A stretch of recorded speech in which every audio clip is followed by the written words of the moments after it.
Having received the legacy of an immortal, Chun Wanli awakened in a single morning, soaring like a dragon ascending to the heavens. With unparalleled medical skills in one hand, capable of reviving the dead and restoring flesh to bones, he commanded the respect of dignitaries and the powerful. With a deadly sword in the other, he shattered the void, compelling the world's strongest to submit. From then on, he was accompanied by beautiful women and followed by loyal brothers, indulging in the pleasures of the city. Chapter 1. Saving the richest man's daughter at the start. Morgue, Nambin City First People's Hospital. Chun Wanli placed his hands on the chest of a female cadaver, kneading in a rhythmic motion. Consider yourself fortunate that your fate has not yet run its course, encountering me on this day when I have mastered the inheritance and my divine consciousness has been restored. 2 of your 3 souls have departed, and 4 of your 7 spirits have dissipated. I am essentially snatching you from the clutches of the King of Hell. In this world, none but I possess the ability to save you. He appeared to be in his mid-20s, with thick eyebrows and large eyes, giving him a capable look. However, the muttering from his mouth and the unseemly actions of his hands created an indescribable sense of eeriness and dread. 2 nurses who had delivered the body witnessed this scene and were instantly petrified with fear. They turned and fled, shouting at the top of their lungs. "Someone, come quickly, security. Director, there's a corpse desecration in the morgue. Dr. Tang, your mentally ill husband is violating a corpse." Chun Wanli remained oblivious, his hands swiftly pressing on the Bai Wei and Sishinkong acupoints on the cadaver's head, applying pressure with a peculiar finger technique. He then resumed pressing on the cadaver's chest. Before long, a flurry of hurried footsteps echoed at the entrance of the morgue. Director Zhang Debiao, accompanied by several doctors and security guards, rushed over in a state of panic. "Confounded fool, what are you doing? Release her at once!" Zhang Debiao shouted in exasperation. Chun Wanli turned his head, his hands remaining in motion. "I am treating her." Many doctors in the hospital recognized the man before them, Chun Wanli. He was the husband of the hospital's most beautiful doctor, Tang Yanran. Time and again, they had expressed their sympathy for Tang Yanran, a stunning beauty married to a man with mental illness. At this moment, that sympathy reached its zenith. For the lifeless body belonged to Song Jiaojiao, the heiress of the Song family. The Song family was the wealthiest in Nambin City, and Song Jiaojiao had collapsed and died in the hospital earlier that day. The family was already seeking retribution from the hospital, and now, with the body being desecrated, chaos was sure to ensue. Tang Yanran felt darkness closing in around her, nearly fainting. This fool had truly committed an unpardonable blunder today. Chun Wanli had mental illness, and since their marriage, his parents had been responsible for his care. Today, however, due to an unforeseen circumstance, they had sent him to the hospital for her to oversee temporarily. But when an emergency patient arrived, she had left Chun Wanli at the nurse's station. Who could have anticipated that he would wander into the morgue and act in such a manner? "Will you not cease at once?" Zhang Debiao bellowed as he rushed forward, attempting to pull Chun Wanli away. Chun Wanli furrowed his brow, pushing Zhang Debiao aside. "If I stop, she will truly perish." Zhang Debiao stumbled back, landing on the ground. What a fool, an imbecile, a madman. Did he truly consider himself a doctor? Does he not recognize his own folly? He glared fiercely at Tang Yanran. "Are you not going to ask your family's lunatic to step aside? Do you truly wish for the Song family to sue us for every last talent we possess?" She hurried forward, attempting to remove Chun Wanli's hand from Song Jiaojiao's chest. Yet, the moment her palm made contact with Song Jiaojiao's chest, a jolt coursed through her. In her heart raced, she felt the heartbeat of the Song family's heiress.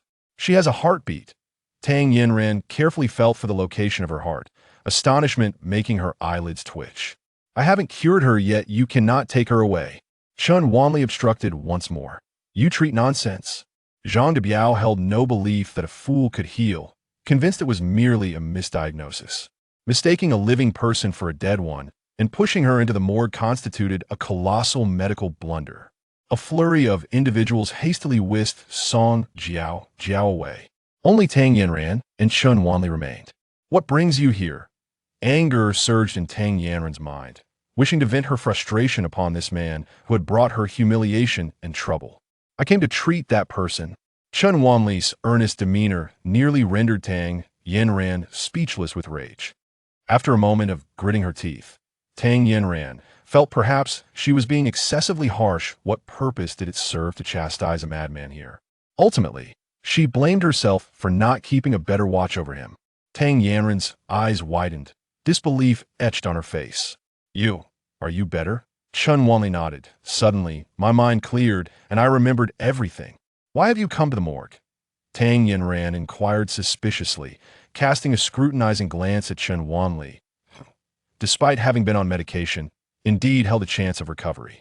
I have stated it thrice, I am here to treat that person, Chun Wanli declared. Tang Yanran's expression froze, realizing the folly of her belief in a man of questionable sanity. What sane individual would venture into the morgue to administer treatment? Moreover, prior to his mental decline, Chun Wanli was not even a physician. As they spoke, Chun Wanli assessed Tang Yanran. She was stunning. Her features were exquisite, and her eyes sparkled with the brilliance of intellect, resembling twinkling stars. Her alluring figure was alluring. Even a white coat could not conceal it. To have her as a wife would indeed be a boon. With a sigh, Tang Yanran ceased her banter with Chun Wanli and began to lead him towards the emergency ward. Upon reaching the entrance of the resuscitation room, they encountered Zhang de Biao, his face beaming as he exited, conferring with a nurse at the doorway. Upon spotting Tang Yanran, Zhang de Biao's expression shifted, and he assumed the authoritative demeanor of a hospital director, stating, "You are suspended." Tang Yanran furrowed her brows, staring incredulously at Zhang de Biao. Song Jiaojiao was mistakenly declared dead and sent to the morgue. This is a medical malpractice. Someone must be held accountable. You were the attending physician this morning, Zhang de Biao elucidated. Tang Yanran's anger flared, her delicate face flushing crimson. From a moment of her admission, it was you, the director, who personally treated Song Jiaojiao, and you issued the death certificate. What relation do I have to this? Zhang de Biao curled his lip, gesturing towards Chun Wanli. Then I shall inform the Song family about his desecration of Song Jiaojiao's remains. Tang Yanran immediately wilted as if struck by frost. Her aura diminished. The Song family is the wealthiest in the city, and Song Jiaojiao is their only daughter, showered with bu. And bless affection, it is evident that Chun Wanli is bound to face repercussions. You are well aware of the consequences if the Song family discovers how he has so grossly violated Song Jiaojiao. Zhang de Biao threatened with an air of certainty. Is Song Jiaojiao still alive? Tang Yanran asked after a moment of silence. Of course. Otherwise, do you think Chun Wanli could have left the hospital? Tang Yanran trembled with rage this time. Not only she, but even Chun Wanli fully comprehended the situation. Song Jiaojiao had been misdiagnosed and sent to the morgue. The Song family had been informed it could not be concealed. Someone needed to take the fall. That scapegoat was none other than she, Tang Yanran. Conversely, Zhang de Biao, the architect of the misdiagnosis, was poised to transform into the savior of the Song family. Chun Wanli chuckled, clapping his hands. If shamelessness were a skill, you would undoubtedly be the champion. Zhang de Biao shot Chun Wanli a sidelong glance, too disdainful to engage as a dignified hospital director. Why should he bother with a lunatic? Are you so certain that you can save Song Jiaojiao? Chun Wanli scoffed derisively. What do you mean by that? Zhang de Biao retorted. Infuriated, this lunatic seemed to be uncharacteristically lucid. Chun Wanli huffed, the literal meaning. With your abilities, you are far from making my wife the scapegoat. Zhang de Biao, seething with anger, was about to erupt when a commotion erupted from the emergency room, and a nurse rushed out, her face a mask of panic. Director, it's bad. Song Jiaojiao is on the verge of collapse again. Chapter 2. A Glimmer of Hope. Upon hearing that Song Jiaojiao was in distress once more, Zhang de Biao hurried into the emergency room. Tang Yanran gazed at Chun Wanli, who had just defended himself with clarity and sharpness, a stark contrast to his former naive demeanor. Are you truly all right? Chun Wanli nodded affirmatively. Indeed. While at the nurse's station, I suddenly regained my clarity of mind. I cannot explain how it happened. His words were a blend of truth and fiction. 3 years prior, he had unexpectedly inherited the celestial medical legacy of a master healer, encompassing a compendium of medical texts and various arcane skills honed through the healer's lifetime. His expertise spanned medicine, martial arts, divination, and destiny, enriched by the healer's vast experiences across myriad realms. Upon receiving this legacy, Chun Wanli was bound by restrictions left within, which rendered most of his consciousness dormant, engrossed in the study of the teachings, presentinga, an appearance of lunacy to the outside world. It was only today, having mastered the arts of healing and divination from the legacy and reaching the third tier of the celestial medical scriptures, that he broke free from those constraints. However, he could not divulge this to Tang Yanran, for such revelations would surely land him in a psychiatric facility for half a year. Tang Yanran found this explanation somewhat acceptable, reasoning that Chun Wanli's mental turmoil stemmed from the profound trauma of losing both parents in a short span, leading to his psychological distress. After 3 years of treatment and tender care, the prospect of recovery was indeed plausible. Then what were you doing with Song Jiao Jiao? In a more Tang Yanran recalled the sight of Chun Wanli's hands resting on Song Jiao Jiao's chest, her cheeks flushing crimson. Chun Wanli shrugged nonchalantly. I genuinely discovered that she still had a chance at salvation. You are not a doctor. You lack medical knowledge. How could you act so recklessly? You should have sought a physician at that time. Tang Yanran could not help but express her grievances, lamenting the unnecessary troubles that had befallen them. I may not be a doctor, but I have perused numerous medical texts in the past.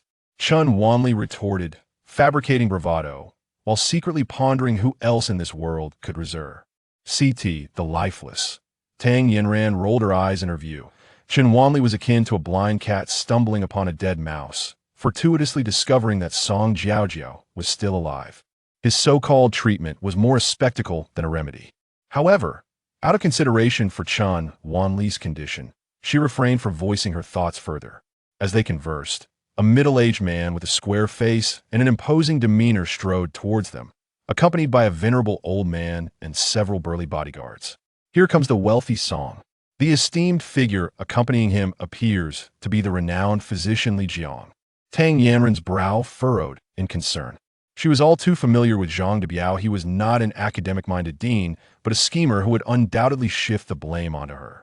3 years ago, he was merely an ordinary university student, but after immersing himself in his studies and embracing his inherited knowledge, his mindset had subtly transformed. The middle-aged man confirmed Song Jiaojiao's location in the emergency room with a young nurse and promptly entered with the elderly man. Inside the emergency room, Zhang de Biao and several doctors were in disarray. The situation with Song Jiaojiao was exceedingly perplexing while most of her vital signs had returned to normal. Her heart rate fluctuated erratically, and she remained completely unconscious, rendering the circumstances utterly bizarre. Upon recognizing the newcomers, Zhang de Biao straightened his expression and hurriedly approached, exclaiming, Mr. Song. Song Siming disregarded him and directly addressed the elder beside him, saying, Master Li, I must trouble you. Li Jiang nodded and stepped forward. Zhang de Biao and several doctors recognized Li Jiang, a renowned physician of national stature, and instinctively took a step back. As Li Jiang approached to conduct his examination, Song Siming turned his gaze toward Zhang de Biao, his eyes aflame with fury. Director Zhang, my daughter is still alive, yet has been sent to the morgue. Are you not going to provide me with an explanation? Zhang de Biao, gripped by trepidation, became increasingly resolute in his intention to shift the blame, responding, it was merely a misdiagnosis by the on-duty DR. Tang, I have already suspended her. Just a suspension. For such a grave medical blunder, should there not be legal repercussions? Song Siming scoffed, his anger palpable as if it were a blade poised to draw blood. After finishing a phone call, his expression darkened further. He hung up and struck Zhang de Biao across the face. You only noticed the misdiagnosis after my daughter was violetidi. And the morgue? What manner of management is this at your hospital? Zhang de Biao, dazed from the blow, cursed the informant under his breath but dared not inquire further. He quickly presented the fabricated excuse he had prepared. It was that Dr. Tang who improperly brought her mentally ill husband to the hospital, resulting in this unfortunate incident. I will immediately instruct the medical and security departments to detain Dr. Tang and her husband, awaiting Mr. Song's further instructions. Song Siming seethed with rage. I will ensure they pay dearly for this. Zhang de Biao was as pale as a sheet, for he was the wealthiest man in Nambin City, with connections so profound that not even the director of the health bureau could rival his influence, let alone a mere hospital director. He hastily retrieved his phone to contact the head of the medical department, instructing him to promptly send security to apprehend the individual. Song Jiao Jiao had been battling depression for several years, having attempted suicide multiple times. Last night, her aunt, in a moment of negligence, failed to keep a watchful eye on her, leading to another wrist-slashing incident. Upon hearing of her daughter's death midway, she was nearly overcome with despair. Yet, as they approached the hospital, news of a misdiagnosis reignited a flicker of hope. Song Siming held his breath, his gaze filled with anticipation as he looked at Li Jiang. However, after examining her, Li Jiang's brow furrowed in concern, shaking his head repeatedly while muttering, "Strange. Quite strange indeed. What is it?" "Master Li," Song Siming inquired with urgency. "Old Song, the current condition of Miss Song is exceedingly peculiar in my 50 years of practice. I have never encountered anything like it. Is there truly no glimmer of hope?" Song Siming pressed on, struggling to contain his sorrow. After a moment of contemplation, Li Jiang replied, "Miss Song's symptoms bear a resemblance to the disconnection of the soul described in ancient texts.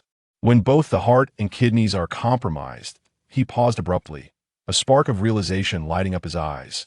"The doctors at the People's Hospital, despite their limited skills, possess instruments to monitor vital signs. How could they err in matters of life and death?" Song Siming scoffed softly, while Zhang Debiao, feeling a pang of guilt, recalled vividly that when Song Jiao Jiao exited the ambulance, she was already gasping for breath, and it too, as not long after being taken into the emergency room that she succumbed. However, last night, he had indulged too much with the young nurse. Given his age, he awoke this morning feeling dizzy and disoriented. Adding to his confusion was the inexplicable revival of Miss Song, leaving him uncertain whether he had misjudged the situation. He could only force himself to feign authority, declaring, "The doctor must have been negligent. I shall certainly rectify this matter." No, no, no. I mean, something must have occurred in between that restored Miss Song's vital signs," Li Jiang exclaimed, shaking his head vigorously. Song Siming, a remarkably astute individual, immediately grasped the implication. His piercing gaze swept across every physician present, instilling such overwhelming pressure that all heads bowed, hearts racing. Before long, one doctor succumbed to the strain and recounted the events in the morgue in their entirety. Song Siming was infuriated. "That person is a lunatic. You brought him here to treat patients?" Zhang Debiao was bewildered. "Let's summon him first and discuss it," Li Jiang asserted loudly. As the two made their way toward the hospital entrance, Tang Yanren's phone rang. It was his mother-in-law, Zhang Yuehong, on the line. Listening to her voice, Qin Wanli couldn't help but recall his own perplexities. After a sudden upheaval at home, he unexpectedly inherited a legacy that left him feeling as though he had lost his mind. His father-in-law had stated that the Chun family had greatly benefited him, leading to Chun Wanli being welcomed into the Tang family and marrying their daughter. At that time, no one knew whether he would recover from his illness. Even if he did, he remained merely an ordinary orphan. There are myriad ways to repay kindness, yet sacrificing a lifetime of a daughter seems illogical. It appears that a serious discussion with his father-in-law is in order.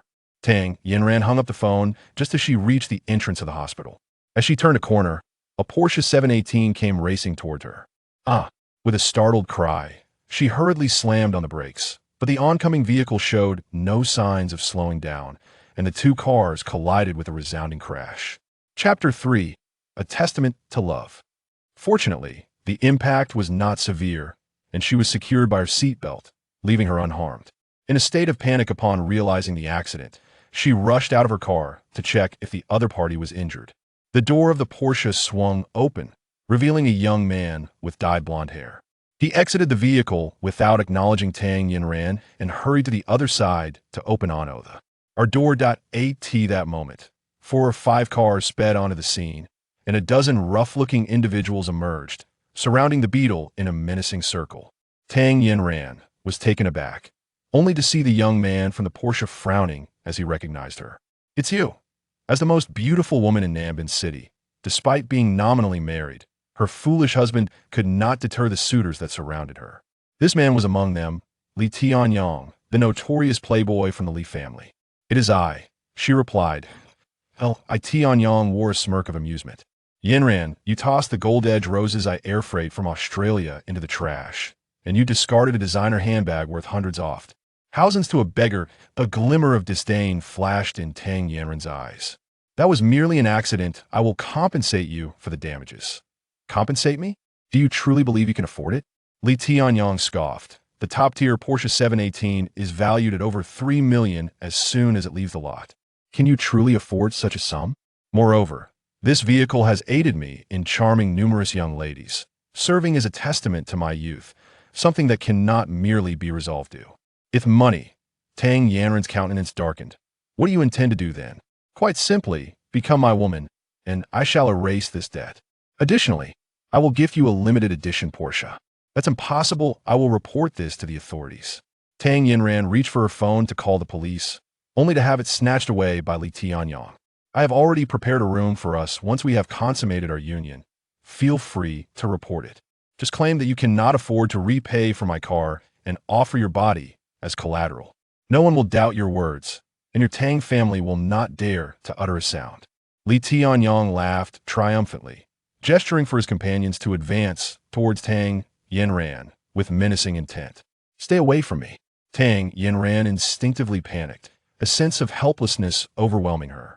Chun Wanli shook his head and stepped forward, shielding Tang Yanran behind him. Li Tianyong scoffed, "What's this? A fool aspiring to play the hero. Do you think you're worthy?" Bah! But then, a shocking scene unfolded. Those brutish thugs fell to the ground in an instant, wailing for their mothers as if they were being slaughtered like pigs. In the blink of an eye, over a dozen individuals lay defeated at Chun Wanli's feet, leaving Tang Yanran bewildered, unable to comprehend. Ho Tangaran was left speechless, never imag. Ending that one day, she would rely on her foolish husband for protection. Li Tianyong, who had once wore a smug grin, now found his complexion pale and drawn. As a notorious playboy who had seduced countless women, he was utterly vexed by the setbacks he faced with Tang Yanran. After pursuing her for an extended period, he had completely lost his patience, leading him to resort to underhanded tactics today. Every detail had been meticulously planned, and everything seemed to be unfolding flawlessly. He believed he was on the verge of realizing his desires. Yet, to his utter astonishment, it was he who now stood frozen in fear. Tang Yanran, renowned as the most beautiful woman in Nanbin City, had married a fool, and the entire city lamented her fate. Little did anyone anticipate the true prowess of this seemingly simpleton. As Chun Wanli's gaze fell upon him, Li Tianyong trembled with fright, retreating several steps. "Do not approach me. What do you intend to do?" Chun Wanli shook his fist menacingly.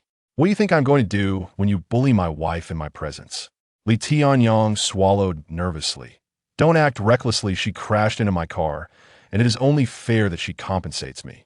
Though her driving skills were lacking, she was still expected to understand traffic rules. After all, she had been on her phone while driving, making a turn, and should bear full responsibility. Chun Wanli shook his head. "You are still too naive. Turn on your phone and record this." "Record what?" Tang Yanran, bewildered by his intentions, instinctively picked up her phone and activated the recording mode. Ida Xiao Huangmao was originally Li Tianyang's most loyal lackey, and naturally, he would not speak the truth. However, upon noticing a glimmer in Chun Wanli's eyes, he instantly fell into a daze. "It was young Master Li who instructed me to crash into her. He had someone watch at the intersection while I waited here, and as soon as Miss Tang's car turned, I rammed into it." His words were few, yet they clearly revealed that this was not merely an accidental traffic incident, but rather a meticulously orchestrated conspiracy. Li Tianyong wore a bewildered expression. The events had escalated beyond his comprehension. He could never have imagined that his ever-loyal lackey would betray him so outright. Chun Wanli kicked Xiao Huangmao aside and stepped closer to him. "You."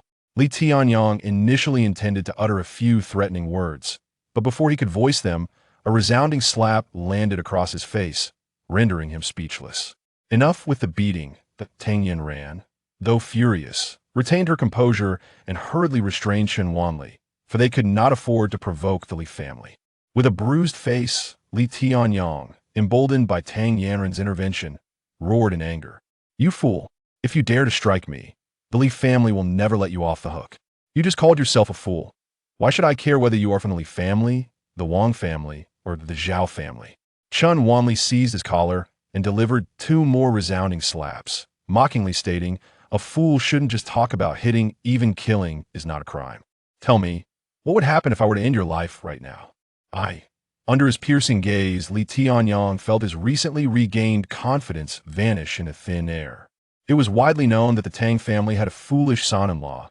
If Chun Wanli truly sought to end his life, there would be no repercussions. With that thought, he immediately cowered. Let's discuss this calmly. Please, do not act rashly. Whatever you desire, I will comply. That is more like a T. Oh, not provoke me, for I may indeed take your life. Chun Wanli replied. You schemed against my wife and damaged her vehicle. Do you not believe you owe compensation? Li Tianyang nodded fervently. Yes, of course, I will compensate. I will have someone repair the car immediately, whatever the cost. It falls upon me. Chen Wanli raised his hand and delivered another resounding slap. Is repairing the car all there is to it? You may not be handsome, but your expectations are quite delusional. I will cover the entire cost. I will compensate at the price of a new car, the Beetle, right? I will transfer 300,000 to you right now. Tears welled in Li Tianyang's eyes. All he desired was to extricate himself from this fool, postponing thoughts of revenge for a later time, focusing first on ensuring his own Safit. Why? Is 300,000 sufficient? Chun Wanli responded with 2 more slaps, causing blood to trickle from the corner of Li Tianyang's mouth. Dazed from the blows, Li Tianyang wondered why his offer of a new car's value was still inadequate. Stop hitting me. How much do you want? Just name your price. Chun Wanli declared. This is no ordinary Beetle. It is a testament to my love with my wife. Without it, we would not have come together. It is our matchmaker. Now that you have damaged the symbol of our love, the very matchmaker, you must compensate at least 1 million.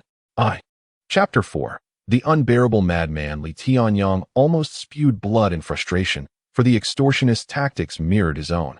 Just moments ago, he had proclaimed that the Porsche was a testament to youth, and now, the other party had turned it into a testament of love, even becoming a matchmaker in the process. Chen Wanli's expression turned icy. Just tell me, will you pay or not? Of course, I will pay. I will pay immediately. Though Li Tianyang was seething with indignation, he dared not utter a single negative word at that moment. Get lost. Let there not be a next time. Otherwise, the price will not be so lenient.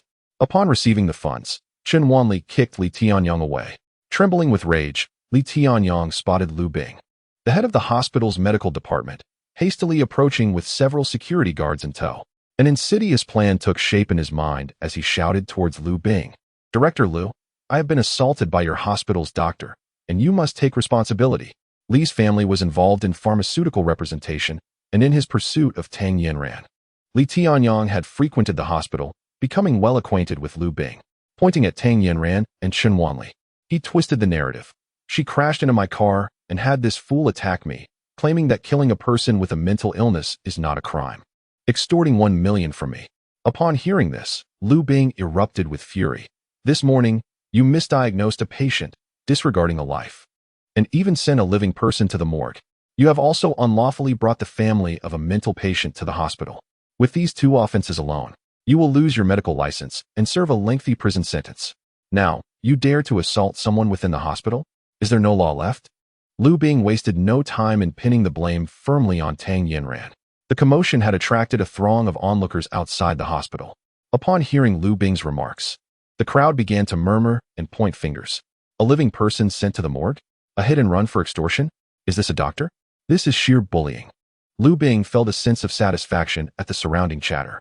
Zhang Debiao was his brother-in-law, and upon learning of the misdiagnosis involving Song Jiao and the morgue incident, he knew he had to amplify the noise to intimidate Tang Yanran and shield his brother-in-law. After all, his future depended on Zhang Debiao's connections. Rest assured, Lu Bing replied confidently. Li Tianyang promptly turned on his heel and headed towards his Porsche. One of his subordinates chimed in. Those security guards are just frail and weak.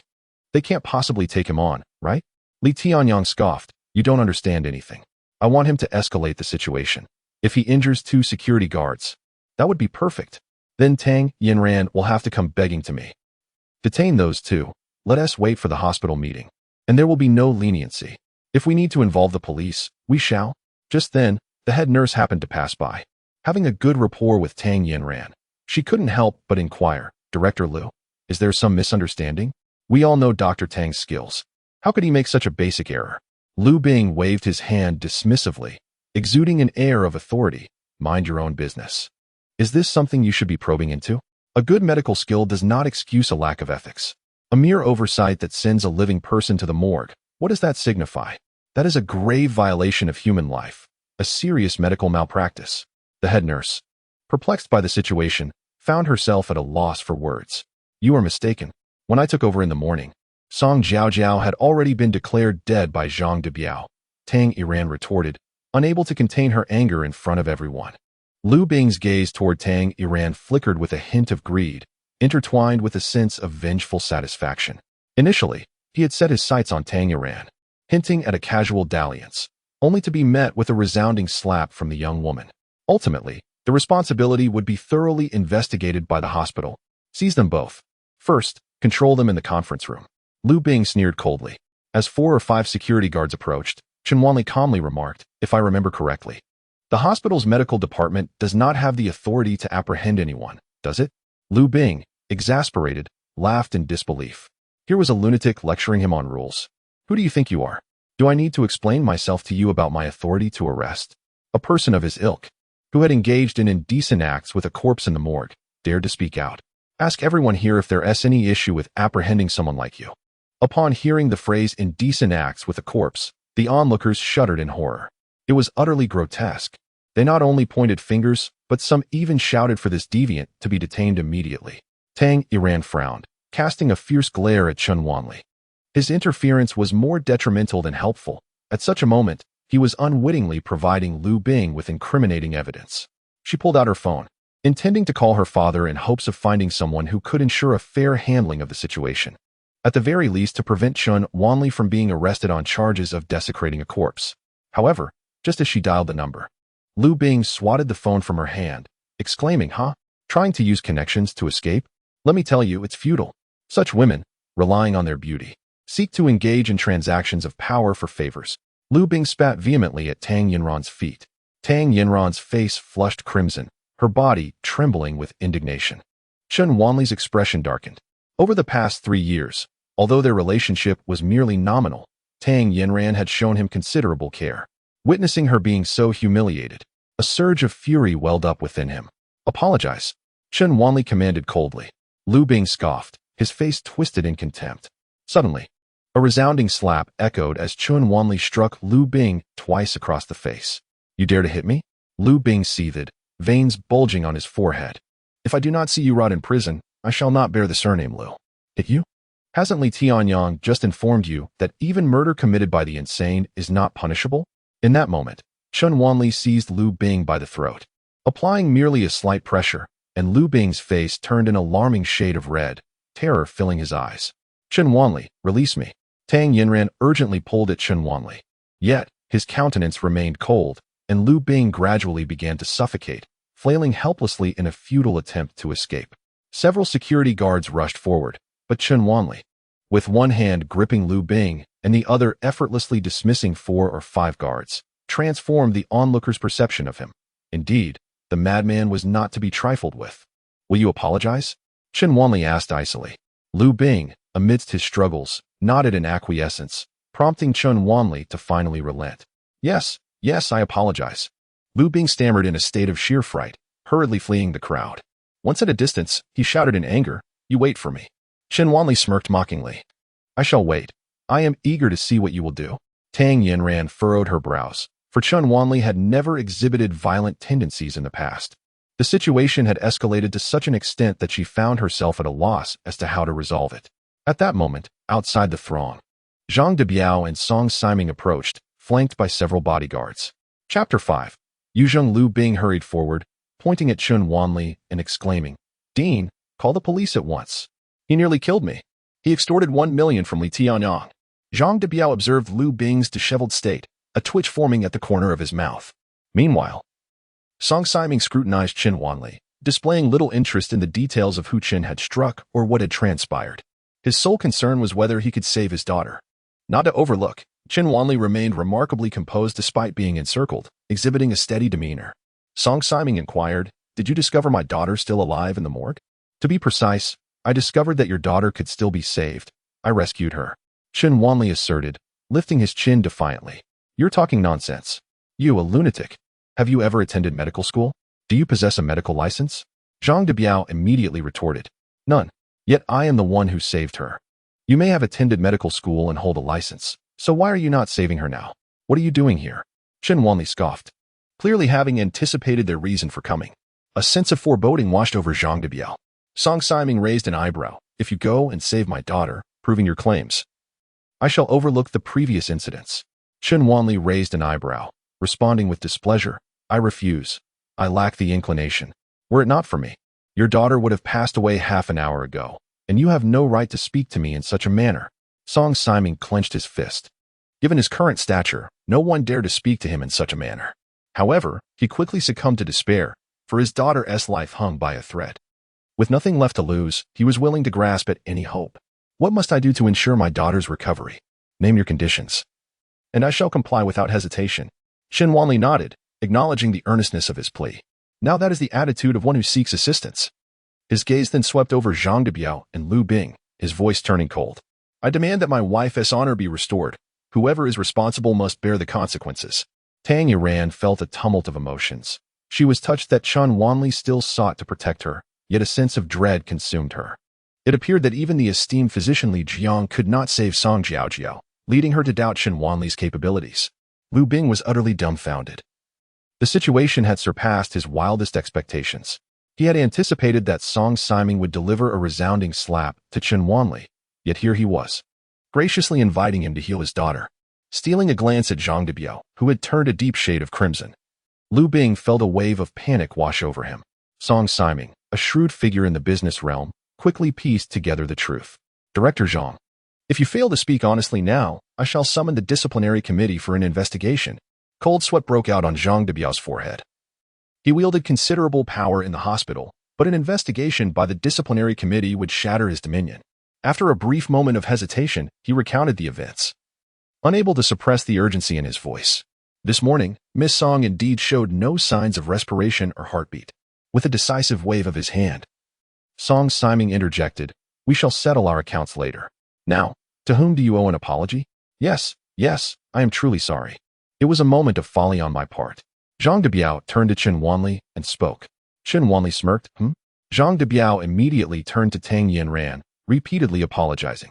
Lu Bing, witnessing the scene, also panicked and filled Tang Yiran's ears with apologies. Tang Yiran remained silent. The two looked at Chen Wanli, pleading for mercy. Chen Wanli chuckled sarcastically. If apologies were effective, what need would there be for the police? "Right, Mr. Song?" Song Siming replied urgently.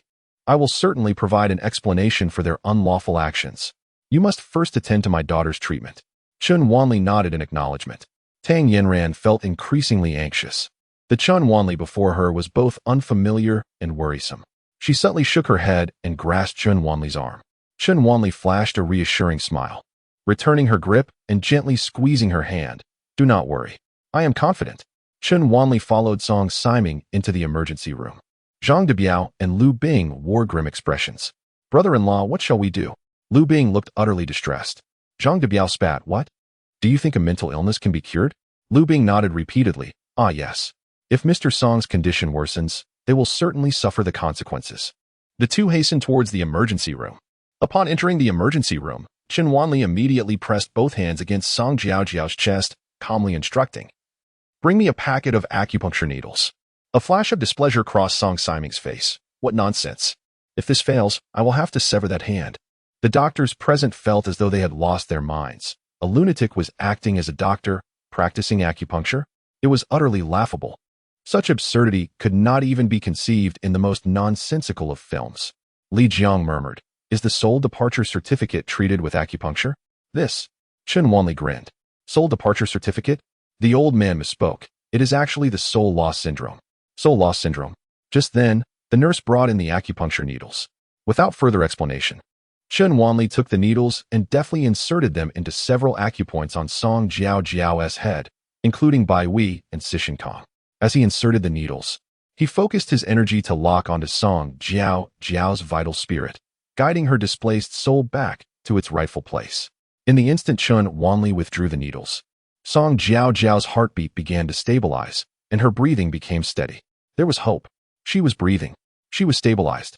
Moments later, Song Jiao gradually awakened, gazing blankly at the people around her, tears streaming down her cheeks. The doctors present looked at Chun Wanli in astonishment. Song Siming's eyes reddened. He quickly rubbed his face to regain composure. Tang Yanran, filled with surprise, observed Chun Wanli's calm demeanor, momentarily bewildered. Was this truly the same wasteful mental patient she once knew? Chun Wanli spoke confidently. Li Jiang nodded. Depression, in traditional Chinese medicine, is classified as yuzhing, but its treatment is quite intricate. Song Siming inquired. Does the little divine doctor have a solution? Indeed, there is a way. Chun Wanli raised an eyebrow. It can be treated, but it is troublesome.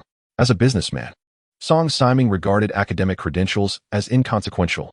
A cat that catches mice, whether black or white, is a good cat. Moreover, he had heard of many renowned doctors in the community. Chun Wanli had already earned his trust through his abilities. Upon hearing that Chun Wanli could provide treatment, he expressed no doubt and stated directly, "You may set any conditions you desire. Twice a week, acupuncture sessions, complemented by herbal remedies." Chun Wanli remarked that the stagnation of emotions in cases of depression can only be gradually adjusted. "Very well," exclaimed Jiao. "After my discharge, I shall arrange for someone to pick you up twice weekly." Song Siming, apprehensive that Chun Wanli might refuse, was about to nod in agreement when he was sharply pinched by Tang Yanran at his waist. The unexpected remedy had already miraculously cured Song Jiao. It was indeed a stroke of luck. Yet, to treat her depression seemed an arduous task. Severe depression is not easily remedied. Many affluent and renowned individuals, lacking neither wealth nor fame nor esteemed physicians, have succumbed to this ailment. Chun Wanli could only smirk and say, "Let us discuss this later." However, Song Siming misconstrued this as a failure to honor a prior commitment, perceiving Chun Wanli as hesitating. He immediately instructed the bodyguard outside.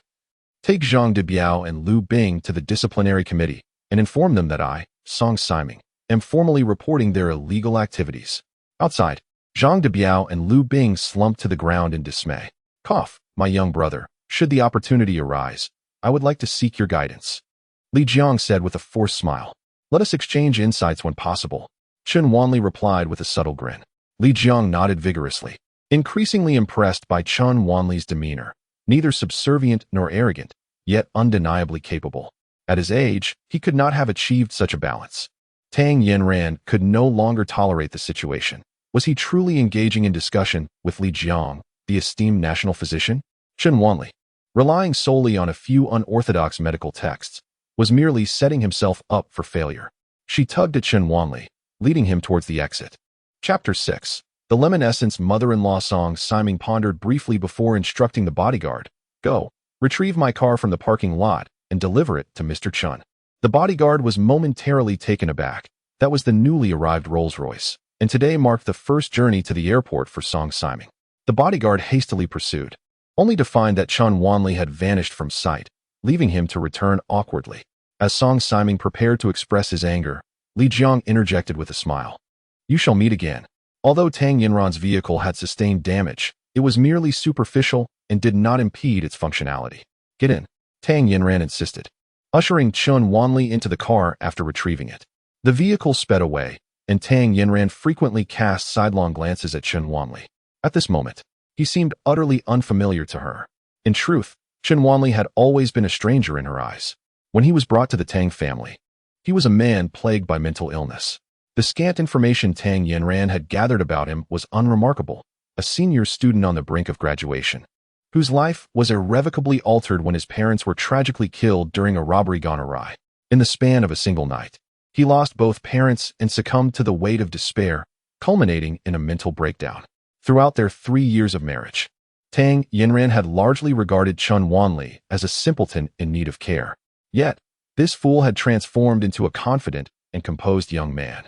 Observing him protect her, holding his own in front of the affluent Song Siming, and articulating his thoughts with poise before a distinguished doctor, stirred within her a complex array of emotions that could not be easily articulated.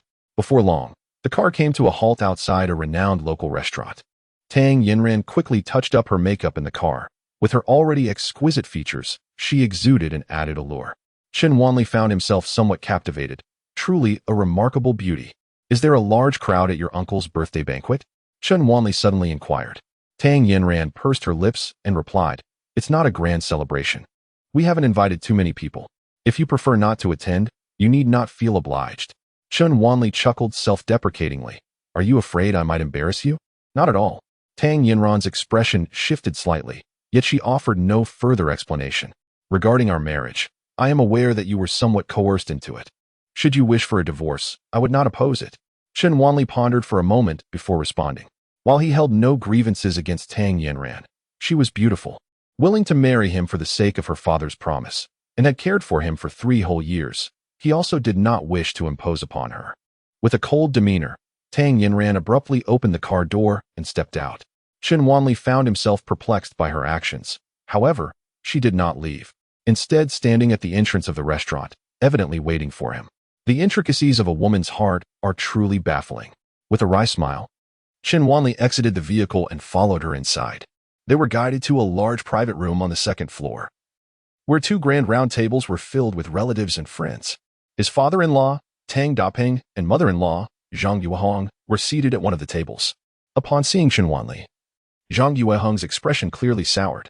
Tang Yin introduced Chen Wanli to each elder, but as he was unfamiliar with these relatives, he could only mimic her actions, appearing somewhat foolish. The relatives cast mocking glances at Chen Wanli, treating him with indifference. Tang Daping waved with a smile, beckoning Chen Wanli to sit beside him. Tang Yinran also took her seat beside her mother, Zhang Yuehong.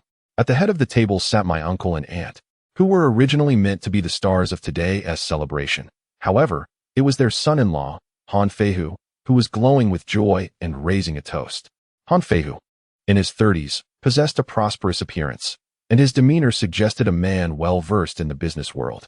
I extend my heartfelt gratitude to all esteemed relatives for attending my father-in-law's birthday banquet. Allow me to offer this toast, he proclaimed, raising his glass and draining it in one swift motion, exuding a sense of magnanimity.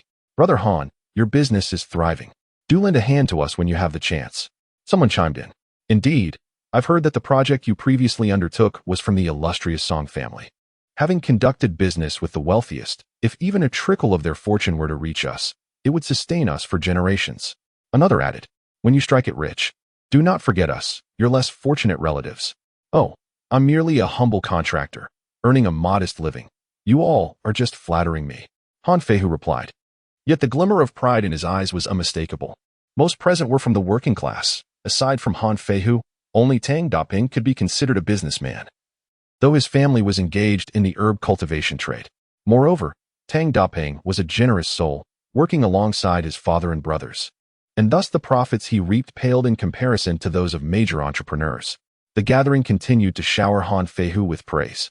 While my uncle and aunt joined in the applause, their spirits soaring, a successful son-in-law brought them a sense of pride, particularly my aunt, who had maintained a strained relationship with Zhang Yuehong since their marriage. In the past, Zhang Yuehong would boast about her daughter's beauty and her marriage into a wealthy family, only for her to end up with a man of questionable sanity.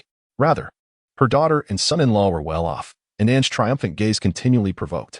Zhang Yuehong's face turned an emerald hue from anger as she quietly complained to Tang Yanran. What an audacious boast. They've merely secured a landscaping project from the Song family. It's laughable. I doubt even the project manager has laid eyes on them more than a handful of times, yet they dare to brag so shamelessly. One would think they might trip over their own tongue. Tang Yanran, feeling a headache coming on, rubbed her forehead and chose not to respond. Tang Daping served several pieces of braised pork to Chen Wanli, who devoured the dish voraciously. Observing the trio's demeanor only fueled Zhang Yuehong's ire, particularly as her gaze fixated on Chen Wanli, whose presence grew increasingly irksome. While Han Feihu basked in the limelight, Chen Wanli was far from promising. Even a miraculous recovery from his mental afflictions would warrant their family's gratitude. The stark disparity left her feeling as if she had consumed a sour lemon. Bitter and discontented, Aunt Lu Stefang, noting Zhang Yuehong's discomfort, smiled with a hint of satisfaction. Sister, your Wanli's condition is quite troublesome. It's nearly impossible to find him a job. No one dares to employ him. However, since Feihu is in construction, perhaps he wouldn't mind hiring him? Otherwise, it's quite a burden for you to support him. Mother, it's not that I wish to undermine your authority, but that simply won't do. Our construction site has become quite stringent. We cannot employ anyone with health issues. Han Feihu offered an apologetic smile. Oh, so he can't even work as a laborer. Lu Xiefeng elongated her words, dripping with sarcasm. Witnessing Chun Wanli's humiliation, Tang Yinran expressed her displeasure. Wanli's condition has already improved. Improved? The assembled guests regarded her with skepticism, harboring lingering doubts about Tang Yinran's insistence. Chun Wanli said little, merely smiling. Tang Dapeng did not take it seriously, jokingly remarked, "Today is indeed a splendid day. It's your birthday, brother-in-law, and my son-in-law has recovered from his illness. Come, let us all raise a glass to celebrate." Zhang Yuehong, infuriated, gritted her teeth at Tang Dapeng's nonchalant attitude. Han Feihu smirked and said, "With your recovery, it's time to get back to work. As a man, providing for one's family is a fundamental responsibility. Wouldn't you agree, Wanli?" Chen Wanli perfunctorily nodded. "As family, we should assist each other. Now that you're well, taking on small jobs would be inappropriate. I have a construction site in northern Myanmar that needs a supervisor. Would you consider it? You could easily earn 500,000 a year." Han Feihu spoke with bravado, wearing an expression that seemed to say he was only helping due to their kinship. Tang Dapeng furrowed his brow, but before he could respond, Chen Wanli squinted and smiled. "I have heard that place is quite chaotic. Many high-paying jobs are merely traps for organ trafficking. You wouldn't be planning to sell me off there, would you, brother-in-law?" Chapter 7. You owe me an apology? Upon hearing this, everyone realized that Chun Wanli's recovery was genuine, as his words were quite incisive. Tang Dapeng was filled with delight, grasping Chun Wanli's hand tightly and not letting go for a long while. Zhang Yuehong was also pleased, but soon felt it was pointless. Even if he was well, he could not compare to their esteemed son-in-law. Chen Wanli noticed that his father-in-law was sincere towards him. Han Feihu's expression darkened, and his wife, Lu Xiefeng, retorted sarcastically, "What kind of talk is that? Your brother-in-law can casually buy a car worth over 800,000. What are you worth to sell?" Chen Wanli shrugged nonchalantly, declaring, "I am quite valuable. 2 kidneys and a heart must be worth at least 7 or 8 million, right? Who knows if my brother-in-law will be swayed by money. Feihu casually completes a project worth millions. Come on, why are you bickering with someone who seems mentally unstable?" Wanli's remarks reveal a certain immaturity. Who, apart from relatives, would grant you such a generous opportunity? You wish to avoid exertion, yet lack the courage. Once this ailment is resolved, I fear you will amount to little. The relatives began to murmur among themselves. Tang Yinran's expression grew icy. Each utterance felt like a slap to her face. After all, it was her uncle's birthday celebration, and she exerted great restraint to suppress her rising anger. Zhang Yuehong's face turned a deep shade of fury, had it not been for Tang Dapeng's grip on her. She would have risen to unleash a torrent of curses. Tang Dapeng, momentarily flaring with indignation, soon regained his composure and stated, "Our Tang family can afford to support another person, so there's no need for your concern." Han Feihu laughed heartily, responding, all right. I suppose I'm being overly meddlesome. However, my brother, while I intend to assist you, if you choose to act cowardly, that is your decision. Yet, such words warrant an apology from you." Chen Wanli, feeling anger rise within him, had refrained from making a fuss out of respect for his in-laws. However, he found Han Feihu's behavior utterly intolerable. At that moment, the door to the private room was suddenly kicked open, and 7 or 8 burly men stormed in. Han Feihu, seething with rage, opened his mouth to curse. Who the hell is? But before he could finish, a resounding slap silenced him. You flaunt your wealth, yet when it comes to repaying debts, where are you?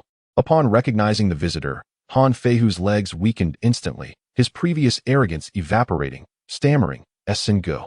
Sun Tze retorted, "In this Namban city, no one dares to default on debts owed to He Lao-san." A burly man with a small braid and a face full of flesh approached and delivered a resounding slap across Han Feihu's face. Aunt Lu Xiefeng, horrified, weakly uttered, "You all better not make trouble. Our Feihu is not someone to be trifled with." He Lao-san stepped forward, casually plucking a piece of meat from a plate, taking a couple of bites before tossing it aside, causing the tableware to clatter. "What flavor is this?" he scoffed, spitting a mouthful of greasy meat onto Aunt Lu's face. Mocking, Fifth Master has shown him favor, lending him 3 million at bank interest, and he refuses to repay. You dare say he is not to be trifled with? Are you trying to scare me? He Lao-san's jowls quivered as he slapped Lu Xiefeng twice. Not to be trifled with. Damn it, I'll take you on too. Ask him if Han Feihu dares to utter a sound. Han Feihu was rendered immobile, not daring to utter a single word. Lu Xiefeng burst into tears. The onlookers, all ordinary citizens, had never witnessed such a scene. They sat frozen in fear, unable to move. Chen Wanli chose silence, believing that those who default on legitimate bank loans deserve their punishment. Zhang Yuehong's face turned pale with fright. Tang Dapeng furrowed his brow, unable to restrain himself. If you're here to collect a debt, do so without resorting to violence. He Lao Sin seized a bottle of liquor and hurled it towards Tang Dapeng, exclaiming, "You old fool, dare to speak out of turn."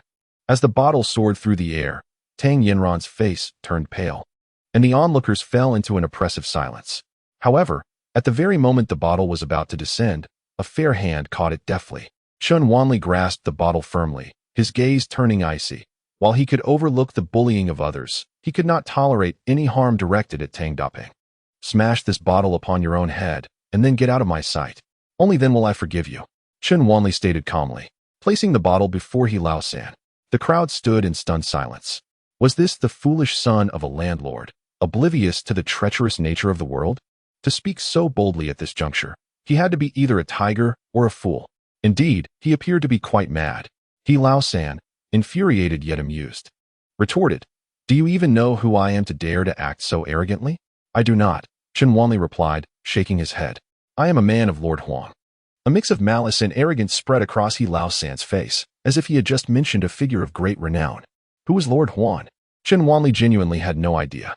He Lao San laughed again, mocking Chen Wanli for not even knowing the name of the fifth lord, yet still daring to challenge him. Han Feihu trembled in fear, urging, "Wanli, don't play the fool. Most of the earthwork business in Nanbin City is controlled by the fifth lord." While not everyone was aware of the specifics, the mention of a dominant figure in the earthwork trade was universally understood. The earthwork business was notorious for its lucrative yet fiercely competitive nature. Those who could dominate it were undoubtedly powerful figures in both the underworld and legitimate circles. Upon hearing this, Tang Dapeng shook his head at Chen Wanli. Seeing that everyone was frightened, He Lao San grinned triumphantly, pointing his finger at Tang Dapeng and then at Tang Yinran. "Are you scared now? Kneel and kowtow to me, or I will dispose of this old fool today and toy with the little lady. You won't be able to utter a single word." Chen Wanli's eyes simmered with anger. When his parents met an untimely demise, he, as their son, was away studying and could only hear the tragic news, left to grieve helplessly. After 3 years of diligent training, he was now determined to protect those he cherished and live freely. Not even a mere earth mover like Huang Wuya, nor the king of heaven himself, could instill fear in him. Chen Wanli ceased speaking, rose to his feet, and seized a bottle of wine, lunging forward. In the next moment, the bottle shattered against He Lao San's head, blood streaming down his grotesque face. Chen Wanli's actions did not falter, still gripping the jagged bottleneck. He aimed to stab He Lao San in the chest. The sheer ferocity startled He Lao San. He had never encountered such reckless boldness and hastily retreated. His few subordinates, witnessing the scene, quickly surrounded him. Yet, Chen Wanli seemed possessed, jabbing the broken bottle left and right. In the blink of an eye, 7 or 8 men lay sprawled on the ground, each with a gaping wound. A collective gasp echoed in the air. Chen Wanli pressed on, advancing towards He Lao San, seizing him by the collar and thrusting the bloodied bottle towards his face. "Now, repeat what you just said." He Lao San, confronted with the ferocity etched upon Chen Wanli's face, felt a wave of panic surge within him. He sensed that this reckless man truly had the audacity to kill him. The young man, Lord Huang Wu. Just as He Lao San intended to threaten, he felt the sharp shards of a beer bottle pierce his skin, a stinging pain radiating across his face. While I acknowledge that Lord Huang Wu might be a significant figure, what of it? Even if he stood here today, he must apologize to my father-in-law and wife, let alone the fact that you are merely a lackey. Chen Wanli exuded an aura of intimidation. He Lao San felt an inexplicable sense of dread. Memories of ruthless characters he had encountered flooding back to him. Fear gripped him. "Apologize, apologize. Spare me, old man. I merely spoke thoughtlessly. Please, let me off the hook." Tang Dapeng and Zhang Yuehong exchanged glances, astonished by Chen Wanli's newfound courage following his recovery. Their hearts swelled with emotion as he defended them. It would be disingenuous to claim otherwise. It was worth noting that when Auntie was struck earlier, her son-in-law hadn't dared utter a word. Tang Dapeng hurriedly stepped forward to pull Chen Wanli back, saying, "Wanli, let it go. let it go. Don't stoop to their level. As soon as Chun Wanli released his grip, he Laosin scrambled to his feet and dashed towards the door. Take your pack of dogs with you. Chun Wanli seethed. The sycophants, too, helped each other up and fled. In an instant, the private room was left with only family and friends. Everyone stared at Chun Wanli in astonishment. Silence enveloping the room. Chapter 8. The influence of the wealthy having spoken, he ushered Chun Wanli and his wife and daughter towards the exit. The others hastily bid farewell and departed, leaving behind a scene of chaos and the sobbing family of Andy. On the way home, Zhang Guohong shot a glare at Chun Wanli. Do you even realize who those people were? How could you dare to strike them? Wanli acted to protect me. Tang Daping interjected, clearing the tension with a couple of coughs. Han Feihu, trembling in fear, dared to show off. Yin Ran, working in the hospital, could easily become a target for those ruffians. Zhang Guohong, increasingly agitated, felt her earlier bravado dissipate, attributing her fears to Chun Wanli's impulsiveness. Chun Wanli remained composed, asserting that they dared not act against him, as Yin Ran was his wife and he would protect her. Zhang Yuehong, infuriated, struck the back of her chair, exclaiming that while her health had improved, all that Chun Wanli had learned was to boast. All right, enough of that. Have your cousin from the police station help mediate with Master Huang. Tang Daping interjected, attempting to ease the tension. Zhang Yuehong's face turned pale with anger. Easier said than done. That man is notorious for extorting money. Who knows how much it will cost to get him to negotiate? It's your fault. Yin Ran is so exceptional. She could marry anyone, yet you insisted she wed him. Now that she's recovered, all she has learned is how to stir up trouble and boast. Today's incident cannot be entirely blamed on him. Tang Yinran suddenly spoke up, surprising her parents as she defended Chun Wanli. Chun Wanli remained silent. Possessing unparalleled skills and knowing that wealth, power, or status would pose no challenge for him in the future. Not to mention, he harbored little regard for a mere ruffian engaged in the earth-moving business. However, such thoughts were not expressible. The atmosphere within the vehicle turned strange and awkward, with no one daring to utter another word as they sped towards the Tang family residence. The Tang family resided in a middle to upper-class community in South Bend City. Although not a mansion, their 4-bedroom, 2-living-room home was spacious enough. In the living room, only Chun Wanli and Tang Daping remained. Tang Daping grasped Chun Wanli's hand, expressing, "You have recovered from your illness. At last, I can provide your mother with a sense of closure." With a hint of embarrassment, he continued, "When your parents departed in haste, my sole focus was on bringing you here, as I was merely an outsider at that time. Consequently, your uncle assumed responsibility for the estate and affairs your parents left behind." Tang Daping hesitated, aware that revealing too much would be akin to leading a sheep into a tiger's den. He wished to spare Chun Wanli, who had just regained his health, from excessive burden. As long as you can come to terms with it, that is what matters. Cherish your time with Yin Ran. Her disposition is reserved, so be patient with her. I hope you can present me with a grandchild soon. Chun Wanli felt his cheeks flush with warmth, touched by the sincerity of his father-in-law's care, especially since Zhang Yuehong's attitude towards him was less than favorable. All right, enough of this. It's getting late. You should rest. With that, Tang Daping nudged Chun Wanli toward Tang Yinran's room. This. Chun Wanli recalled that he and Tang Yinran slept in separate rooms, perplexed by his father-in-law's intentions. What is this? You've recovered. Shouldn't you hurry and give me a grandchild? Tang Daping insisted, pushing Chun Wanli into the bedroom. Before him lay the sight of a woman's fair, bare skin, clad only in what resembled a bikini, her alluring figure laid bare. Tang Yinran turned away, her cheeks flushed with embarrassment. Oh, Chun Wanli turned around, hearing the soft rustling of her clothing behind him, an inexplicable dryness settling in his throat. Once dressed, Tang Yinran emerged, her cheeks still tinged with a rosy hue of embarrassment. Without uttering a word, she proceeded to the bathroom to take a shower. The bedroom features an ensuite bathroom, and Chun Wanli sat at the edge of the bed, the sound of water cascading from the bathroom stirring his imagination. Tang Yinran possessed a delicate visage and an exquisite figure. Chun Wanli felt that any man in such a moment would be overwhelmed by emotion. Yet, the prospect of sharing a bed seemed rather hasty. It was only when Tang Yinran emerged from the bathroom, retrieving a blanket from the wardrobe and laying it directly on the floor, that Chun Wanli's wandering thoughts ceased. They prepared for the night, turning off the lights in seamless unison. Neither spoke another word. Chun Wanli was acutely aware that both he and Tang Yinran had not fully embraced their connection. He did not deny his affection for her. He had felt the warmth of her care over the past 3 years. Thus, he wished for no sense of obligation between them. The night was tranquil, with the sounds of their restless movements amplified in the stillness. Tomorrow, I shall drive you to the hospital and then take the car for repairs. All right. With that single exchange, silence enveloped them once more. The following morning, Chen Wanli dutifully drove Tang Yin into work. Tang Daping observed their synchronized arrival and departure, his admiration nearly causing him to swoon. Zhang Yuehong, standing nearby, poured cold water on their enthusiasm, saying, "Don't get too carried away. Aren't you supposed to ask my cousin for help with that matter? You should go grocery shopping. Be prepared, that fellow is quite the miser. There's little choice in the matter. I've learned that Lord Huang is known for his vengeful nature. We cannot wait for him to retaliate against Wanli." Tang Daping frowned. Those who know him are our family's son-in-law. Those who don't might mistake him for your illegitimate son. What nonsense are you spouting? Upon arriving at the hospital, Tang Yinran was greeted by the head nurse, Huang Min, who pulled her aside to whisper in a corner, "Are you aware that our director, Zhang Debiao, is under investigation?" Surprised, Tang Yinran responded with a slight nod.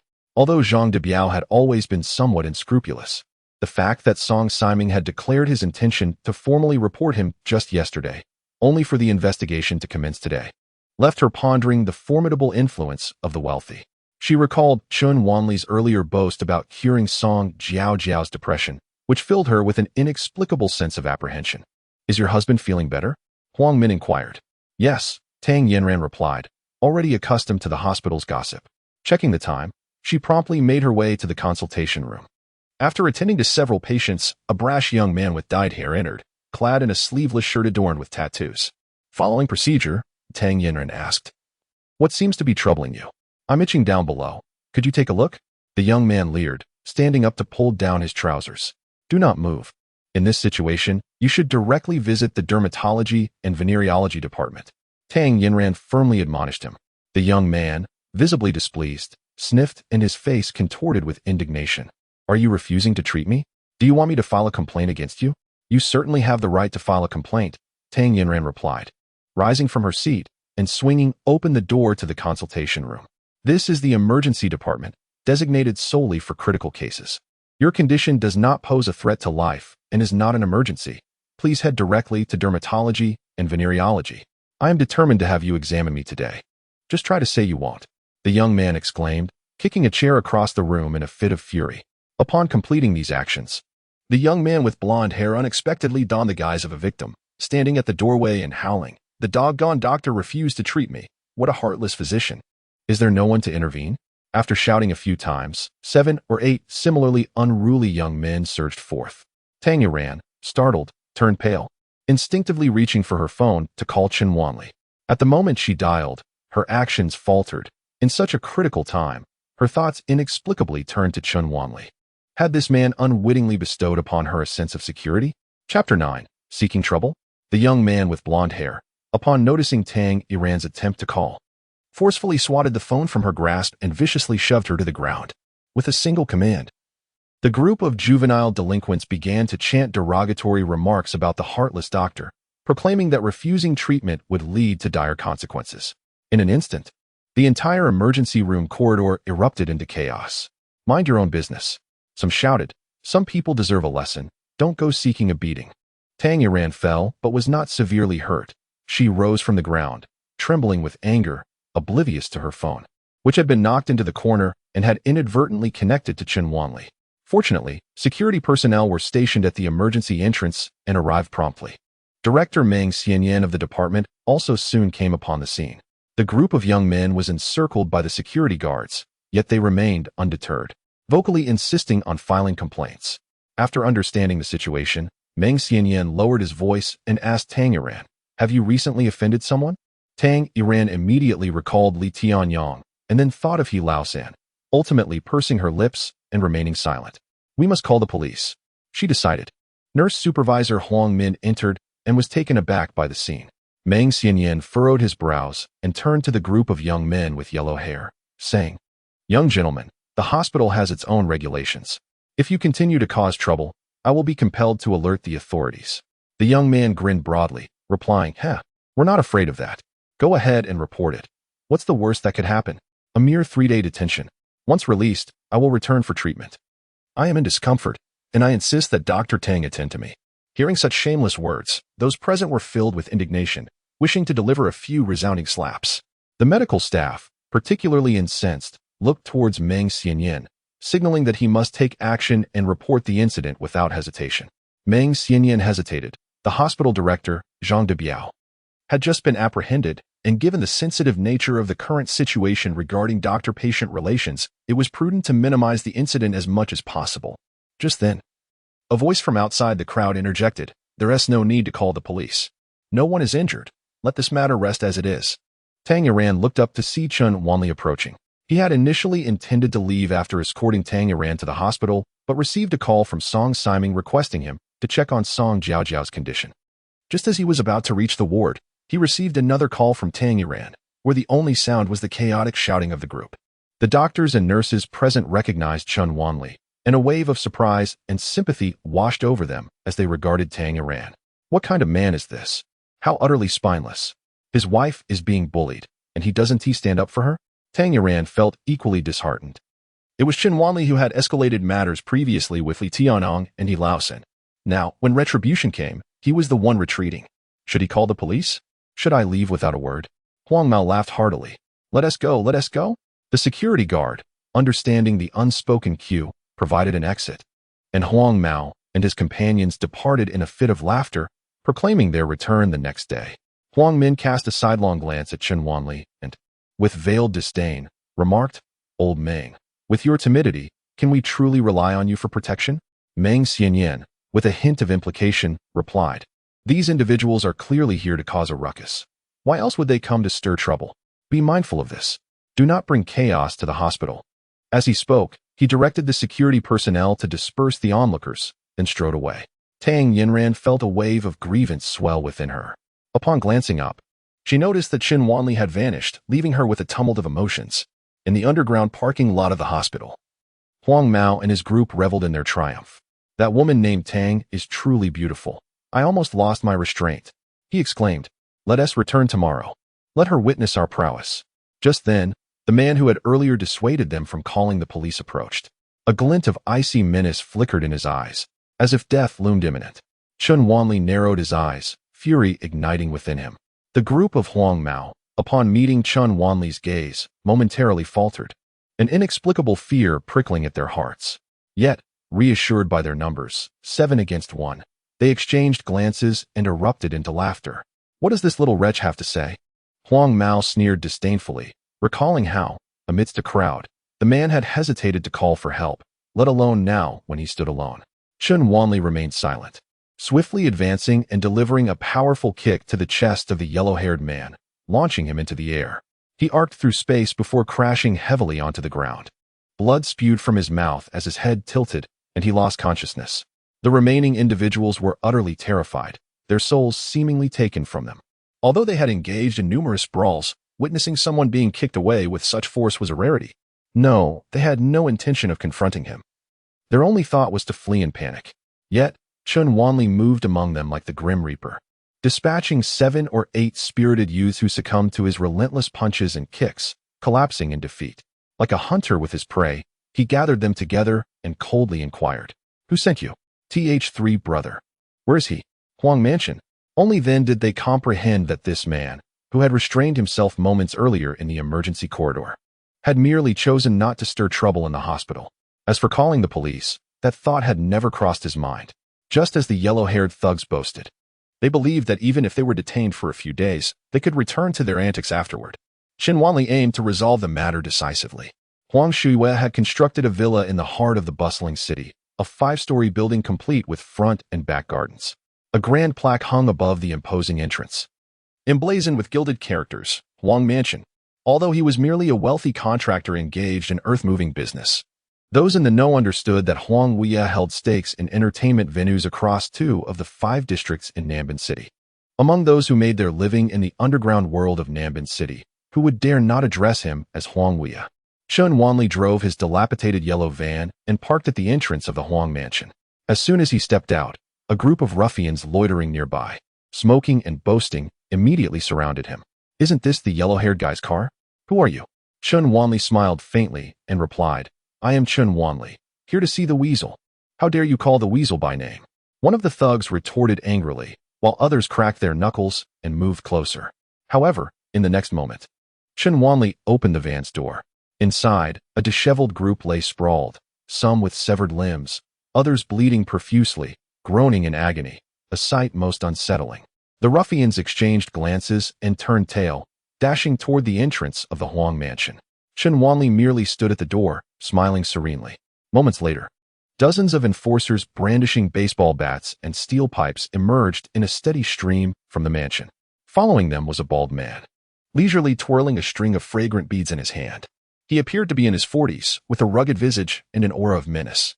This was none other than the infamous Lord Huang Wuye of Nanbin City, Huang Shuye. The previously arrogant He Laosan now obediently trailed behind him. You are Chen Wanli? Huang Shuye scrutinized Chen Wanli for a moment before sneering. Chen Wanli scoffed. I never imagined the legendary weasel would know of a mere nobody like me. The mention of the name Weasel ignited a fierce glint in Huang Shuye's eyes, his intimidating presence causing the air to thicken. The onlookers stared in astonishment at Chen Wanli, questioning the audacity of his actions. Chapter 10. You are merely fortunate. It seems that Han Feihu was not mistaken. Your condition is indeed quite severe. Huang Shuye, with a smile that did not reach his eyes, remarked, Do you think I sent someone to the hospital for no reason? I was merely awaiting your arrival. He Laosan was collecting debts on my behalf. If you harm him, it is tantamount to slapping my face. Initially, I intended to have someone confront you directly. But Laosan mentioned that you possess some skill. Engaging you outright would allow for your escape. As expected, you came right to my doorstep after just one disturbance. Do you not think your cousin-in-law is rather clever? As Huang Shuye spoke, he erupted into laughter, relishing the sense of control he wielded. Chen Wanli nodded slightly. Indeed, he is quite astute. Without his assistance, I would not have found my way here. Huang Shuye's expression darkened. You seem rather arrogant, young man. Do you possess some formidable connections or resources that embolden you to speak to me in such a manner? Repaying debts is a fundamental principle, is it not? Fundamental, indeed. But when innocent parties are implicated, they deserve to face the consequences. As for me, I lack connections, yet I am not someone you can provoke lightly. Chen Wanli shrugged nonchalantly. Now, allow me to see if you possess the means to be so audacious. Huang Shuye stepped back slightly and waved his hand. Instantly, the thugs wielding clubs surged forward. A glint of determination ignited in Chen Wanli's eyes as he lunged at the foremost assailant, seizing the baseball bat and twisting it deftly. The bat immediately fell into Chen Wanli's grasp. Surrounded by dozens, Chen Wanli not only adeptly evaded their assaults, but wielded his baseball bat with remarkable precision, striking down one adversary after another, be it head, chest, hand, or leg. His attacks, deft and ruthless, left his foes either sprawled on the ground or suffering grievous injuries. In the blink of an eye, 17 or 18 armed thugs lay incapacitated around him. Huang Shuye's expression grew increasingly grave, while He Laosan, positioned behind him, could hardly conceal his astonishment. Although these henchmen were not the most formidable, each had been battle-hardened and trained in combat. It appears I have underestimated you.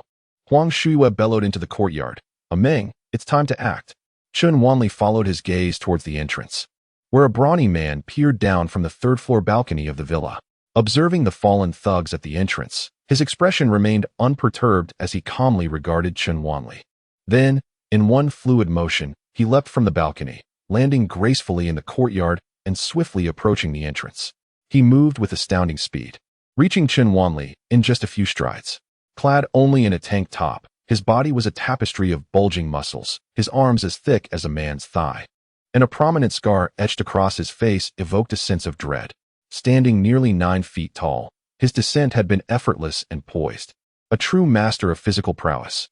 Chen Wanli assessed the situation. Rather than falter, he felt a surge of anticipation. Boy, kneel and apologize to Fifth Master, and I may spare your life, limiting your injuries to just your limbs. Meng chuckled softly. Once imprisoned for injuring an instructor during his military service, he had been rescued by Huang Wuye, subsequently becoming Huang Shuye's most trusted bodyguard. Once, Huang Shuye survived amidst a fray of 40 or 50 assailants. Upon the appearance of Meng, the crowd erupted in fervor. Brother Meng, take him down and avenge us. Huang Shuye regained his confidence, declaring, I have traversed the martial world for decades. Do you think my prowess relies on mere fortune? Meng clenched his fists, the sound echoing ominously. He launched a powerful punch, the air whistling with the force behind it. Chun Wanli stepped forward, effortlessly parrying the blow with a single hand, smiling nonchalantly at Huang Shuiwei.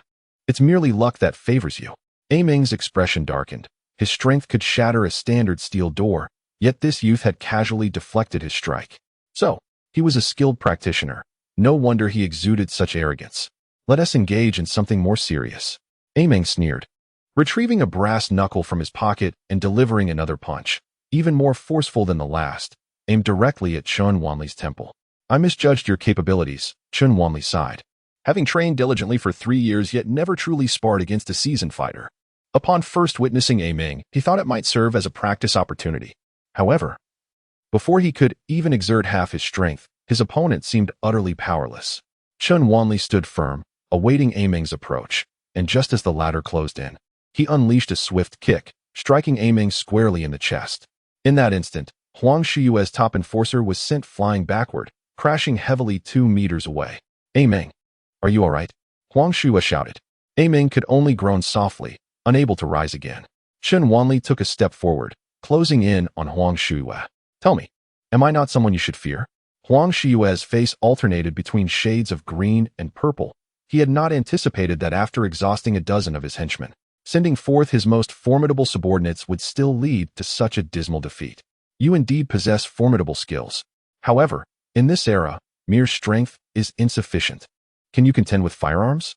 Can you withstand explosives? There have been those far more capable than you in the past, yet they have all vanished without a trace. Do you understand why? As Huang Shuiwei spoke, he began to regain his confidence.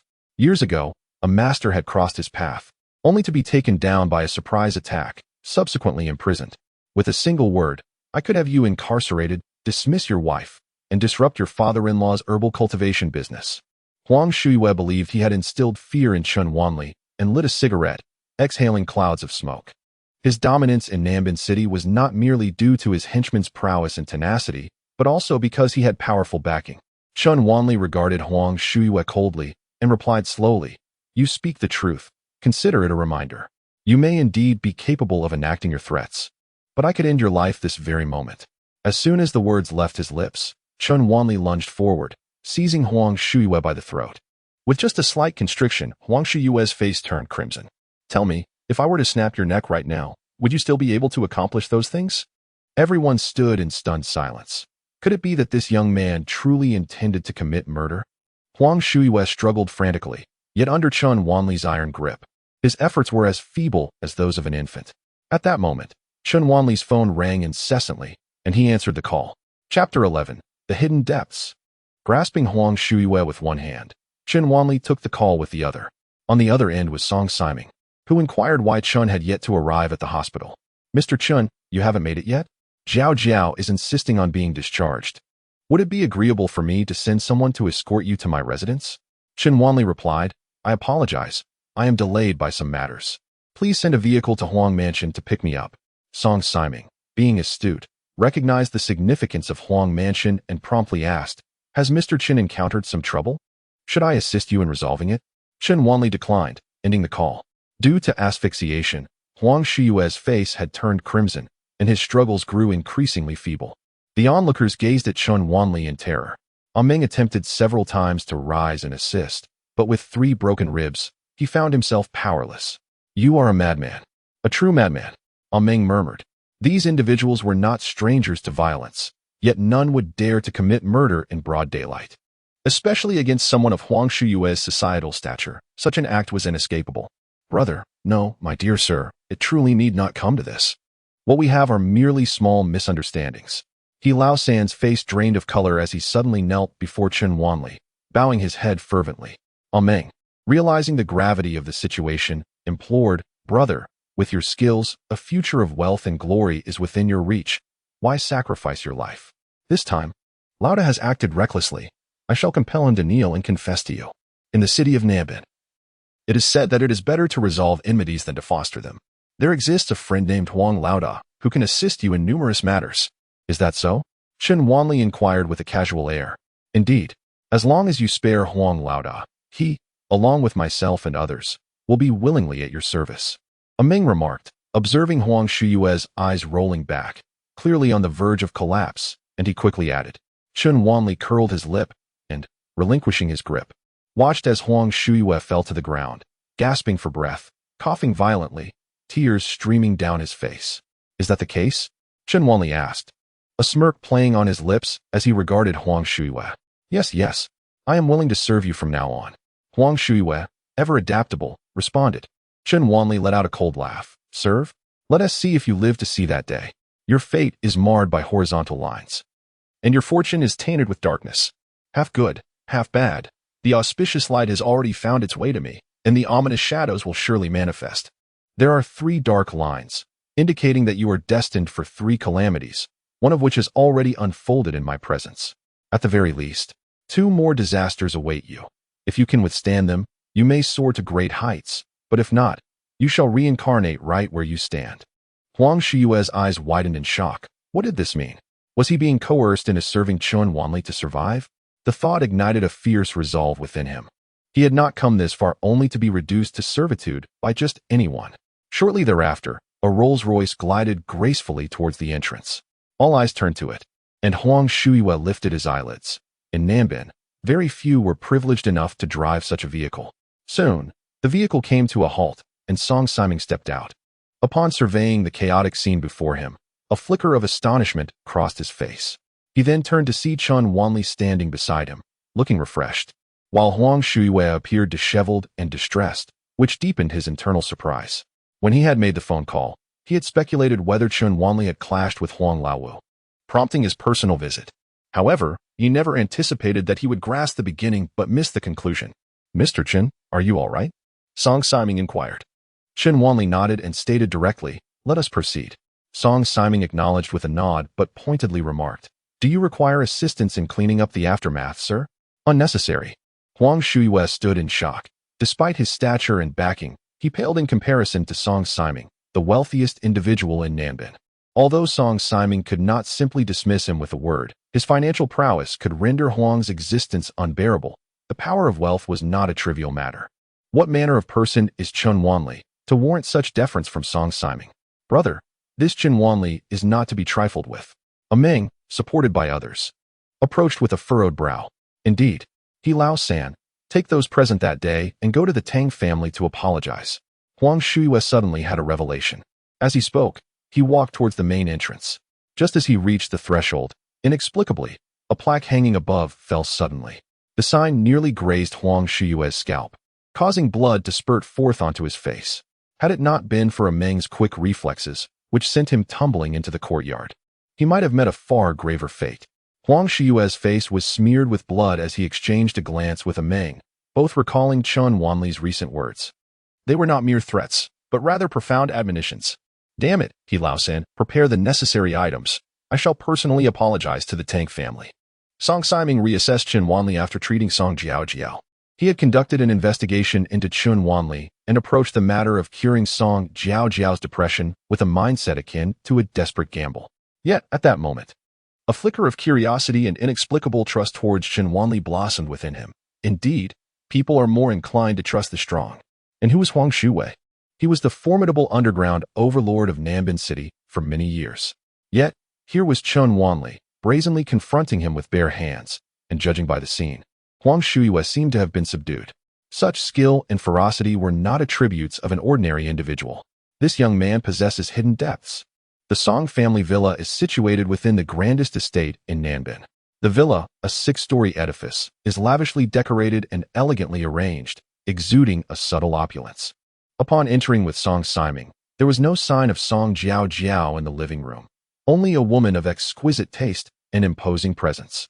The noblewoman scrutinized Chen Wanli with a discerning gaze, her eyes betraying a hint of skepticism. He is far too young. He may not have even completed his medical doctorate. How proficient can his skills be? Song Siming, is this the doctor you have chosen? The noblewoman turned her gaze towards Song Siming. Chen Wanli merely raised an eyebrow, remaining silent. Allow me to introduce, Song Siming stated. This is my ex-wife, Huang Furong. Chen Wanli nodded slightly, considering it a sufficient greeting. Huang Furong felt a tinge of displeasure. Coming from a distinguished lineage, even after her divorce from Song Siming, she was accustomed to being treated with flattery. Yet, Chun Wanli's haughty demeanor made her question whether he was dismissing her merely because she was his ex-wife. Depression is a psychological ailment, and while he claimed to be a traditional Chinese medicine practitioner, she had never heard of anyone successfully treating depression through such means. Huang Fu Rong voiced her skepticism directly. Song Siming frowned. Exercise caution in your words. Mr. Chun possesses his own abilities, and even the esteemed Dr. Li Jiang recognizes his medical skills. Abilities? What could a mere youth possibly know? Huang Fu Rong persisted relentlessly, aware of his ex-wife's obstinate nature. Song Siming chose not to engage further. Mr. Chen, Jiao is upstairs. Allow me to escort you. I won't permit him to see Jiao. Huang Fu Rong obstructed their path. Just as tensions threatened to escalate, a voice echoed from the intercom in the corridor. Come up. Chapter 12. Then let it be a death of sorts. Song Siming shot Huang Fu Rong a glare and proceeded with Chun Wanli directly into the elevator. Initially, Jiao's illness appeared manageable, but as time passed, she became increasingly reclusive, her emotional fluctuations growing more pronounced, ultimately culminating in suicidal tendencies.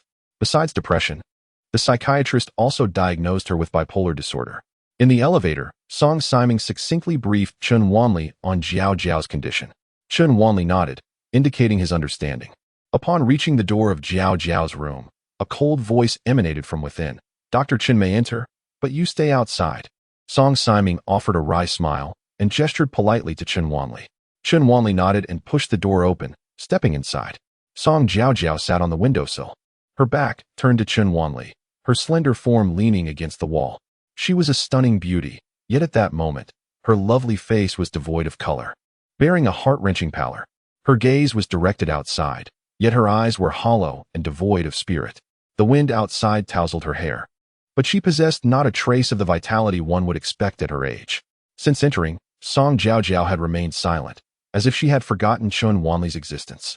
Let us begin with acupuncture, Chun Wanli suggested, producing the needles prepared by Song Siming. No need for that. Stay in the room for a while, then leave. My father will cover the consultation fee. Chun Wanli responded with a mild acknowledgement. So, you do not trust me? Song Jiaoji regarded him as if he were a fool. Traditional Chinese medicine for depression? My father is just grasping at straws, and you are merely seeking to profit from it. There is no need for pretense here. I want to play along. I saved you in the hospital. I know. You could at least express your gratitude. Oh, thank you. Chun Wanli furrowed his brow. Song Jiao's reaction was excessively cold, almost devoid of any will to live. So, you merely wish for death as a form of release. Song Jiao shot him a scornful glance. She had undergone enough psychological therapy to be skeptical of its efficacy. She neither wished to engage in banter with Chun Wanli nor believed in the miraculous effects of therapy, especially that offered by a practitioner of traditional Chinese medicine. Chun Wanli approached the window, smiling slightly. If you truly desire to die, it's not that difficult. I can assist you. Song Jiao looked at Chun Wanli in astonishment. Your father certainly did not inform you that until yesterday, I was a lunatic, Chun Wanli remarked. Song Jiao gazed at him, her delicate brows slightly furrowing as he pushed open the window. If you wish to die, then simply leap. Chun Wanli gestured towards the window. So, do you also believe that depression is merely an affectation? A sign of fragility? A lack of resolve? Song Jiao turned her gaze towards him. Depression inflicted upon her an unbearable physical torment, while her mind endured relentless devastation. The world perceives depression solely as pessimism and misanthropy, oblivious to the excruciating pain that accompanies it. Countless nights, she lay awake, her entire body racked with pain, unable to find solace in sleep. Even sleeping pills failed to grant her a fleeting moment of rest. She felt despondent and disillusioned, convinced that everything in this world was devoid of meaning, stripped of any curiosity towards life. This affliction is beyond the comprehension of the untroubled. Chun Wanli shook his head. I wish to provide you with treatment, yet you only desire death. If that is the case, then let us embrace the end. With those words, he suddenly embraced Song Jiao and leapt through the window. Her mind blank, Song Jiao wondered whether her father had summoned a killer or a healer. This was the 6th floor. Survival seemed improbable, with a mere 0.001 chance of surviving as a paraplegic. The wind howled in her ears as her body plummeted freely. The man's arms tightened around her waist. But it mattered little now. In that fleeting moment, the notion of liberation flashed through her mind, alongside an instinctual will to survive. Yet, was it not too late? Was all truly at an end? As she closed her eyes, awaiting the end of her life, she felt a sudden jolt in her body. Opening her eyes, she was met with an astonishing sight. Chun Wanli held her waist with one arm while gripping the edge of the second-floor balcony with the other. Song Jiaojiao gasped in disbelief, her mouth slightly agape, unable to close for a moment. Her mind was a blank canvas, and she nodded in a daze. "Hold me," Chun Wanli commanded. In a brief pause, he embraced her and, with a powerful tug, leaped off the second-floor balcony, bringing her along. "Are you sure acupuncture will work?" Song Jiaojiao inquired. Chun Wanli shrugged, merely gesturing for her to lie down. "I think perhaps you should first have a good rest." Despite her incredulity, Song Jiaojiao inexplicably followed his instructions and lay on the bed. Chun Wanli's acupuncture technique was exceptional. The needles were inserted without any pain. His hands were warm and dry. After the third needle was placed, Song Jiaojiao's eyelids grew heavy. 16 needles had been inserted along the liver meridian, and she drifted into a deep slumber. At that moment, a voice echoed from outside the room. "Dr. Chiao, my daughter's illness relies entirely on you. Rest assured, I will have a thorough discussion with Miss Song before formulating the next treatment plan." No sooner had he spoken than the door swung open. Huang Fu-rong entered, accompanied by a foreigner in his 30s with blonde hair and blue eyes.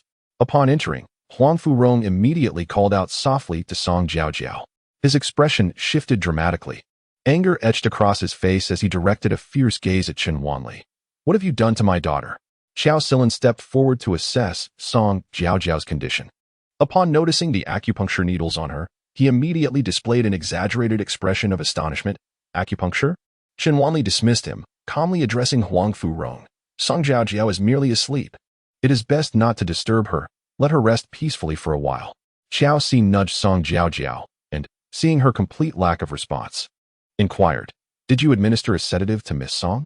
Huang Fu-rong repeatedly called out Song Jiaojiao's name, and upon confirming her utter unresponsiveness, he became visibly anxious. The arriving Song Siming was equally taken aback. Chapter 13. I am in a foul mood, so I will not treat. Song Jiaojiao had long suffered from insomnia. Even when asleep, her slumber was but a light one, a fact known to all. Yet now, she was in such a deep sleep that even calls could not rouse her. How could this be? Had she truly been given a tranquilizer? Xiao Si's haughty demeanor was tinged with disdain. "Perhaps your intentions were to heal, but I must assert that sedatives should not be administered haphazardly. Otherwise, the patient may never awaken." Upon hearing this, Huang Fu-rong erupted in fury, glaring at Chun Wanli. "If anything were to happen to my daughter, I will not let you off the hook." Chun Wanli furrowed his brow. "I have not administered a sedative. It was merely acupuncture to aid her sleep. Quality rest will alleviate Song Jiaojiao's anxiety." "Preposterous. I have never witnessed acupuncture being effective for sleep. Could it be your original invention?" Xiao Si's tone dripped with sarcasm as he reached to remove the acupuncture needles from Song Jiaojiao. Chun Wanli's expression hardened. "If I were you, I would refrain from meddling in matters I do not understand, especially not recklessly removing needles." Song Jiaojiao can now find solace in sleep, relying solely on acupuncture for her slumber. However, once the needles are withdrawn, her sleep is abruptly interrupted, triggering an immediate onset of her bipolar disorder symptoms. A fleeting look of disdain flashed in Xiao Zi's eyes. "Are you questioning my professional competence?" With an air of unwavering confidence radiating from his visage, he continued, "I was admitted to Harvard Medical School at the age of 17 and obtained my Ph.D. in psychology by 23. Over the past decade, I have traversed both the Americas and Asia, directly confronting patients on the front lines of mental health. I have successfully treated countless individuals suffering from depression across various nations." With each assertion, he seemed to advance closer to Chun Wanli, his presence formidable, as if he possessed the ability to unmask Chun Wanli's fade at any moment. Huang Fu-rong felt increasingly convinced that, in comparison, Chun Wanli, a mere commoner, was unworthy of even being in Xiao Zi's shadow. Xiao Zi pointed disdainfully at Chun Wanli, his expression brimming with arrogance. "I shall never collaborate with someone so utterly unprofessional." Song Siming furrowed his brows. Xiao Zi's credentials were indeed impressive, marking him as an internationally renowned physician in the realm of depression. The fact that his ex-wife managed to enlist him came at a significant cost. Now, Xiao Zi not only accused Chun Wanli of improperly administering sedatives, but also openly declared his lack of professionalism. Although he initially harbored some faith in Chun Wanli, Doubts began to gnaw at him. Without hesitation, Huang Fu Rong pointed to the door, addressing Chun Wanli. Leave. If I hear another word of your nonsense, I shall slap you twice. Chun Wanli, who was never known for his patience, felt his temper flare. I am willing to depart. However, it was merely a prior arrangement with Song Siming. Your vile words have rendered that agreement null and void. When you next come to plead with me, whether I acquiesce to your request will no longer be within your control. Huang Fu Rong exclaimed in anger, Someone, expel this scoundrel. Chun Wanli let out a cold snort. No need. I shall leave on my own. Mr. Song, take care of yourself. Upon witnessing Chun Wanli's genuine fury, Song Siming hastily pursued him. Mr. Chen, you. Chun Wanli dismissed him with a scoff and directly took the elevator down. Xiao Si observed the irate Song Jiao before him, utterly taken aback. He had never anticipated that the moment the last acupuncture needle was removed, she would truly awaken. Once roused, she merely scanned the room, her voice hoarse. Where's Chun Wanli? That fraud. I have already made him leave. This is Dr. Xiao Si. He's merely a charlatan. You wouldn't understand. Huang Fu Rong retorted dismissively. Song Jiao sprang from the bed, her visible agitation and impatience spiraling out of control. She first seized a pillow and hurled it at Xiao Si, then violently yanked the lamp from the bedside table and smashed it onto the floor. Song Siming arrived and was rendered speechless by the scene before him. He was all too familiar with this situation. The manic symptoms of a bipolar disorder manifesting in such unrestrained fury. Dr. Xiao Si? Huang Fu Rong called out. Xiao Si waved a hand at Huang Fu Rong, stating, The euphoric phase of mania leads to heightened emotions, boundless energy, irritability, racing thoughts, and reckless behavior, merely a symptom of the illness. It is of no consequence. Miss Song, please remain calm. I am Dr. Qiao. Before he could finish his sentence, Song Jiao became even more infuriated. Seizing various objects to hurl at Dr. Qiao's feet, Song Siming recalled Chun Wanli's earlier words and questioned, Has Jiao truly been administered a sedative by Chun Wanli? Is it, as he claimed, that she would awaken merely upon the removal of the needle? Huang Fu Rong stood frozen, seemingly in alignment with Chun Wanli's assertions. Dr. Qiao exuded an air of composure. Ladies, please do not panic. Once this emotional outburst subsides, Song Jiao pointed vehemently at the door. Gasping for breath, Get out. Dr. Qiao's face flushed crimson. He had not anticipated the severity of Song Jiao's condition, which rendered her emotions uncontrollable. Following standard protocol, he decided to wait until she calmed down, obediently making his way toward the exit. Huang Fu Rong appeared somewhat awkward, yet stubbornly retorted, Jiao, Dr. Qiao. You too leave. After venting her frustrations, Song Jiao trembled, resembling a wounded beast. I am your mother. How dare you speak to me in such a manner? Song Jiao's face turned ashen. Throughout my life, you have always sought to dictate my every decision, forcing me into a mold of your making.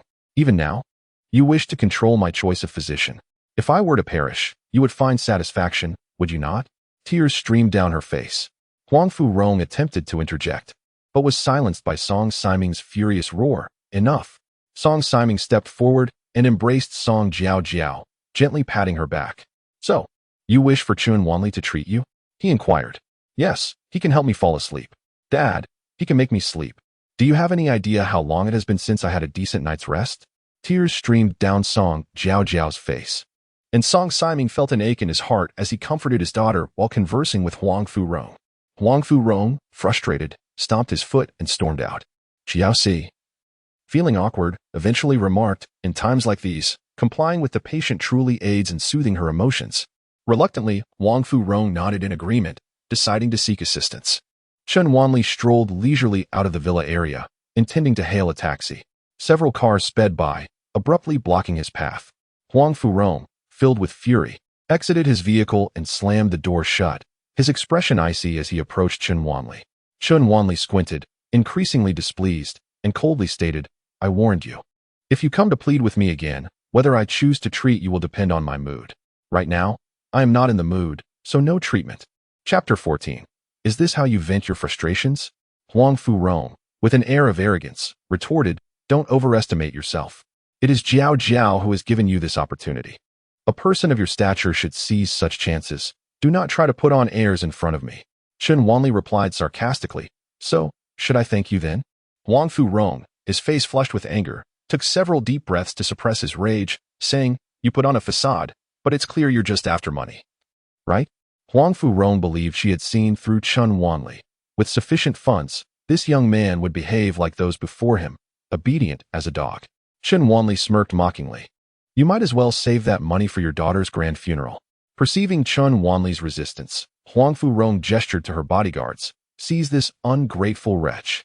Several bodyguards, their faces twisted with malice, lunged at Chun Wanli. However, as one drew near, he was met with a swift punch that struck his face. In a fluid motion, Chun Wanli seized another's arm and, with a powerful throw, sent him crashing against the car's windshield, shattering it into a spiderweb of glass. Like a tiger among sheep. Within mere moments, all of Huang Fu-rong's bodyguards lay incapacitated on the ground. The atmosphere fell into a profound silence. Huang Fu-rong stepped back in terror. The bodyguards she had brought were no less than elite soldiers. How could they have been so easily rendered ineffective? "If the money is insufficient, name your price."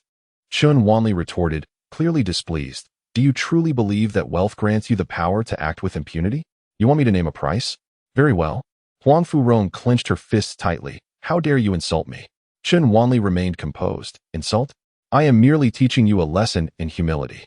Anger surged within Huang Fu-rong, and she was about to retaliate with harsh words when Song Siming arrived. Observing the scattered bodyguards, he could easily deduce what had transpired, and he had heard Chun Wanli's words all too clearly. Although Chun Wanli's tone was excessively domineering, Song Siming felt a fleeting discomfort, yet he quickly dismissed it. He understood Huang Fu-rong's temperament well enough to know that her predicament was of her own making. Nothing is more pressing than Song Jiaojiao's illness. Over the years, as he sought medical help for her, he consulted countless renowned doctors, yet only Chun Wanli could elicit a meaningful word from his daughter. He regretted not having placed unwavering trust in Chun Wanli. He felt an overwhelming urge to slap himself. Anger surged within Song Siming, and he stepped forward, delivering a resounding slap to Huang Fu-rong's face, causing her to stagger backward, blood oozing from the corner of her mouth. Holding her face in disbelief, Huang Fu-rong exclaimed, "How dare you strike me? Not only that, but should you continue your ruckus, I shall divulge all your family's secrets to your esteemed patriarch." Upon hearing this, Huang Fu-rong fell silent. She feared nothing in the world, yet trembled at the thought of her own grandfather. "Brother Chun, I apologize for my rudeness today. Please grant me your forgiveness," Song Siming said with a forced smile. Chun Wanli chuckled. "As the richest man, you certainly command respect. But I am a man of my word. Even a tycoon cannot compel me to go back on my promises." Nodding in agreement, Song Siming's gaze turned menacing as he approached Huang Fu-rong, delivering a series of slaps that left her face swollen and her spirit broken, collapsing to the ground, forgetting even to weep. "Brother Chin, does this suffice to relieve your anger?" Song Siming inquired. "May I enter and take a look?" Xiao Si couldn't help but ask. "Certainly. Let me broaden your horizons, so you think twice before speaking carelessly next time." Chun Wanli retorted with a cold smile as he entered the bedroom. At that moment, Song Jiaojiao sat on the bed, curled up and hugging her legs. "Mom, she didn't trouble you, did she?" Song Jiaojiao cautiously inquired, yearning for the sensation of swiftly drifting into slumber that she had just experienced, fearful that her mother might offend Chun Wanli. "It's all right, come. Let us proceed with the acupuncture anew." Chun Wanli smiled. Song Jiaojiao exhaled in relief and promptly reclined on the bed again. As Chun Wanli administered the needles once more, she soon succumbed to a deep sleep again. Xiao Si and Song Siming stood nearby, utterly astonished.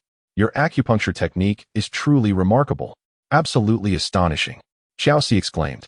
Chun Wanli, indifferent to the praise, merely addressed Song Siming. "I shall leave a prescription.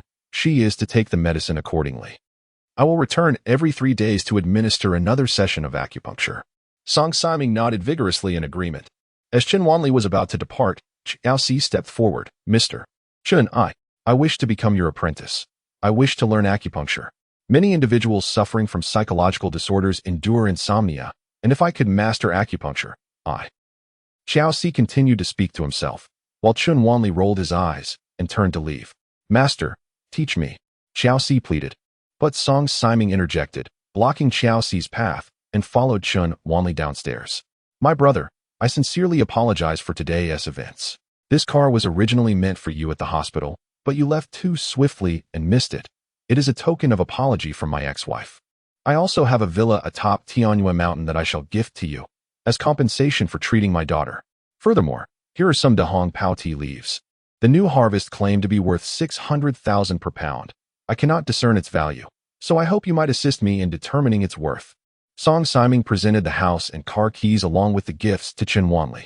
After receiving the information, Chen Wanli smiled faintly and remarked, Song Jiao's ailment is trifling, but your condition is rather troublesome.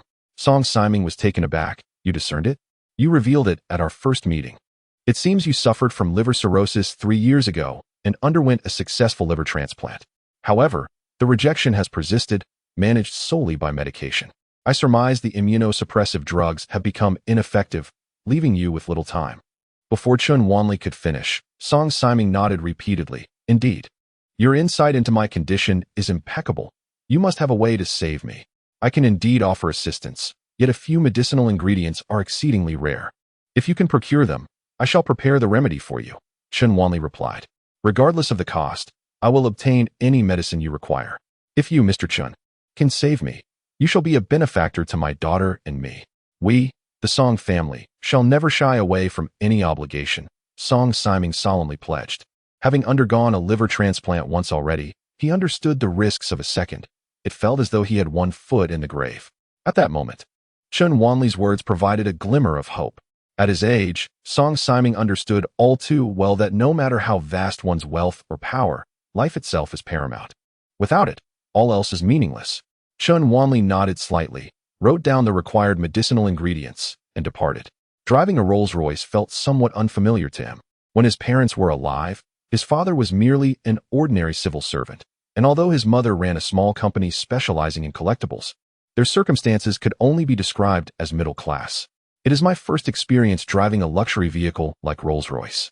Upon returning home, Tang Yinran had already finished work and was at home. The dining table was adorned with 7 or 8 dishes, while her in-laws were still bustling about in the kitchen. Are we expecting guests? Chen Wanli inquired. Before Tang Yinran could respond, her mother-in-law emerged from the kitchen, her face dark with displeasure. Isn't this all you're doing?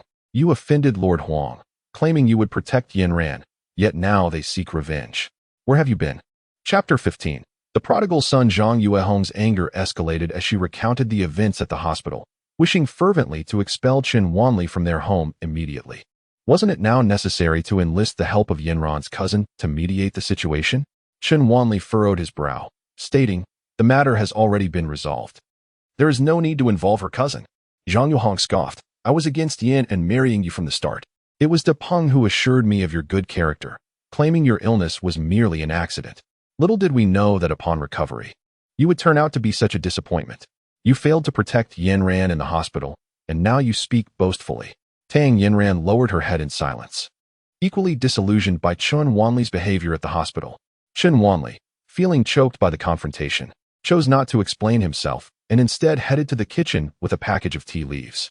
Dad, this tea was a gift. It should be quite good. Please enjoy it. Ha ha, good.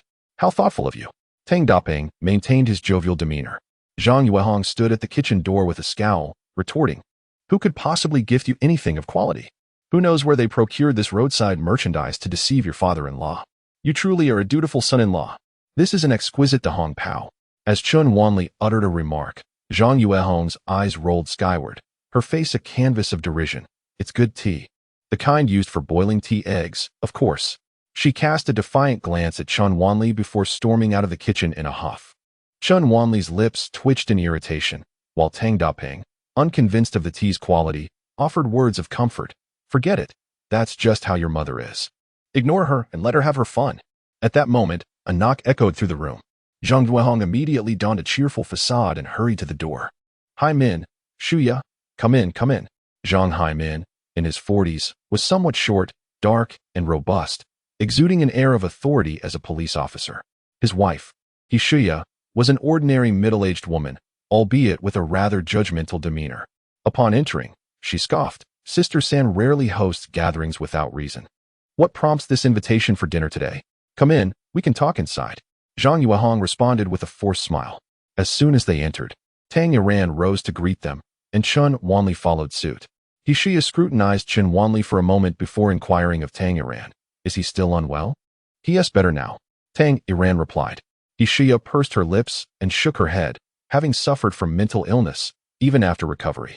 There's little hope for a promising future. Which organization would dare employ someone with a history of mental health issues? He might as well tend to the family herb garden and farm quietly. With each word, Zhang Yuehong's face flushed with suppressed rage. Had it not been for her neediness, she would have exploded long ago. All her pent-up frustration was directed at Chun Wanli. For if it weren't for this unfortunate son-in-law, would she have to endure such indignities? Zhang Haimin chuckled. I'll go see what delicious dishes my brother-in-law is preparing. With that, he made his way to the kitchen. Oh dear, the kitchen is a mess. Just wait in the living room to eat, Zhang Yuehong said as she hurriedly followed him inside. As Zhang Haimin entered the kitchen, his gaze inadvertently fell upon a tea box resting on the windowsill, causing his eyelids to twitch. That tea box seemed somewhat familiar. During his last meeting at the security department, it was the very tea that Director Shun had been drinking. Rumor had it that this tea cost over several $100,000 per pound, a luxury only families of Shun's standing could afford. Brother-in-law, how's business at the medicinal garden? Zhang Haimin couldn't help but inquire. Same as usual. Ha ha ha, it's just manageable, Tang Daping casually replied. Noticing Zhang Haimin's interest in the tea box, Zhang Yuehong assumed it was just a cheap product and chuckled awkwardly. It's merely the tea used for boiling tea eggs, nothing impressive for you to laugh at. With that, she tucked the tea box away and brought out another jar. This is Tang's fine tea. Let me brew some for you. Zhang Haimin's lips twitched in disbelief. Sister, you're using tea worth hundreds of thousands to boil tea eggs, while serving me the 3,000 per pound variety. You truly are something. What? Zhang Yuehong's smile froze on her face. Are you joking? This tea costs hundreds of thousands per pound. Upon seeing the teasing smile on Zhang Haimin's face, she realized he must have misunderstood. She swiftly opened the rice cooker. As the lid lifted, an enticing aroma of tea wafted out, revealing 7 or 8 eggs nestled inside. What a waste. Zhang Haimin winced in dismay. Zhang Yuehong, now believing him, was instantly filled with regret and embarrassment. Goodness. She had boiled eggs with a significant portion of tea worth hundreds of thousands. What a foolish thing to do. Tang Daping was so astonished that he could hardly close his mouth. Wanli claimed it was a gift from a friend, and I assumed it was merely an ordinary item, Zhang Yuehong said with a darkened face, feeling somewhat awkward. Zhang Haimin chuckled. Perhaps I mistook it. Just as well, my home is out of tea. Any tea will suffice. I am not picky. With that, he snatched the tea box and grabbed a couple of tea eggs before exiting the kitchen. Tang Daping furrowed his brow and lowered his voice. Never mind. I happen to need him for a favor. Let this serve as a token of gratitude. It's all that Chen Wanli's fault for not clarifying, Zhang Yuehong complained. Wanli said it. Who told you not to believe him? Chen Wanli was in the living room, thoroughly amused by the conversation, but too indifferent to intervene. Soon, the dishes were ready, and the family took their seats. Haimin, allow me to toast to you. Among our kin, you are the most successful, becoming a director at just 40. You are bound to ascend even higher. Tang Daping raised his glass. Our Haimin has gained the favor of Director Shun from the Security Bureau. It is likely he will rise even further after the new year. He Shuang's eyes sparkled with pride. Then let us toast to your promotion. Let us drink another. Tang Daping laughed. Zhang Haimin, flattered by the praise, felt somewhat elated. Being at the Security Bureau isn't as comfortable as being the director. Although I am merely the deputy, I handle the day-to-day affairs. All the figures around here must show me some respect. Chun Wanli kept his head down, focused on his meal, while Tang Yiran nudged him with her foot, signaling him to toast to their uncle. Chun Wanli lifted his head, momentarily lost in thought, before a look of realization crossed his face. He promptly filled a pair of chopsticks with sweet and sour fish and placed it into Tang Yinran's bowl. Father prepares this dish exceptionally well. Do give it a try. At that moment, He Shuang observed their playful exchange and burst into laughter. Tang Yinran, flushed with embarrassment, felt utterly mortified. Was Chun Wanli truly recovered? Or was he still unwell? Was he acting foolishly? After several rounds of drinks, Zhang Haimin, exhaling a cloud of alcohol-laden breath, remarked, "Brother-in-law, your invitation to dinner surely indicates you have something to discuss. Pray tell. I cannot guarantee results, but I shall endeavor to assist. This matter is indeed within your capabilities." Just the other day, during Yinran's uncle's birthday banquet, Han Feihu was owed a debt, and the situation escalated right at the celebration. Wanli intervened to protect me and ended up in a scuffle with the debt collectors. It's become quite a commotion, and I hope you can help mediate. Tang Daping succinctly clarified the situation.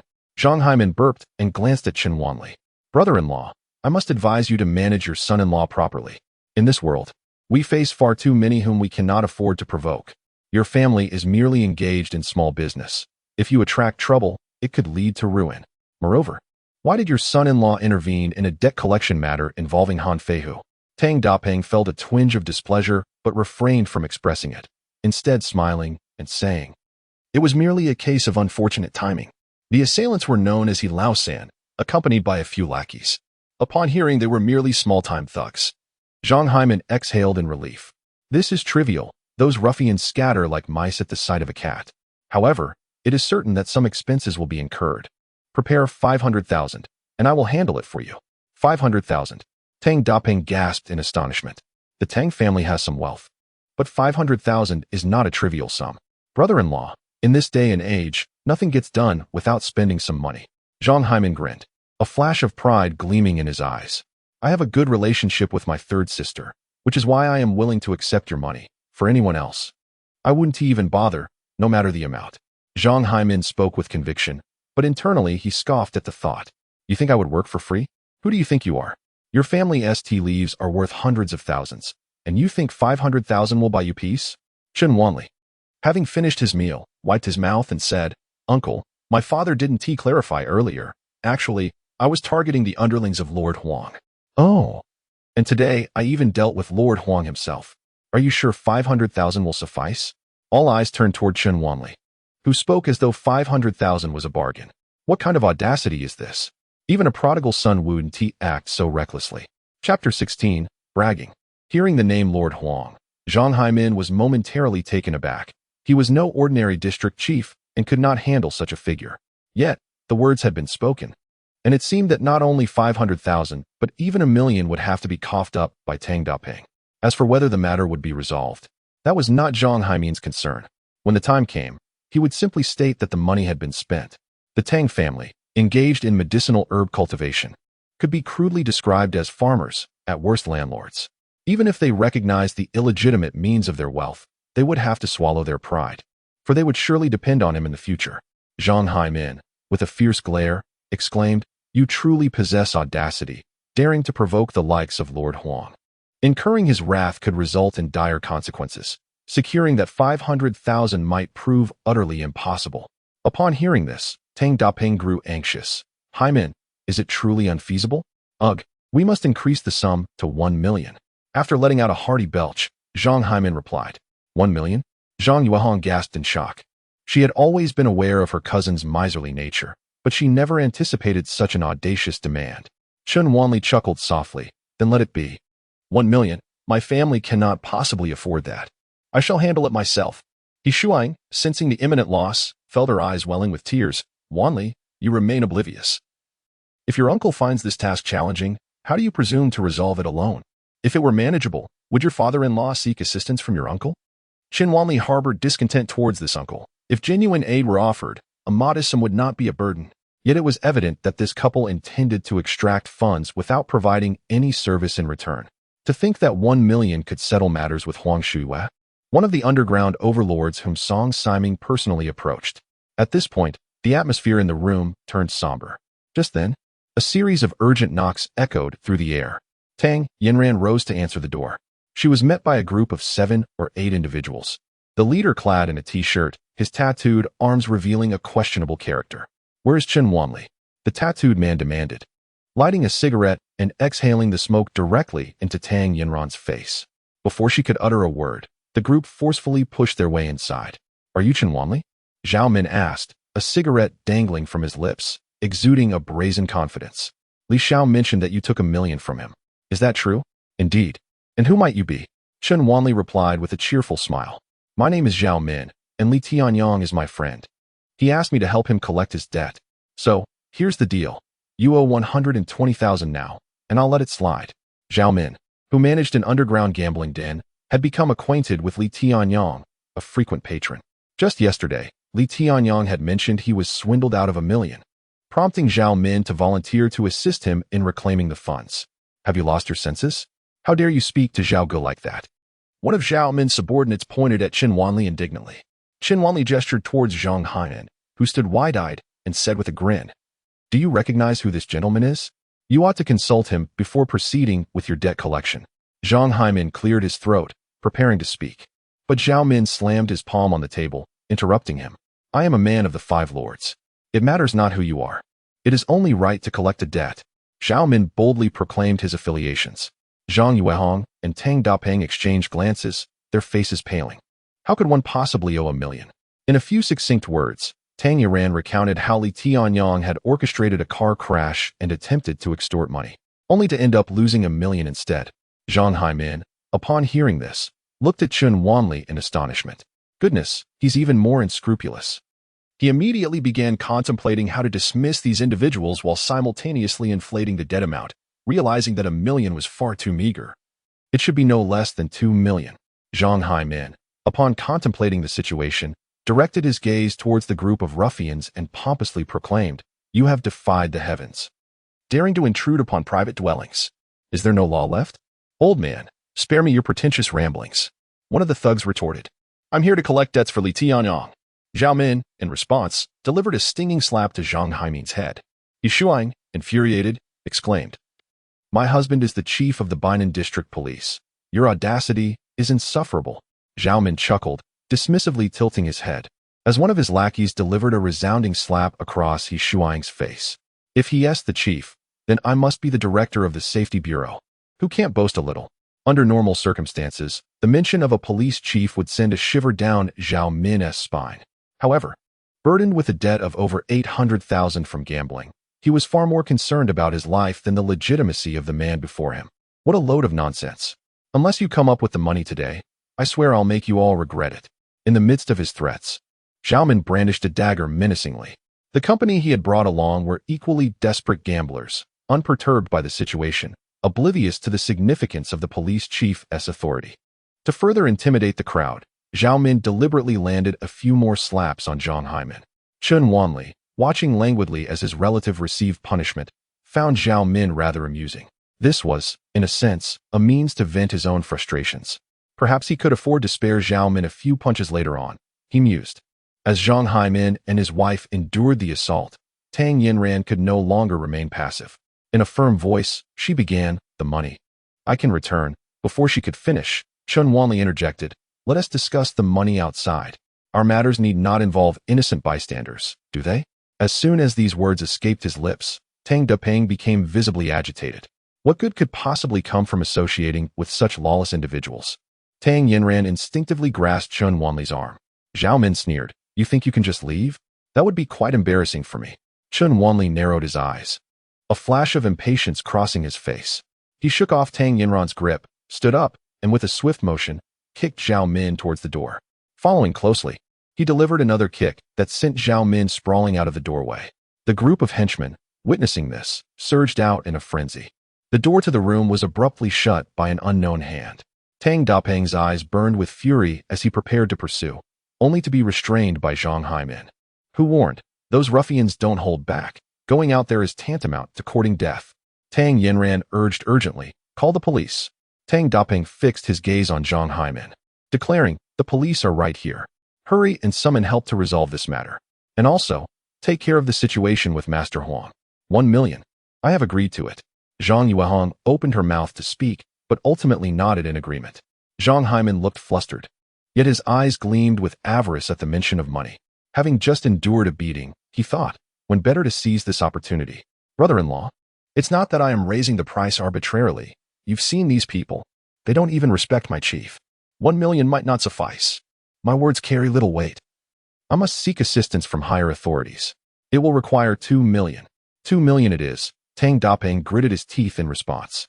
Zhang Yuehong inwardly cursed Chen Wanli as the source of the trouble, yet she ultimately refrained from voicing any dissent. "Rest assured, brother-in-law, money can work wonders.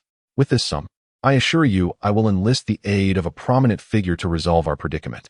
Zhang Haimin was taken aback by Tang Dapeng's willingness to comply. While he instructed Tang Dapeng to transfer the funds, he pretended to search for contacts on his phone. Once outside, Chen Wanli had no intention of engaging in rational discourse with this group of ruffians. With swift precision, he incapacitated them and dragged them into the elevator. treating them like lifeless dogs before hauling them to a secluded corner of the building. Zhao Min, battered and bruised, seethed with a mix of fear and fury. I am associated with Lord Huangwu. Do you know who he is? If you dare to lay a hand on his people, he will surely flay you alive. Chun Wanli chuckled. Those words would not even dare escape the lips of a weasel standing before me. Do you comprehend? Zhao Min scoffed. What bravado! While Lord Huang may remain silent, he can certainly make you regret your insolence. Unable to swallow his humiliation and still yearning for money, he resolved to call the casino manager, willing to part with $500,000 from a potential million. Pointing at Chun Wanli, he declared, You think you're so tough, huh? Just wait while I summon my allies. Zhao Min's group glared menacingly at Chun Wanli, fortunate that they were tucked away in a corner, as passers-by would hardly notice them. Otherwise, such a spectacle would surely terrify onlookers. Then, 5 black Mercedes-Benz vehicles arrived in succession. From them emerged over a dozen muscle-bound enforcers. And the last to exit was none other than Huang Shuiyue. Chapter 17, An Immediate Explanation. Upon spotting Huang Shuiyue from a distance, Zhao Min was momentarily stunned. The casino manager was indeed formidable enough to summon Lord Huangwu. With the Lord himself present, this young man was surely in for a reckoning today. Zhao Min glared at Chun Wanli, gritting his teeth in frustration. Chun Wanli merely curled his lip, casting a sympathetic glance at Zhao Min. In the next moment, Zhao Min's mouth fell open, unable to close for what seemed like an eternity. To his astonishment, Chun Wanli not only showed no fear, but also stepped out from around the corner, calling out to Master Huang Wu from a distance. Then, to Zhao Min's incredulity, the impressive Master Huang Wu approached with a smile, jogging over and extending his hand towards Chun Wanli. Mr. Chun, I must apologize for my earlier lack of discernment. As Huang Shuiyue drew near, he clasped Chun Wanli's hand with fervor, exclaiming, Mr. Chun, your words are like gold. Every one of them proves true. Truly, you are a remarkable individual. Zhao Min's expression froze, realizing that Master Huangwu was not there to assist him. Instead, he was treating Chun Wanli with such deference and respect. Ah, your gratitude is indeed peculiar, Chun Wanli remarked, gesturing toward Zhao Min and his entourage. Huang Shuiyue hesitated. I do not recognize them. Chun Wanli replied with a smirk. But they are indeed your people, Master Wu. Zhao Min's face turned pale, his legs trembling beneath him. Huang Shuiyue nervously swallowed, pleading, Mr. Chun, grant me a chance, and I shall provide you with an explanation. With that, he cast a fierce glare at Zhao Min. Master Wu, I am Zhao Min from the Anyang Casino, sent by the esteemed young Master Li Tianyang to collect a debt. However, it seems a great flood has engulfed the Dragon King Temple. Zhao Min hurriedly explained. So you dare to act recklessly under my name? Huang Shuiyue's face turned an alarming shade of green. With a wave of his hand, he signaled his subordinates to take Zhao Min away. 2 burly men approached, delivering a thorough beating to Zhao Min before hoisting him into the trunk of a car. Chun Wanli's expression softened slightly. Initially, he thought that Zhao Min was a weasel sent to cast a spell on him, but it seemed he had overthought it. Huang Shuiyue, witnessing this, breathed a sigh of relief and gestured to his subordinates. Immediately, they began unloading gifts from the vehicle, dozens of boxes of various vintages of Maotai liquor, numerous boxes of Zhonghua cigarettes, prized ginseng, American ginseng, and cordyceps, all carried out in succession. As they worked, Huang Shuiyue smiled and introduced the varieties. Mr. Chun, today you mentioned I face 3 calamities, all of which are ominous. 2 have already manifested. By good fortune, I remain alive. How might I avert the 3rd calamity? Huang Shuiyue gazed at Chun Wanli with a pleading expression. Chun Wanli cast a sidelong glance at Huang Shuiyue. Your 3rd calamity is particularly perilous. Without the assistance of a benefactor, your demise is certain. The fortune of your red light should be linked to me. When the time comes, seek me out.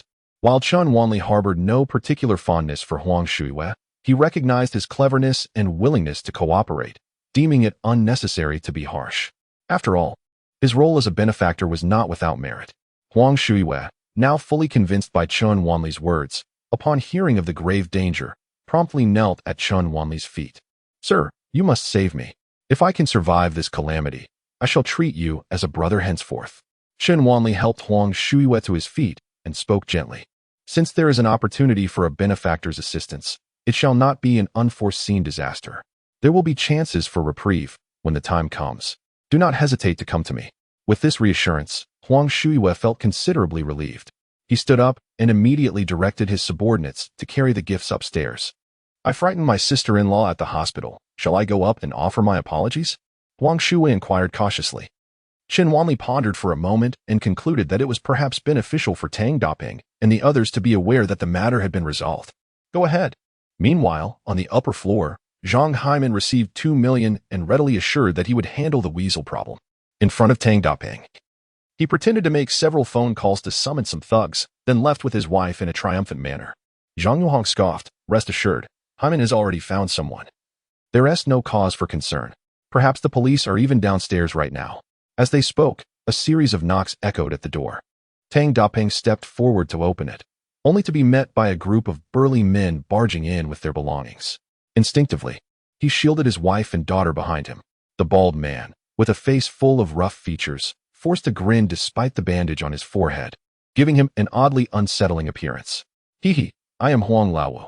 Zhang Yuehong nearly screamed in fright, while Tang Iran's face turned pale. Don't be alarmed, don't be alarmed. I have come to apologize. Huang Shuiwe hurriedly interjected.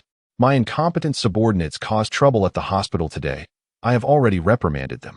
Henceforth, no one shall dare to harass you again. These gifts are a token of my apology. I implore your forgiveness. As he stepped back, the gifts accumulated at the Tang family's doorstep, convincing Tang Daping that Huang Shuiwe had indeed come to offer his apologies. Huang Shuiwe nodded repeatedly, and with his entourage, they departed as swiftly as they had arrived. Once the commotion subsided, Zhang Yuehong, with a pale visage, remarked, that was utterly terrifying. His presence is truly intimidating. Zhang Yuehong retorted, what compensation? Your father provided 2 million, and only then did your uncle seek assistance from influential figures. He certainly has connections, with just a few messages. Lord Huang arrived bearing gifts to express his apologies. At this juncture, Zhang Yuehong shot a glare at Chen Wanli. It is all your fault, you spendthrift. You have only recovered for 2 days, and yet you are intent on squandering the family fortune. Chen Wanli furrowed his brow. The weasel issue was resolved by me. It has nothing to do with my uncle. Why did you give them 2 million? You heartless scoundrel, still boasting? If you had such abilities, would I need to humiliate myself by gifting them 2 million? Tang Daping quickly intervened, while Zhang Yuehong scolded. Do you not feel embarrassed enough? 2 million. Initially intended for expanding the plantation, and now it is all for naught. As Zhang Yuehong spoke, her anger escalated, and her eyes turned red. Chen Wanli's heart softened momentarily. Although his mother-in-law had a sharp tongue and was displeased with him, he was still astonished that 2 million could be so readily relinquished. He had assumed that, given Zhang Yuehong's disdainful demeanor in recent days, he would be directly taken to apologize to the weasel. Increasingly infuriated by Zhang Hainan, Chen Wanli felt that deceiving even relatives was utterly disgraceful. Realizing that the Tang family would not permit him to pursue Zhang Haimin at this moment, he refrained from further outbursts. Compensate? With what? Do you think 2 million is merely 200, easily earned by toiling for a day? Speak less. Tang Daping shouted. Tang Yanran recalled the scar on Lord Huang's head and instinctively thought that perhaps it was indeed Chen Wanli's doing. This brute is capable of such deeds. However, reflecting on the capabilities of Huang Laowu as mentioned by Tang Daping, she felt perhaps she was overthinking. Alas, these items do not come cheaply. Altogether, they likely amount to several 100,000. As Tang Daping counted the gifts, he furrowed his brow in suspicion. Upon hearing the considerable value of the gifts, Zhang Yuehong's expression finally softened considerably. Tang Daping nodded in agreement and turned to Chen Wanli, speaking earnestly. Wanli, one must learn from their mistakes. In the future, one must never act impulsively. This time, we are fortunate for your uncle's assistance. Next time. Chen Wanli's mouth twitched in protest. Dad, this matter truly has nothing to do with him. Not only Zhang Yuehong, but also Tang Iran furrowed her brow. The incident had arisen because Chen Wanli acted on behalf of Tang Daping, and she held no grudge against him. Yet, when it came to retaliation, Chen Wanli refused to respond and even declined to call the police, which left her quite disappointed. At this moment, everyone could plainly see that it was indeed the uncle who had intervened, while Chen Wanli stubbornly refused to acknowledge it. Tang Iran felt both disappointment and irritation. And just then, her close friend Jiang Li called, inviting her to go out for a stroll, to which she readily agreed. Dad, Jiang Li is inviting me for tea. I'm heading out, Tang Iran announced as she prepared to leave. However, Tang Daping suddenly interjected, take Wanli with you. Now that he is well, introduce him to more friends. Tang Iran frowned in silence, and after a considerable pause, she finally nodded. Chapter 18. A modicum of understanding. Chun Wanli hesitated for a moment. Tang Daping's willingness to spend 2 million for his protection was a gesture of goodwill, and he did not wish to refuse. Thus, he followed closely behind Tang Yiran as they exited the Tang residence. Upon descending the stairs, they found Jiang Li waiting by a black sedan. Upon encountering Chun Wanli, Jiang Li momentarily froze, casting a skeptical glance towards Tang Yanran. With an expression devoid of emotion, Tang Yanran introduced, "This is my friend Jiang Li. You two should get acquainted. Have you recovered?" Jiang Li was evidently aware of Chun Wanli's circumstances. Tang Yanran nodded in affirmation. Jiang Li's lips curled downward in disdain. Even if he had regained his health, he remained a powerless orphan, lacking in remarkable features. How could he possibly be worthy of someone as stunning as Tang Yanran? "Hello," Chun Wanli greeted with an unperturbed demeanor, extending his hand. However, Jiang Li disregarded him entirely, striding towards the driver's seat. "Get in the car. Tao Yuza and the others are waiting over there." "Tao Yuza is also present?" Tang Yanran hesitated upon hearing the name. Jiang Li chuckled mischievously. "It's merely for a casual tea gathering. Do not misconstrue it." Not wishing to dampen her friend's enthusiasm, Tang Yin nodded in agreement. The vehicle sped along, ultimately halting before an elegantly adorned tea house.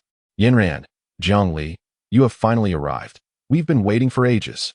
Several exquisitely dressed young men approached. The foremost among them, exuding a scholarly demeanor and an air of arrogance, was Tao Yuza, Tang Yanran's classmate and admirer. Upon noticing a man alight from the vehicle, Tao Yuza's expression subtly shifted. "And this gentleman is?" "Oxdong," Jiang Li introduced with a wry smile. "Oxdong?" Tao Yuza was momentarily taken aback, but soon pieced it together, like a flower blooming from manure. Wasn't this the foolish husband of Tang Yanran? A flicker of discontent flashed in Tao Yuza's eyes as he scrutinized Chun Wanli from head to toe, concluding that he was rather unremarkable. He had heard that Chun Wanli's family was once ordinary but had since faced misfortune. Such a character, afflicted by mental illness, has surprisingly married Tang Yiran. Tang Yiran furrowed her brow, but ultimately addressed Chun Wanli, saying, "My friend speaks rather bluntly. Please do not take offense." Chun Wanli raised an eyebrow, too disinterested to engage in conversation. After all, he was known to be unwell. Why was he brought here? Fu Yuan cast a sidelong glance at Chun Wanli. As a friend of Tao Yuza, he intended to put Chun Wanli in an uncomfortable position. "He has recovered."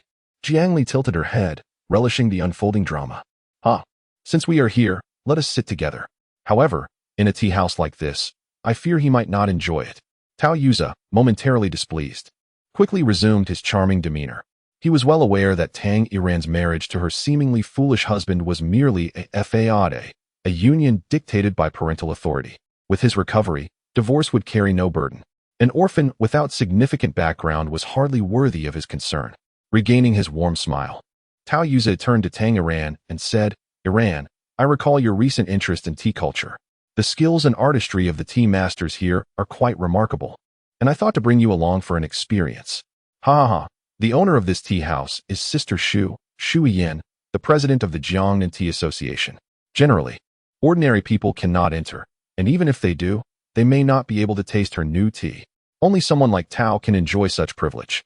We are indeed fortunate to bask in the glory of young Master Tao." Fu Yuan and another fellow named Dangzing exchanged pleasantries, offering their flattery. Tao Yuza replied with a faint smile, "I, too, benefit from my grandfather's influence." As he spoke, he turned to Tang Yanran. "I have also sought assistance from my grandfather regarding your promotion to chief physician, which has been hindered by your dean. I expect news to arrive soon." Tang Yanran nodded, a flicker of joy illuminating her eyes. As they conversed, the group entered the tea house. A graceful waitress promptly approached, her gaze fixated on Tao Yuza. "Mr. Tao, shall we return to the same private room as before?" Indeed, the waitress swiftly guided them to the private room on the second floor. The room was adorned in the elegant style reminiscent of a prestigious Song dynasty family, with decor and ornaments that exuded both thoughtfulness and refinement, showcasing understated luxury amidst antiquity. On one side was a wooden tea table capable of seating 6, where the tea master was already preparing the tea utensils. Opposite the table stood an ancient guqin, with a musician clad in a pale blue robe seated before it. "Today, we shall savor Qing feng shui." Incense wafted through the air as they prepared the tea, the fragrant aroma of agarwood filling the space. Tao Yuza smiled broadly and nodded at the tea master. What an intriguing name, Zhongli murmured. Haha, Qing Feng Sui is a renowned tea from the Song dynasty. Known for its tightly pressed steamed leaves. Along with Long Tuan, it is celebrated as a dual marvel of tea culture. The Song dynasty's Huizong and the eminent Su Shi both extolled Qing Feng Sui. Tao Yuza spoke with enthusiasm. Young Master Tao is indeed a connoisseur. Zhongli flattered him with a phrase that made the self-proclaimed scholar Tao Yuza beam with delight. The ancient pursuits of Qin, chess, calligraphy, painting, poetry, wine, flowers, and tea were indeed the 8 elegant arts cherished by literati of antiquity. Like Yanran, I too hold a deep reverence for the ancients.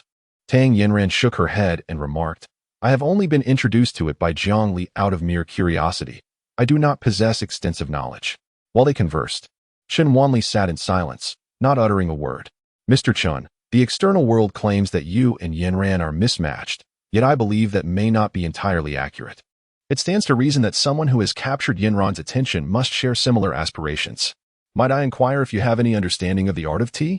Tao Yuza suddenly directed his words towards Chen Wanli. Chen Wanli stroked his chin thoughtfully and replied, I understand it just a little. The implication in Tao Yuza's tone was unmistakable. If you, Chen Wanli, do not comprehend Tang Yanran's interests, then it indeed substantiates the notion of incompatibility. Understanding even a little is commendable. What type of tea do you usually drink? Jiang Li, a classmate of Tao Yuza, who also harbored a dislike for Chen Wanli, interjected with a biting remark. Tang Yanran's expression fell, filled with regret for having brought Chen Wanli along. However, Chen Wanli appeared unfazed, wearing a calm smile as he responded. Just some common tea to sustain me. I drink it casually. The others exchanged glances, sharing a derisive laugh. Common tea? Is that not merely 100 or so yuan for a pound of leaves? The teas they refer to are those exquisite varieties costing thousands, or even more. Tao Yuza dismissed the idea of engaging further with Chen Wanli. At that moment, the tea master was ready. She stood gracefully, holding the teapot in one hand, positioned 3 feet above the teacup. As she poured, the tea flowed effortlessly from the spout, the motion resembling a dance. Soon, the tea bowl was adorned with swirling patterns reminiscent of verdant valleys and peaks. The onlookers gasped in astonishment. This is known as tea art, capable of creating various intricate designs. The green phoenix essence and dragon are renowned as the favorites of Emperor Huizong of the Song dynasty. While I may not possess the dragon, allow me to savor the green phoenix essence first. With that, Tao Yuza snapped his fingers. The Qin player understood the cue and vacated his spot, allowing Tao Yuza to take his place at the Qin. With a gentle smile, he remarked, what would an elegant tea ceremony be without the harmonious accompaniment of the Qin? Allow me to perform a piece for everyone. The phoenix seeks the phoenix. Zhongli, suppressing a smile, teased, Tao Xiao, are you hoping to woo someone? Tao Yuza, embodying the demeanor of a refined gentleman, merely smiled subtly as his fingers glided over the strings. The fragrant aroma of tea mingled with the delicate scent of agarwood, the lingering notes resonating in the air.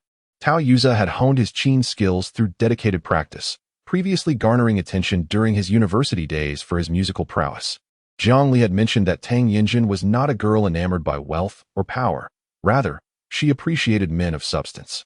At that moment, Tao Yuza sought to impress Tang Yanjin, portraying himself as a man of literary refinement, distinct from the crass and ordinary.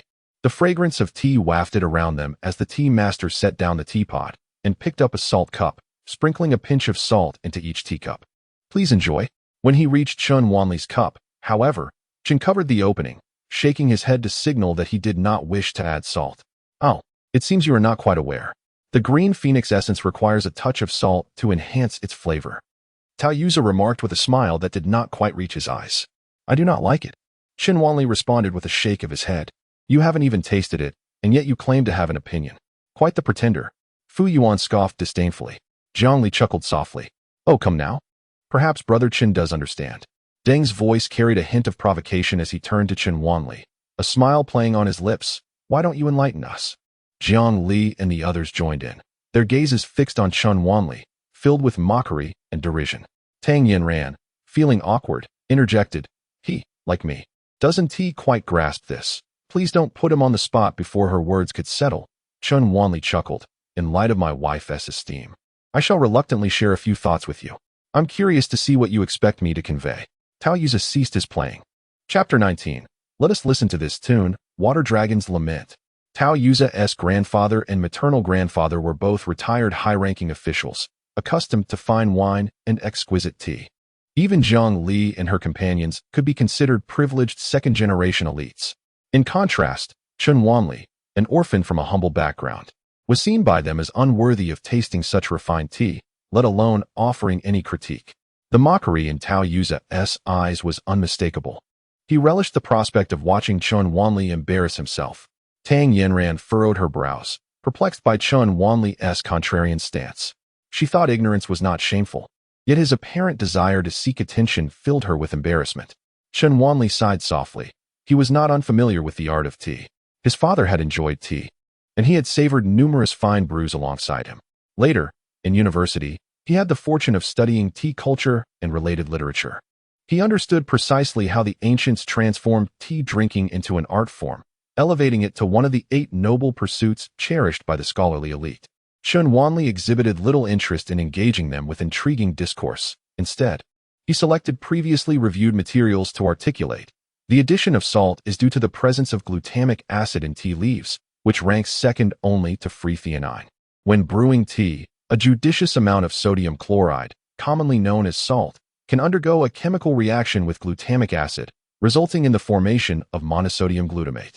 This substance, often added in culinary practices, enhances the freshness of the tea's flavor. Owing to the ancient methods of tea production, the astringency of the tea is somewhat pronounced, while the umami can mitigate the bitterness. Everyone was taken aback, astonished that Chen Wanli could indeed delineate the matter with such clarity.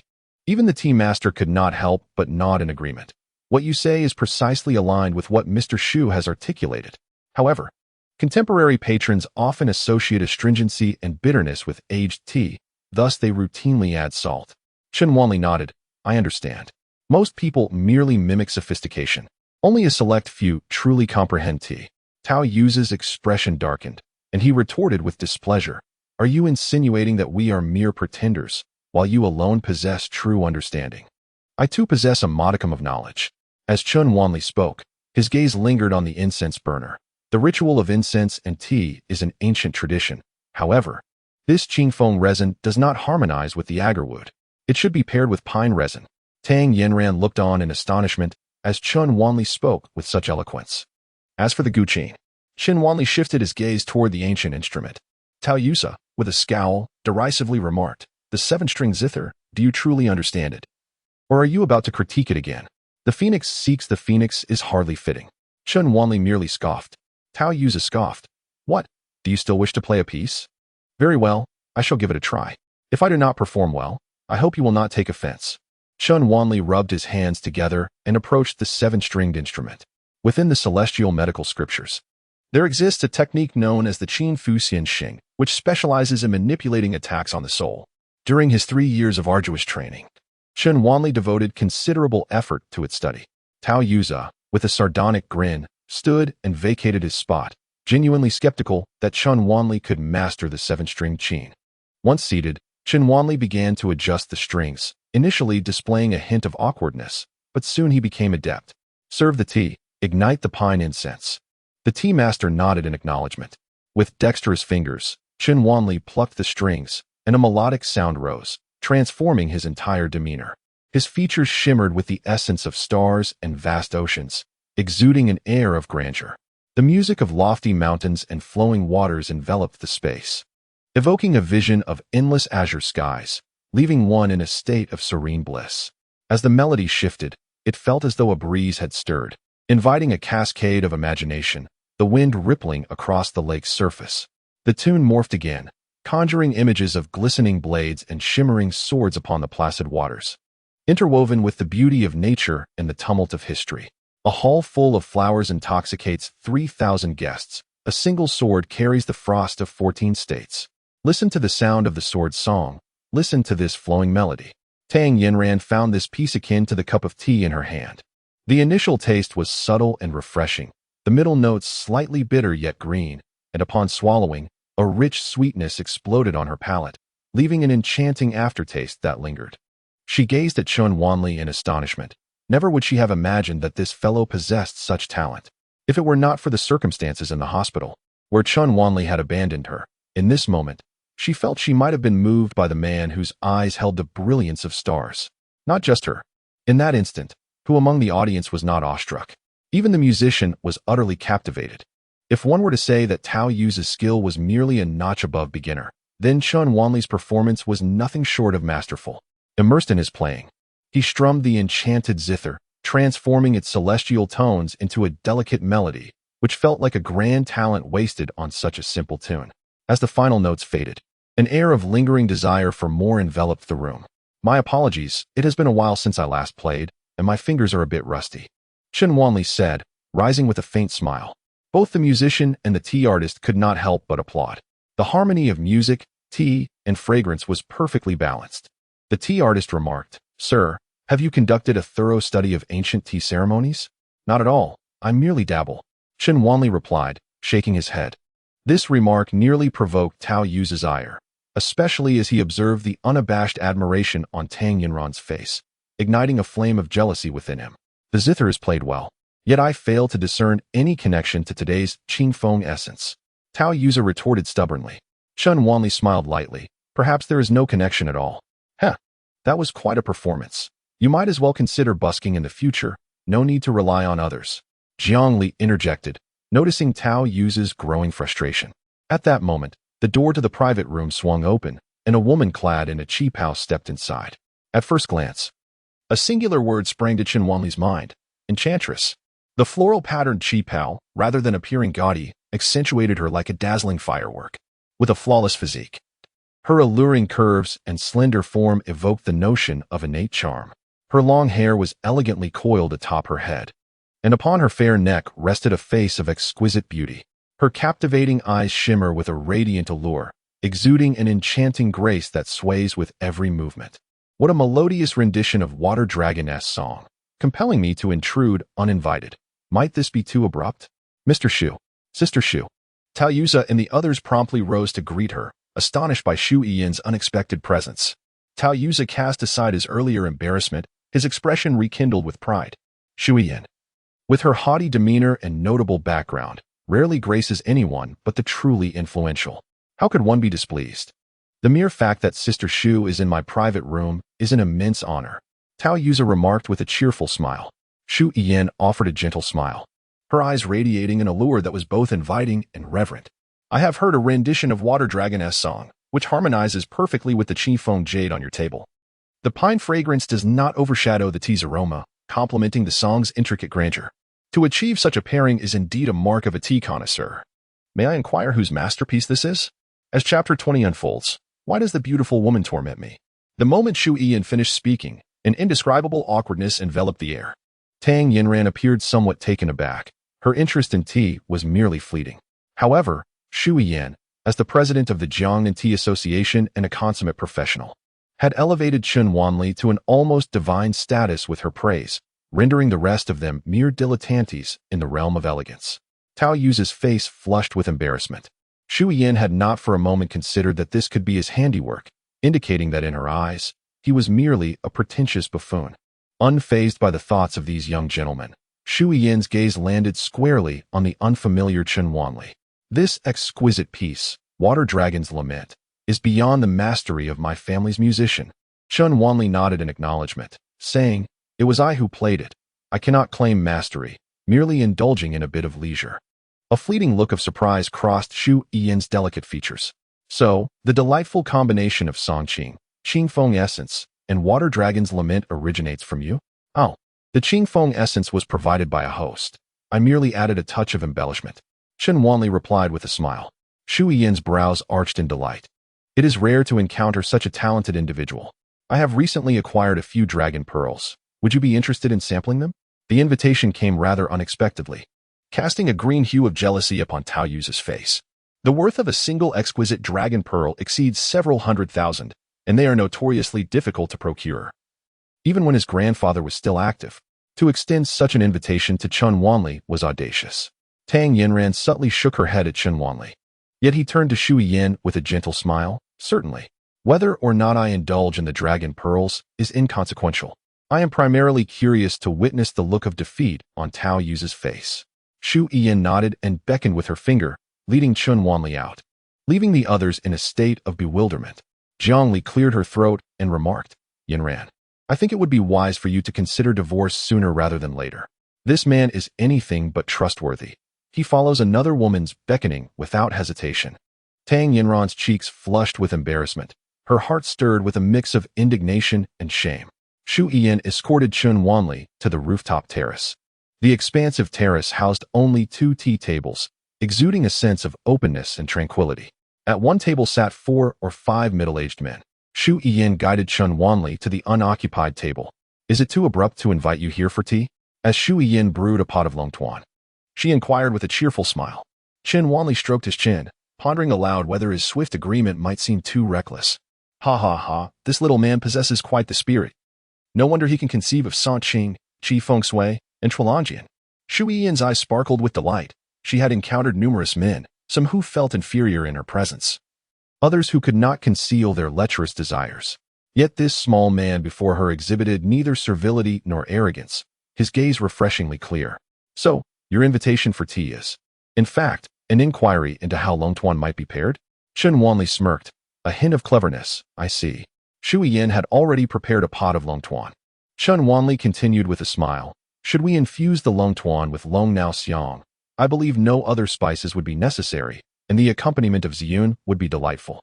However, if we opt for the original flavor of long tuan, the pairing of chinxiang with lude and foam would yield a distinct charm. Shu Yiyan's eyebrows raised in surprise before she gave an approving thumbs up. Tea artistry is indeed an aesthetic. You possess a refined essence, unlike that group of pretentious sycophants below. I am but a mundane individual. Chun Wanli shook his head. The long tuan was ready, and the two raised their cups, inhaling the fragrant aroma. As Chun Wanli savored the scent of the tea, he noticed the nearby table growing animated, their voices rising. Although this snow bamboo painting is not a genuine work of Su Shi, it is a meticulous imitation by the Yuan dynasty artist Wang Yuan. I have authenticated it. It is a rare treasure. Director Shun, rest assured in your collection. A middle-aged man clad in a Zhongshan suit scrutinized an unfolded calligraphy piece with a magnifying glass, declaring with conviction. The director of the security department of Nanbin City, Shun Hong, chuckled heartily and remarked, with your endorsement, old Huang, I feel reassured. How about a price of 3 million? Shun Hong inquired further. Ha, it is indeed worth it. Chun Wanli replied, casting a sidelong glance at the painting, a subtle smile gracing his lips. The security director of Nanbin City, whose father was a renowned figure in the business world and a collector in his own right, shared a passion for antiquities and cultural artifacts. The esteemed appraiser, Qi Gaoming, is the most eminent authority on calligraphy and painting in Nanbin City. Noticing Chun Wanli's apparent interest, Shu Yiyan reciprocated with a few words of introduction. What a pity to let 3 million slip away. Chun Wanli shook his head, feigning regret. You have some knowledge of this? Shu Yiyan queried, astonished. Just a bit. Chun Wanli raised his eyebrows. Although his mother had run an antique collection company during her lifetime, he was quite young then and had only acquired a superficial understanding through osmosis. However, he recognized that antiques, having been preserved for centuries, carry the essence bestowed by time. While his understanding might be limited, Chun Wanli, a practitioner of celestial medicine, was particularly attuned to this essence. Yet, the painting in question bore no such qualities. It was undoubtedly a counterfeit. Shu Yiyan's delicate features glimmered with mischief as she suddenly turned to the adjacent table and exclaimed, Director Shun, this fellow claims that painting is a forgery. Chun Wanli was left speechless, perplexed by her audacity. Upon hearing her declaration, 4 or 5 individuals at the neighboring table turned their gaze towards him. Shun Hong appeared momentarily stunned, while the appraiser Qi Gaoming erupted in fury. Who is this young man, daring to speak such nonsense? Shu Yiyan maintained her composure and said, Master Qi, please do not be angry. Since the child believes it to be a counterfeit, should we not consider his reasoning? Chun Wanli gazed at Shu Yiyan in silence, pondering the question. Why has this beauty brought misfortune upon me? Qi Gaoming retorted angrily, from such a distance, he may not even discern the object clearly yet dares to speak so brazenly. Could it be mere theatrics for attention? Shin Hong also displayed a hint of displeasure, stating, Miss Shu, this jest is rather inappropriate. It tarnishes Master Qi's reputation. He then turned to Chun Wanli, advising, young people should conduct themselves with integrity. Speaking thoughtlessly for the sake of spectacle is not a commendable habit. Chun Wanli shrugged, replying, It has little to do with me. I am not the one offering 300,000. I merely expressed a thought. You are free to interpret it as you wish. Since you dare to boast, then articulate your reasoning, or else you ought to apologize to me. Qi Gaoming, being a stern and proud individual, could not tolerate anyone disparaging him, as it would reflect poorly on his reputation. The others nodded in agreement, viewing Chen Wanli as merely a brash young man whose careless words indeed warranted an apology. Chen Wanli responded with an "oh," stood up, and approached the painting. After scrutinizing it for a moment, he took a sip of tea and then spat it directly onto the artwork. You dare? Shen Hong's eyes widened in rage. It was a $300,000 collectible. Was this young man seeking his own demise? Chapter 21. It seems you are reluctant to leave. Qi Gaoming was left dumbfounded, while the others at the table stared in shock at Chen Wanli, fearing he had lost his sanity. Even Shui Yin was taken aback. This situation had escalated dramatically, and disaster loomed. Who could have anticipated that this young man possessed such audacity? Her decision to voice Chen Wanli's words stemmed not from a profound belief in his understanding, but rather from her amicable relationship with Director Shen. By speaking up, she aimed to alert Shen Hong to a potential forgery, thereby saving him 3 million and doing a favor in the process. Should she be mistaken, it would merely reflect the youthful folly of a brash individual with little consequence. However, no one expected this reckless fellow to go so far as to destroy the painting. This matter had certainly spiraled out of control. Was he courting disaster? Miss Shu, your friend has gone too far. It's intolerable, even for me, let alone Director Shen. Shen Hong's face darkened with fury. Shui Yin, who on earth is he? He's utterly lawless. Qi Gaoming, seething with indignation, exclaimed, such a renowned masterpiece, and you dare to ruin it. Do you even consider yourself human? The representative from the art gallery, holding the painting, stood frozen in place, utterly at a loss. Chen Wanli, maintaining his composure, cast a glance at the crowd, raised his teacup, took a sip, and then spat it out in disbelief. This was sheer arrogance. Qi Gaoming reiterated in outrage. Shen Hong's fury reached a boiling point. You young man. You've brought this upon yourself. Shu Yian offered an apologetic smile. This entire debacle is my fault. Regardless of the painting's authenticity, I have purchased it. Is this merely about money? It's about trampling on everyone's dignity. Consider me indebted to both of you. Shu Yian displayed a sense of responsibility, which somewhat eased Chen Wanli's heart. You need not purchase it, nor owe anyone any favors. This piece holds little value. Chen Wanli calmly pointed at the scroll, drenched in water. The onlookers focused their gaze, noting that the artwork was thoroughly soaked, yet the ink remained intact, devoid of the anticipated diffusion. Chen Wanli shrugged his shoulders. I suppose my words are unnecessary? Shen Hong's expression froze in disbelief. Qi Gaoming took a step back, his countenance shifting dramatically as he muttered, impossible. What does this mean? Shui Yin could not help but inquire. Moments earlier, the master had asserted that this was a painting from the Yuan dynasty, crafted on raw Xian paper post-mounting. However, only cooked Xian paper resists diffusion, and the widespread use of such paper only emerged in the Ming dynasty. How could the so-called Yuan dynasty raw Xian paper painting avoid diffusion? It is undoubtedly the marvels of modern technology. Chen Wanli replied with a nonchalant shrug. Though Shui Yin lacked expertise in appraisal, the reactions of Shen Hong and Qi Gaoming made it evident that Chen Wanli spoke the truth. This painting was indeed a forgery, and Qi Gaoming had been deceived. The crowd's gaze towards Chen Wanli transformed, astonished that this young man possessed such discerning insight, even surpassing Qi Gaoming. It is worth noting that Qi Gaoming was a renowned appraiser in Nanbin City and throughout the entire Jiangnan region. How did you discern this? Qi Gaoming's voice trembled, overwhelmed by the embarrassment of having been misled. Had it not been for the water test revealing the absence of diffusion, he would have found no faults. But who would dare to spray water on a revered ancient artwork for appraisal? Take a guess. Chen Wanli replied coolly. Qi Gaoming was momentarily speechless, then bowed slightly to Chen Wanli. I misjudged, almost leading Director Shen astray. Furthermore, I spoke in haste. I owe you an apology. My sincerest apologies, young friend. I humbly seek your guidance. Shen Hong is a magnanimous individual, and at that moment, he bowed to Chen Wanli. After receiving the apology, Chen Wanli remarked, this painting lacks any spiritual essence. It cannot possibly be an authentic piece. Spraying water on it is merely a test. Such simplicity left Shen Hong incredulous. Qi Gaoming speculated that Chen Wanli was reluctant to reveal his profound skills, offering an awkward smile.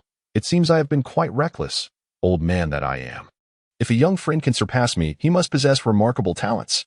Your discerning eye far exceeds mine. Should you wish to join Tianyuan Pavilion as an appraiser, I would gladly relinquish my position. Shi Gaoming extended an olive branch, presenting his business card, identifying himself as the chief appraiser of Tianyuan Pavilion. The Tianyuan Pavilion stands as the largest auction house in the region, enduring for 2 decades, a fact Chen Wanli had heard from his mother in his youth. The crowd was left astounded. What sort of place is Tianyuan Pavilion? Who is Shi Gaoming to be willing to cede his position? Shu Yiyan also rose, smiling faintly. What do you think? If you're interested, I represent Tianyuan Pavilion in inviting you to be the chief appraiser. You represent Tianyuan Pavilion? Chen Wanli raised his eyebrows in surprise. Brother Chen, you may not be aware, but Miss Shu is the new owner of Tianyuan Pavilion. It hasn't been publicly announced yet. Shi Gaoming chuckled. Chen Wanli did not anticipate such a significant background for Shu Yiyan, yet ultimately shook his head. No, thank you. That is not my intention. Chen Wanli's goals were clear. He sought to inherit the celestial physician's teachings, aspiring to pursue the path of medicine as recorded in the annals of great physicians, delving into the realms of healing and destiny. Even Shu Yiyan cast a sidelong glance, pondering if this young man possessed some hidden connections, dismissing even Tianyuan Pavilion with such nonchalance. Miss Shu, please give this esteemed friend my cherished pound of top-quality pu'er. Shen Hong greeted Shu Yiyan and then addressed Chen Wanli, urging him not to decline, as this gesture serves both as an apology and a token of gratitude. Chen Wanli nodded in acknowledgement. Shi Gaoming clearly expressed his desire for camaraderie, boldly requesting contact information. The others present, all aficionados of collecting, were eager to connect with a master of appraisal who surpassed even Shi Gaoming. They nearly clamored to obtain Chen Wanli's phone number, showering him with flattery, which soon became rather tiresome for him. Just then, a call from Tang Yinran provided Chen Wanli with a timely excuse to make his exit. Shu Yiyan personally escorted him downstairs, presenting him with a beautifully wrapped tea gift box. This pound of tea is worth 340,000. Director Shen's gift is indeed substantial. Chen Wanli accepted the gift box, rolling his eyes. So must I thank you for this? Of course you should. As a token of appreciation, you ought to treat me to a meal. Shu Yiyan replied with a cheerful smile. Chen Wanli, displaying a displeased demeanor, took the tea and departed. Shu Yiyan, unfazed, leaned against the door, a smile lingering on her lips as she watched him leave. The attendants at the entrance stood in stunned silence, having never witnessed a man treat Shu Yiyan with such indifference, nor seen her invitation to dine with a man met with refusal. At the entrance of the tea house, Tang Yinran observed Shu Yiyan personally escorting Chen Wanli out, their laughter ringing in the air, which inexplicably stirred feelings of discontent within her. Had the gathering concluded so swiftly? Spotting only Tang Yinran, Chen Wanli greeted her with a smile while carrying the tea gift box, which only deepened her displeasure. Even the most inexpensive tea at this tea house costs over 10,000. Chen Wanli had not brought any money, so it was undoubtedly a gift from Shu Yiyan. Are you hurrying away? It seems you are reluctant to leave. Tang Yinran felt an inexplicable pang of jealousy, igniting a silent fury within her. Upon returning home, Tang Daping and Zhang Yuehong were seated in the living room, engrossed in the television. Chen Wanli awkwardly glanced at the two elders before presenting the tea leaves to Tang Daping. Dad, this tea was given by someone else. I hear it is quite good. Please keep it for yourself. Zhang Yuehong scrutinized the tea's packaging. Is it appropriate for you to borrow someone else's gift to curry favor? It was given to me. Chen Wanli retorted, speechless. You? How many acquaintances do you have who send you fine tea daily? Zhang Yuehong rolled her eyes, recalling the last exquisite tea that her cousin had taken, which caused her heart take anew. Tang Daping accepted the tea and shoved Chen Wanli toward Tang Yinran's room. Dad, I would prefer to sleep in my own room. Chen Wanli protested awkwardly. How else can you produce a grandchild for me to hold? Tang Daping quipped, forcefully pushing Chen Wanli into the bedroom. Once Chen Wanli had left, Zhang Yuehong seized the tea gift box and scrutinized it. This doesn't seem like anything special. Although she said this, she could hardly contain her eagerness to retrieve the tea leaves and place the box on the highest shelf of the cabinet. That shelf was reserved for Tang Daping's prize teas, meant for entertaining esteemed guests. Chapter 22. Do not let others incite discord. The next morning, Tang Yinran, on her day off, remained sulky and ignored Chen Wanli. Well, now that you have recovered, it is only proper that you pay a visit. Yinran is your wife. It would be courteous to bring her along. Tang Daping nodded in agreement. Chen Wanli hesitated for a moment. However, Tang Yinran did not express any objections and readily agreed. Tang Dapeng meticulously selected a few items from the gifts sent by Huang Shuiyue for the two of them to take along. The pair descended the stairs in silence, their faces taut, resembling a couple in a quarrel. Only upon reaching the parking area did Chun Wanli finally speak. You forgot to send your car for repairs. It's parked in the hospital garage. Nonetheless, someone gifted me a car today, so let us use it for now. Someone gifted you a car? Was it that woman with the surname Shu? Tang Yinran inexplicably thought of Shu Yen. Chun Wanli shot her an odd glance before unlocking the car. Upon seeing a brand new Rolls-Royce, Tang Yinran was taken aback. Is this from the Song family? Such extravagant generosity could only come from them. Didn't I ask you not to get entangled with the Song family any further? Tang Yinran furrowed her brows. Song Jiaojiao's illness is not difficult to treat. Depression is hardly a complex ailment in traditional Chinese medicine. Chun Wanli replied calmly. Tang Yinran felt a wave of frustration wash over her and retorted. You are merely a dropout from an engineering university with no medical training or experience. What makes you think you can casually read a few medical books and cure people? Do you even comprehend who the Song family is? They are wealthy tycoons who command respect even from city officials. Offending Huang Wuye may lead to your parents seeking help from relatives, but crossing the Song family is a disaster from which no one can save you. Chun Wanli frowned. Is it so hard for you to regard me as a reliable man? Tang Yinran's lips curled into a self-mocking arc as she remarked. How do you think I perceive you? By the time I became acquainted with you, you were already mentally unwell. After your recovery, you first confronted Li Tianyang and then provoked Lord Huang. I acknowledge that your intentions were to protect me and my family. Yet your chosen methods were the most unreliable. Resorting to violence begets more violence, and there will always be someone you cannot overpower. The repercussions are evident. My parents had to swallow their pride and seek help. Now, you are performing a precarious act on the edge of a cliff at the Song family's behest. How do you expect me to view this? What perspective could I possibly hold? As they both entered the car, an oppressive silence enveloped them. Tang Yinran observed Chun Wanli's somber expression and recalled that he had only just recovered from his illness. After a moment's hesitation, she spoke with a stern countenance. If you believe my words were too harsh, I am willing to apologize. My intentions were for your sake and our families. My emotions simply got the better of me. Chun Wanli sighed. We have never truly had the opportunity to understand one another. Your misunderstandings and lack of trust in me are forgivable. However, I hope we can endeavor to comprehend each other. He paused for a moment before adding, ultimately, the choice lies with you. Tang Yinran grasped the implication in Chun Wanli's words. If their marriage were to persist, they must endeavor to understand and accept one another. Otherwise, their paths would inevitably diverge. Is this truly Chun Wanli's perspective? If so, this man possesses more integrity than she had anticipated. Tang Yinran pressed her lips together, instinctively wishing to steer clear of the topic. Are you familiar with your second uncle? I have some impressions, Chun Wanli replied after a moment of contemplation. His memories of his father's biological brother are quite vivid. The two families share a profound bond, as his father married his mother, Wu Yuan, while his uncle wed Wu Yuan's biological sister, Wu Min. Their families maintained a harmonious relationship until he entered primary school, at which point an inexplicable altercation occurred between his father and his second uncle. In a fit of anger, his father allowed their relationship to grow distant.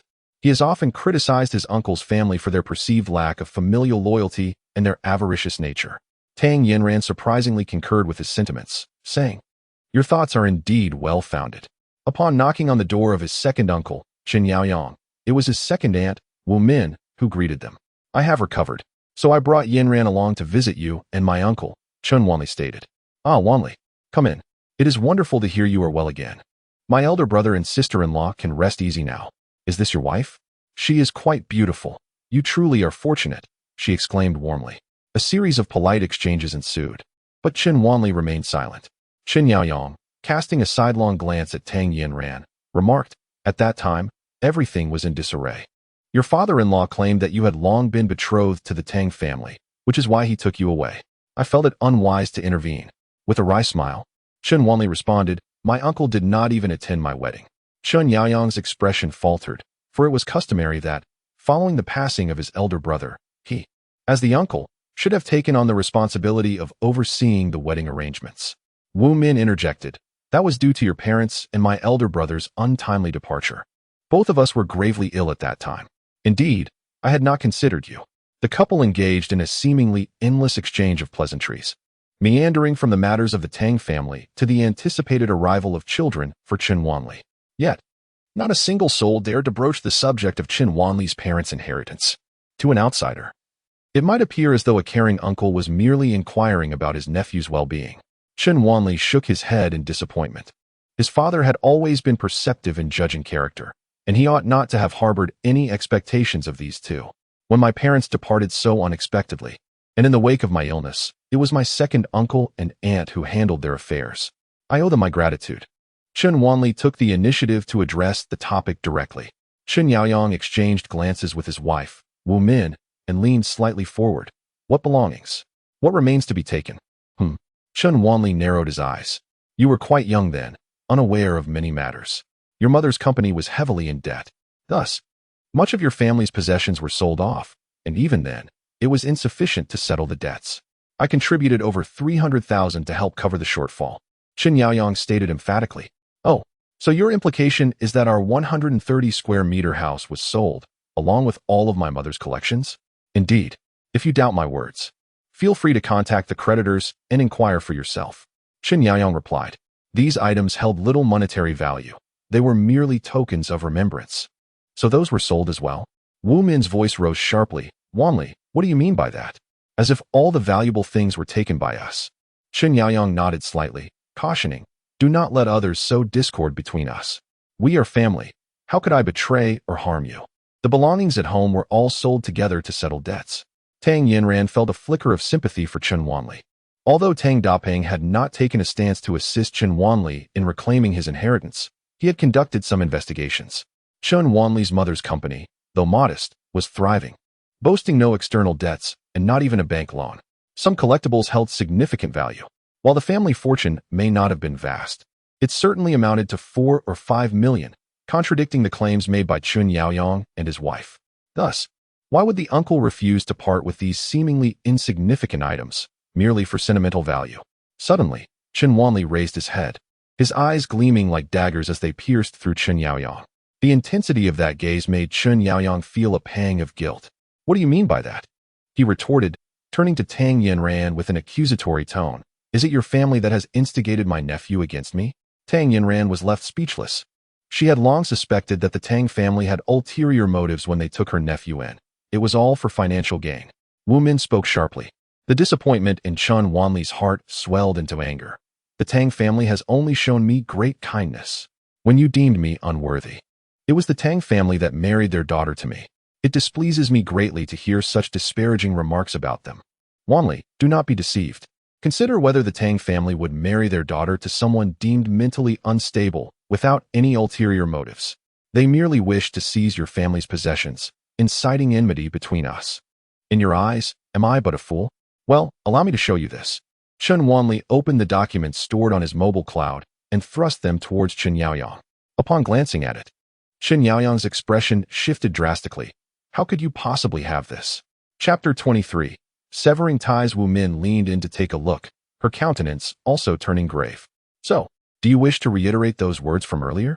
By the end of Chen Wanli's statement, the warmth he had exuded upon entering had vanished, replaced by a biting cold reminiscent of a frigid winter's day. Before Chen Yaoyang and his wife could respond, the bedroom door was suddenly flung open.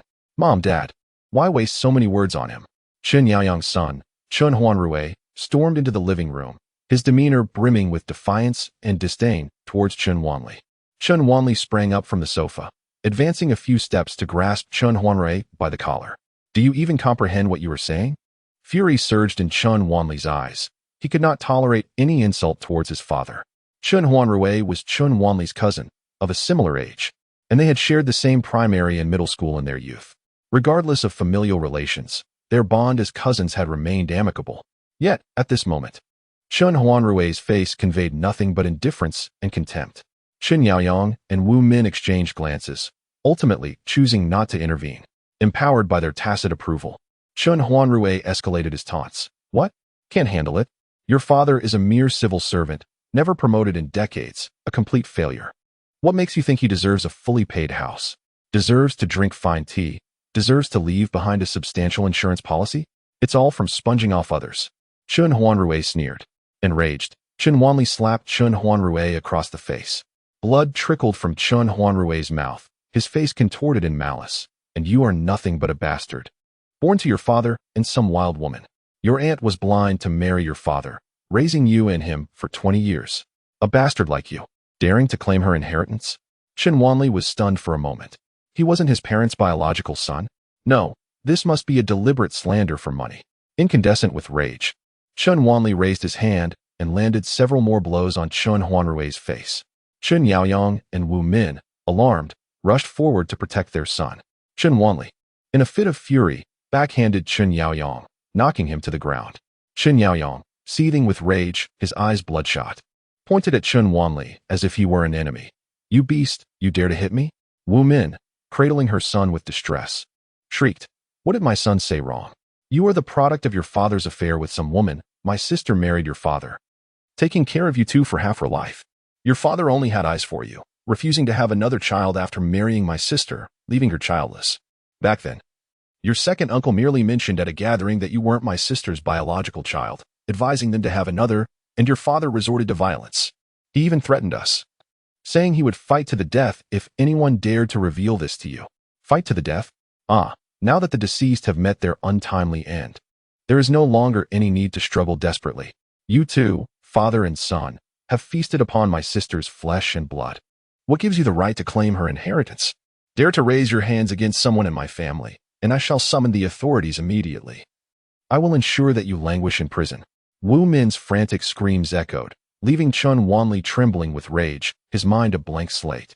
Rooted to the spot in stunned silence, Tang Yinran hastily stepped forward to grasp Chen Wanli's hand, which, once warm and dry, was now clammy and cold. Chen Wanli, Tang Yinran called out, gripping the acupoint in his palm with fervor. Chen Yaoyang, when I was but 5 years old, you sought my father's assistance after suffering losses in your business. My mother refused to lend you a dime. It was my father who, against all odds, mortgaged his salary card to secure a loan for you. And you, Wu Min, you desired a job transfer but were unwilling to part with money to secure connections. Day after day, you pleaded with my father, who you deemed a failure, to spend his hard-earned money seeking help for you. Furthermore, despite the subsequent rift between my father and your family, he always held a deep fondness for you, his nephew. After my father passed, I fell ill. It was your family that wished for my demise. And now, for the sake of a paltry sum, you speak with such disrespect, tarnishing the memory of the deceased. Even if I am not my mother's biological child, is my father not your blood relative? Have you no sense of obligation toward him? Is it permissible for you to act so ruthlessly, to sell off every possession in the house, leaving me, his son, with nothing of sentimental value? Money was never my concern. I merely came to retrieve a couple of keepsakes as mementos. However, since your family has taken such extreme measures, I, Chen Wanli, am not someone who can merely swallow his grievances. At this moment, Chen Wanli's eyes were suffused with a blood-red hue as he enunciated each word with deliberate intensity. Today, I, Chen Wanli, sever all ties with your family. On the anniversary of my parents' demise, return all the wealth and possessions that have been unjustly taken from my family. Bow before my father's grave and acknowledge your transgressions. Otherwise, I shall ensure that your entire family experiences a fate worse than death. Chen Huanrui smirked derisively. Are you suffering from some delusional disorder? You threaten my family with such empty words. My father is the proprietor of the largest chain of hotels in Nanban City. Soon, he will reign as the hotel magnate of Jiangnan. Do you comprehend? My mother holds the position of deputy director at the Human Resources Bureau. As for me, I am embarking on an entrepreneurial journey. My newly established collectibles company has garnered the investment of the esteemed collector, Old Master Zhou. In the future, my company will be as renowned as Tian Yuanch. And you? Merely a derelict, unqualified to even graduate from university. Just like your father, a mere parasite. Do you truly believe you can make such grandiose claims? Do you doubt that with a single phone call, I could ensure you find yourself unable to even afford a meal, sentenced to imprisonment? The imprint of a slap was vividly swollen on Chen Huanrui's face, and his eyes brimmed with venomous hatred, seemingly wishing for Chen Wanli's demise.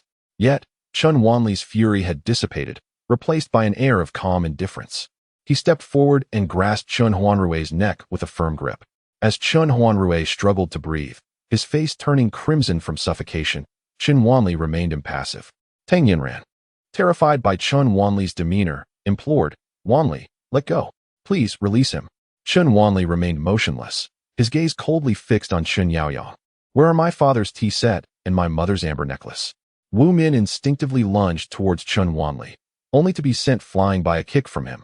For the first time, Chen Yaoyang noticed a fierce glint in his nephew's eyes, reminiscent of the madness that had once consumed his late elder brother. It was indeed sold. Chen Yaoyang felt an unsettling urgency to speak the truth. "Those items are not valuable." Chen Wanli narrowed his eyes, observing the flush on his son's face and the rapidly dilating pupils. Chen Yaoyang shouted, "The Tianyang Collectibles Company is eager to purchase. They specifically requested your father's tea set and your mother's amber. They offered 2 million. Naturally, I sold them." Chen Wanli released Chen Huanrui, as if something had exploded violently in his mind. His father's tea set, crafted by an artist known for pottery, was hardly worth much, at most 30 to 50,000. As for his mother's amber necklace, it had been a modest purchase during a time of lesser means, valued at no more than 100,000 at best. Why would it command such an astronomical price of 2 million? Chen Wanli perceived that Chen Yaoyang was not lying. "You have 1 month, only 1 month. Otherwise, I assure you your chain of hotels will change ownership, the director will become a prisoner, and the collectibles company will be reduced to ruins." Chen Wanli departed with Tang Yanran, while Chen Huanrui gasped for breath, his face contorted with rage intermingled with fear. Why not call the police? Why not eliminate him? He must be dealt with. Look at how ruthless he is. If he remains alive, our family will never find peace. Listening to her son's loud cries, Chen Yaoyang swiftly slapped him, exclaiming, "Silence." Wu Min, feeling a pang of compassion, embraced her son and retorted, "What are you doing? If you have the guts, go confront your deranged nephew." Chen Yaoyang ominously replied, "I will send him down to accompany my elder brother. Surely, my brother misses him as well, does he not?" On their way back, Tang Yanran observed Chen Wanli's sullen expression, his silent collapse evoking a flicker of sympathy within her. Ever since his recovery, Chen Wanli had maintained a demeanor of calmness, whether confronted with her mother's harsh words, the violent beating of Li Tianyang, or facing Song Siming. He remained composed and unruffled. This display of complete emotional upheaval was a first. In a sudden movement, Chen Wanli turned to Tang Yanran and asked, "What do you mean?" Chapter 24. Are you giving a lesson to your father-in-law? Chen Wanli's unexpected gaze was akin to that of a wounded beast. Tang Yanran gathered her thoughts and responded, "My father possesses considerable knowledge about your family. He remarked that your father is a sage, a distinguished graduate in archaeology from Qingbei. Your mother's collection company initially focused on low-end cultural artifacts, but it was only after marrying your father that she ventured into antique collection. Although your mother manages the company, it is your father who provides the substantial support from behind the scenes. His expertise has led to several successful acquisitions, enabling the company to establish itself." Tang Yanran paused before speaking. "Perhaps it's because your father holds a public office. Even as a mere civil servant, he might prefer to avoid unnecessary suspicion, which could explain why he hasn't mentioned it publicly." Chen Wanli was already aware of what she stated, yet hearing it from her lips provided him with a semblance of solace amidst his earlier emotional turmoil. However, there was another matter that left her hesitating to speak. "Should I mention it?" She pondered aloud. Chen Wanli raised his gaze. "My father has a very high regard for yours, describing him as a gentleman of noble character, a paragon of virtue, and an exceptional scholar from Qingbei. Yet, how could such an individual remain merely a low-ranking civil servant for so many years?" Initially resistant to her father's notion of marrying her off as a means of repaying debts, Tang Daong had often recounted tales of the Chun family to persuade his daughter. In fact, Tang Yanran had even visited Chen Wanli's university to gain insight into the character of the man before his illness. Chen Wanli fell into a prolonged silence, grappling with his own uncertainties. Just as he had been taken aback by Chen Yaoyang's astonishment upon reviewing the family's past company accounts, he now experienced a disconcerting sensation. It felt as though his father had been preparing for an eventuality, as if he anticipated that unforeseen circumstances might arise at any moment. Was that fateful home invasion that led to a tragic death merely an accident? Why did that collection company offer exorbitant sums for his parents' belongings? Furthermore, the notion that he was the product of his father's union with another woman was an idea he found most difficult to accept. In his memories, his parents shared a harmonious bond, and his mother, Wu Yuan, showered him with affection. Their relationship was akin to that of any ordinary mother and son. Now, however, He was confronted with the assertion that he was not Wu Yuan's son. Chen Wanli's thoughts turned to one individual, Tang Daping. This was the man who dared to marry his daughter to him when he was afflicted with mental illness, uncertain if he would ever recover. Surely, he could not be entirely ignorant of his family's circumstances. With this realization, Chen Wanli accelerated his vehicle. Seeing the disheveled appearance of the two, he surmised they had encountered difficulties at Chun Yaoyang's residence. Just as he was about to offer some words of consolation, Chen Wanli spoke up. "Father, I wish to have a private conversation with you. I am suffering from mental illness, and you cannot predict whether I will recover. Moreover, at that time, I was stripped of my family's wealth by Chun Yaoyang, left with nothing. Why did you agree to marry Yanzhan to me?" Chen Wanli's inquiry was direct and unyielding. Tang Daping furrowed his brow, responding, "Your mother has rendered great service to me and the Tang family. I promised her that should you encounter any trouble in the future, I would protect you. But my mother is merely the owner of a small arts and crafts company. How could she possibly have conferred such significant benefits upon you and the Tang family?" Chen Wanli's gaze was piercing as he scrutinized Tang Daping. With a sigh, Tang Daping inquired, "Did Chen Yaoyang say something to you?" Chen Wanli remained silent. "Oh." He turned on his heel to leave, not expecting that he had not asked.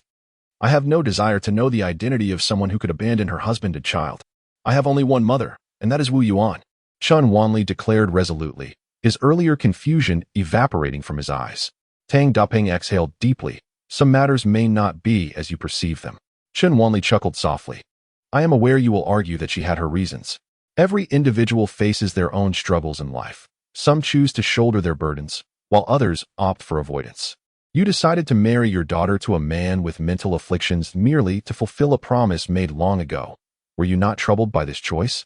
Yanran's decision to wed me stemmed solely from the immense kindness received by her family.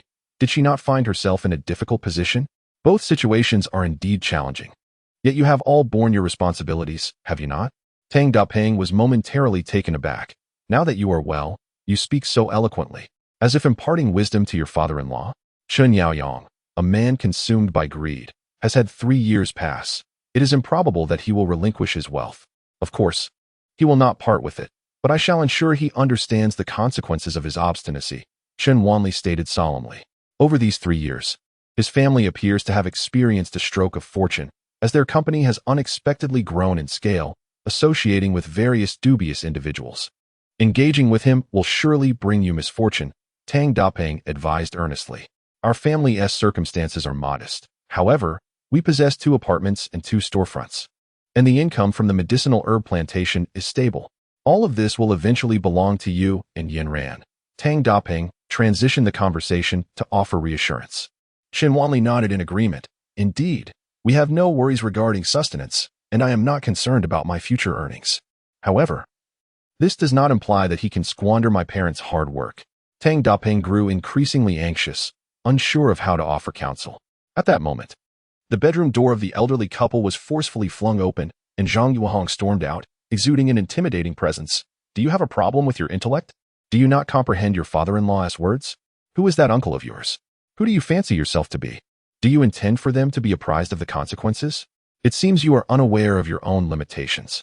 Do you presume they are still your impoverished relatives? He is now a veritable hotel magnate in Nanbin City, possessing such wealth that, if converted to coinage, it could bury our family alive. If you seek your own demise, do not implicate us all." Zhang Yuehong unleashed a torrent of invective, displaying no compunction for having eavesdropped. Chen Wanli furrowed his brow and retorted, "I assure you, I have my own methods, and I shall not implicate the family." "Easier said than done. Did you not also claim that Huang Wu's affair would not implicate Yanran? And what transpired? Did we not expend 2 million to beseech assistance?" Tang Daping, unable to control his temperamental spouse, bellowed, "Have you quarreled enough? Are we not all family? Is this interminable?" Zhang Yuehong, further incensed, seized the prepared gifts from the corner and cast them at Chen Wanli's feet. "Zhang Haimin has requested that we attend his daughter's birthday celebration. Your father intended to go, but now you shall attend. Experience the ignominy of entreating favors, lest you remain oblivious to your own insignificance, presuming yourselves capable of achieving the impossible." Chen Wanli felt a surge of displeasure. To give Zhang Haimin money was, from a certain perspective, an imposition of an ignorance tax. However, he initially agreed for his sake. "Very well." Chen Wanli acquiesced without hesitation. Yanran, accompany Wanli. Tang Daping, unable to dissuade his wife, called out towards the room. Tang Yanran emerged and declared, I shall not attend, and Chun Wanli is forbidden to go. Tang Yanran feared that Chun Wanli might relapse, given the provocation he had endured at his uncle's residence, and the likely unpleasantness at his maternal uncle's. It's nothing. I happen to have some matters to discuss with my uncle, Chun Wanli remarked nonchalantly. It's not so easy to extract those 2 million from him. What do you have to discuss with your uncle? Guess. Chapter 25. The infectious nature of foolishness. Zhang Hong's birthday celebration took place at one of the local upscale establishments. Li Dianju. The gathering lacked many elders, yet a considerable number of peers and relatives attended. As Tang Yanran and Chun Wanli made their entrance, a wave of hushed whispers ensued. Without needing to eavesdrop, Tang Yanran could discern the subject of their gossip, her marriage to a man of questionable sanity. Chun Wanli, however, remained remarkably composed. Happy birthday, cousin. Tang Yanran presented her gift, a selection of premium Western ginseng and dendrobium chosen by Zhang Yuehong from Lord Huangwu. Zhang Hong glanced at the gift with indifference and muttered, I always said women should not marry beneath them. Look at this. Gifts are now mere medicines. Could it be that your family grows herbs? With that, she disdainfully placed the gift in the corner. Tang Yanran frowned in displeasure. Ginseng and dendrobium are considered health supplements. Furthermore, these were provided by Lord Huangwu, whom even Tang Daping acknowledged as offering fine products. Nevertheless, she refrained from further comment. Zhang Hong carelessly pointed towards a corner, instructing them to take a seat. Tang Yanran initially intended to greet others and leave, but Chun Wanli urged her to remain seated. No rush. Uncle hasn't arrived yet, he said. At that moment, another familiar face entered, the bruised visage of Chun Huanrui. Chun Huanrui was Zhang Hong's university classmate, and the two were currently in a flirtatious phase. Huanrui, welcome. How did this happen? Zhang Hong inquired, her voice imbued with a hint of concern. Chun Huanrui replied, This morning, as I was leaving, I encountered a lunatic harassing a girl. I rushed to assist her and inadvertently got into a scuffle. You are truly brave. But you must refrain from such impulsive actions. You could have reported it. A chuckle escaped Chun Wanli's lips. Tang Yanran found the situation equally amusing and couldn't help but smile at the corners of her mouth. Upon hearing their laughter, Chun Huanrui turned around. Surprised to see Chun Wanli, his face flushed with embarrassment, though he remained silent. Zhang Hong, feeling irked, pulled Chun Huanrui over and retorted, What's so funny? Mind your own business. Chun Wanli laughed even louder. Zhang Hong, clearly irritated, shot back. I almost forgot. You're mentally unstable. Why should I even bother with you? She then directed her gaze towards Tang Yanran. And what's so amusing to you? Huanrui's new company received an investment of 30 million from Mr. Zhou. Huanrui's father is a hotel magnate, and his mother is an official. He bravely stands up for justice. What's there to laugh about? He is my boyfriend. And what of Chun Wanli? He is merely a lunatic. I warned you not to marry beneath yourself. You've done it, and now what? Is insanity contagious? Zhang Hong unleashed her frustration. Unbeknownst to her, Chun Huanrui was Chun Wanli's cousin.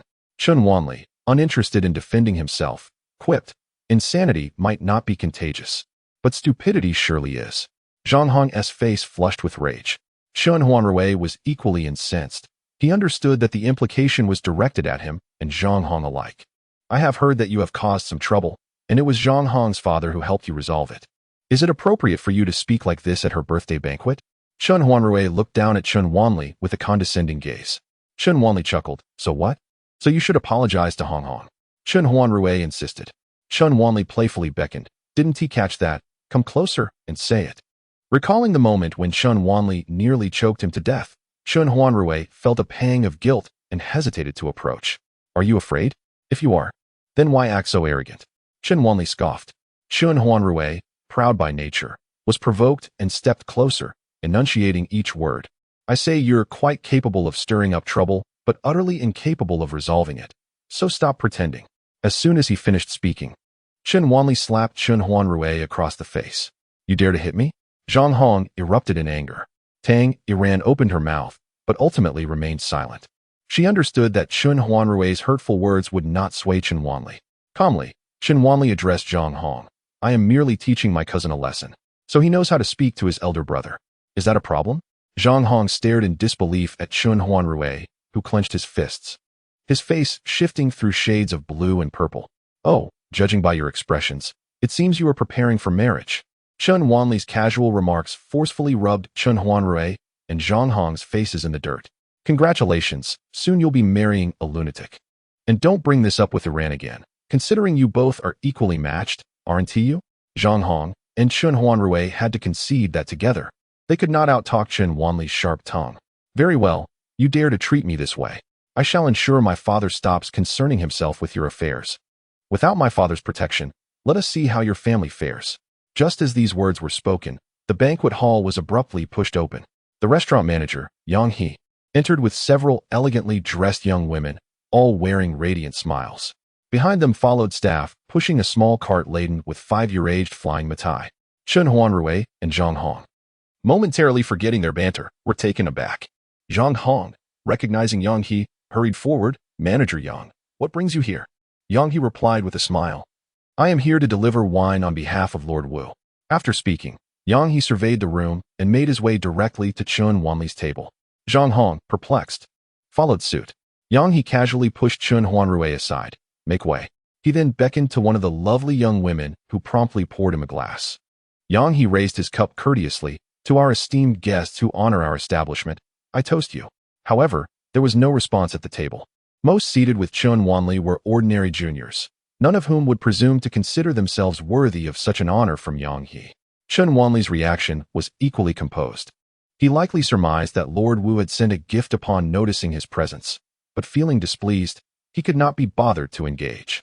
Yang He felt a twinge of awkwardness but recalled the anxious expression of Lord Wu's subordinate upon seeing Chun Wanli earlier. After a brief report to Lord Wu, the latter had insisted on showing respect and sending wine. Such a figure's status was not something Yang He could aspire to align himself with. Yang He, a seasoned veteran of social gatherings, adeptly diffused the awkwardness, saying, Come, I raise a toast to everyone. Without further ado, he downed his drink in one go. Only then did the others at the table realize that the toast was directed at the group rather than an individual, prompting them to rise with laughter, glasses in hand. Chun Wanli took a casual sip of his drink, while Zhang Hong, sensing the previous discomfort, quickly stepped in to ease the atmosphere. Manager Yang is too courteous, even personally delivering and toasting with the wine. I will certainly inform my father so he can express his gratitude in person. Instinctively, she believed that Yang He's gesture was a result of her father's influence. The guests at this table were relatives of modest means, whom she preferred to avoid. In her mind, Yang He's presence was merely due to her father's absence, as this table was the closest to the entrance. Yang He smiled faintly and replied, It is my duty. He then glanced at the bottles on the table. Today, with esteemed guests in attendance, the Wuliangye simply does not suffice.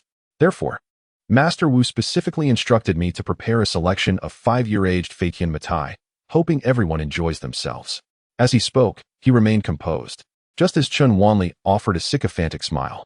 Satisfied, Yang He understood the philosophy of social interactions. Excessive flattery does not guarantee approval. His aim for the day was merely to become a familiar face and leave a positive impression on Chun Wanli. Thus, after the toast, he took his leave.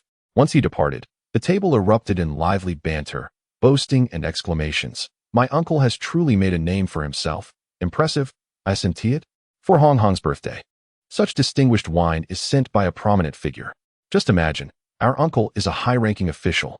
Not long after the departure of others, Zhang Haimin and his wife, He Shuin, arrived after finishing their social engagements. Upon entering the private room, they were greeted by several amicable relatives exchanging pleasantries. Elder uncle, you are truly remarkable. They even sent you 5-year-old Moutai. Indeed, 6th uncle. After years of working on projects in Jingzhou and dealing with many contractors, I have never seen Master Huang treat anyone with such courtesy. Are you perhaps on the verge of a promotion? The relative's warm and cordial demeanor left Zhang Haimin somewhat bewildered. He questioned his own worthiness of receiving such honors from Master Huang. He had poured drinks for Master Huang before, and the latter had hardly acknowledged him with a sip. Chapter 26. Beware of the perils of speech. Zhang Hong hurried over to whisper in his father's ear about the recent events, leaving Zhang Haimin astonished that such occurrences transpired. Nevertheless, he maintained a composed facade, deflecting the praise. We have merely crossed paths. We are not well acquainted.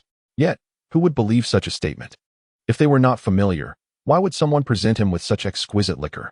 The atmosphere grew even livelier, with relatives vying to flatter him further. Zhang Haimin and He Shuyin raised their glasses, toasting table by table. When they reached Chen Wanli's table, relatives eagerly stood to offer their respects.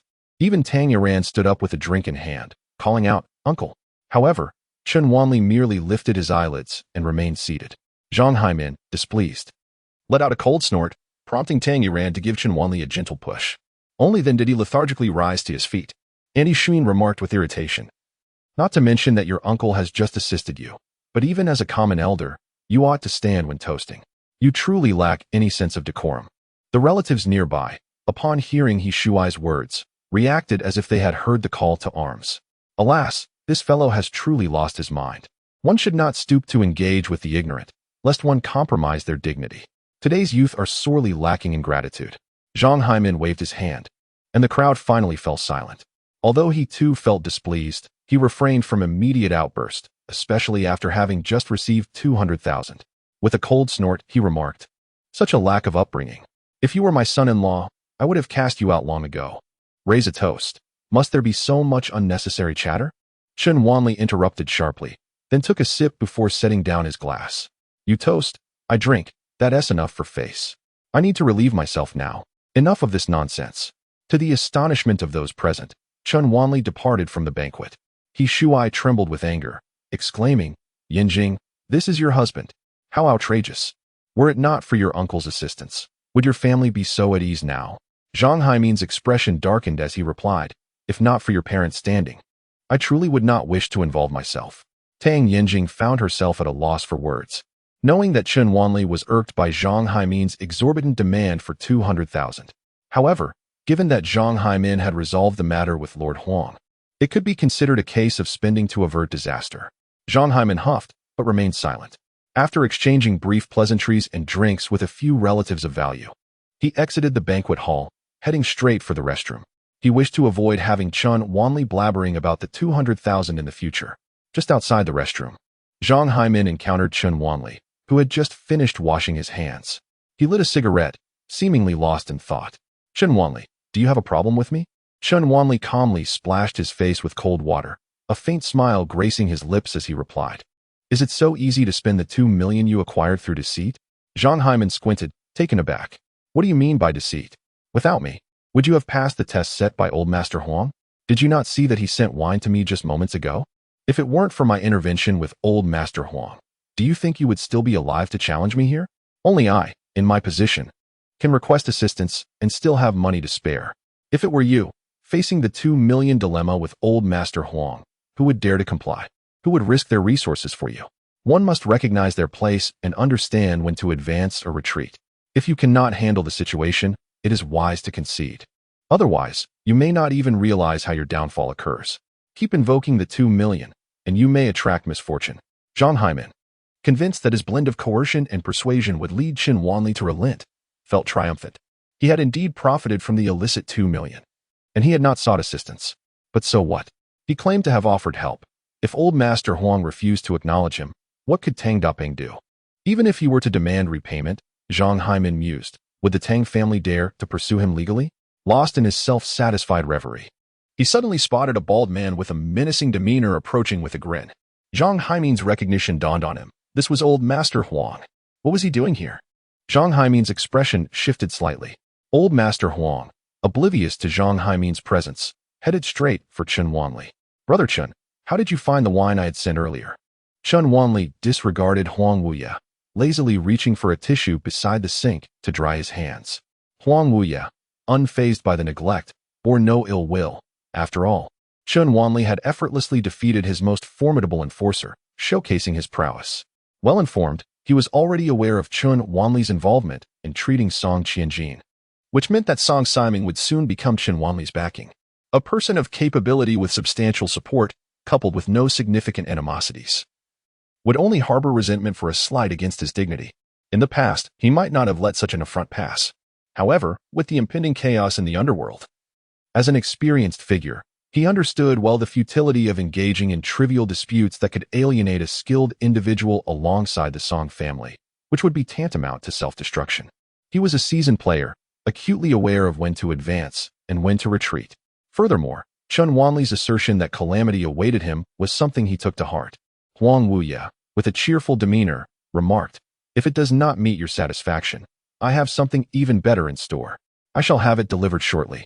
Only then did Chun Wanli speak. "The Fatian Matai from 5 years ago is indeed commendable. Alas, it has all been fed to the dogs." Huang Wuye's plump face was etched with confusion, while Zhang Haimin wore a similarly bewildered expression. Was Huang Wuye attempting to curry favor with Chun Wanli? The wine had been intended for Chun Wanli, not for him. Was this a jest? Chun Wanli, perceived as a lunatic with neither status nor connections. What merit did he possess? Without offering an explanation, Chun Wanli dried his hands and, with an even gaze, inquired of Huang Wuye.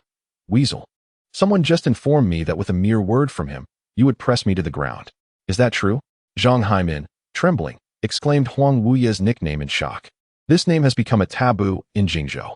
Zhang Haimin felt that even the director of the security bureau might not dare to show such disrespect. Was Chun Wanli courting death? However, to Zhang Haimin's surprise, Lord Huang was unfazed, wearing a broad smile. "Not at all. It was merely a misunderstanding, which I have clarified. Today's offering of wine signifies my sincerity.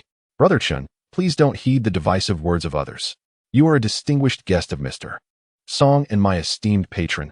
We harbor no animosity, only camaraderie." Chun Wanli nodded calmly. "Oh, can I trust you?"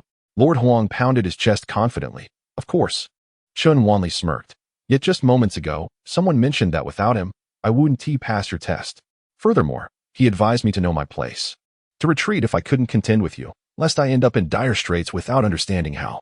Lord Huang's expression shifted, feigning anger. "Which scoundrel is spreading such nonsense? What a fool, to slander me behind my back. Brother Chun, tell me who said this, and I will not spare him." Zhang Haimin, witnessing the fierce glint in Lord Huang's eyes, involuntarily swallowed hard. Chun Wanli chuckled softly, patting Lord Huang on the shoulder. "No need for that. There are plenty of fools in this world. I simply choose not to believe it. If you wish to resolve past grievances, I am not one to hold a grudge. Our matters have long been settled. I appreciate today's wine.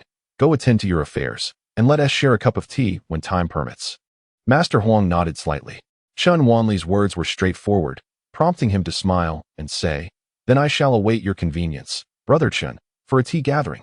Chun Wanli offered a subtle nod, while Master Huang strode away, not casting a single glance at Zhang Haimin.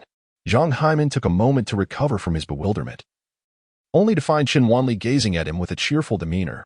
"Uncle, you spoke at length, yet you failed to mention the 2 million acquired through dubious means. Are you enjoying spending it?" Chapter 27. My gratitude to your 8 generations of ancestors. Zhang Haimin's face fluctuated between red and black. "Chun Wanli, I never anticipated you were acquainted with Master Huang. This truly took me by surprise. However, dealing with such individuals without the backing of influential connections will inevitably lead to one's downfall, leaving no trace behind. Are you aware of this?" Chun Wanli nodded in deep agreement, his expression earnest as he continued to regard his uncle.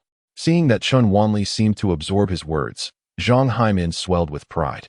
After all, in his eyes, Chun Wanli was an inexperienced fool, likely relying on Tang Daping to intercede on his behalf while seeking alternative means to resolve matters with Master Huang. Regardless, the money that had entered his pocket would never be relinquished. "Look at you, idling at home, only to be mocked as a parasite. Your uncle is presenting you with a clear path. Master Huang is engaged in the excavation business, and I can help you secure a position at a sandpit to earn a living. In due course, you could easily earn several million a year." Chun Wanli appeared contemplative. "But I would need to invest money, correct?" Zhang Haimin nodded affirmatively. "Indeed, 2 million. Chun Wanli frowned. Zhang Haimin continued to entice him. "Rest assured, that is merely the price for others. Is your family the same? The 2 million your father-in-law gave me certainly cannot be wasted. You should only charge the cost for the sand." Chun Wanli fell silent, as if he understood, and nodded slightly. "So how much is that?" "If I recall correctly, the Tang family is preparing to expand their medicinal garden, having allocated over 3 million for it. Where does the medicinal garden make money from sand?" Chun Wanli squinted, realizing that this fellow was well aware of the Tang family's financial situation, seemingly intent on extracting every last coin from them. "Uncle, having a relative like you truly makes me grateful to my father-in-law's ancestors." Zhang Haimin's expression changed. He sensed that this sentiment was more an insult than a mere slip of the tongue. "What a coincidence! What brings you here?" Upon seeing his superior, Zhang Haimin instantly adopted a serious demeanor. Director, today is my daughter's. Shenhong directly bypassed Zhang Haimin, firmly grasping Chun Wanli's hand. Brother Chun. What a fortuitous encounter. Chun Wanli smiled and nodded. Indeed, quite fortuitous, Shenhong continued. Are you here for a meal? Come, let us head to my private room. Earlier, I mentioned treating you to drinks, but I had no idea when you would be free. Today, I'm hosting and have brought a few bottles of 20-year Maodai. Let us enjoy it together with a few of my friends. Zhang Haimin stood dumbfounded, utterly confused. He could hardly believe that Chun Wanli not only knew Lord Huang, but was also familiar with his own superior. Their camaraderie was evident. Leaving Zhang Haimin to question if this was truly the Chun Wanli, the son-in-law of his cousin known for his eccentricities, might there have been a misrecognition? Perhaps he is a scion of some affluent family?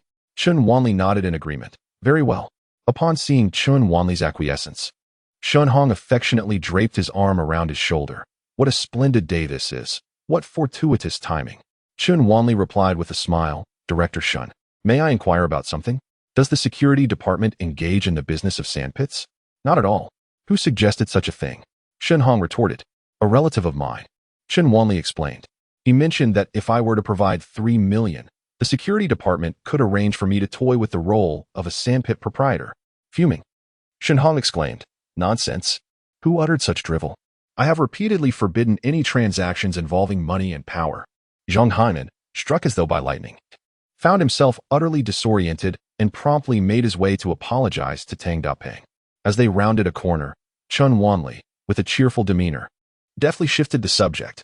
Director Shen, your guests are undoubtedly esteemed individuals. It may not be appropriate for me to attend. Shenhong, with a hearty laugh, responded, You are also my esteemed guest. Do join us. It is no trouble at all.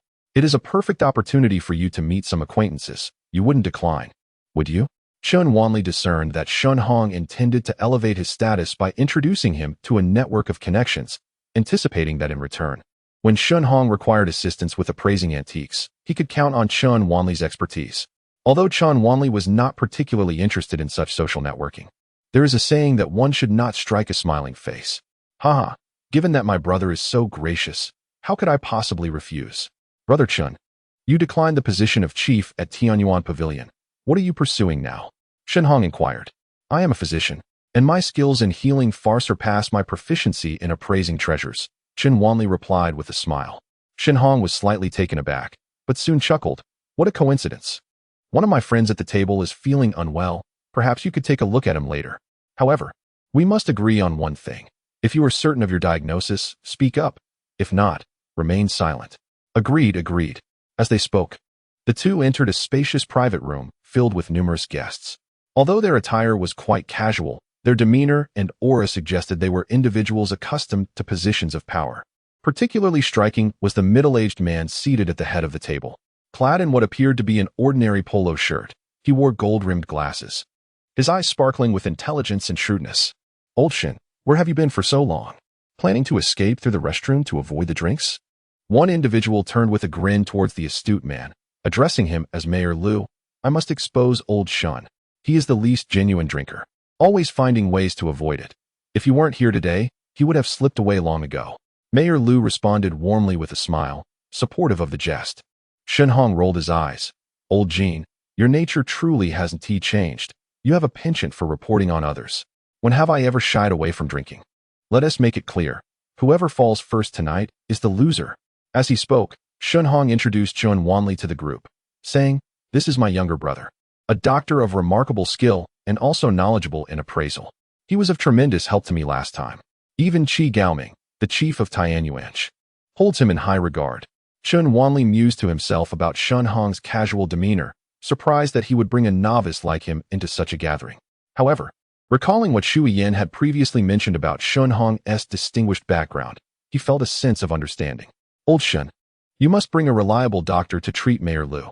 How could you bring such a young novice, who is merely a collector of antiques?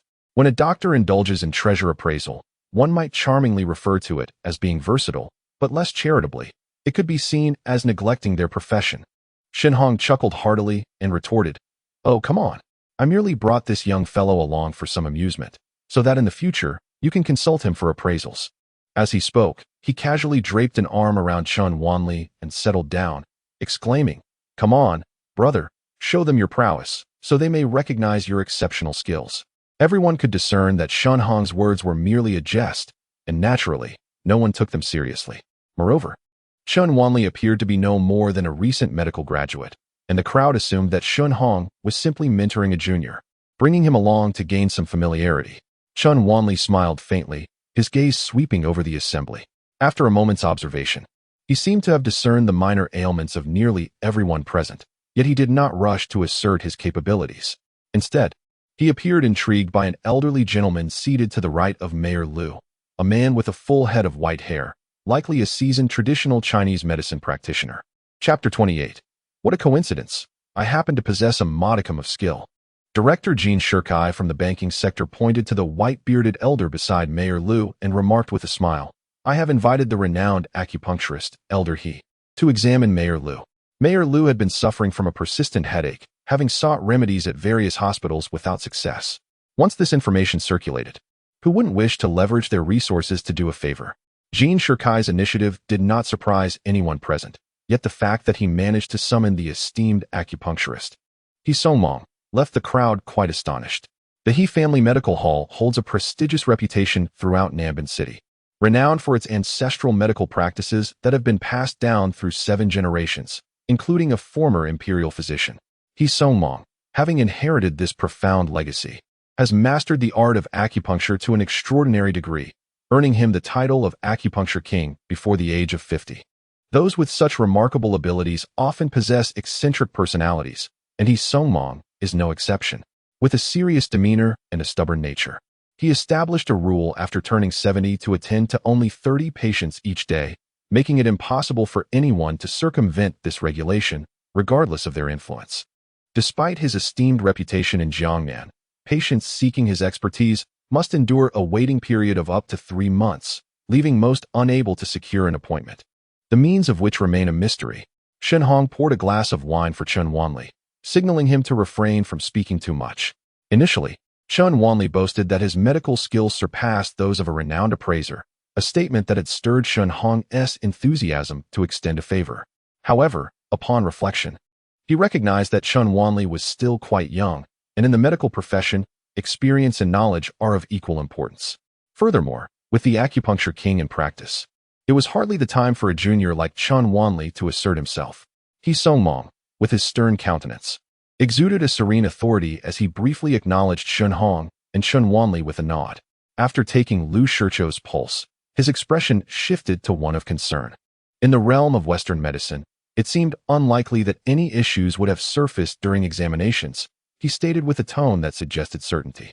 Lu Shicho confirmed that all requisite tests had been performed without any findings. You often experience headaches accompanied by a sensation of pressure around the eyes and tinnitus, do you not? He Songmong inquired further. Indeed, Lu Shicho replied. Old He, indeed a master physician, merely by feeling the pulse, discerned everything. Mayor Lu nodded repeatedly. Your condition appears to stem from an excess of liver yang.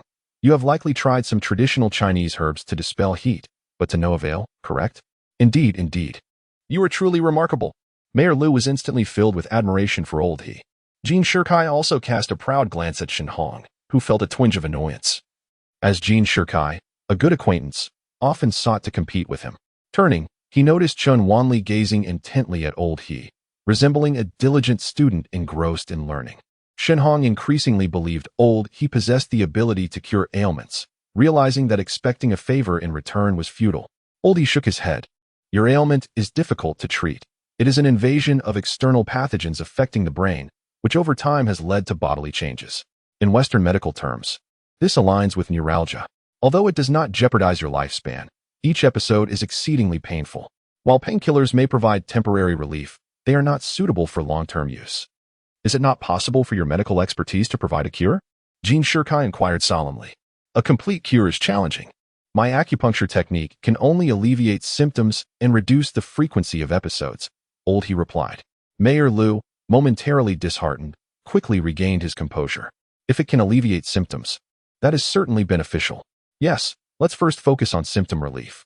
Should Mayor Lu find a more skilled acupuncturist in the future, there may be a chance for a complete cure. Oh, is there an acupuncturist superior to you, Master Needle King? Jean Shirkai chuckled. Indeed, there are. Ancient medical texts record that when acupuncture reaches an extraordinary level, one can wield qi to manipulate the needle, locking the spirit and vitality. This remains my lifelong pursuit. Old He declared. He Songmong's aged eyes revealed a hint of yearning. What does it mean to control needles with one's energy, to lock the soul's vital essence? Jin Shirkai could not help but inquire. You are not physicians. Even if I elaborate, you would not comprehend. Just know that acupuncture, when mastered to this extent, can bring forth life and death from flesh and bones, snatching life from the hands of the king of hell. This is a long-lost secret. As He Songmong uttered these words, a sense of nostalgia washed over him. The onlookers exchanged glances, all feeling a sense of wonder. To bring forth life and death? To snatch life from the king of hell. If such a physician truly existed, they would be akin to a living Buddha. And even those of high status would surely seek to curry favor with him. Mayor Lu shook his head with a smile. If even the esteemed Needle King he has not attained such a realm, where else in this world could one find another capable of doing so? Even if there were, I fear it would not be within our reach to discover. He Songmong smiled slightly, seemingly acquiescing to this notion. I have spent my entire life in the medical field and have indeed never encountered anyone who has reached this level. Were it not for the ancient medical texts and my master's unwavering assertions of such miraculous physicians, I would doubt the existence of such a realm. With a wry smile, he produced his acupuncture needle case, preparing to treat Mayor Lu. At that moment, Chun Wanli interjected, the elder's diagnoses are precise, and he possesses extensive knowledge of acupuncture. However, if a cure cannot be achieved, why proceed? He Songmong was momentarily taken aback, then replied with displeasure. Are you suggesting that you could achieve a cure? Indeed. Everyone turned their gaze towards Chun Wanli. Were it not for the respect owed to Shen Hong, they might have spoken out in reprimand. Shen Hong's face flushed with embarrassment. Even He Lao had declared that certain ailments were incurable. Yet this audacious youth had rashly stepped forward. It was all his fault for having carelessly suggested that they seek assistance before entering. He quickly cast an inquiring glance at Chun Wanli. However, Chun Wanli remained composed, gently patting Shen Hong and smiling as he said, what a coincidence. I happen to possess a modicum of skill in utilizing qi to guide needles and awaken the spirit of life. He Songmong's lips twitched in disbelief. This young man truly had the audacity to speak so boldly. You impudent boy, did you just hear He Lao's remarkable claims and feel compelled to play the sorcerer? Do you not consider the company you are in?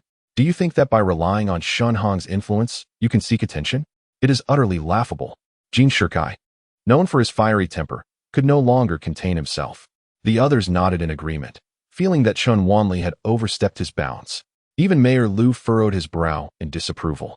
Yet, Chun Wanli was unfazed.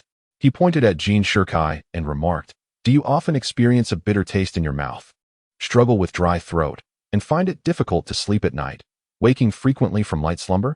Jin Shirkai was momentarily taken aback. It struck true. Chun Wanli then turned to another individual and continued, as for you, you underwent lung cancer surgery a year ago. Although you did not undergo chemotherapy and have recovered quite well, you have recently been experiencing dry cough and tightness in your chest, which must be causing you considerable anxiety. And you, he added, with an enlarged liver, you occasionally suffer from pain in the upper right abdomen. If you do not lose weight and abstain from alcohol, liver cirrhosis will likely become your fate within a year. Chun Wanli had swiftly pointed out 3 individuals, his words flowing effortlessly. The gaze of the crowd once again turned towards Shen Hong. Instinctively, Shen Hong waved his hand, exclaiming, it was not I who said that. Following this, he rolled his eyes and added, as for Old Cheng's liver enlargement, I had no prior knowledge. Old Cheng nodded in agreement. Indeed, I only discovered it myself yesterday, after a hospital examination. This revelation left the onlookers in astonishment as they turned their attention to Chun Wanli. To discern such precise details merely through observation, could this be the legendary art of observing one's aura? He Songming's eyes revealed his astonishment. Ah, indeed, Old He is profoundly knowledgeable. He possesses a wealth of information. Chun Wanli smiled gently. He Songming, shedding his previous disdain, inquired, how do you intend to treat Mayor Lu's illness? Chun Wanli replied, you are correct, Old He. Mayor Lu's affliction is due to the invasion of external pathogens, specifically a heat pathogen, which may lead some practitioners to mistakenly diagnose it as a hyperactive liver yang. This heat pathogen is further compounded by a dampness pathogen, collectively referred to as a yin pathogen. The The spleen governs transformation and transportation, particularly in the processing of dampness. Therefore, acupuncture should be employed for regulation, complemented by a decoction to tonify the spleen and clear heat to elevate yang. As he spoke, Chen Wanli gestured towards He Songming's acupuncture needles. May I borrow one? Certainly. He Songming readily agreed, eager to witness whether Chen Wanli's acupuncture skills were as formidable as his diagnostic abilities. Chen Wanli turned to Mayor Lu with a smile. Please remove your shirt. Having already been impressed, Mayor Lu did not hesitate and promptly shed his clothing. Can you truly be accurate? If not, do not proceed recklessly, Jin Shirkai remarked in a peculiar tone. Yet, before he could finish, Chen Wanli had already placed the needle at the Zhongwan acupoint on Mayor Lu's abdomen. Chapter 29. I said no, yet they insisted. As Chen Wanli deftly executed over 10 acupuncture needles, the needles formed a pattern resembling the 9 palaces. He Songmang's initial skepticism transformed entirely into admiration, murmuring, "Indeed, there exists a master of acupuncture who has reached such a remarkable level. This is the art of manipulating energy through needles, the 9 palaces locking life technique. Young Sir truly possesses the skills of a divine physician." His words left the onlookers in astonishment. How remarkable it was! It was no mere boast, but genuine expertise. Shen Hong, initially apprehensive, found himself at a loss. His expression a complex tapestry of emotions. Upon the conclusion of Chen Wanli's acupuncture, Lu Shicho exclaimed, "Indeed, the heaviness in my head has dissipated." Despite Lu Shicho's typically reserved demeanor, he could not help but express profound gratitude. As Chen Wanli set down his acupuncture needles, those previously identified with ailments eagerly sought to ingratiate themselves with him, hoping for a remedy. Chen Wanli, in his magnanimity, did not hold grudges and provided treatment plans tailored to each individual's condition. With every proposal he made, He Songmang nodded in agreement. Not only had his acupuncture skills reached an extraordinary level, but his medicinal approach was also both flexible and precise. How foolish of me to judge by appearances alone. I, an old man, must first offer my apologies and hope that you, sir, will exhibit magnanimity and grace, visiting my He family clinic in the future to impart your wisdom. He Songmang bowed respectfully to Chen Wanli. Chen Wanli responded with a hearty smile. You are too kind, old sir. Your medical skills are exceptional, and your moral integrity is commendable. You are truly a physician worthy of respect. I shall certainly seek your guidance in the days to come. In an instant, the crowd gathered around Chen Wanli, offering toasts and seeking camaraderie. Even Shen Hong, the introducer, found himself in higher regard. After all, a doctor revered by a king of needles, forming a good relationship with him could very well equate to saving an additional life. After a few rounds of drinks, Chen Wanli excused himself from the gathering. I have stored several boxes of aged mitai here. Take a box to enjoy, exclaimed Shen Hongkai, who was quite generous. The others, not wanting to fall behind, clamored to present Chen Wanli with gifts.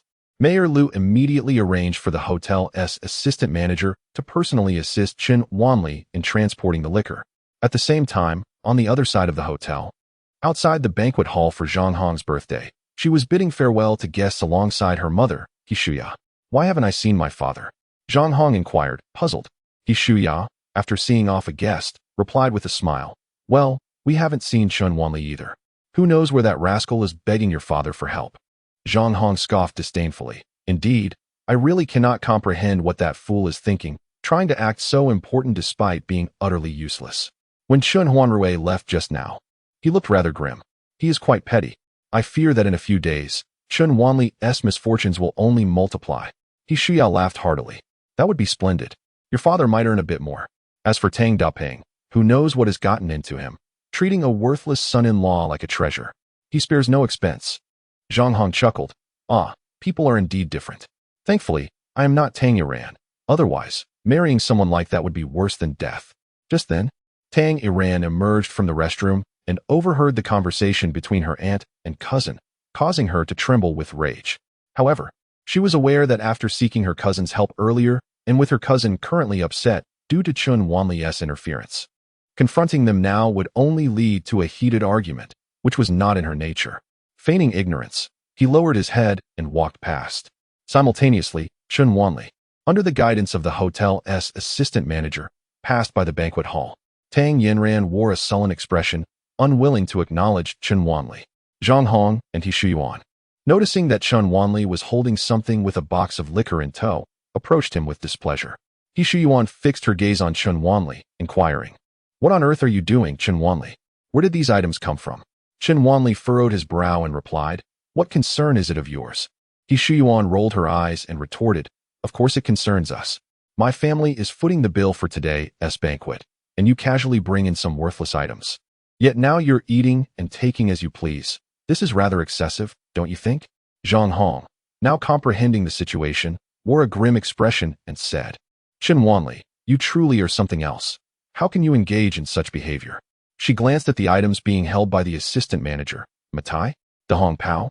I wouldn't mind if you packed up some leftover food, but taking such expensive items and expecting us to pay for them is simply unacceptable." Chun Wanli cast a cold glance at the two women, stating, "Who said you were to pay for them?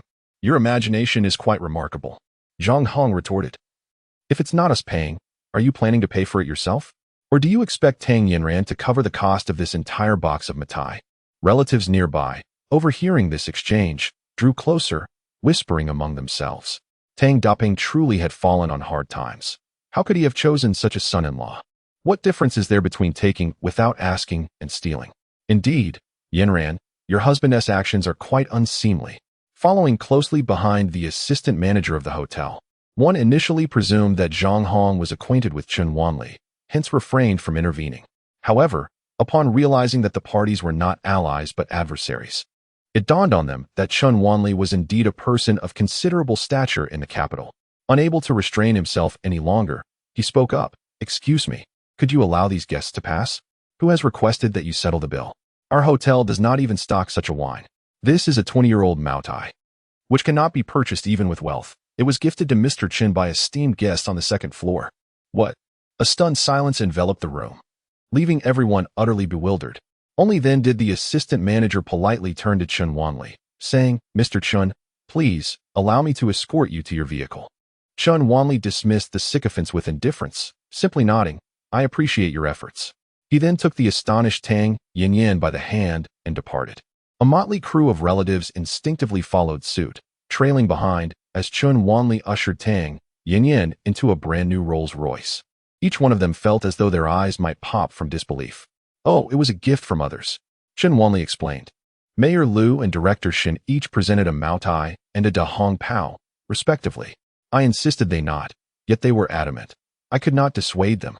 With a hint of exasperation, he added, along with the weasel that also sent a gift, "Our home is already inundated with boxes of Maotai. We simply cannot consume them all." Tang Yinyan's lips twitched in disbelief. Why not claim it was celestial nectar bestowed by the Jade Emperor? Surely, he and T arranged for a case of wine to be theatrically presented by the hotel staff.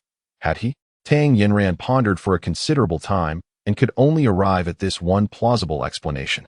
After all, she had endured quite an emotional upheaval today. If she found it unbearable, it was needless to say how Chun Wanli must have felt.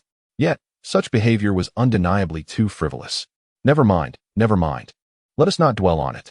It would be best to avoid trouble in the future and limit interactions with her uncle's family.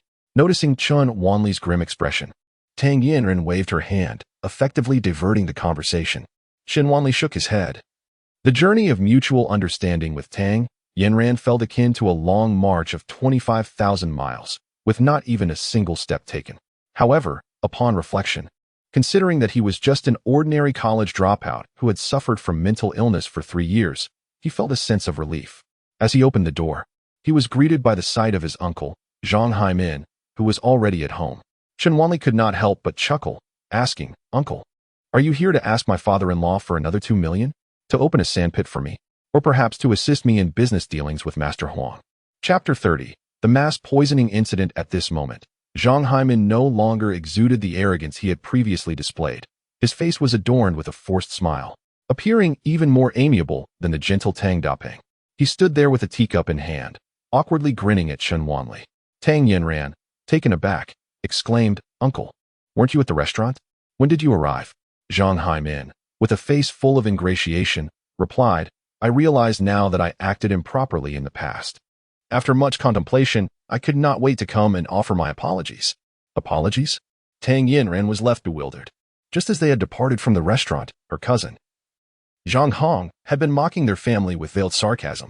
How could it be that her proud father had now come to their home to apologize? Zhang Haimin, feeling quite awkward, admitted, "Previously, I mentioned that I would accept payment to assist Chen Wanli in dealing with Lord Huangwu, but in truth, I contributed little and spent nothing. Sister, brother-in-law, Wanli, I apologize. I was merely seeking to preserve my pride and boasted." Tang Yuan, struck by disbelief, pinched herself to confirm the pain was real, thus assuring herself that Zhang Haimin's apology was not a mere illusion. Zhang Yuehong, taken aback for a moment, playfully punched Zhang Haimin and inquired, "What are you talking about? If you didn't arrange for Lord Huangwu, then who did? He not only came to apologize, but also brought numerous valuable gifts."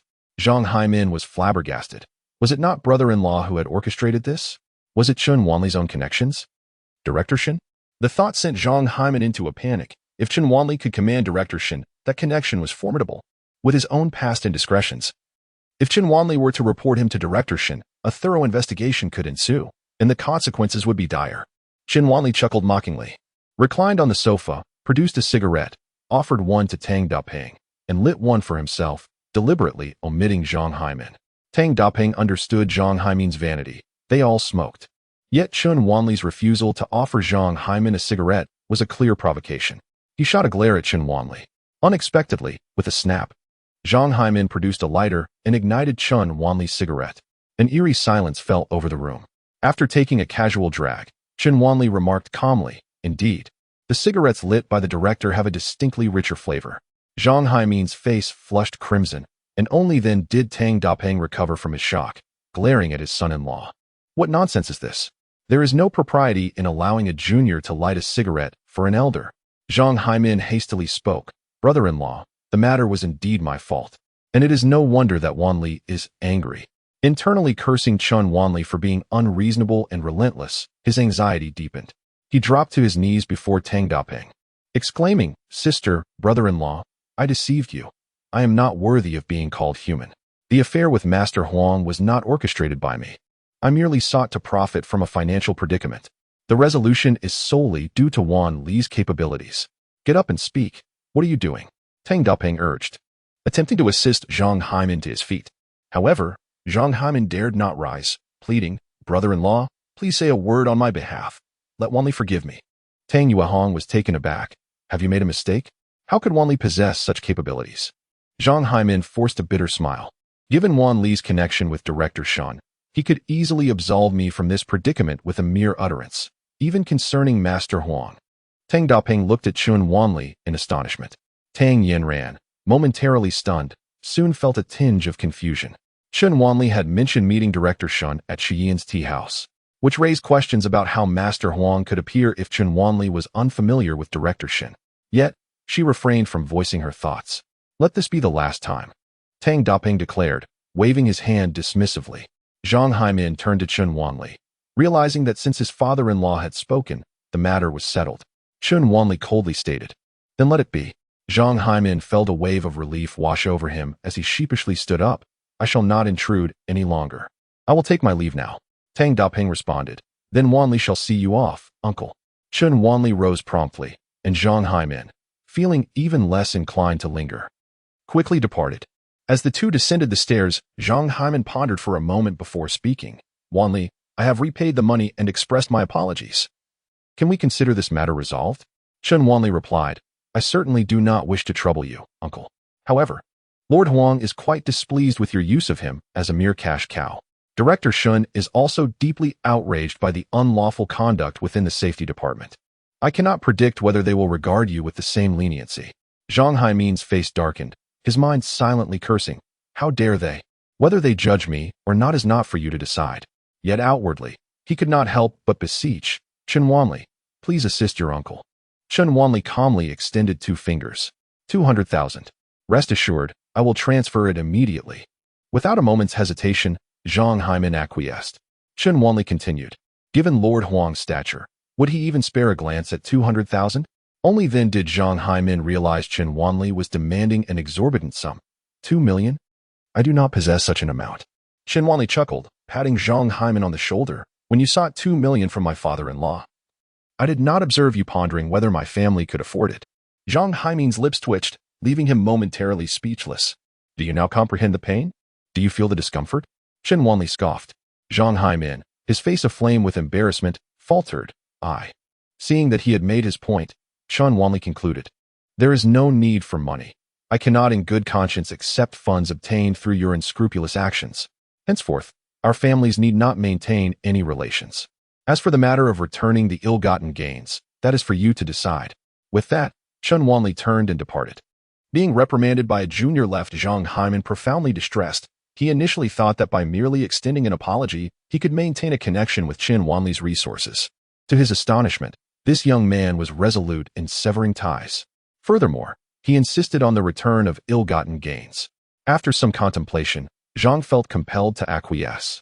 Fearing whether this young man would resort to reporting him, the thought of returning the assets evoked a tremor of anxiety within him, as it meant a swift descent into poverty. Particularly, Zhang Yuehong's expression was a tumultuous blend of emotions. She had previously harbored numerous grievances against Chen Wanli. Yet she could not muster the humility to utter a conciliatory word. It was Tang Dapeng who broke the silence. Wanli, how did you come to know Director Shun? Your relationship seems quite amicable. Chen Wanli shook his head, responding, I merely met him at the tea house with Yanran. We can only be considered acquaintances. There is no significant relationship. I simply greeted him, but Zhang Haimin misconstrued it. So the matter concerning Lord Huang has nothing to do with Director Shin? Tang Dapeng immediately noted the discrepancy in timing. Well, I approached Lord Huang to reason with him. He understood my points and subsequently came to apologize. Chen Wanli replied candidly. The family exchanged bewildered glances. What a convoluted situation this was. Was Lord Huang truly someone who could be swayed by reason? Zhang Yuehong slammed the table in frustration. You little rascal, are you just spouting nonsense? Are we to be the butt of your jokes? Chen Wanli was left speechless. Was honesty now met with disbelief? Though Tang Dapeng did not openly express skepticism, his furrowed brow suggested he found it hard to accept even a single punctuation mark of that claim. Suddenly, Tang Yinran inquired, Did you seek assistance from Song Shofu? How does Song Shofu factor into this? Tang Dapeng's eyes widened in surprise. Zhang Yuehong was momentarily stunned. Had her son-in-law truly achieved such remarkable success? After merely 3 days of recovery, he was now mingling with the affluent and the powerful? Tang Yinran briefly recounted the hospital events, adding, I had long advised him to avoid entanglements with the Song family. Tang Dapeng nodded in agreement, reflecting. A stroke of luck allowed him to gain a small favor from the Song family in resolving the matter with Lord Huang. That should suffice to balance the scales. However, he must not entertain notions of leveraging this favor. The name Song Siming was familiar to him.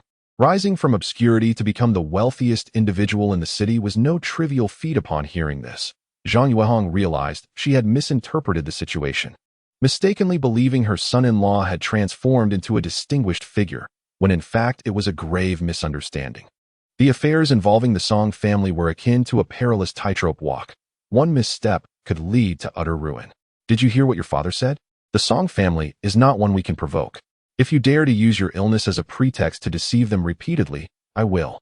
Before she could finish, Tang Yinran's phone rang, and after answering, she hurriedly rushed towards the door, slipping on her shoes while exclaiming, Wanli, take me to the hospital.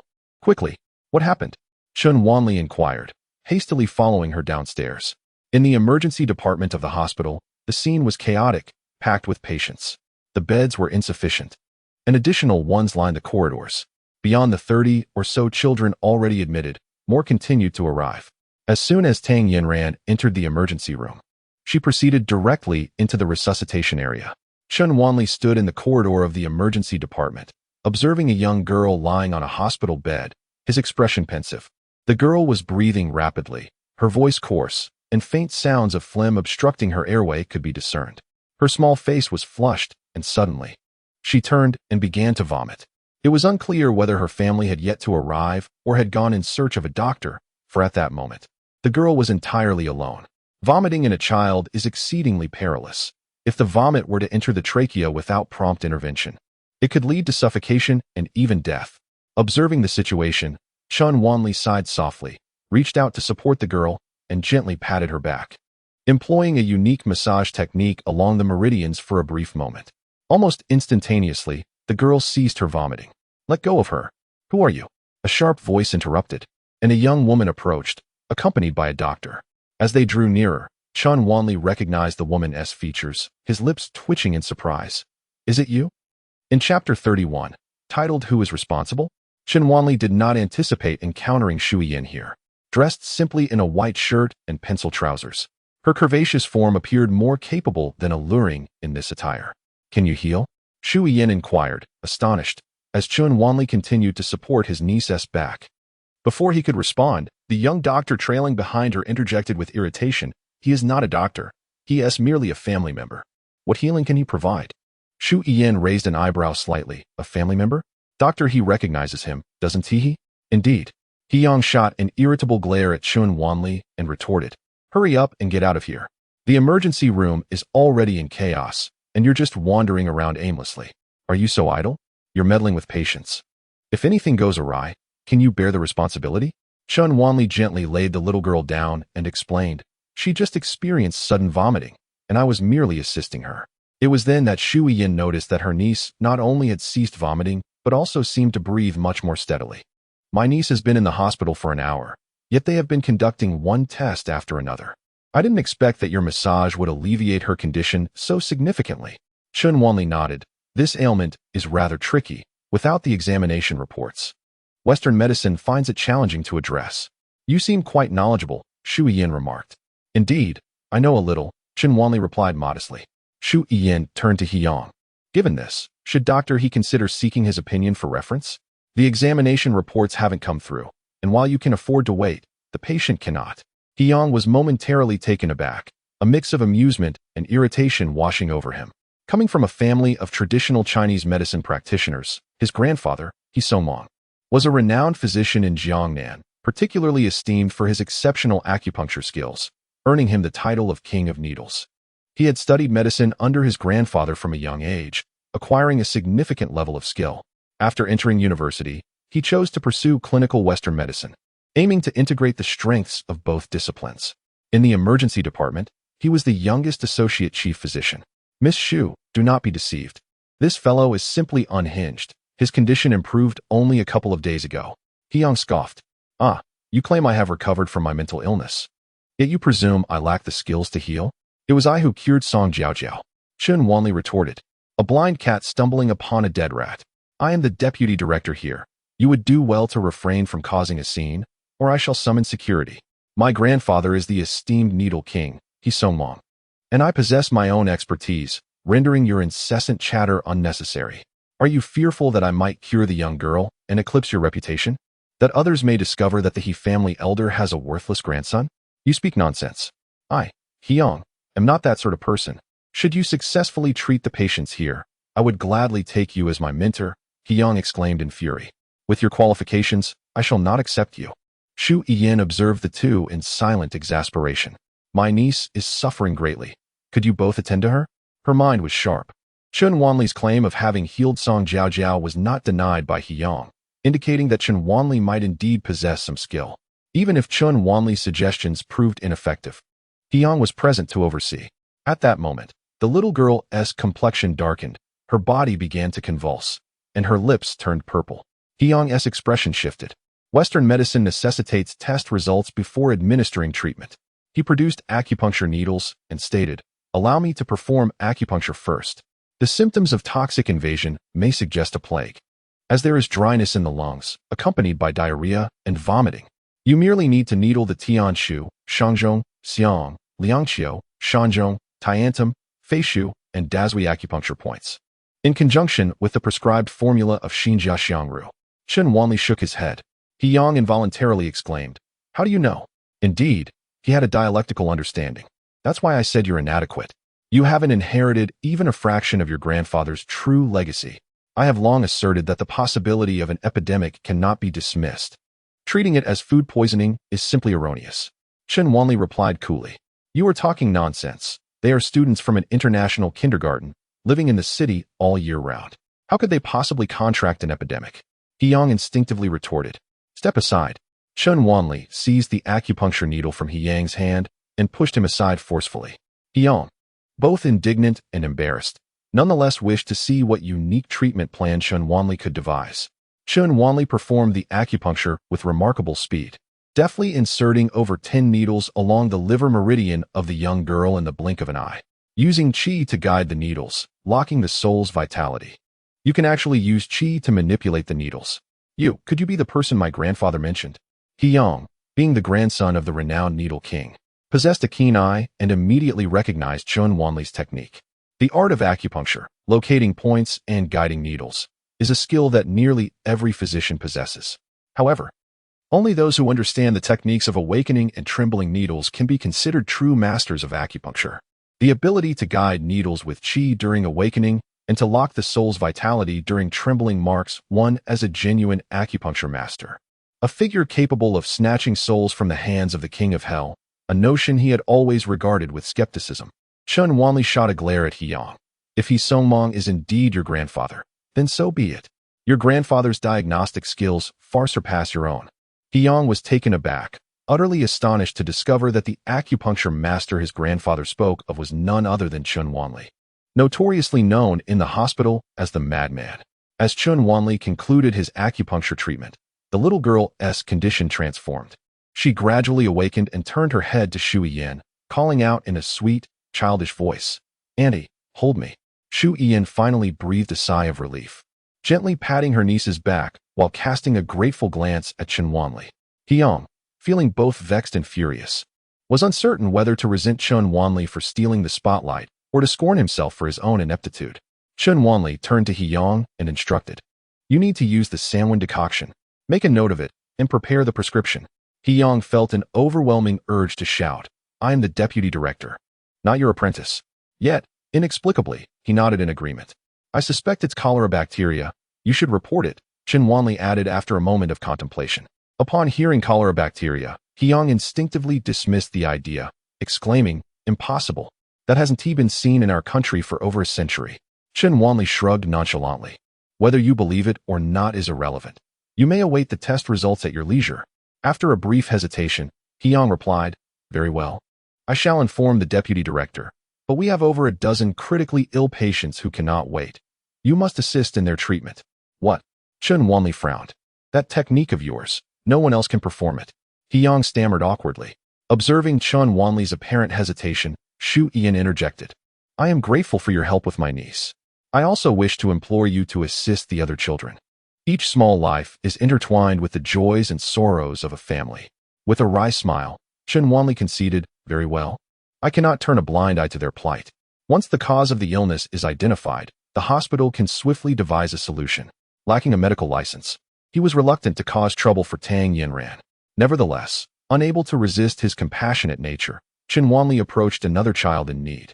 He attended to several critical cases. "I went to report the situation to Deputy Director Go, who immediately became agitated upon hearing about the cholera bacillus. Coincidentally, young Master Li from the pharmaceutical company was present and recognized you, stirring the pot with a few remarks." Before he could finish speaking, the middle-aged man bearing Deputy Director Go's nameplate hurried in with several other individuals. Li Tianyang followed closely behind Go, entering the room with a triumphant smirk directed at Chun Wanli. "Without a medical license, how can you act so recklessly? And if you dare to make wild claims, who will take responsibility for the ensuing chaos?" Go scrutinized Chun Wanli with evident displeasure.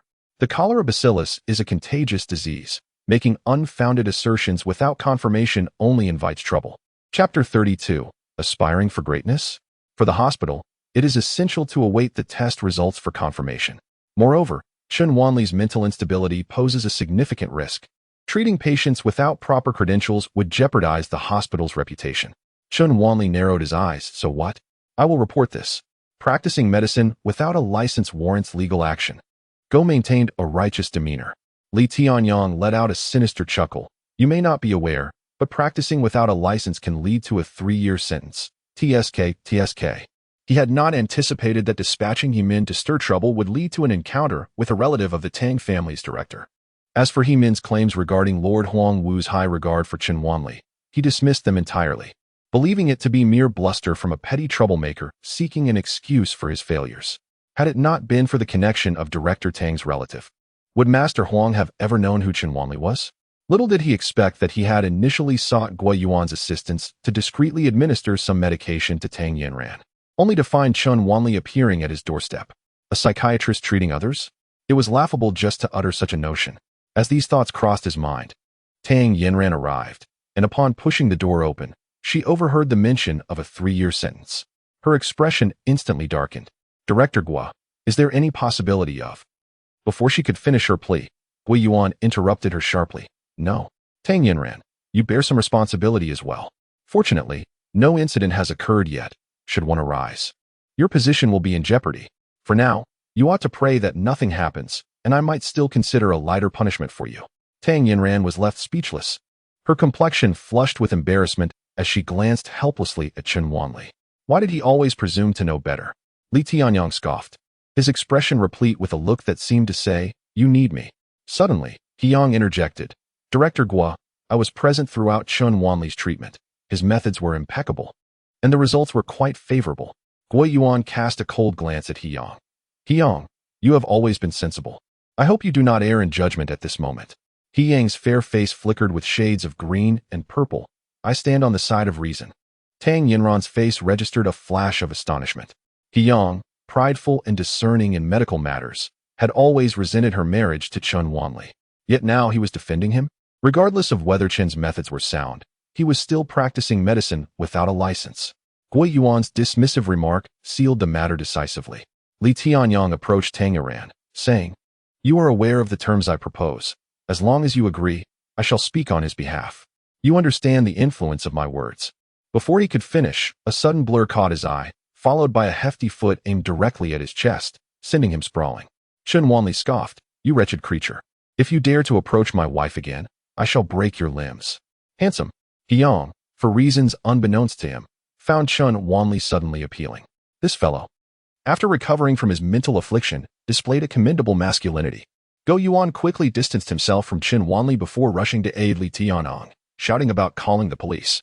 I tell you, practicing medicine without a license, coupled with spreading rumors of cholera, I will report you, and you shall reap the consequences. Go Yuan glared at Li Tianyang's unfortunate state, his anger boiling over. This esteemed young Master Li was indeed his benefactor. Tang Yinran hastily grasped Chen Wanli's arm, exclaiming, Isn't this enough chaos? At that moment, Shu Yin reappeared, accompanied by a dozen family members of patients. Among them, 2 robust men flanked a middle-aged, overweight woman. Shu Yin pointed to the woman, stating, She is the principal of the kindergarten. Our hospital recently received a foreign teacher, an African, who arrived from a non-black region.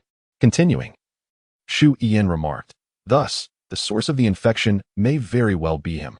Upon hearing this, Vice President Go's expression shifted dramatically. Unfounded conjectures differed greatly from those grounded in evidence. Could it truly be the cholera bacterium? All eyes turned in astonishment towards Chen Wanli. How had he deduced the presence of the cholera bacterium? Could it be that he possessed some uncanny foresight? Shu Yin paused momentarily before continuing. These individuals are the family members of the patient, and we all acknowledge the assistance provided by Mr. Chen earlier. Should the need arise, we are willing to testify that it was we who sought his help, not him practicing medicine unlawfully. Furthermore, Mr.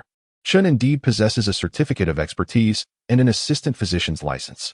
Strictly speaking, in the presence of Dr. Yang, he cannot be deemed to be practicing medicine illegally. At this moment, not only Tang Yinran, but even Chen Wanli was taken aback. How could he possibly have such credentials? Go Yuan stared at Shu Yin for quite some time, astonished. You are Miss Shu Yin? You recognized me? I had the fortune of meeting you at the charity gala hosted by the Municipal Health Commission. As Go Yuan spoke, he furrowed his brow.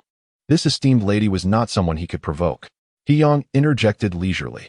On the day of the misdiagnosis involving Miss Song, it was also Chen Wanli who discovered it, and he was the one who treated it.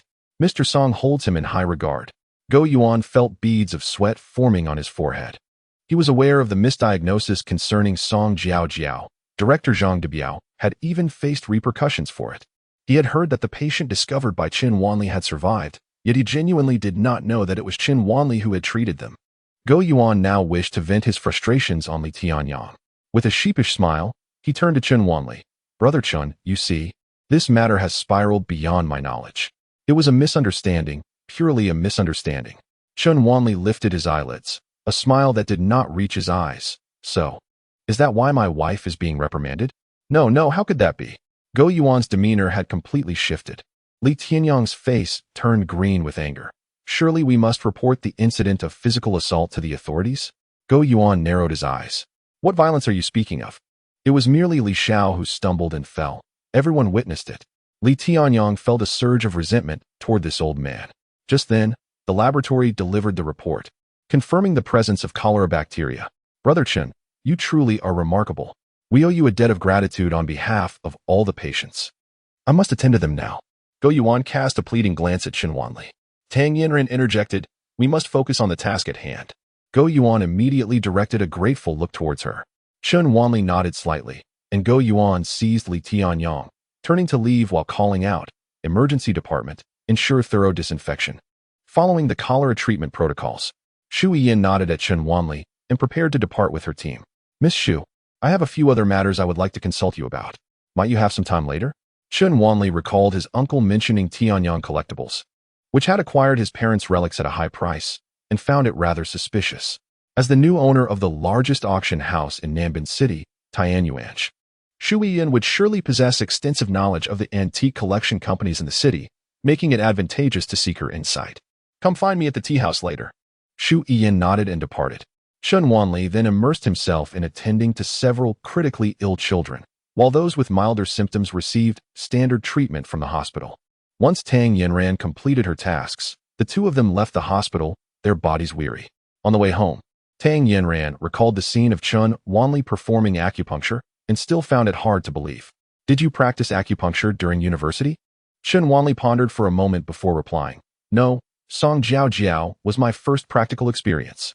Today marks the second instance, does it not? Tang Yinran fell silent for a moment before speaking. I believe you possess a certain aptitude for medicine. Have you considered pursuing studies at a medical school? Chen Wanli chuckled, replying, what medical institution could possibly rival the prowess of a grand physician who traverses realms and embodies the essence of medicine? No, thank you. Reading a few books and relying on chance is hardly a sustainable path. If you have a talent for medicine, why not delve deeper into it? Tang Yinran admonished, her tone tinged with disappointment. Chen Wanli glanced at her and inquired, does this qualify as wishing for one's husband to achieve greatness? Tang Yinran's cheeks flushed with embarrassment as she retorted, I merely wish for you not to squander your gifts. Seeking Shu Yiyan? A flicker of displeasure crossed Tang Yinran's face. Indeed. Chen Wanli nodded. If you wish to go, then go. Why must you inform me? Tang Yinran huffed in frustration and departed. Chen Wanli drove towards the tea house, his thoughts in disarray. The calamity that befell his family had been officially classified as a robbery gone awry, resulting in the accidental deaths of his parents. And the two assailants had been sentenced to death, a verdict already carried out. Yet, for reasons unknown, Chen Wanli harbored an unsettling feeling that matters were not as straightforward as they seemed. This suspicion stemmed from three primary sources. First, the Tianyong Collectibles Company had purchased his parents' not-so-valuable possessions at 10 times their worth. Second, the sudden prosperity of his uncle's family coincided precisely with his parents' demise. What a remarkable coincidence.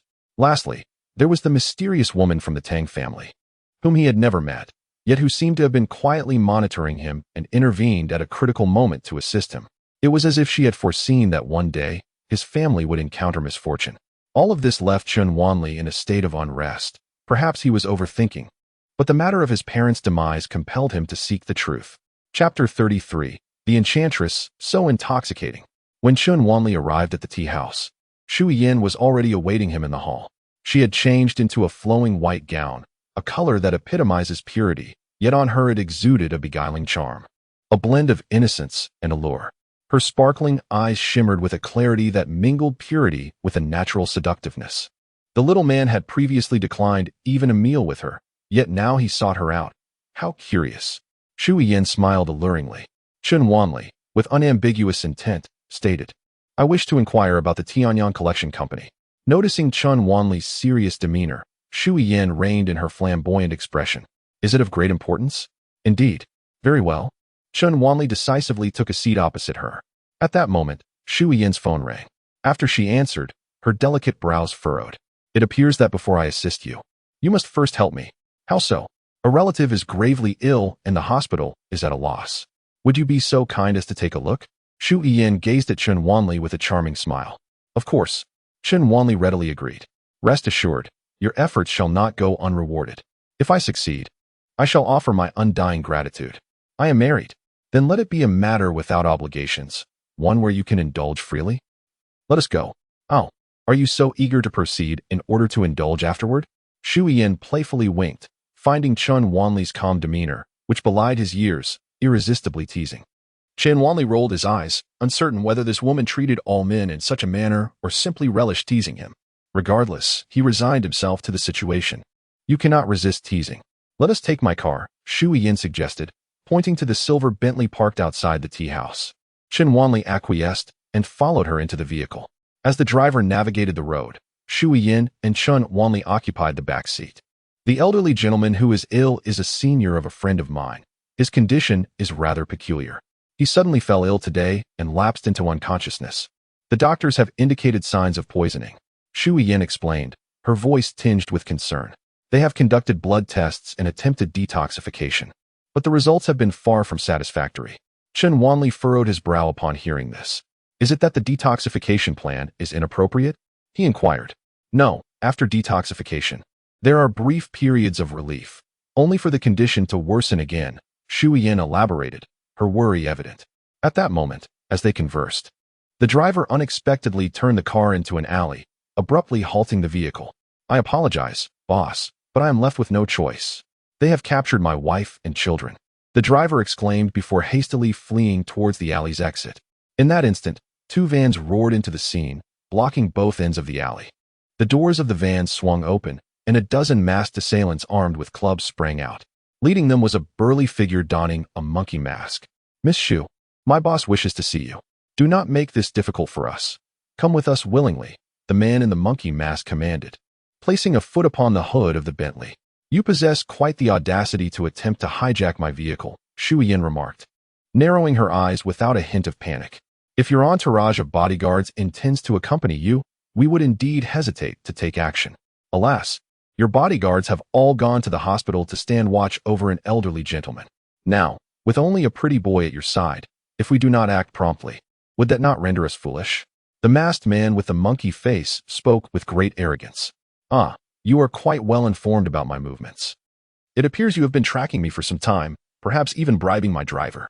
Your employer is no ordinary person, I see. Shu Yin remarked coolly. Indeed. There is no need for further inquiries. Come with us, and you shall soon discover who my employer is. Step out of the vehicle, the monkey-faced man urged. Step out? Why don't you dare to enter? Shu Yin responded with remarkable composure. Since you refuse to appreciate our hospitality, do not blame us for being impolite.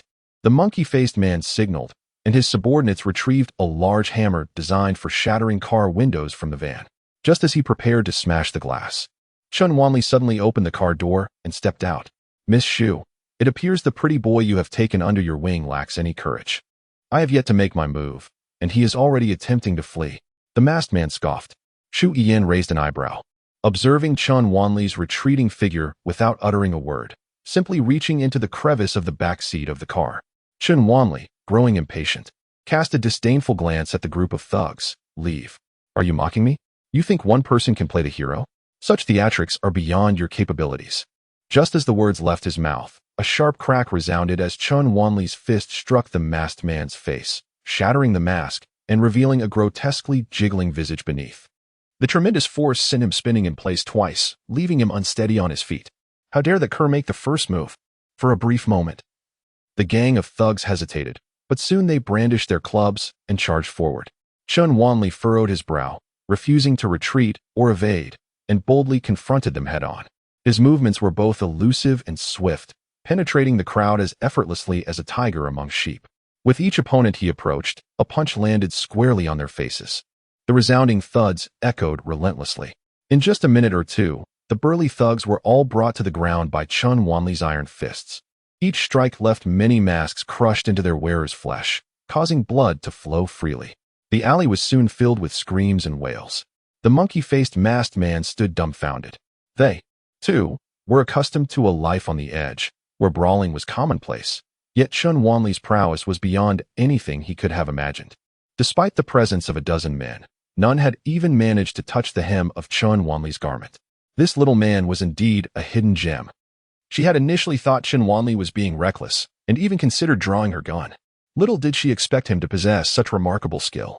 His abilities surpassed not only those of her bodyguards, but also rivaled some of the elite soldiers she had encountered in military camps.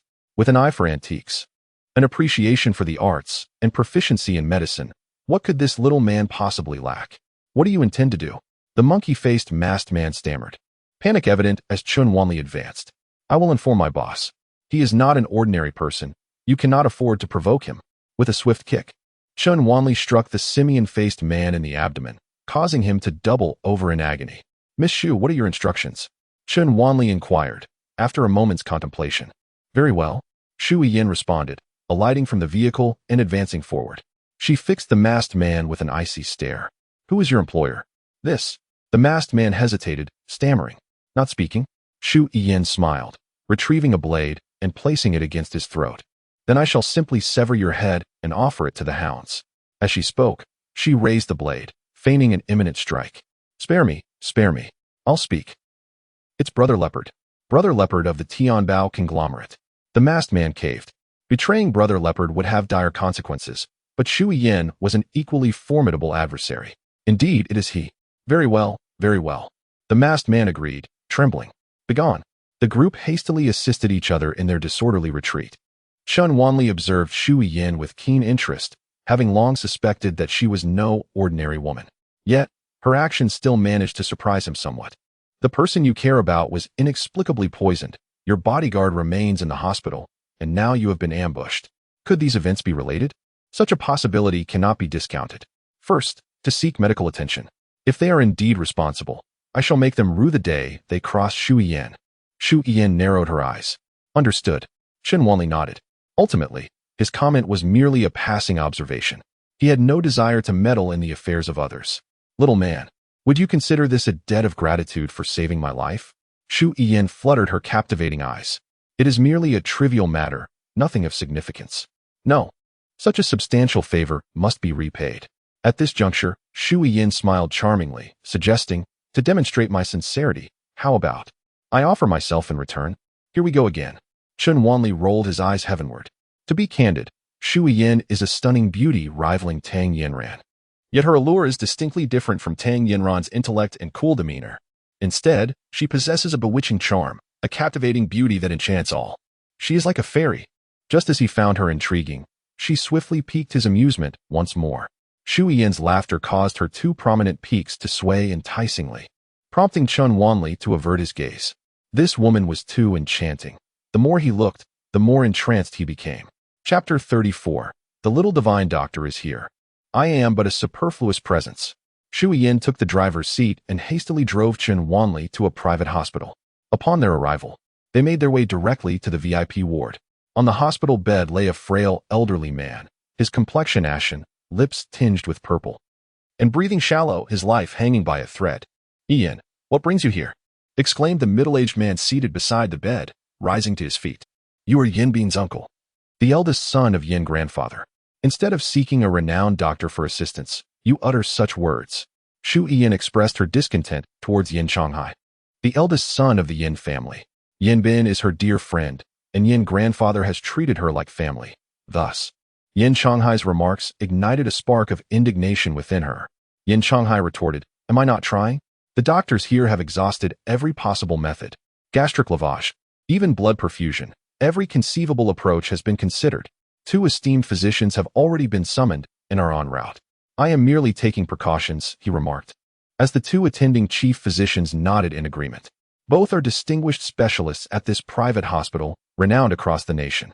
One of the doctors adjusted his glasses and, with a hint of resignation, stated, Miss Shu, to be candid, I have practiced medicine for 30 years and am considered one of the leading doctors in our field. Yet I have never encountered such a perplexing situation. To put it plainly, I can assure you that we have conducted precise tests for toxins and administered appropriate treatments. But the condition oscillates between alleviation and sudden exacerbation. In my opinion, inviting any additional specialists would likely prove futile. Shu Yin furrowed her brow. If you are unable to assist, then let Dr. Chun attend to the elder. After saying this, she turned to Chun Wanli and declared, I am relying on you. Chun Wanli scrutinized the elder Yin, forming a vague assessment in his mind. Meanwhile, the others cast skeptical glances at Chun Wanli. Yin, You cannot be serious. You want him to treat the elder? Yin Shanghai inquired, his brow knitted in disbelief. Although the two doctors remained silent, their expressions conveyed doubt. Chen Wanli appeared to be nothing more than a recent medical graduate, while they were both luminaries in the field, doctoral advisors. In other words, Chen Wanli was barely old enough to be their student. Let us observe the situation first. It won't cause any harm, Shu Yin asserted. In truth, Shu Yin did not harbor complete confidence in Chen Wanli, considering that many esteemed physicians had already struggled with the elder's condition. Only Chen Wanli could treat Song Jiao Jiao's illness, and having successfully healed his niece earned him He Yang's respect. He must possess remarkable skills. Now, we can only gamble on this dying horse as if it were alive. But can it be the same? Yin Shanghai turned directly to Chen Wanli and inquired, "Young man, are you truly confident?" Chen Wanli curled his lips, with a hint of amusement, replied, "Indeed, I possess some degree of confidence. I might even remedy your kidney deficiency in the process. Would you care to try?" Yin Shanghai's face flushed crimson, filled with indignation. "You young man, do not presume that just because Yi Yin brought you here, you can act so arrogantly. What is my status? You dare to jest with me upon our first meeting?" Chen Wanli shook his head. "It is not arrogance, it is confidence. Speaking of you, do you not experience symptoms such as sweating in your hands and feet, along with weakness in your waist and legs?" Yin Shanghai found himself momentarily at a loss for words.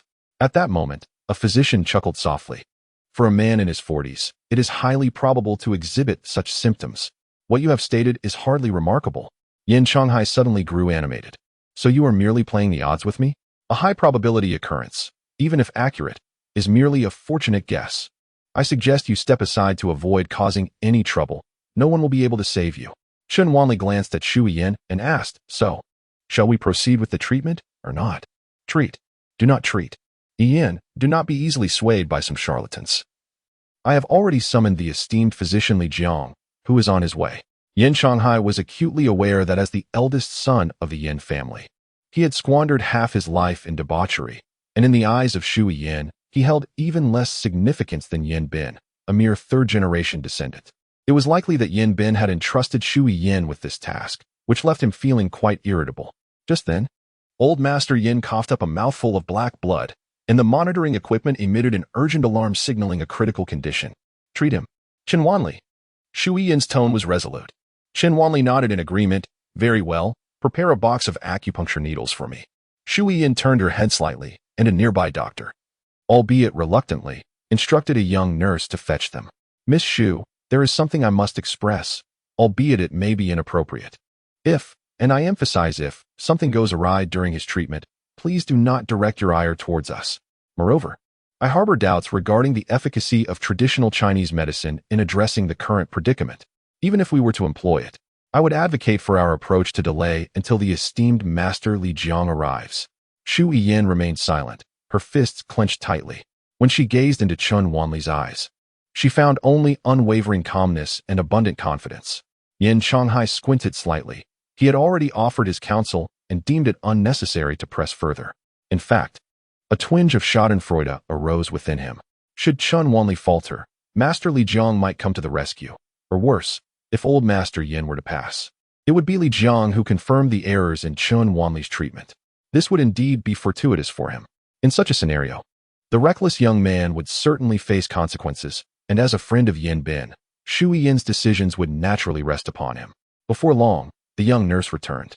Chen Wanli took the acupuncture needles and, after a brief examination of old Master Yin, administered the first needle at the lower dantian. Continuing upward, he deftly administered a dozen needles around the lower abdomen.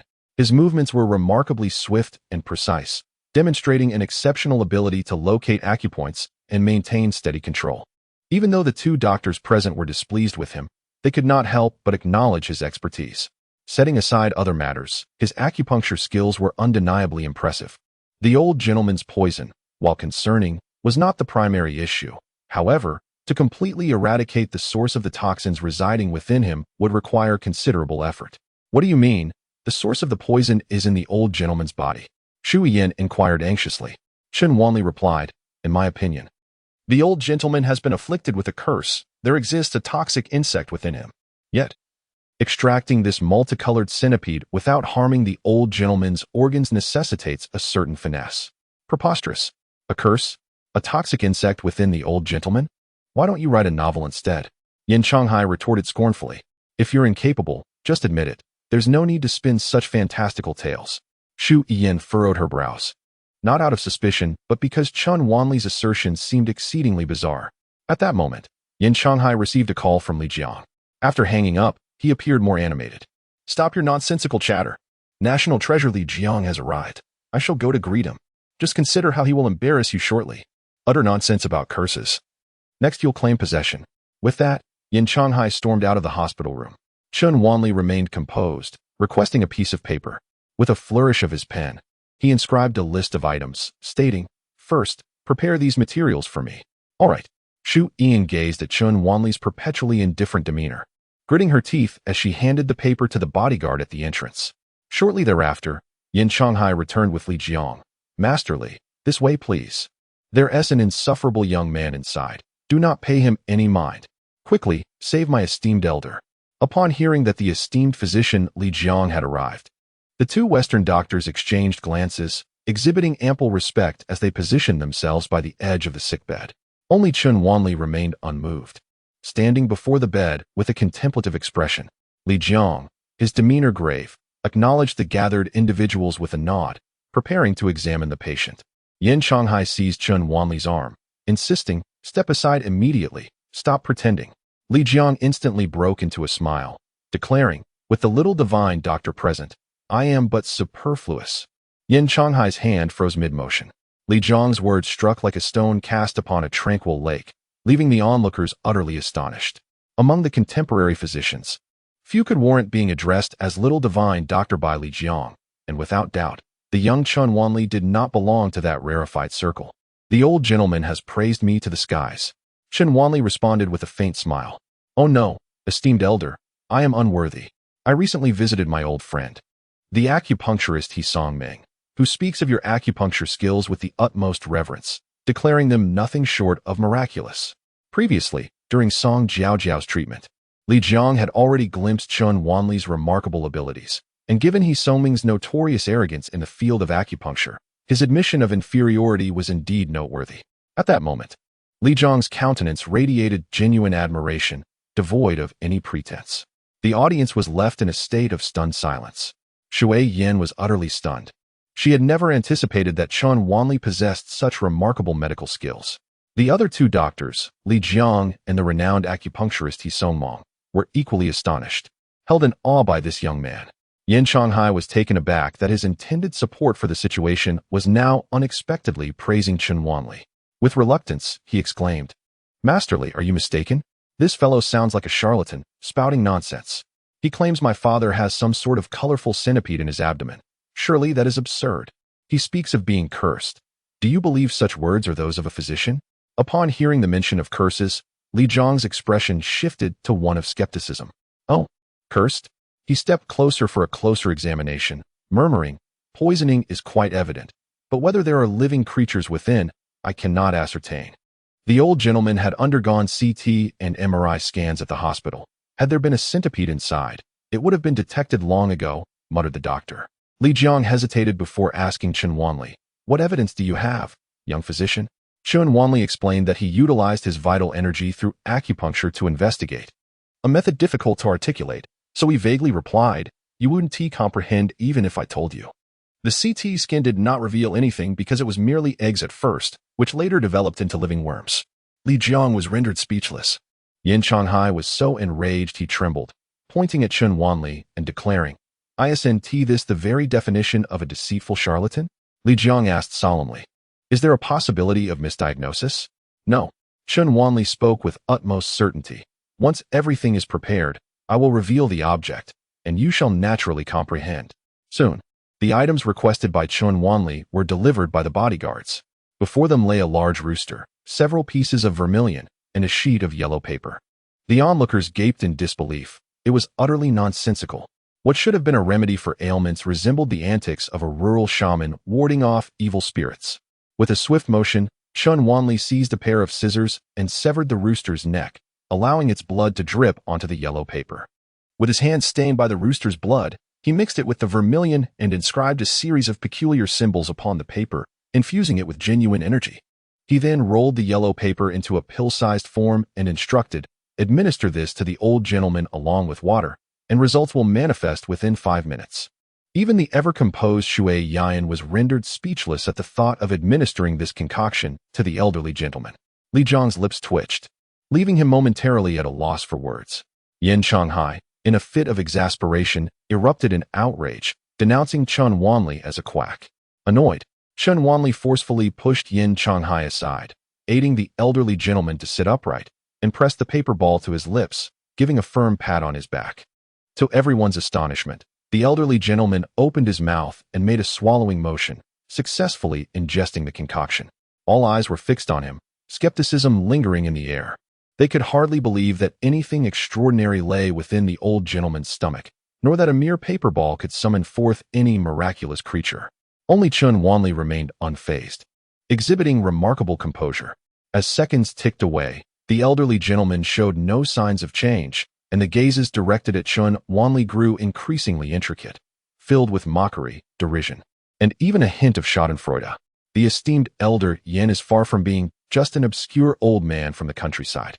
If a calamity were to unfold, the perpetrator Chen Wanli would likely not escape this hospital unscathed. It is worth noting that elder Yin once held a command position in the military, leading battles with tens of thousands of troops. The younger generation of the Yin family is not lacking in formidable talents.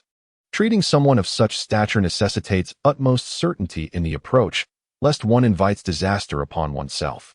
As 5 minutes elapsed, Li Jiang cleared his throat twice and remarked, "Little divine doctor, I feel." His words were abruptly cut short as elder Yin began to expel copious amounts of black blood. Witnessing this, Shu Yin turned pale with horror. Yin Shanghai, with a grim expression, thundered, "Shu Yin, I will certainly inform Yin Bin and my family about today's incident. If anything befalls the elder, you will bear full responsibility. The guards outside, are they mere specters? Capture this charlatan." Chen Wanli, unfazed, swiftly moved the acupuncture needles in elder Yan's abdomen, deftly inserting 16 needles along the esophagus in an instant. Elder Yin expelled another large mouthful of black blood, this time mixed with a recently ingested wad of paper. Within the creases of the paper was a 7-colored centipede, its length akin to that of a flower stamen. The moment the centipede was exposed to air, it began to writhe. Chen Wanli seized an acupuncture needle and directly pierced the centipede's head, securing it in place. The expressions of everyone present morphed into a peculiar blend of astonishment and disbelief. Indeed, there was a centipede. Chen Wanli waved the writhing creature before Yin Shanghai. The latter, pale with fright, recoiled several steps, exclaiming, "Stay away from me. Keep your distance." With a disdainful sneer, Chen Wanli spat and discarded the centipede onto a nearby tray. "This creature shall be incinerated. I shall retain the medicinal formula, adhere to the regimen, and I will recover. This particular poison employs insect eggs, undoubtedly ingested orally. One must be cautious with their diet."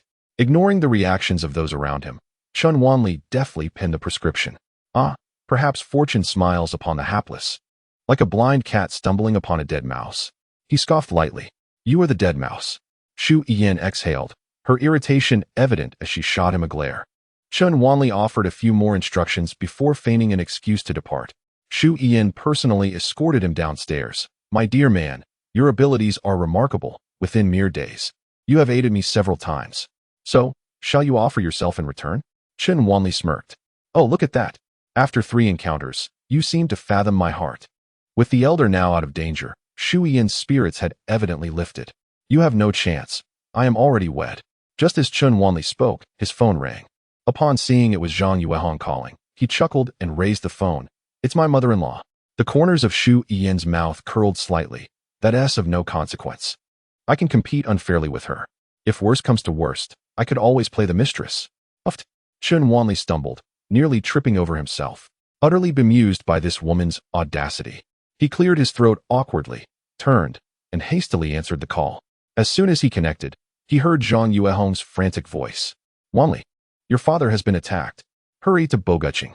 Chapter 36. The unfortunate soul of today. As Chen Wanli hung up the phone, he hurriedly prepared to depart. "I'll accompany you," Shu Yin called out, trailing behind him. "Oh?" The collection by Tian Yang was registered 3 years ago with no paid-in capital, and judging by the address, It is most likely a shell company. It was dissolved merely a month after its registration.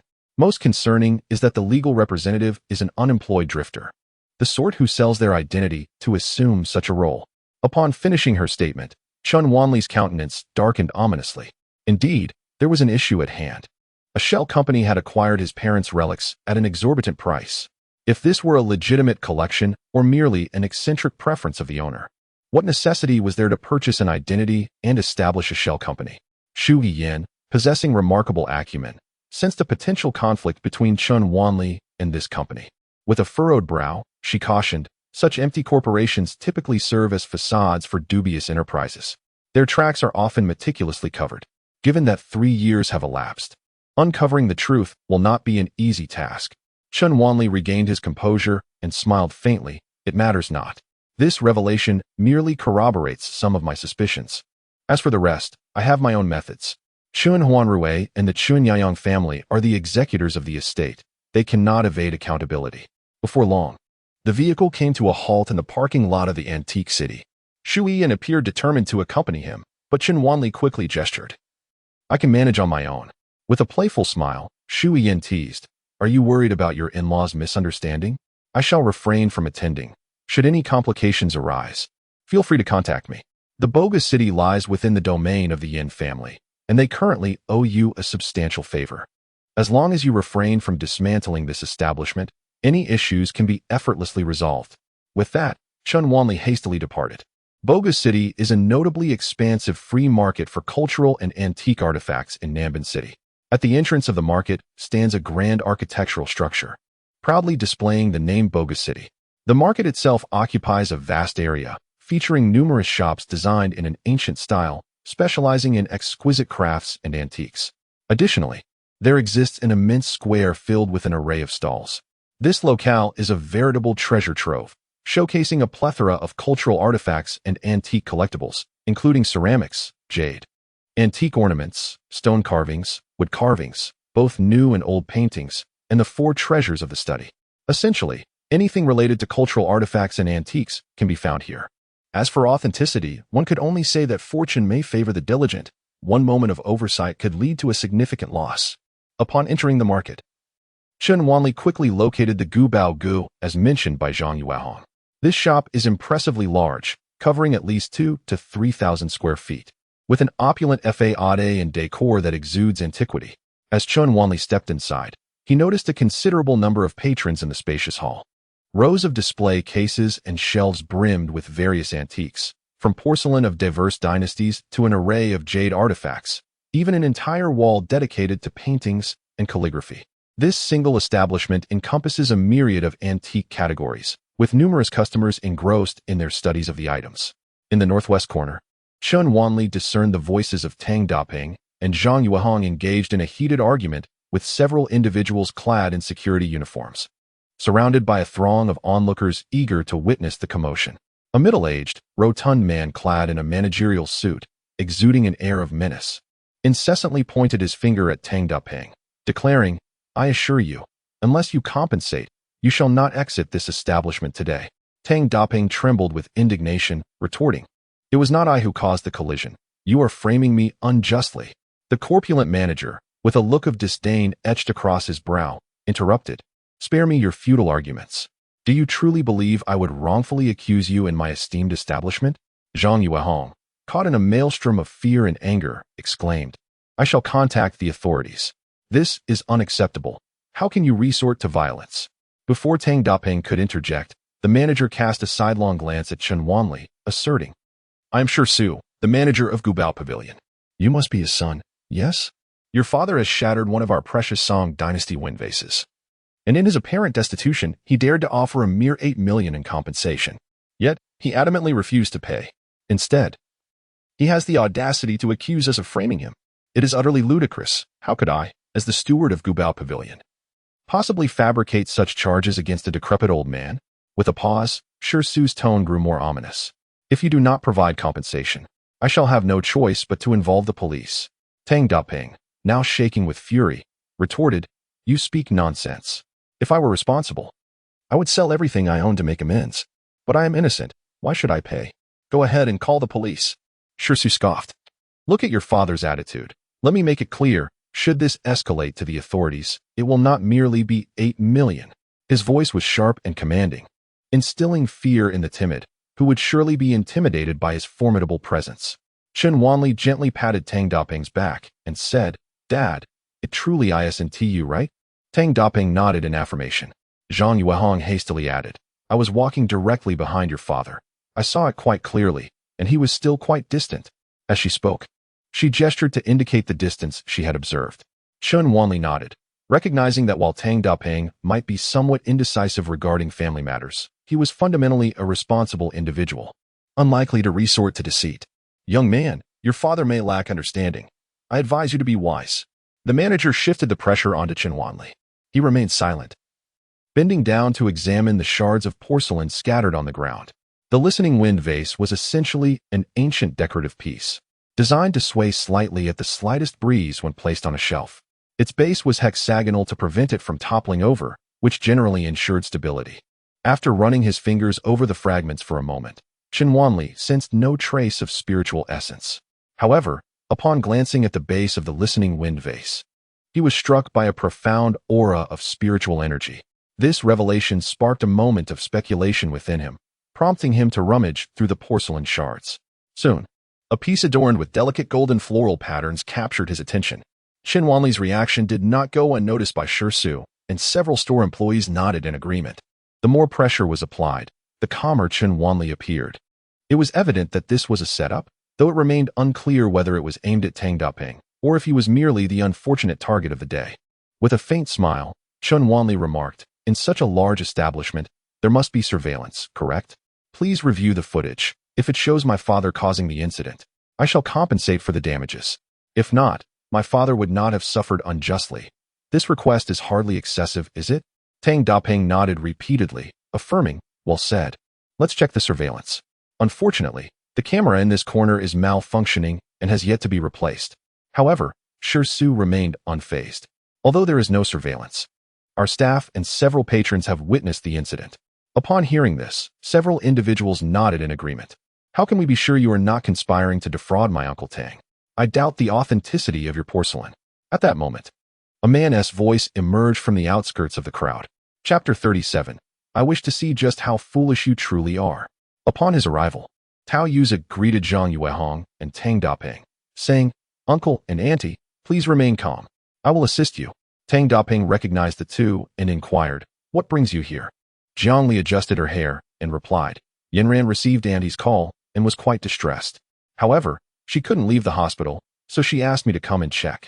Coincidentally, Tao Yuza was with me, and upon hearing the news, he became equally anxious, so we came together. Zhang Yuehong, aware that Tao Yuza's grandfather was the former mayor, understood the weight of the Tao family's influence and immediately grasped Tao Yuza's hand. "Yuza, you must help Auntie. These people are trying to swindle us." After sharing a brief account of the situation, Tao Yuza nodded confidently. "Rest assured, Auntie. With me here, I shall see who dares to act recklessly. From what you say, they must be attempting to frame you with counterfeit items. They have indeed chosen the wrong target, as I have studied antique appraisal. Even if it is broken, I can authenticate it. Allow me to take a look." Stepping forward, he pushed Chen Wanli aside, exclaiming, "Step aside, don't obstruct the view. Do you comprehend that you're merely standing here, looking around?" Jiang Li chimed in, "Chen Wanli, if you cannot handle this, step aside and allow Tao Yuza to resolve it." Zhang Yuehong nodded in agreement, expressing her discontent with Chen Wanli's presence, remarking, "Wanli, cease your futile efforts. Let Yuza take charge." Chen Wanli raised an eyebrow, chuckling, "I fear he may not be capable of managing today's affair." Zhang Yuehong retorted sharply, "Yuza is professionally trained in appraisal and is the grandson of the mayor of Tao City. Surely, he can handle this better than you." Just as Tang Daping was about to speak, Tao Yuza approached the shattered phone listening vase, which lay in pieces on the ground, the base remaining intact. After carefully examining the base, Tao Yuza's expression darkened as he solemnly declared, "This phone listening vase is authentic." "Are you certain?" Zhang Yuehong had anticipated this breakthrough. If the item were a counterfeit, it would render the situation less complex. Even if compensation was required, it would be minimal. "Yes." Tao Yuza nodded reluctantly. Such Song Dynasty porcelain holds significant value in the collector's realm. Those who understand its worth are well aware. "What motive would we have to frame you?" Upon hearing these words, Tao Yuza felt a wave of uncertainty. Initially, he had trusted Tang Daping's words wholeheartedly. Now, he began to suspect that Tang Daping was merely attempting to evade responsibility. "Uncle, are you certain you did not come into contact with it?" Tao Yuza could not help but inquire. Tang Daping, filled with indignation, retorted, "If it were me, may I be struck by a car upon stepping outside. We must report this to the authorities." In essence, it all boils down to a reluctance to compensate. "Let the police handle it." Manager Shirsu, as he spoke, indeed took out his phone and made a call.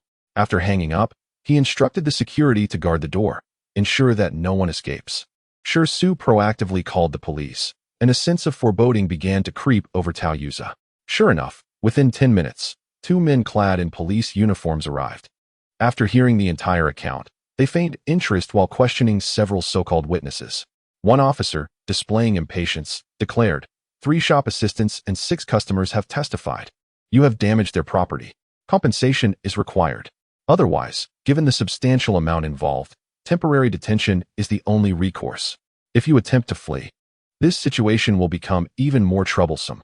The mere mention of detention rendered Zhang Yuehong's face ashen. She had no desire to find herself in a detention center. The police officer brandished a pair of handcuffs, prompting Zhang Yuehong to retreat further. Chen Wanli observed the scene with amusement. The bravado of someone like Zhang Yuehong was merely a fade. It was evident that these 2 officers were in cahoots with the antique pavilion, adeptly playing their roles. Suggesting such dealings were not uncommon for the shop. Tao Yuza, a sheltered young man, was oblivious to the harsh realities of society. However, since Zhang Yuehong had earlier placed her trust in him, Chen Wanli remained a silent observer, saying nothing. Tao Yuza furrowed his brow, increasingly convinced that Tang Daping was instigating this chaos solely to evade compensation. After a moment of hesitation, Tao Yuza stepped forward and spoke to the police in a hushed tone. "My name is Tao Yuza, the grandson of Tao Zhenhong. Would you kindly consider my request? Let us set aside the matter of detention for now. These 2 are my elders. It would be quite unbecoming if they were to be detained. Don't you agree?" The 2 officers were momentarily taken aback, only to realize who Tao Zhenhong was, the former mayor. Upon hearing this, Zhang Yuehong looked at Tao Yuza with newfound admiration. Such a remarkable young man. What a pity he was not her son-in-law. In contrast, her gaze turned to Chen Wanli, who appeared utterly ineffectual. "Ahem, young Master Tao. It is not that we are unwilling to accommodate you, but an antique valued at 8 million is indeed a significant sum. Even we must tread cautiously," the officers replied, their expressions betraying their dilemma as they looked at Tao Yuza. Tao Yuza pondered for a moment. "Are you certain the witness's testimony is reliable?" Of course. With so many people, how could they possibly conspire to fabricate evidence? "Very well, I shall cover the costs," Tao Yuza exclaimed suddenly. "What?" Zhang Yuehong was taken aback. The twist was too great for her to process immediately. Tao Yuza continued solemnly. "Auntie, being detained would be quite disgraceful. Moreover, a sum of money is hardly a burden. I refuse to let you face detention." Upon hearing the word detention, Zhang Yuehong faltered, glancing at Tang Daping. "Daping? What do you think?" Tang Daping, possessing a stubborn streak, had once withstood pressure to marry his daughter to Chen Wanli. He bellowed in anger, "It's not me. I will never accept that. Not only detention, but even imprisonment. I will pursue this to the very end." Chen Wanli raised his thumb in approval. "Well said, father-in-law. One should never admit to a crime that is not theirs, regardless of whether it is 8 million or merely $8. One must never acquiesce." Jiang Li let out a cold laugh. "You, a pauper, immediately think of money? Do your in-laws, at their advanced age, have the capacity to endure a stint in a detention center?" Tao Yuza, already irked by Chen Wanli's ostentation at the tea house, seized the opportunity to assert his superiority. His eyes gleaming with pride. "It's nothing significant. Yanran and I are good friends. I shall cover this expense, and you need not reimburse me." With that, he produced his bank card. Spending 8 million would garner the eternal gratitude of Tang Yanran's mother. Surely, she would assist him in orchestrating the divorce between Chen Wanli and Tang Yanran, and would likely encourage her daughter to remarry him. This transaction was exceedingly advantageous. Why hadn't it been done sooner? Manager Shirsu beamed, extending his hand to accept the bank card. Chen Wanli could no longer bear to watch and directly blocked Shirsu, declaring, "I do not agree to this resolution." Tang Daping was not the sort to accept money without consequence. If Tao Yuza were to part with that sum, Tang Daping would undoubtedly go to great lengths to repay it. Chen Wanli could not stand idly by while Tang Daping was dragged into a predicament. Zhang Yuehong, however, was consumed by thoughts of avoiding detention, retorting irritably, "You're not entirely foolish, letting my husband and me be detained just to save 8 million for your indulgences. How fortunate you are that your father spent 2 million without hesitation to protect you." Jiang Li cast a scornful glance at Chen Wanli, emitting a derisive snort through her nose. Tao Yuzhen narrowed his eyes and mocked Chen Wanli, saying, "What you cannot resolve, I shall address. Those you cannot protect, I shall safeguard. Do you still have the audacity to obstruct me here?" Chen Wanli replied nonchalantly, "If you truly possess such capabilities, I would be disinclined to engage in conversation. Alas, you are as foolish as a pig, flaunting yourself even while tumbling into a pit." Tao Yuza, infuriated, retorted, "Just a moment ago, you couldn't even utter a sound. What pretense is this now? I merely wished to ascertain the extent of your foolishness." Chen Wanli chuckled and pointed to the bottom of the listening bottle, declaring, "Firstly, this is a counterfeit. Aside from the base, the entire body of the bottle is a fabrication. This half-authentic charade has long been exhausted in the antique trade, and few are duped anymore. However, it serves well for a scheme. After all, should the body shatter into pieces, with the base authenticated as genuine, who could possibly escape liability?" At the conclusion of his statement, Chen Wanli's gaze turned sharp as he directed it at Shi Su, the manager of the antique pavilion. Chapter 38. The signboard removed. Upon hearing Chen Wanli's words, Tao Yuza remained unconvinced and scoffed. "Do you understand antiques? You speak with such conviction." Chen Wanli retrieved the previously discovered problematic fragments and thrust them into Tao Yuza's hands, urging, "Open your eyes and scrutinize closely." Tao Yuza let out a cold laugh, grasped a magnifying glass, and began to examine the fragments meticulously. After a considerable time, he too failed to discern any clues. In the world of antiques, there exists a genius named Zhu Boyong, renowned for his mastery in painting and the replication of porcelain antiques, capable of blurring the lines between the genuine and the imitation. However, this individual possesses a peculiar habit of leaving distinctive marks on his masterpieces, does he not, Manager Shi? Witnessing the proverbial duck slipping through his fingers, Shi Su was utterly taken aback as Chen Wanli effortlessly unveiled the truth, igniting a surge of indignation within him, though his countenance remained impassive. "One ought not to speak without understanding. You are merely fabricating accusations, and I caution you against slander." Chen Wanli responded with a faint smile. "Are you attempting to intimidate me? In your establishment, every item, without exception, is a patchwork, the majority being mere replicas. I have heard that within the antique community, there is a profound disdain for replicas. Tell me, if I were to summon Qi Gaoming, the premier appraiser from Tianyuan Tower, to host a live authenticity verification, would that not elevate your shop's prominence?" Indeed, Chen Wanli's knowledge of antiques was rather limited. Much of what he knew was gleaned from his childhood experiences alongside his parents, leaving him with only a rudimentary understanding of the subject. Yet, what method of appraisal could rival his innate perception of the spiritual essence imbued within these antiques? The essence bestowed by time is something that no technology or trickery can counterfeit. "Do you know Qi Gaoming?" Manager Shi Su's expression shifted slightly. Chen Wanli merely smiled in silence. Manager Shi Su clenched his fists, evidently anxious. He instinctively glanced towards the appraisal room behind the counter, as though seeking a lifeline. Following his gaze, Chen Wanli noted the door of the appraisal room opening, revealing none other than Chen Huanrui. Upon Chen Huanrui's emergence, Manager Shi Su appeared as though he had been granted a reprieve, hastening over to greet him with a respectful call of boss.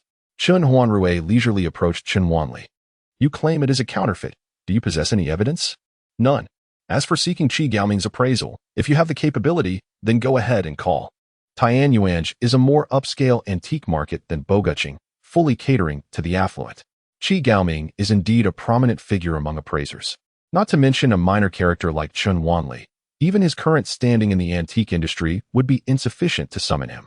Chen Wanli had been pondering whether today's gathering was aimed at Tang Daping, or if he was merely the unfortunate soul of the day. It was only when Chen Huanrui emerged that Chen Wanli confirmed it was indeed directed at Tang Daping. Initially, Chen Wanli had truly intended to invite Qi Gaoming to tarnish the reputation of Gubauch. However, at this moment, he had a change of heart. He wanted Chen Huanrui to shut down for good. "You did this on purpose, didn't you?" Chen Wanli narrowed his eyes. Chen Huanrui chuckled, evasively responding, Weren't you threatening me at my home the other day? To make things difficult for my entire family. Isn't it true that you knew I owned this establishment and orchestrated your family's visit to create chaos? Wasn't it enough that you assaulted me at my home? Now you must come to my shop to stir trouble? Bringing your in-laws wasn't sufficient. You even included your rival. Although he did not admit it, his sarcastic tone clearly suggested otherwise. To the onlookers, they might believe Chen Huanrui, but Tang Daping, Zhang Yuehong, and even Tao Yuza and Jiang Li all recognized this as a veiled remark. You want to make things difficult for my family. So I shall first make things difficult for you. Tao Yuza suspected that Chen Wanli had hit the nail on the head, that it was indeed a spliced wind bottle. The more he thought about it, the more he felt a flush of embarrassment. He truly had fallen into the trap, never expecting the police would deceive him. How outrageous. I, Tao Yuza, can absolutely not tolerate this. I must seek an explanation today. In a fit of rage and humiliation, Tao Yuza pushed through the crowd to call his grandfather directly.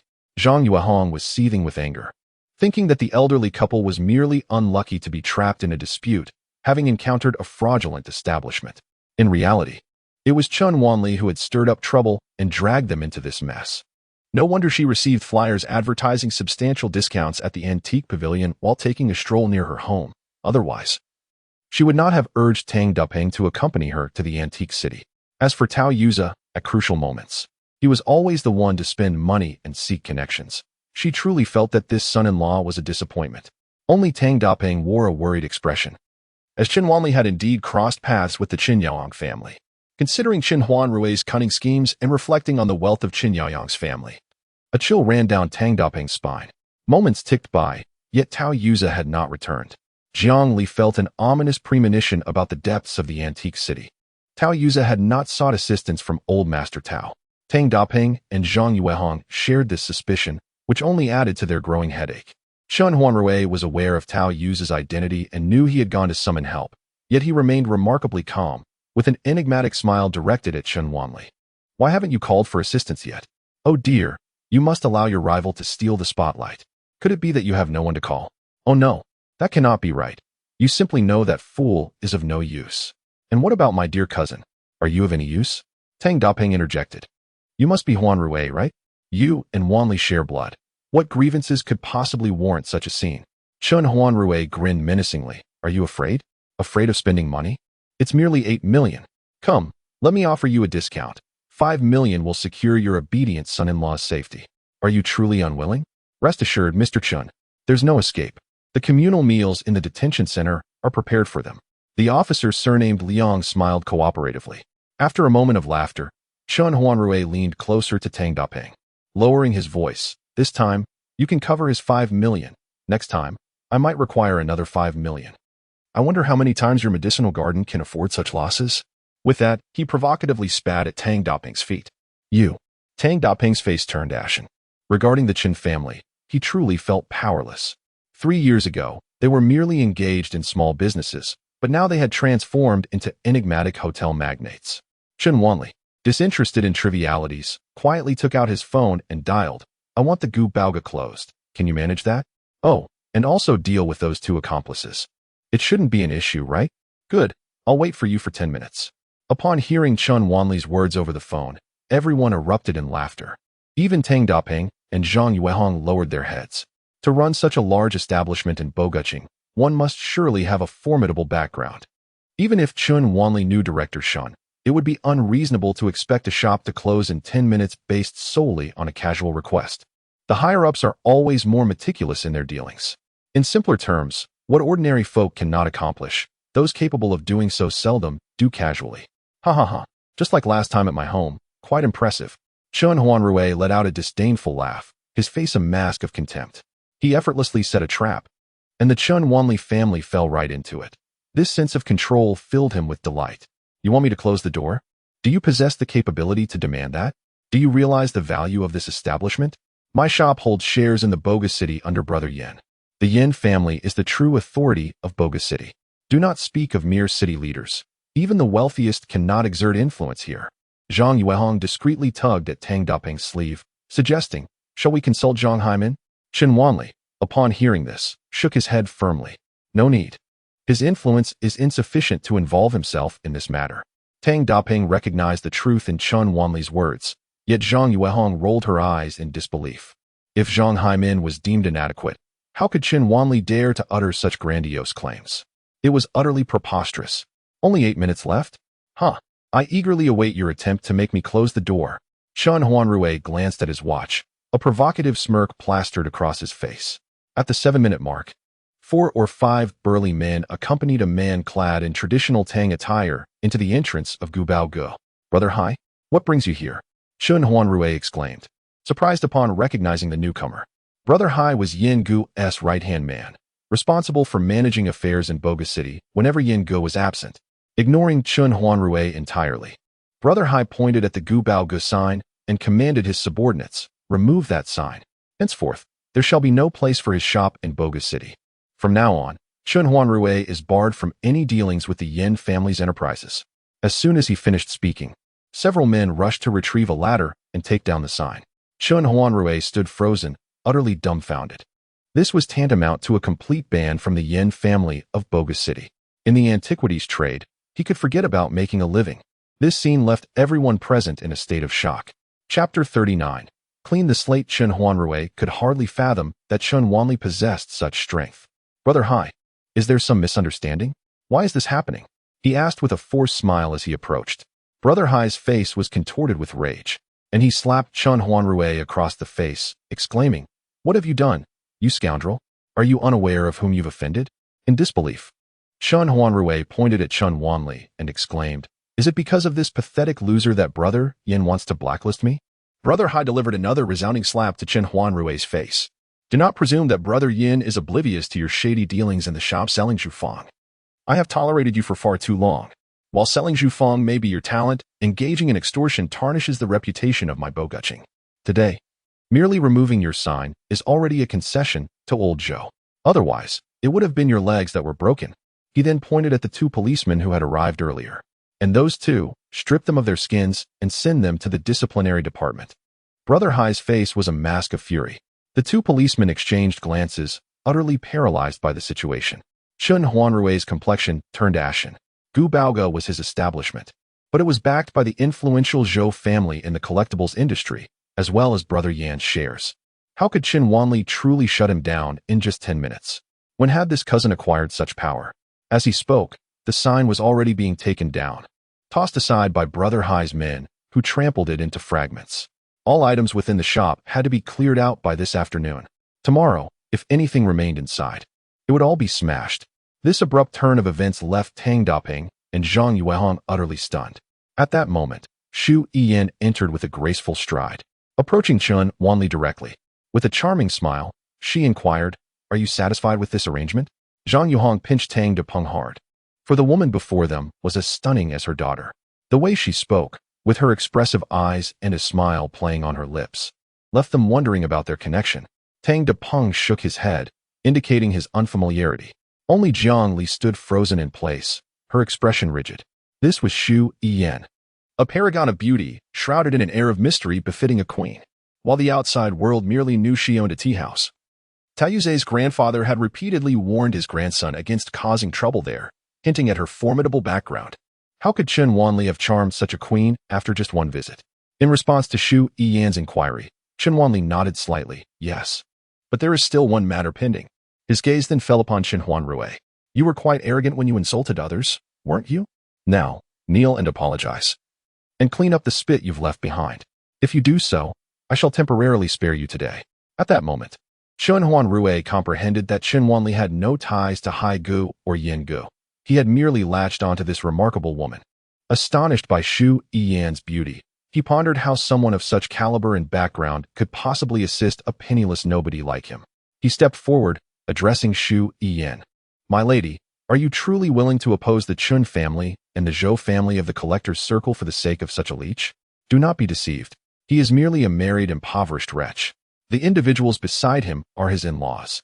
With your appearance, you could easily mingle with the elite. Why sully yourself over a mere trifler?" Chen Huanrui believed that by uttering these words, he could dismantle Chen Wanli's standing and salvage his own predicament. Little did he know. Xu Yin merely cast him a sidelong glance and retorted, "Whether I have been deceived or not is of no concern to you. I simply have an affection for Chen Wanli. What business is that of yours?" Her barrage of questions left him at a loss. Chun Huanrui, incensed, warned, "Fair lady, do not blame me for not forewarning you. If you remain obstinate and offend both the Chun and Zhou families for the sake of a lowly individual, it would be a grave miscalculation. The circle in Nambin City is rather small. Should you fall victim to deception, your prospects among the affluent will be severely hindered." Shu Yin responded with an exaggerated smile, boldly wrapping her arm around Chun Wanli's. "I am aware he is married, but I am indifferent. If he wishes to deceive me for wealth or pleasure, I would welcome it." Her declaration rendered Chun Huanrui speechless, while Tang Daping and Zhang Yuhang directed their piercing gazes at Chun Wanli. Even he could not withstand Shu Yin's audacious words. Few could endure such a woman's tongue. "Stop with the futile chatter. Adhere to my previous instructions, or no one shall save you today." Chun Huanrui snapped. "Who do you think you are? How dare you demand an apology from me? Have you become intoxicated by your dependence? The Chun family is not to be trifled with. Behind me stands the illustrious Zhou family of the collectibles realm. I shall not apologize. What can you do to me?" Chun Huanrui was incredulous. Under the watchful eyes of the crowd, and with the police present, how could Chun Wanli possibly do anything to him? Suddenly, with lightning speed, Chun Wanli seized one of his fingers and bent it backward, eliciting anguished cries from Chun Huanrui. Crack! With a slight exertion, Chun Wanli snapped the finger cleanly in two. The sickening sound of bone fracturing sent chills down the spine of everyone present. Bang! Next, Chun Wanli delivered a forceful kick to Chun Huanrui's knee. Crack! Another bone-breaking sound resonated through the air as Chun Huanrui's knee shattered, causing him to collapse before Tang Daping and Zhang Yuehong. Slap! Chun Wanli then stomped down on his head, forcefully pinning him to the ground, with one side of his face pressed against the floor and the other beneath Chun Wanli's foot. "Apologize, and then consume your phlegm." Chun Wanli's voice was icy and devoid of mercy, his foot pressing down with increasing pressure. Chun Huanrui felt as though his head might explode. The near-death terror overwhelmed him. He recalled the last time Chun Wanli had nearly strangled him at the Chun family home. This man was a lunatic. No, he was indeed a madman. Would killing him now absolve any legal repercussions? Zhang Yuehong attempted several times to intervene on Chun Huanrui's behalf, but was repeatedly halted by Tang Daping. Tang Daping recognized that. While his son-in-law appeared amiable at home, he was unyielding and unafraid of confrontation. I apologize. Chun Huanrui capitulated. "Mr. Tang, I am sincerely sorry. I was wrong." Before the eyes of all, Chun Huanrui not only offered his apology but also consumed his own spit completely. This scene left everyone utterly disgusted, yet profoundly astonished. How could Chun Huanrui be driven to such a state? Chun Wanli is truly ruthless. Even Jiang Li, at that moment, transformed her perception of Chun Wanli, her delicate face betraying fear. It was evident that Chun Huanrui possessed significant backing, as even Tao Yuza could not subdue him. Yet, Chun Wanli showed no trepidation. He dared to take drastic measures just to apologize to his father-in-law, creating an irreparable enmity. As the group was about to exit, Tao Yuza arrived belatedly. After contacting his grandfather and learning about the situation in Bogucheng, his grandfather promptly instructed him to refrain from involvement. Not only had the sign been taken down, but Chun Huanrui had also been severely incapacitated. Tao Yuza's inquiring gaze turned toward Jiang Li. Chapter 40. Fortuitous luck upon exiting the antique pavilion. Chun Wanli withdrew his arm from Shu Yin's embrace, casting a fierce glare at the troublesome woman. Shu Yin giggled playfully, no longer teasing him. "Let us stay in touch." With that parting remark, she departed with Hai Gu and their entourage. Tao Yuza realized that it was Shu Yin who had intervened to resolve the matter. Inexplicably, a sense of frustration welled up within him. Today was supposed to be his moment in the spotlight, yet he found himself as foolish as a bumbling bear. Chun Wanli had become the savior. The disparity was staggering, difficult to accept. He greeted Jiang Li and the Tang couple before slinking away, dejected. How could he have crossed paths with Shu Yin? Tao Yuza's face paled with anger. "I have no idea." Jiang Li shook her head, her mind still replaying the image of Chun Wanli standing triumphantly over Chun Huanrui. The shock lingered, leaving an indelible impression. Truly, what fortuitous luck. He had been feasting off Shu Yin's generosity. Tao Yuza vented his frustrations for quite some time. Normally, Jiang Li would have offered him comfort. But today, she appeared equally preoccupied. Annoyed, he inquired, "What are you thinking about?" "Ah, this presents an opportunity. The government approval must be obtained from the municipal authorities. Shu Yin may not possess the persuasive power I do." Throughout the journey, Zhang Yuehong's expression was so somber it seemed capable of yielding tears. Tang Daping also appeared burdened by his thoughts. Upon entering, Zhang Yuehong could no longer contain herself and furiously demanded, "Who is that woman?" "Chen Wanli, let me tell you. My daughter has married you and cared for you for 3 years. If you gallivant with other women as soon as you recover, you might as well get a divorce." After her outburst, Zhang Yuehong suddenly realized that her daughter had already returned home from work. "What woman?" Tang Yiran furrowed her brows and asked. In her agitated state, Zhang Yuehong recounted the entire saga of Shu Yin's entanglement with Chen Wanli, embellishing the details. Tang Yiran looked at Chen Wanli in astonishment. Could he truly enlist Shu Yin's assistance? Chen Wanli, wishing to avoid complicating matters further, explained, "I merely happened to encounter her at the entrance of Boguching. She mentioned that her friend is the owner of Boguching, and I thought to give her a call to see if she could assist. I presume she disdains Chun Huanrue's extortion tactics, as they tarnish her friend's reputation at Boguching, which is why she offered her help." Tang Yiran acknowledged this with an O, believing Chun Wanli's account to some extent. After all, they had only recently met at the tea house, and while she admired him, they could hardly be considered close. It was difficult for her to believe that she would help him out of any particular affection. However, Zhang Yuehong remained unconvinced, pressing, "Then why the entanglement? What is there to say about regretting not meeting earlier? That woman is Shu Yan, and Tao Yuza has certainly spoken of her behind her back, given her character. I first met her when I took Chun Wanli to the tea house. What significance does that hold?" Tang Yinyan clearly wished to defuse the situation, casually remarking. However, Tang Daping's focus was not on this matter. He was more concerned about whether Chen Huanrue would retaliate after being beaten so badly. After a brief moment of contemplation, he spoke. "Wanli, I heard from Yin that you possess a remarkable talent in medicine. I have a friend who is a professor at the medical university in the neighboring province. If you are willing, you can attend lectures there." Both Chen Wanli and Zhang Yuehong, along with Tang Yanyan, were momentarily taken aback. Was this an implication for Chen Wanli to seek refuge elsewhere? Without a second thought, Chen Wanli declined. "I am indeed interested in medicine and have plans to open a clinic, but attending medical university is out of the question. You little rascal. Your father is suggesting you go to the neighboring province to avoid trouble. All you do is spout nonsense about opening a clinic. Without a medical license, how can you establish one?" Zhang Yuehong grasped Tang Daping's intention, instantly realizing that the threat of Chun Yaoyang's vengeance was of utmost importance. Upon hearing Chun Wanli's obliviousness, she slammed the table in frustration, her brows knitting tightly. Chun Wanli responded with an affirming sound. "There must be an explanation regarding my issues with Chun Yaoyang. I cannot simply evade it, nor do I wish to. As for opening a clinic, I will handle it myself, so you need not worry." Tang Yanyan considered her father's words to be sagacious and could not help but interject. "Having dropped out of university, you are not qualified to take the medical licensing exam. Attending medical school would indeed fulfill the educational requirements. I can pass the traditional Chinese medicine practitioner examination to obtain an assistant physician qualification, and subsequently acquire a physician's license." Chen Wanli calmly articulated the path suggested by Shu Yan. To her surprise, Chen Wanli was already well informed, leaving Tang Yinran momentarily speechless. Zhang Yuehong looked at Tang Yinran with puzzlement. "Is this even possible?" Tang Yinran slightly furrowed her brows. "The examination is exceedingly challenging. It is not as simple as you might think. Each year, thousands register for the exam in Nanbin City, yet only a handful succeed in obtaining their certification. Do you believe that merely perusing a few medical texts will suffice for passing the exam? Furthermore, being a physician demands solid medical skills and systematic learning. It is a profession that cannot be approached with a sense of luck. It cannot be pursued with a handful of prescriptions or isolated cases." Upon hearing her daughter's words, Zhang Yuehong felt even more convinced that Chen Wanli was indulging in fanciful thoughts. With no foundational knowledge in medicine, he believed he could easily pass the examination and open a clinic. What a farce! Tang Daping, observing Chen Wanli's unyielding demeanor, understood that his son-in-law had made up his mind.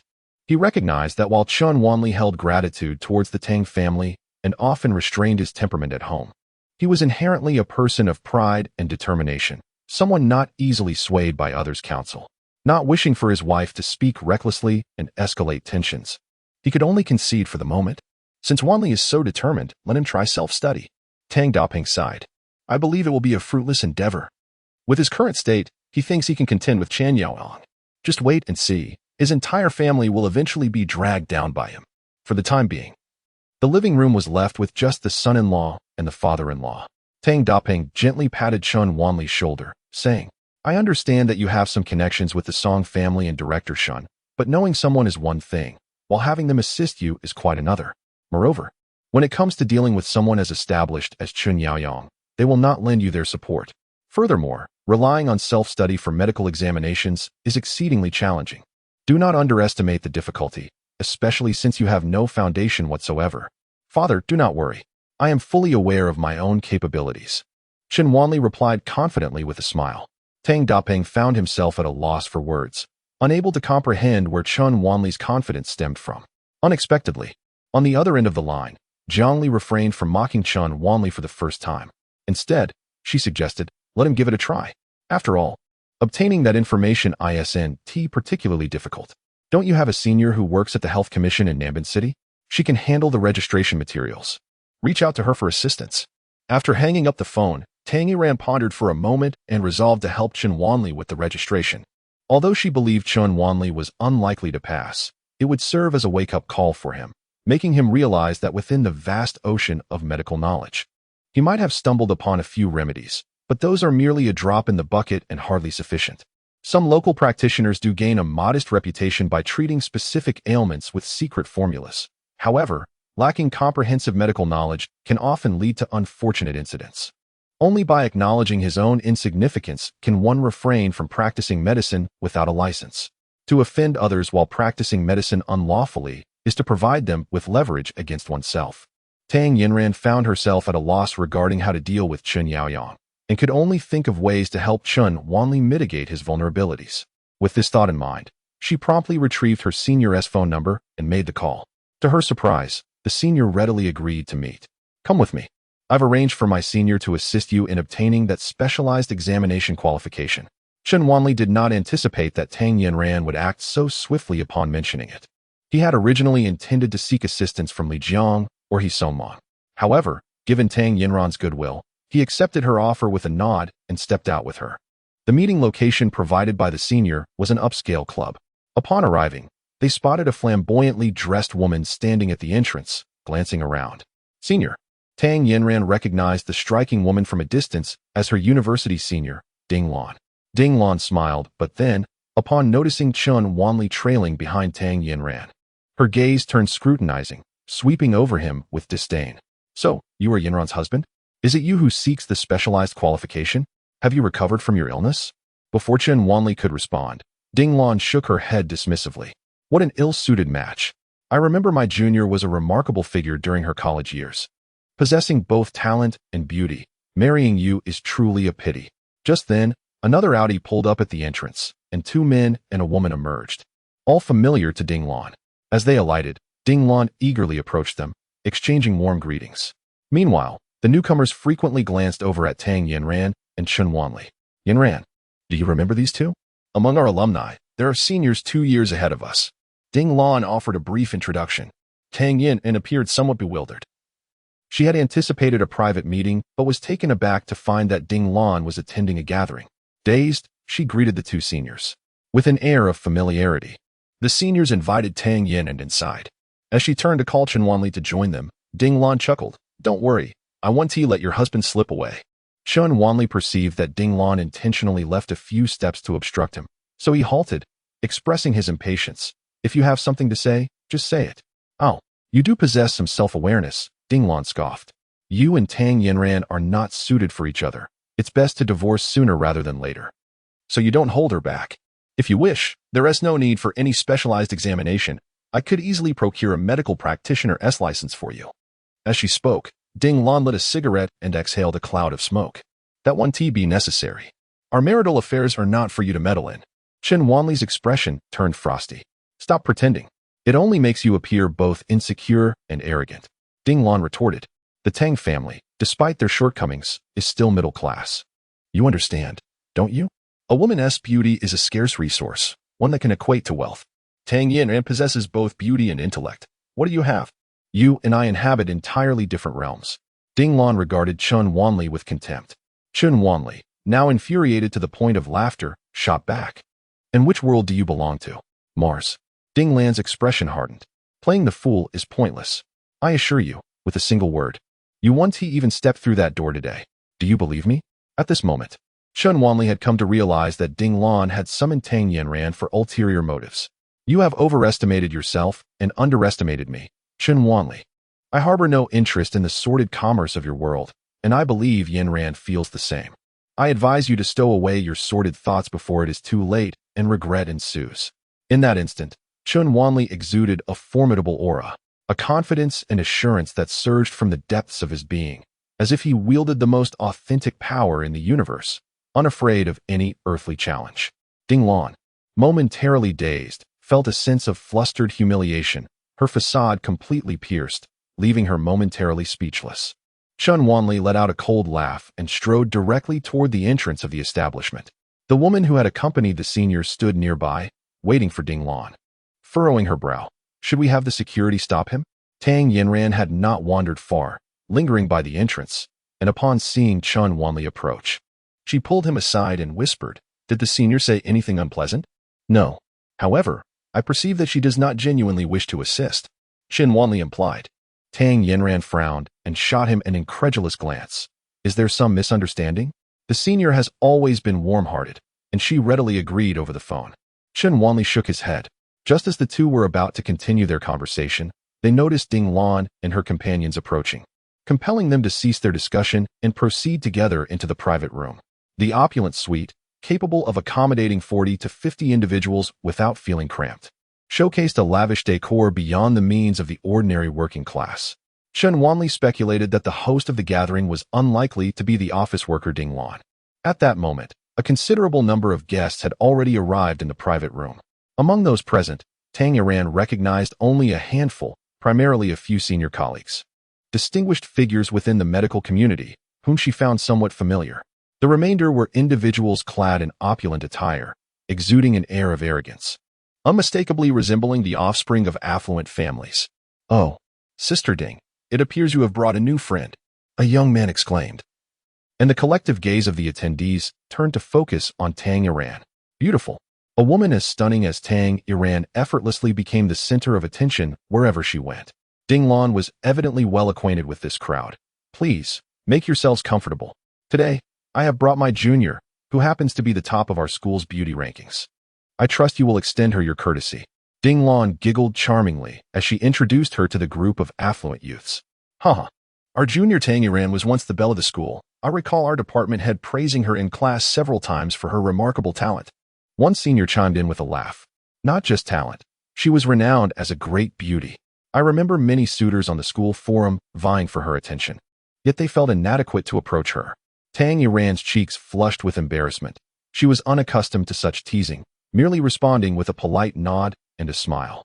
At that moment, a particularly brash young man pointed at Chen Wanli and inquired, "And who might this be?" "Oh, this is Yanran's husband. He is seeking assistance with some materials for a certification exam," Ding Lan replied with a smile. The young man stroked his chin, intrigued, and remarked, "What certification is he pursuing?" "Traditional Chinese medicine, with a specialization," Ding Lan stated. "Uft. Does he still need to find someone for this certification?" The scion cast a mocking glance at Chen Wanli, his eyes brimming with derision. "If he cannot handle such trivial matters, then he is nothing but a worthless individual devoid of connections. How could such a worthless person marry such a beautiful wife?" Others nearby overheard the conversation and exchanged knowing glances with Chen Wanli. "You are the heir of the Health Commission, Zhang Pengpeng. This must be a trivial matter for you," Ding Lan remarked with a smile. Zhang Pengpeng patted his chest, an air of arrogance in his demeanor.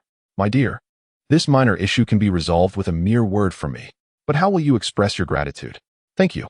If you manage it well, I will certainly reward you with a generous red envelope," Tang Yanran replied with utmost sincerity. The individuals present exchanged glances, all bursting into laughter. Was this girl pretending to be naive, or was she genuinely innocent? The more they perceived her innocence, the more wicked thoughts they entertained.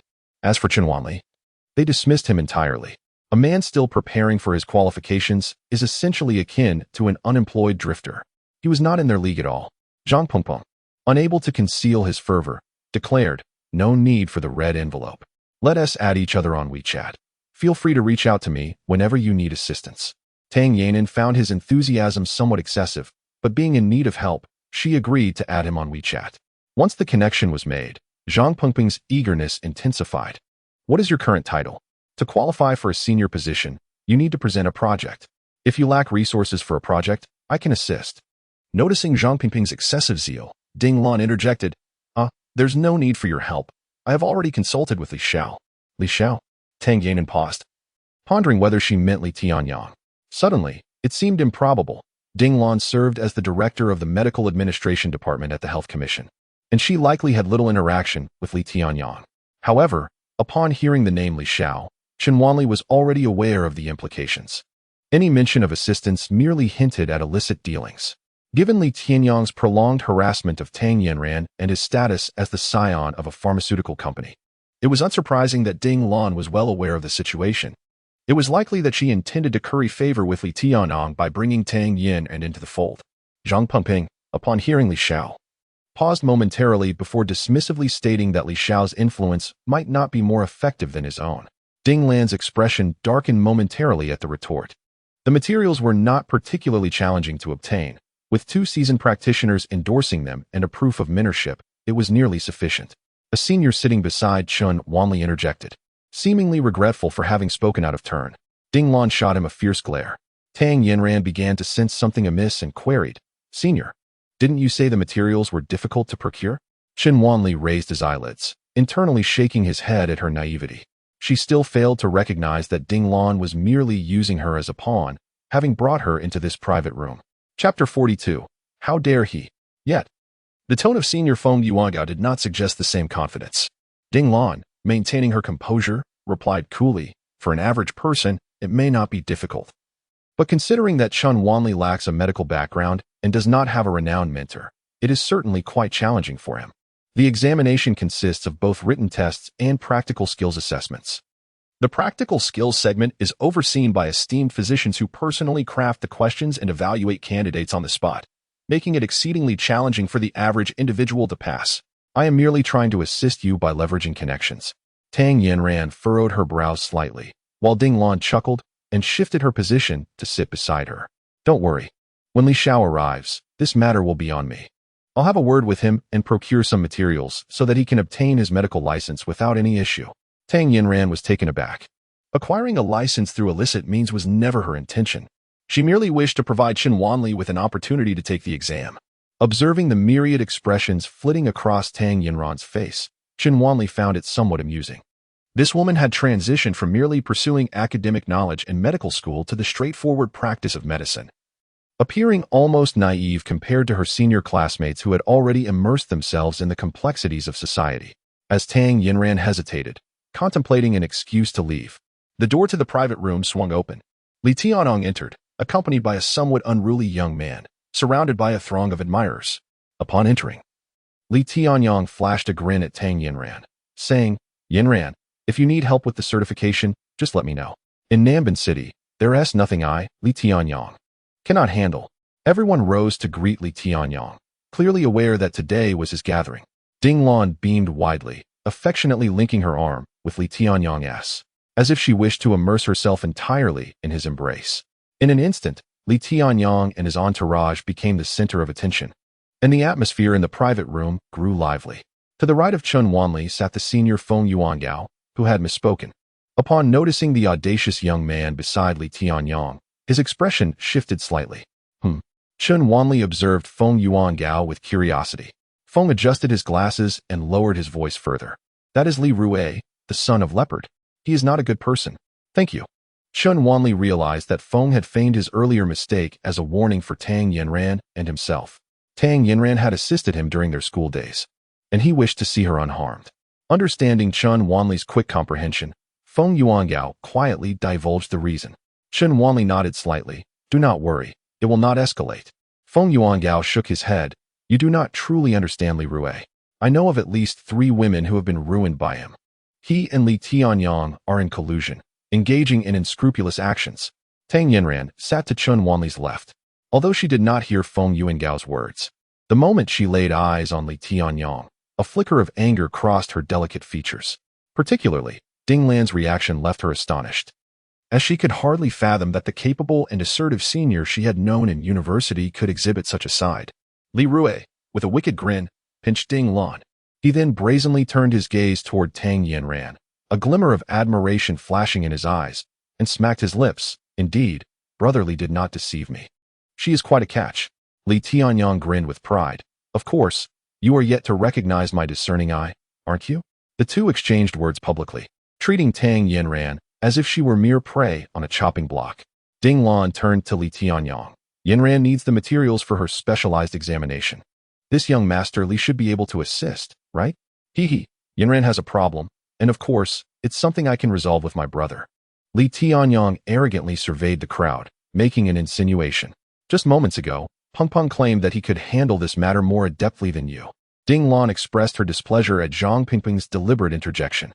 At that moment, the once smug Zhang Pingping suddenly wore a smile that resembled a grimace. He was not intimidated by Li Tianyang, but he genuinely feared the person beside him. Ding Lan, you are merely fanning the flames. With Li Xiao and Rue Gu present. I am but a triviality. Zhang Pingping's face flushed crimson as he conceded defeat. Li Tianyang scoffed, casting a derisive glance at Zhang Pingping. Li Rue grinned mischievously, approaching the sofa with an air of superiority, casually pointing at Feng Gaoyuan's nose and declaring, "Get lost. The spot next to the beauty is mine." Feng Gaoyuan hesitated slightly. "This seat is available for anyone." Slap. Feng Gaoyuan had barely spoken when Li Rue struck him without hesitation. "I said get lost. Did you not hear?" The crowd turned their gazes, yet none dared to utter a word. Chun Wanli frowned, astonished at Li Rue's blatant arrogance. So quick to resort to violence over a mere disagreement. Feng Gaoyuan's face immediately swelled from the blow, but he ultimately refrained from further protest, rising to step aside. Li Rue spat disdainfully and promptly seated himself beside Tang Yanran. "No need. I no longer require any documentation." Tang Yanran, though typically oblivious, quickly realized that Ding Lan had orchestrated this situation, and in a sudden burst, she stood up, pulling Chun Wanli along as she prepared to leave. Li Rue could hardly be bothered with Chun Wanli. He reached out to grasp Tang Yanyan's hand, crudely declaring, "Beautiful lady, don't leave, let us have some fun." How could such a wastrel be worthy of you? I advise you to keep your distance from her. While my temper remains in check, I suggest you vacate the premises. Otherwise, you shall bear the consequences. Chun Wanli pulled Tang Yanyan behind him. Oh, what audacity is this?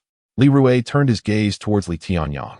Li Tianyang lit a cigarette, took a puff, and remarked, "Just a petty fool, relying on his ability to fight. He thinks he can make waves. Can fight? Ha ha ha." Li Rue laughed until tears streamed down his face. In Nambin City, Li Baofeng was a name that stood shoulder to shoulder with Lord Huang. And as Li Baofeng's son, Li Rue had been surrounded by fighters throughout his life. No matter how skilled one might be, could they surpass his family's professional fighters? Could they contend with Brother Bao's 3,000 disciples? Li Tianyang chuckled as well. When Ding Lan called him earlier today, he resolved to bring Li Rue along to show Chun Wanli a thing or two. Ding Lan cast a scornful glance at Chun Wanli. That oblivious fool. Yan, young Master Li holds you in high regard. Why must you put on airs? Following young Master Li, your promotions will be merely a matter of words. If I recall correctly, you have been waiting for your intermediate technical examination results for 3 years, haven't you? The hospital refuses to grant you the title of attending physician. What future can you have by associating with such a worthless individual? Tang Yanyan trembled with rage, never having encountered such unmitigated shamelessness. Looking at the other seniors, they all seemed to be indifferent, as if this did not concern them. The young science, too, displayed expressions of amusement, clearly accustomed to such spectacles. Li Tianyang cast a scornful glance at Chun Wanli and sneered. "You wretched creature, weren't you quite the pretender before? Today, you've fallen into my hands, haven't you? Come, roll over and learn to bark like a dog for me. I'll let you off easy this time. How about I merely break your limbs?" After receiving a call from Ding Lan, he specifically summoned Li Rue to share in the beauty and to settle scores with this pitiful wretch, Chun Wanli. "Seize him." Li Rue let out a sinister laugh and gestured, prompting several bodyguards to encircle Chun Wanli. These bodyguards were evidently not mere street thugs. Their formidable presence revealed them to be seasoned professionals. Tang Yanran's face paled, instinctively stepping back, while Li Rue and Li Tianyang exchanged glances, relishing the panic of the beauty before them. A flash of ferocity crossed Chun Wanli's face. Instead of retreating, he advanced boldly towards the oncoming bodyguards. Bang! As two bodyguards reached out to seize him, he effortlessly evaded their grasp and sent them flying with powerful kicks. A true expert reveals their prowess in an instant. And Li Rui's bodyguards were indeed skilled, yet this encounter made it clear that Chen Wanli was a formidable opponent. The two bodyguards on the side quickly adjusted their positions to shield Li Rui behind them. Undeterred, Chen Wanli surged forward, delivering a fierce punch that struck the ribs of one bodyguard, causing him to spew blood and collapse, likely with several ribs broken. With one successful strike, Chen Wanli twisted his body in an unusual arc and landed another punch squarely on a different bodyguard, who also crumpled to the ground. Each contestant received but a single blow, yet all were rendered incapable of continuing the fight. Li Rui initially believed that dealing with a mere petty individual would be effortless, even eagerly reaching out to grasp Tang Yinran's waist. However, the outcome was far from what he anticipated. His hand, suspended in midair, was abruptly seized by Chen Wanli. Stunned, Li Rui realized that these individuals were all formidable talents arranged by his father, ones he had never encountered before, capable of subduing others with such ease. With a swift twist of his wrist, Chen Wanli rendered Li Rui's hands limp, eliciting a heart-wrenching scream of agony from him. Tang Yinran, why don't you stop him? He has caused trouble. How dare he lay a hand on young Master Rui? Ding Lan exclaimed dramatically, her voice filled with hysterical outrage. This fool is utterly reckless. How dare he? Chapter 43. Come on, continue. Just wait. If you manage to walk out of this door today, I shall no longer bear the surname Li. Pain coursed through Li Rui, causing him to break out in a cold sweat as he retreated a few steps, seeking refuge behind his bodyguard, signaling for him to make a call. His father, Li Baofeng, had always dabbled in questionable dealings, and Li Rui had grown up accustomed to arrogance, particularly in his camaraderie with Li Tianyang, often stirring up trouble together. He had never before encountered someone as ruthless as Chen Wanli. The more intense the pain, the more his resentment towards Chen Wanli surged. Let me tell you, in this world, one relies on connections and power. You dare to strike me? I will ensure your demise is without a trace. Chen Wanli remained silent, his gaze growing ever colder. Now you know fear? Li Rui, consumed by fury, laughed bitterly. It's too late for fear. You cripple my hands. I will make your life a living hell. Without power or influence, can one truly fight back? His father, Leopard, commanded 3,000 disciples. No matter how formidable the worthless one might be, could he possibly defeat them all? I not only wish for you to suffer a fate worse than death, but I also intend to violate your woman. Do you believe that tomorrow, in your presence, I will bring her to ruin? You can only watch, utterly powerless. Upon hearing these words, Chen Wanli's fury erupted completely. With a swift motion, he seized Li Rui by the throat and lifted him off the ground. Li Rui struggled desperately, but to no avail. Suffocation and excruciating pain enveloped him, and in that moment, true fear gripped him. He sensed that Chen Wanli might actually strangle him to death. Tang Yinran hurriedly grasped Chen Wanli's arm, attempting to pull him away. However, Chen Wanli, heedless of her pleas, flung Li Rui aside with a fierce motion, delivering a brutal kick to his groin. With a deafening thud, chaos ensued. A mist of crimson erupted, and Li Rui's white trousers were instantly soaked in blood. A piercing scream escaped Li Rui's lips as he convulsed a few times, his head tilting at an unnatural angle, succumbing to the overwhelming pain. The sight of the blood pooling at his groin left everyone in stunned silence. They could scarcely believe how merciless Chen Wanli was, having effectively rendered Li Rui incapable of fathering children. Would Leopard not seek vengeance upon his entire family for this? Ding Lan's face turned ashen with terror as she murmured, "He is killed. This is murder. Tang Yinran, your man has committed murder." Chen Wanli glared at the instigator and retaliated with 2 resounding slaps. "Utter one more word, and I will incapacitate you as well." Ding Lan, reeling from the blows, spun in place twice, too frightened to utter another word, not even daring to weep. Li Tianyang was petrified, his face drained of color, feeling a tightening sensation between his legs as he gazed in horror at Chen Wanli, repeatedly retreating and pleading, "Don't touch me, I won't dare again." The bodyguards brought by Li Rui were equally furious, yet helpless. At that moment, a flurry of hurried footsteps echoed from outside. A brawny and formidable man, accompanied by dozens of subordinates, surrounded the private room. The man's imposing demeanor darkened as he stepped inside and beheld the scene before him. Finally spotting his savior, Li Tianyong scrambled and stumbled to the man's side, exclaiming, "Brother Hao, save me." Everyone present recognized this figure, Brother Hao, Zhang Hao, who was responsible for overseeing the territory for Lord Huang. Zhang Hao was in a foul mood. He was certainly aware of the son of Leopard Brother, Li Rue. In the realm of Nanbin City, Lord Huang and Leopard Brother were evenly matched, both engaged in extensive business dealings. However, Leopard Brother was known to be more ruthless and cunning. They had previously agreed that matters of the underworld should not involve family. Now, with Li Rue in trouble within his domain, Zhang Hao found himself at a loss for words. He instinctively understood that this mess was instigated by Li Tianyong and Li Rue, but what could he do? To eliminate Li Rue here would only invite trouble upon himself. A perilous endeavor.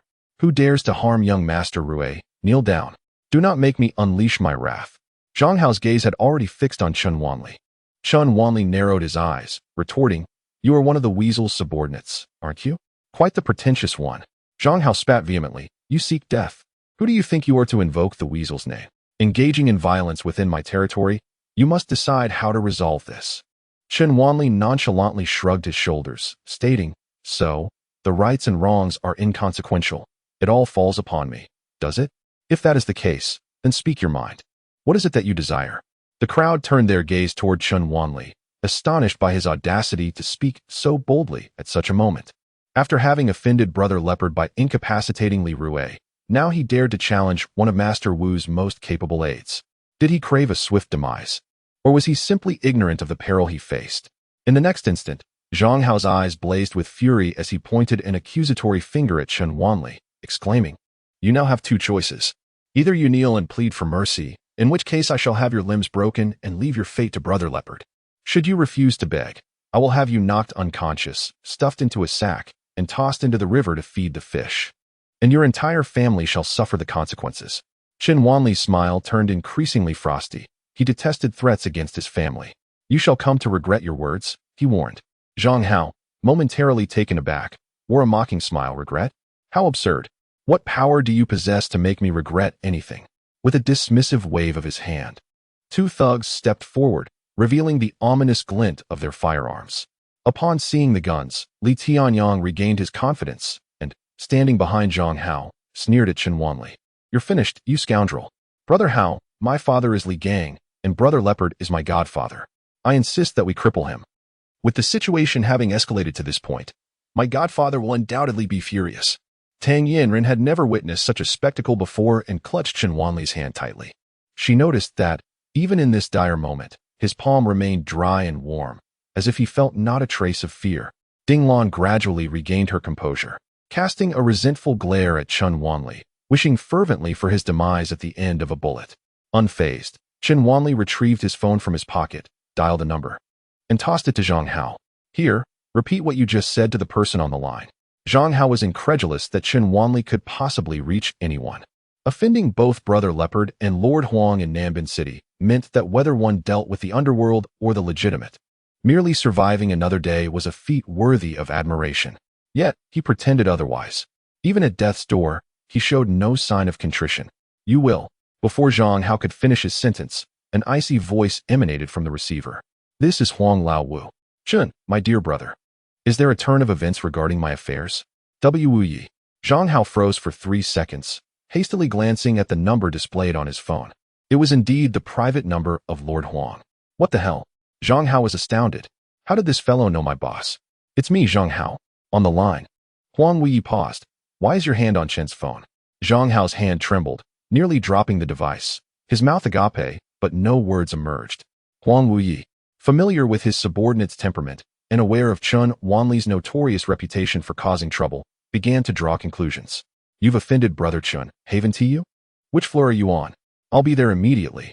Beep, beep, beep. After Huang Wu Yi hung up, Zhang Hao's demeanor shifted entirely, trembling as he looked towards Chen Wanli.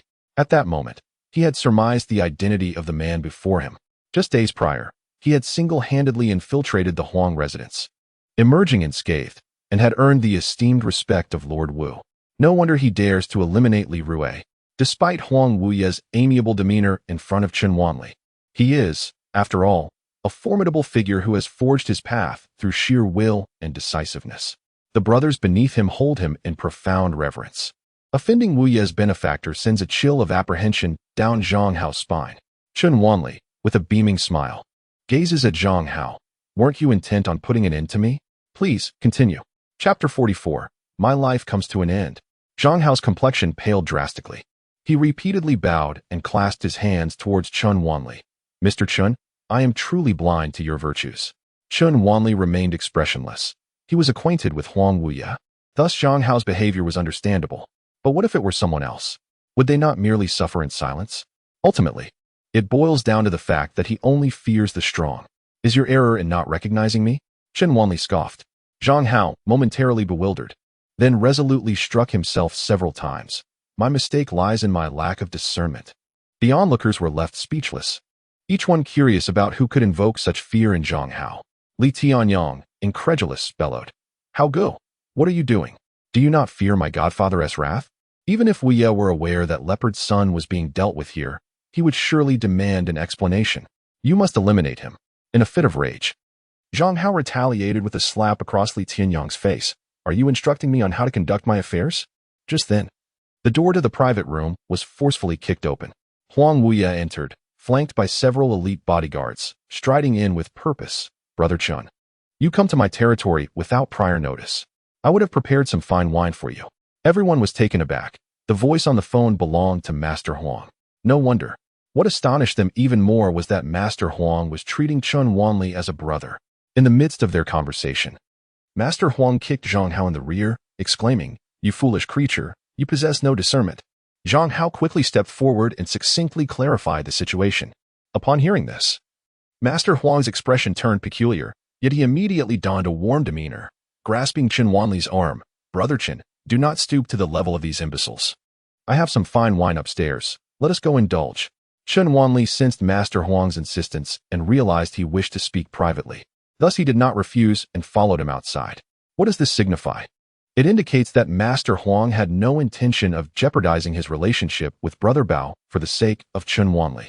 Should we take young Master Rui to the hospital? Li Tianyang inquired tentatively of Zhang Hao. Zhang Hao cast a glance at Li Rui's dire condition and nodded.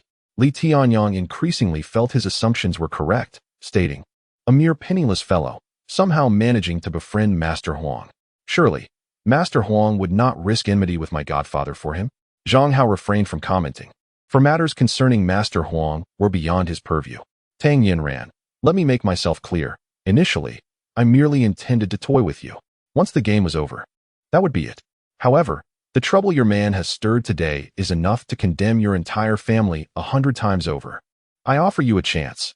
Kneel down now and agree to be my pet, and I may plead with my godfather on your behalf, sparing your family the consequences. After all, it is better for Chen Wanli to perish alone than for the entire family to meet their demise. Wouldn't you agree? Upon witnessing the unfolding situation, the onlookers swiftly adapted their stance, recognizing the validity in Li Tianyang's words, casting sympathetic glances towards Tang Yinran. Ding Lan, having endured a slap, finally relished a moment of vindication. Perhaps Master Huang would directly capture Chen Wanli and deliver him to Brother Bao for retribution. Tang Yinran, feeling a sense of confusion, was entirely unaware of the camaraderie between Chen Wanli and Master Huang. She forced herself to remain composed for a moment, yet ultimately steadied her resolve. Chen Wanli and I are husband and wife. He has harmed someone and must bear the consequences. We shall not evade our responsibilities. In a society governed by law, do not presume you can operate with impunity. Outside, Chen Wanli absorbed Li Tianyang's words, casting a contemplative gaze at Master Huang and inquiring, Master Huang, do you intend to mediate, or will you bind me instead? Master Huang sighed softly. Brother Chen, you remain unacquainted with the underground world and its intricacies. Li Gang holds significant sway in the Jiangnan business district, and Brother Bao is an only child. I initially agreed with Brother Bao that family should remain unharmed. Today, his son encounters trouble in my domain. Tomorrow, my daughter may face peril in his. Such chaos would be catastrophic. As conflicts escalate, no one will emerge unscathed. Currently, we all seek fortune. It is imperative to maintain order. Your actions are excessively ruthless, severing all ties. I am at a loss for how to proceed. Chen Wanli understood that Master Huang's elaborate explanation stemmed from goodwill, though he felt no need for it. You are free to remain uninvolved. If necessary, You may even resort to violence against me. Ahem, dear Chen, do not jest with me. I could never raise a hand against you. I was merely suggesting I could act as a mediator between you and Brother Bao.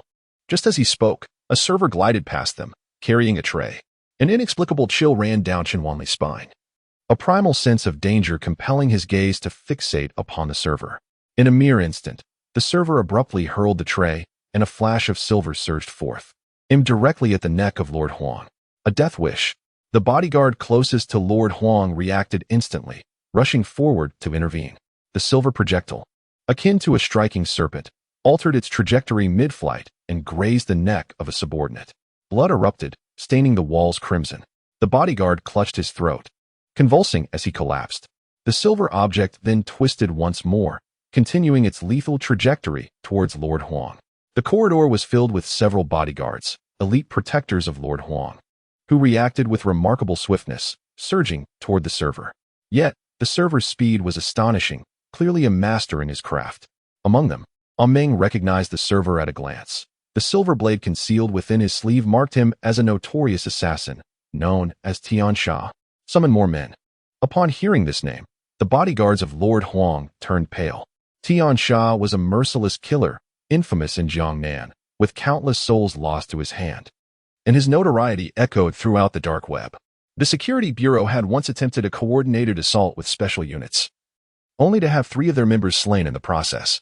3 years prior, a wealthy man's drunken taunt, dismissing Tian Sha as merely a fugitive, had led to a midnight incursion into his home, culminating in a bloodbath that left no survivors, including 8 elite bodyguards. Rumors even circulated that this fiend had once shattered the heart of the undefeated underground boxing champion, Wang Man, in a single blow, after a record 72 victories. The subordinates of Lord Huang Wu could hardly fathom that their leader had drawn the attention of such a ruthless assassin. A flurry of activity ensued as they rushed forward, yet the killer stood merely inches away from Huang Wu. Upon hearing the name Tian Sha, a wave of dread washed over him, sending chills coursing through his veins. By the time he reacted, the silver blade was mere centimeters from his neck. The chilling aura of death sliced through the air, making Huang Wu feel as though his very blood was congealing. My life is forfeit, he lamented inwardly, but suddenly, Chen Wanli intervened, grasping his shoulder and pulling him back. By the narrowest of margins, Huang Wu narrowly evaded a fatal strike. Cold sweat trickled down his brow as he turned pale with shock. A flicker of surprise crossed Tian Sha's eyes. How dare this fool meddle in my affairs? Do you wish for me to slaughter your entire clan? The murderous intent in Tian Sha's gaze surged, and he roared in anger. Chen Wanli remained silent, his movements swift as he unleashed a punch imbued with the force of a gale, hurtling towards Tian Sha like a shooting star, reaching him in the blink of an eye. Chapter 45. A self-inflicted humiliation. Tian Sha smirked dismissively, however. That smile soon froze upon his lips as the seemingly mundane punch accelerated abruptly, transforming into a finger aimed directly at his brow. Within mere seconds, Tian Sha had evaded 8 strikes. Yet Chen Wanli was like a shadow, his finger unwaveringly locked onto the center of Tian Sha's forehead. Panic began to surge within Tian Sha's heart. After years of dancing with the blade, he was encountering the specter of death for the very first time. I thought you were of greater prowess, but it appears you are merely average. Chen Wanli chuckled softly, and in the next heartbeat, his finger pierced through Tian Sha's brow. The sound of shattering bone reverberated through the ears of those present. With a swift motion, his finger pierced through the forehead of the assassin, Tian Sha. Chen Wanli flicked his hand, and Tian Sha collapsed to the ground, his eyes wide open, filled with an incredulous complexity. A spurt of blood sprayed forth, and the corridor fell into an eerie silence, with everyone only able to hear the sound of their own heartbeats and breaths. Incredible, truly formidable. In one swift move, he had eliminated Tian Sha. After a moment, Mr. Huang finally regained his composure and looked at Chen Wanli with gratitude. Mr. Chen, you have saved my life. It must have been a mere coincidence, right? Chen Wanli smiled, as if he had simply swatted away a bothersome insect. The bodyguards surrounding Mr. Huang finally exhaled in relief. Gazing at Chen Wanli with reverence, had it not been for him, they would have surely lost their lives today. Overwhelmed by the brush with death, Mr. Huang took a moment to steady himself, utterly astonished by Chen Wanli's prowess. Tian Sha was a killer of the highest caliber, someone who could easily ascend to the ranks of the assassination leaderboard. It is no exaggeration to say that even if he had been fully prepared, there was a high probability he would still have perished at Tian Sha's hands. Yet, before Chen Wanli, such a formidable adversary was as fragile as a withered leaf, falling with a mere poke. The terror of Chen Wanli is indeed unimaginable. Could it be that today's assassination attempt was the third trial he had mentioned? Regardless, Mr. Huang's heart raced with trepidation. If he had previously thought that offending Chen Wanli was unwise, he now felt that this was a person worth every effort to befriend. Mr. Chen, your kindness shall not go unacknowledged. With that, Mr. Huang glanced towards the private room, deliberately ingratiating himself. Li Tianyang must be held accountable. Even if his father comes, I shall deal with him just the same. As for Li Rue, he has been marginalized. Everyone witnessed your actions. And it is imperative that no lives are lost. Otherwise, my friend, you would find it difficult to evade responsibility. First, he must be taken for treatment. Subsequently, I am willing to handle matters with Li Baofeng on your behalf. Chen Wanli chuckled softly as he observed the transformation of Master Huang's demeanor, who now addressed him with a newfound respect as Mr. Chen. He felt little in the way of sentiment. Such is the nature of this world, survival of the fittest, where power reigns supreme. First, bow down 100 times to the young master, and then have Tang Yanran serve as my subordinate. I can ensure your demise is more merciful. Before Li Tianyang could finish his words, Master Huang swiftly approached and struck him across the face. The crowd was left in a state of bewilderment. What just transpired? Li Tianyang was equally stunned, stammering to Master Huang, "What are you doing?" Master Huang retaliated with a kick to Li Tianyang's abdomen, exclaiming, "How dare you? Your father is Li Gang. Go ask him if he would dare speak to me in such a manner. Do you truly believe you can act with impunity in my domain? Do you really think Brother Bao is your talisman?" Li Tianyang was filled with dread. Master Huang ominously commanded, "Bring him here, and break this scoundrel's legs. Seize him, and let his father come to redeem him. For all who have offended my brother Chen, each shall receive 50 resounding slaps." A fierce aura filled the private room as Master Huang spoke. Chen Wanli gestured to Feng Gaoyuan, signaling him to leave, as he took Tang Yanran and headed towards the exit. The implication was clear. Those left behind should not expect to escape unscathed. Ding Lan, pale with fear, pleaded with Tang Yanran, "Take me with you. I promise to secure his exam materials." How could Chen Wanli be merely an unrefined bumpkin? He is a figure formidable enough to provoke the ire of a titan like Li Gang. Surely he cannot be lacking in trivial materials. In that moment, she felt a flicker of resentment towards Tang Yanyan, who, fully aware of Chen Wanli's prowess, had concealed it, leading her into this predicament. As she exited, Tang Yanyan caught a glimpse of Huang Wuye's men mercilessly slapping Ding Lan, prompting her to sigh in dismay. Feng Gaoyuan experienced a wave of trepidation. Had he not offered a modicum of goodwill, he too would be enduring a beating. "I appreciate your warning today. Perhaps we shall meet again." Chen Wanli nodded at Feng Gaoyuan before departing with Tang Yanyan. It was only upon reaching the ground floor that Tang Yanyan managed to steady her nerves. "Huang Wuye was actually willing to offend the Li family for your sake," she remarked, her gaze questioning Chen Wanli. After a brief silence, she fell silent again, overwhelmed by anxiety. Eventually, she spoke. "Today's events are my fault. You had already warned the senior at the entrance, yet I failed to heed your words. Had I left then, none of this would have transpired." Chen Wanli shook his head, saying, "You were only trying to assist me. That kick you delivered will ensure that Li Rue can no longer act with impunity." Tang Yanyan paused, concern etched on her face. "Your actions were too extreme. The Li family will undoubtedly seek retribution." She was innocent, yet she recalled how Li Tianyang had invoked the name of Brother Bao, a figure not to be trifled with, synonymous with Huang Wuye. Chen Wanli chuckled softly. "He is merely a ruffian from the underworld. He poses no real threat. I shall handle it." "You will handle it? With what means will you do so? Is it Huang Wuye? Are you aware that he is not a good person? Associating with him can only lead to a dire outcome." Chen Wanli gazed at her with a smile that was neither here nor there. "So, who do you believe I should associate with? The likes of Tao Yuza, a privileged second-generation official? Or perhaps Jiang Li, a wealthy heir?" Tang Yanran was momentarily at a loss for words. Compared to those offspring of the affluent, Huang Wuye, who has achieved his current standing through his own efforts, has become a figure of formidable influence. With that, Chen Wanli strode directly towards the parking lot. As Tang Yanran watched his departing figure, she felt an inexplicable sense of detachment and a lingering disappointment in her heart. She understood that what Chun Wanli relied upon were merely acquaintances with a few influential individuals. However, the notion of repaying a small favor with a grand gesture is often a fanciful notion found only in films. Reality remains steadfastly grounded. At the end of the day, Chun Wanli is but a small player. Even if favors were to be repaid, it would only be in matters they deemed trivial. If Chun Wanli truly believes he can seek repayment for his kindness, he will only bring disgrace upon himself. Chapter 46. A Cloak of Malevolence. The Second People's Hospital of Nambin City stands as the premier orthopedic institution in the area. Chen Yaoyong wore a sullen expression, while Wu Min's eyes were swollen from crying. The doctor had informed them that Chun Huanrui had suffered a comminuted fracture of the knee, requiring at least a year of recovery. Failure to heal properly could result in a permanent limp. On the hospital bed, Chun Huanrui lay in a state of unconsciousness, his face pale and brow occasionally twitching, despite the sedatives administered to ease his pain. Chun Wanli is ruthless. I had warned that things had escalated to such a degree that it would have been better to eliminate him outright. Yet you insisted that keeping a lunatic around wouldn't be a problem. Wu Min lamented.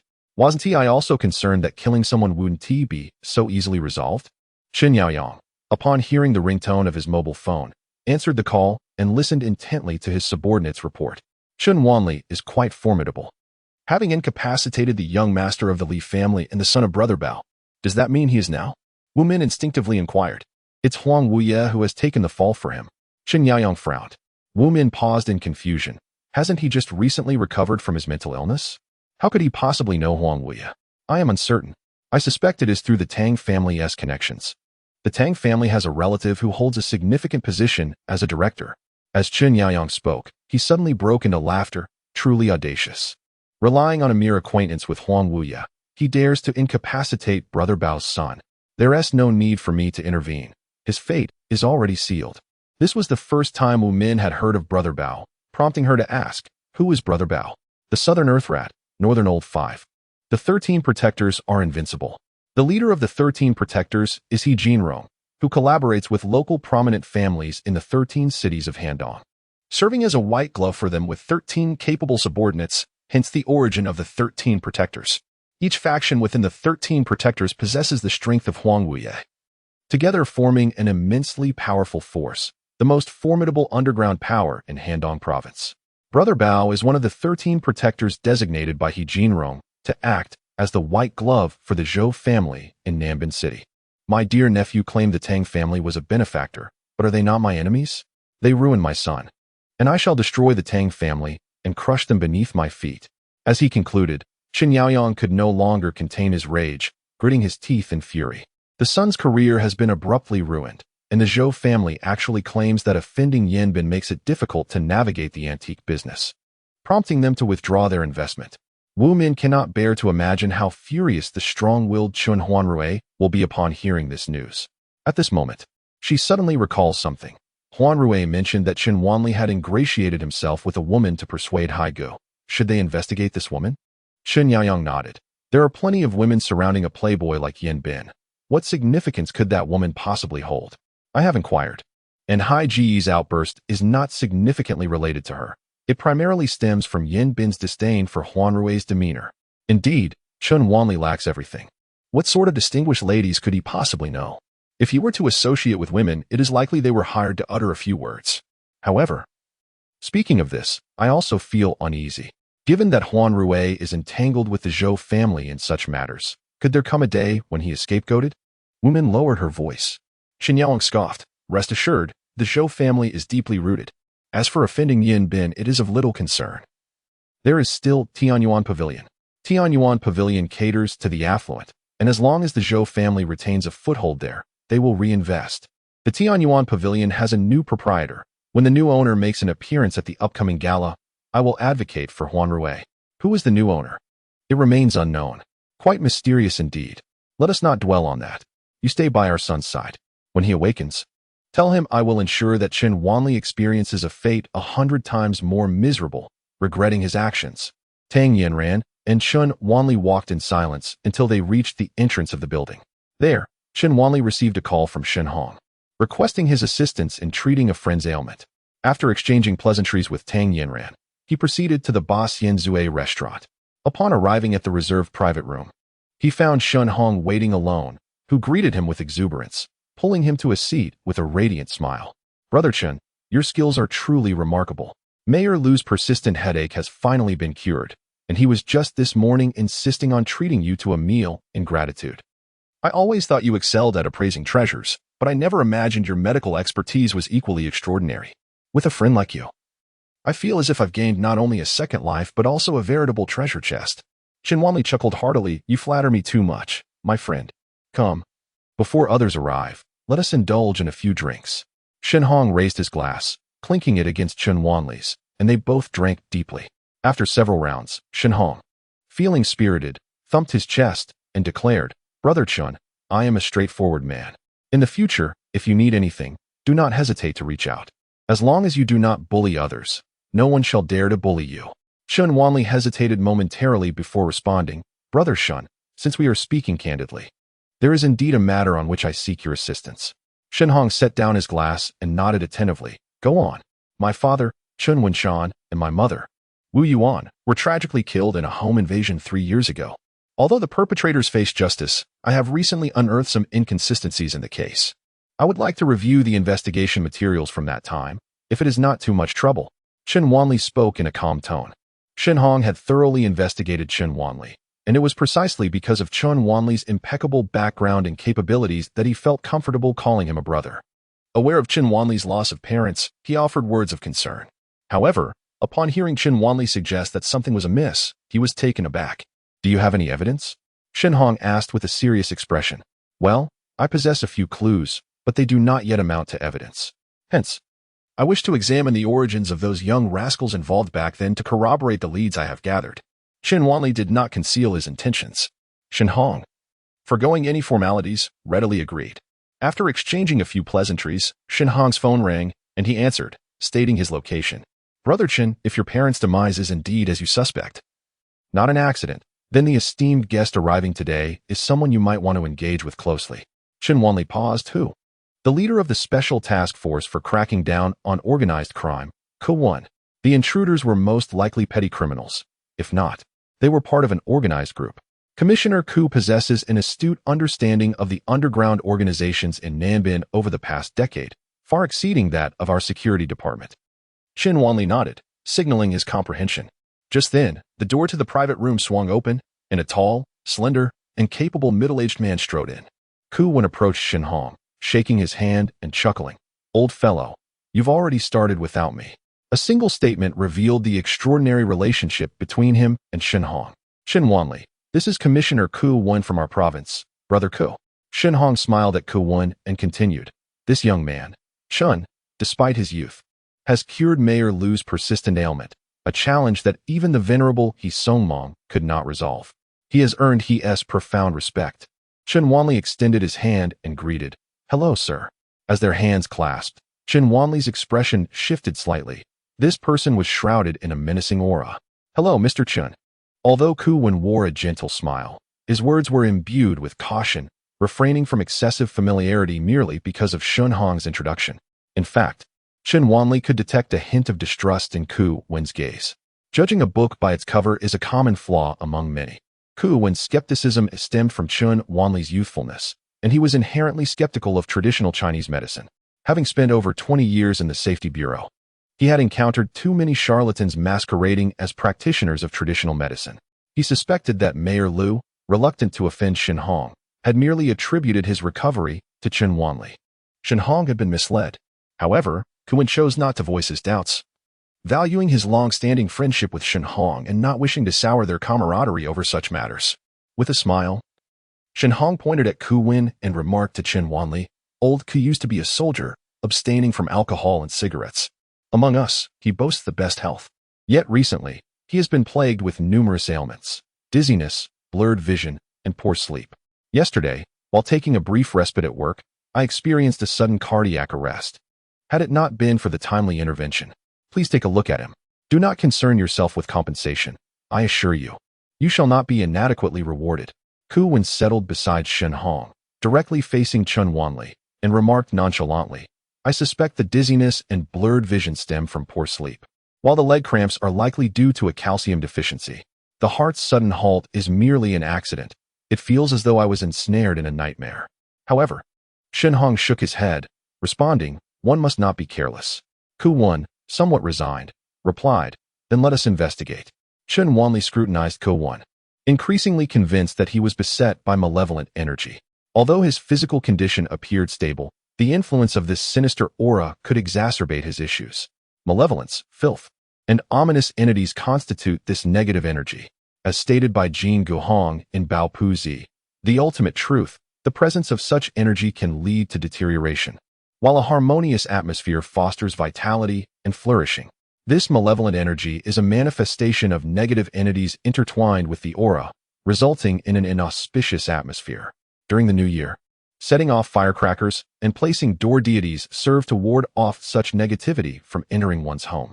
Under normal circumstances, a person possesses a vital energy that repels stray malevolent forces, particularly a robust man like Ku Wen in the prime of his life.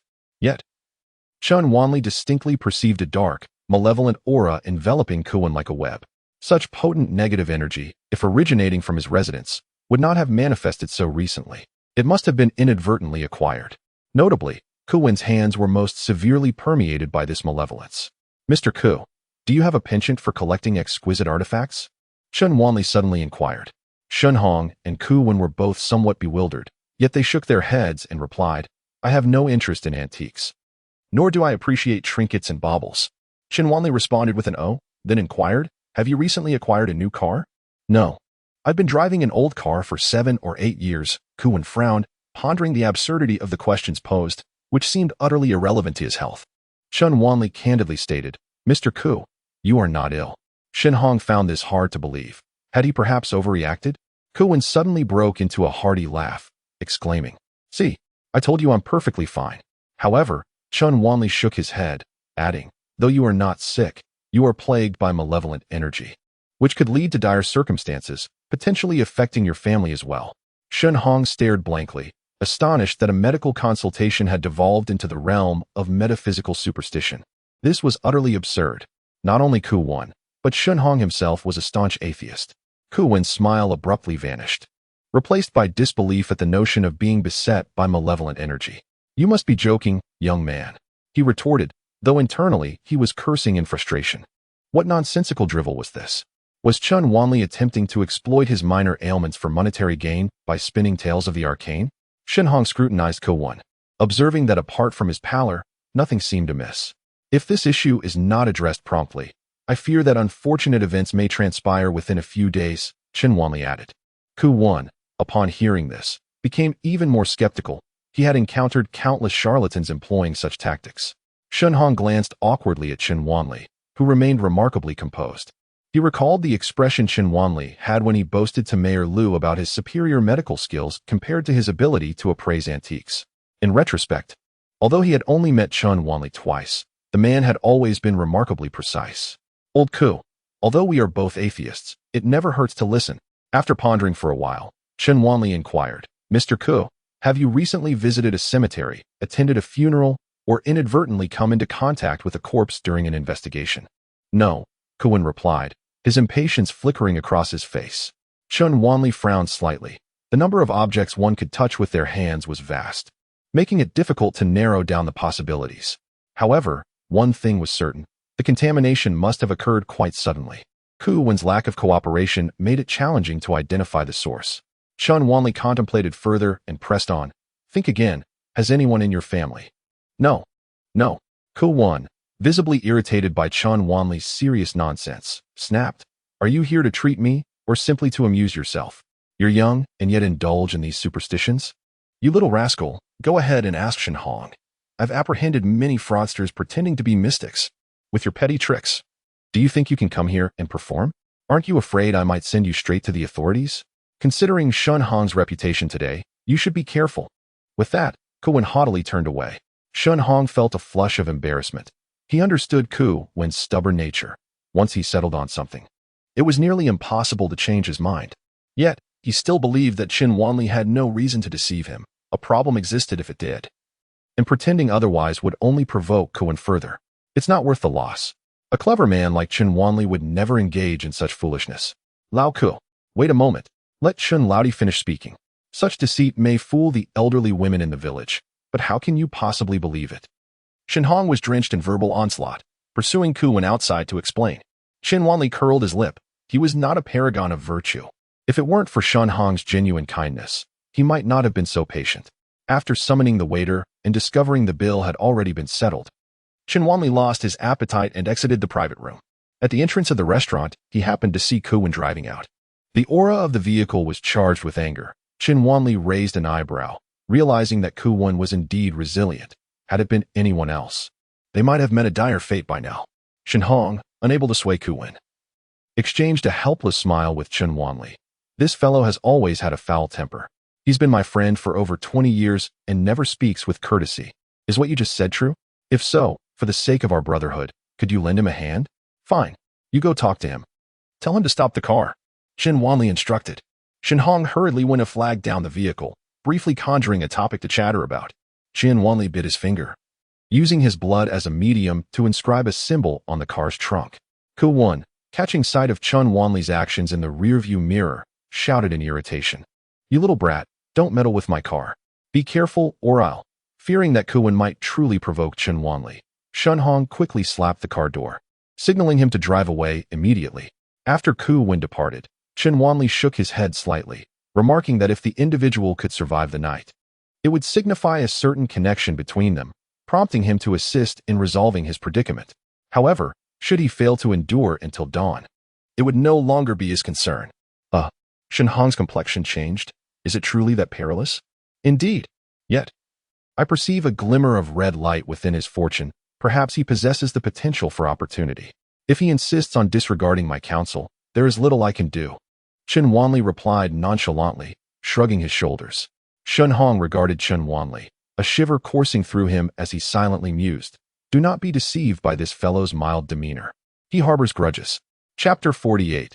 The bold within the nest in the celestial text of the immortal physician. It is inscribed, seeking the 3,000 paths is as arduous as ascending to the heavens. One must not dare to be complacent for even a day. At the break of dawn the following day, Tang Yinran set off for work while Qin Wanli leisurely enjoyed his breakfast. At the dining table, Tang Dapeng engaged in casual conversation with Qin Wanli until he received a phone call that abruptly shifted his expression, compelling him to rush outside. Noticing this, Qin Wanli inquired, What is the matter, father? Tang Dapeng solemnly replied, There has been an incident at the plantation. It seems that several acres of buplurum have been inundated with water. With autumn approaching, the buplurum was ready for harvest, and this flooding could lead to root rot, potentially ruining the crop. Qin Wanli furrowed his brow. Who is responsible for this? We do not know yet. The person in charge over there is in disarray, Tang Dapeng said, grabbing the car keys and heading out. After a moment of contemplation, Qin Wanli followed suit, stating, I shall accompany you.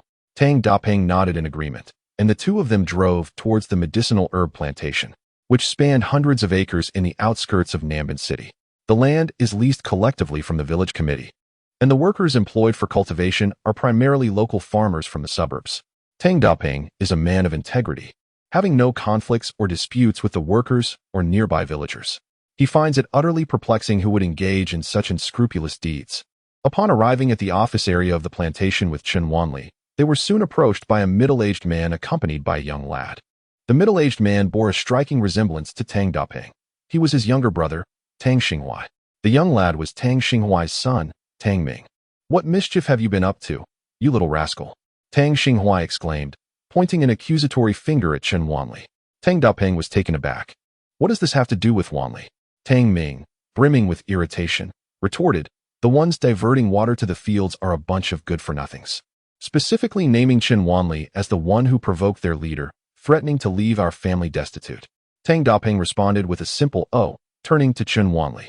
Qin Wanli gently shook his head, pondering whether it was Chun Yaoyang or that fellow called Leopard, though he could not ascertain who precisely was behind it.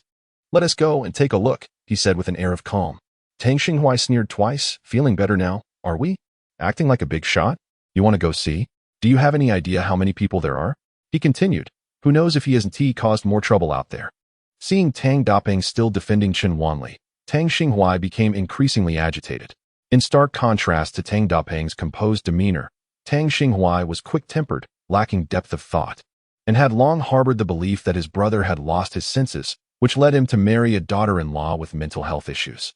A couple of days ago, Tang Daping excitedly called the elder of the Tang family to announce that Chun Wanli's illness had been cured. The elder scoffed at the notion. Even if he was well, was he not still a burden?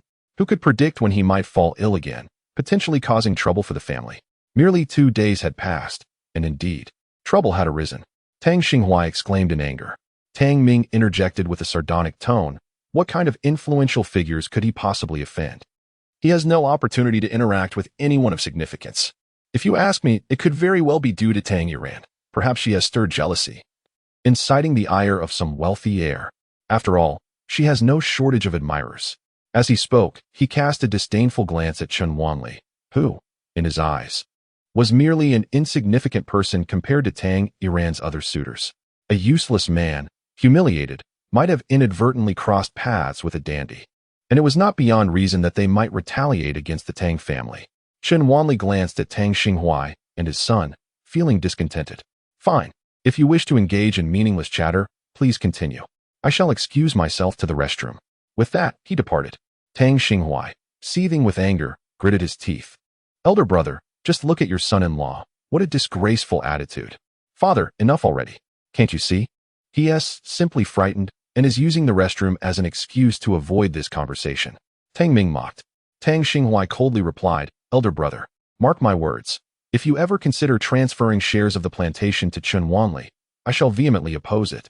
Our family's legacy should not be entrusted to outsiders, especially not to someone so inept. Tang Daping shot a glance at Tang Xinghua, a flash of anger crossing his face, yet he refrained from voicing his frustrations. The Tang family has always regarded Tang Daping's only daughter and her husband as outsiders. Yet, Tang Daping possesses half the shares of the plantation, which he has, intentionally or not, mentioned numerous times he intends to bequeath to Chun Wanli. What is the purpose of this roundabout conversation? Upon finishing his statement, Tang Daping proceeded directly towards the Chaihu field. He was well aware that there must be some underlying issues at play. The Tang family had operated this plantation for 5 or 6 years and had established a level of familiarity with the local police station. Moreover, with a multitude of workers in the fields, outsiders typically refrained from causing trouble. As for Tang Ming's words, Tang Daping dismissed them entirely. He understood his daughter well. Tang Yanran possessed a proud temperament, and even if she harbored feelings of disdain towards Chun Wanli, she would never entangle herself with anyone during her marriage, rendering any notion of rivals utterly irrelevant. Tang Xinghua exchanged a glance with his son before following suit. The over 100 acres of medicinal fields were meticulously divided into distinct zones based on the types of herbs cultivated, each overseen by its own manager along with workers and temporary resting shelters. At that moment, beneath the shelter in the Chaihu field, more than 10 despondent workers congregated. Outside the shelter, within the Chaihu field, 3 or 4 dozen robust men were busying themselves, having drawn water from the irrigation channel. They wielded hoses and were trampling through the field, their demeanor menacing, exuding an air of threat. Armed with knives and steel pipes, they were clearly not to be trifled with. The workers glared at them, gritting their teeth, yet dared not make a move. Boss Tang. Upon spotting Tang Daping, the foreman rushed forward, his face a mask of distress, exclaiming, Look at these rascals. They've completely destroyed our hard work from the past 6 months. Tang Daping nodded, his expression turning grave as he called out to the burly men in the corridorless field. I am Tang Daping, the owner here. If there are any grievances, let us discuss them. The rowdy group had long noticed him, whistling and spraying water at him with a hose. In an instant, he was drenched from head to toe, the high-pressure water causing his cheeks to swell and redden. The sight of Tang Daping in such a predicament elicited raucous laughter from the troublemakers. One of the burly men, sporting a buzz cut and bare-chested, scoffed, Discuss? What do you have to negotiate with me? We're just here for a bit of fun. Today, we're watering your corridorless field. Tomorrow, we'll let our sheep graze in your aconite and licorice field. I've already bought the sheep. Either have Chun Wanli come and plead on his knees, or get lost. With that, the buzz-cut man once again unleashed a torrent of water, forcing Tang Daping and his companions to awkwardly dodge for cover. The more they floundered, the more the ruffians laughed unabashedly. Upon returning to the office area, Tang Daping and his companions were soaked, hastily wiping themselves down with tissues.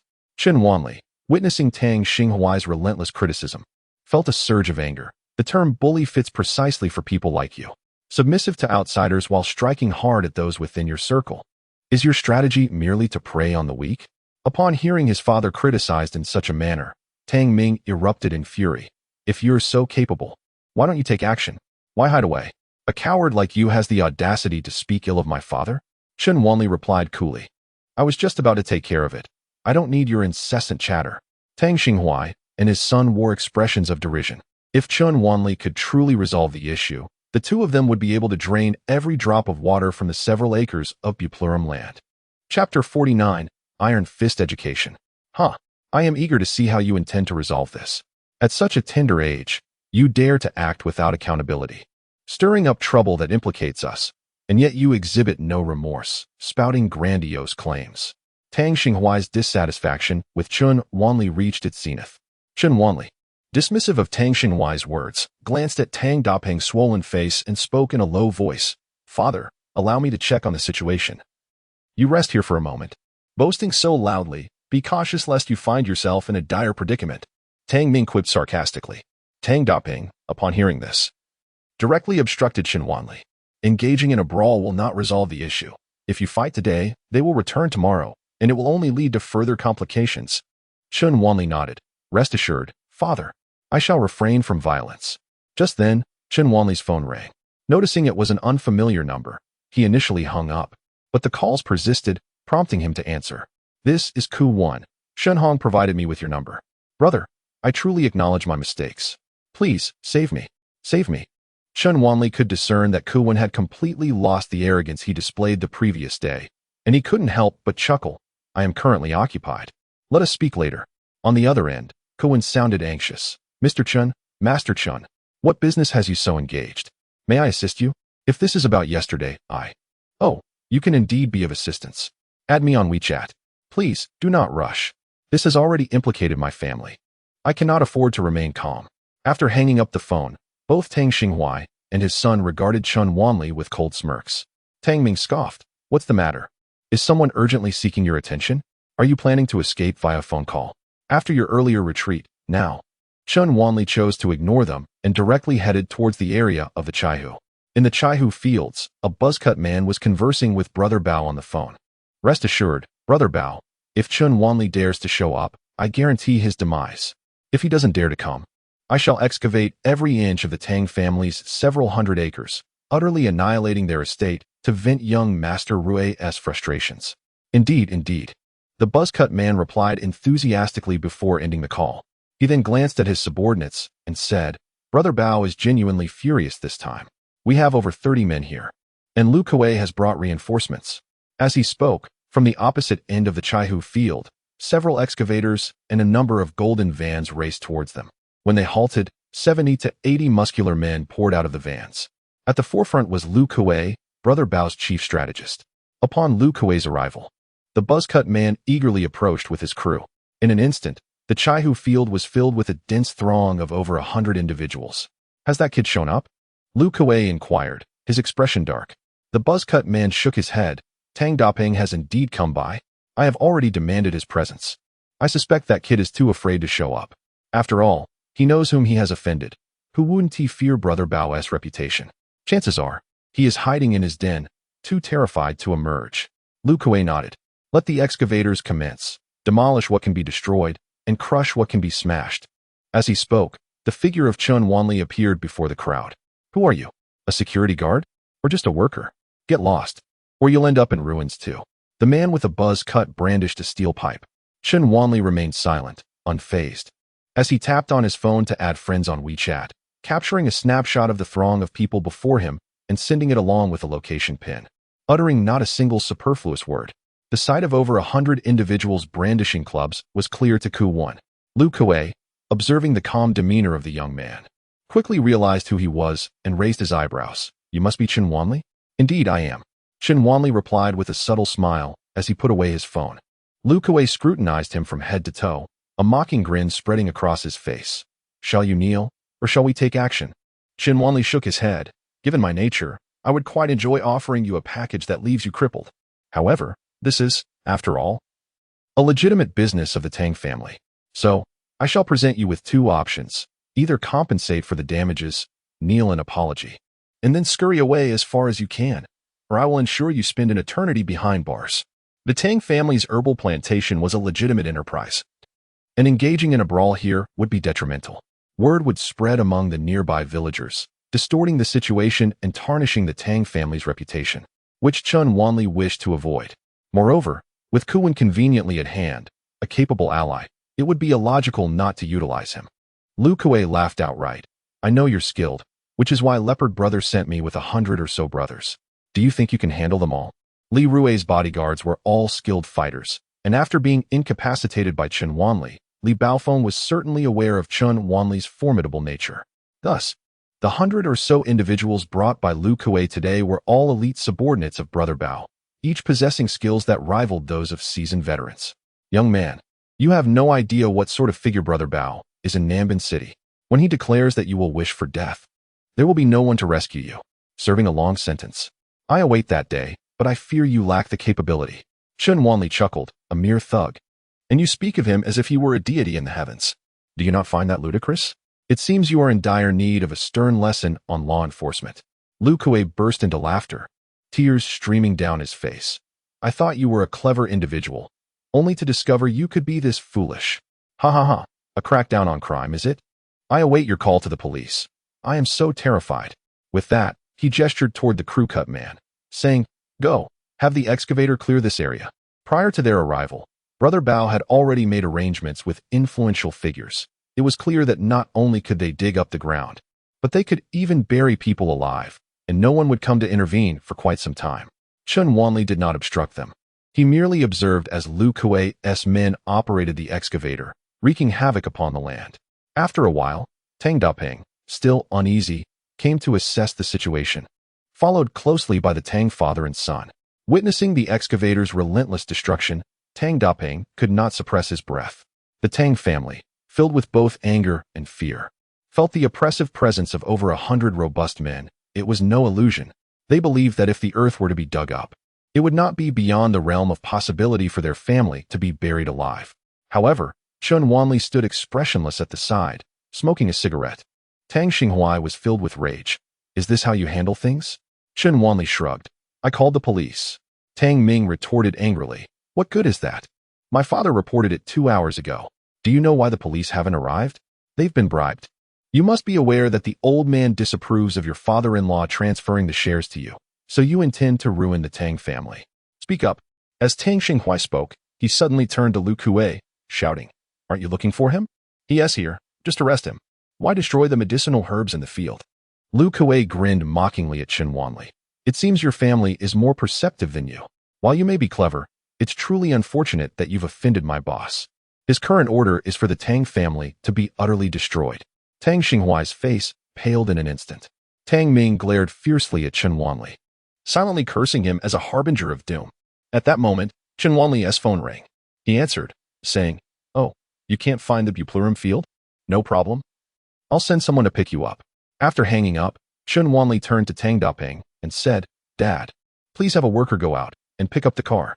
Tang Dapeng was momentarily taken aback, uncertain whom to fetch, but he still called a worker to go out and assist. Lu Kuei, observing from the side, sneered, I'm eager to see whom you can summon.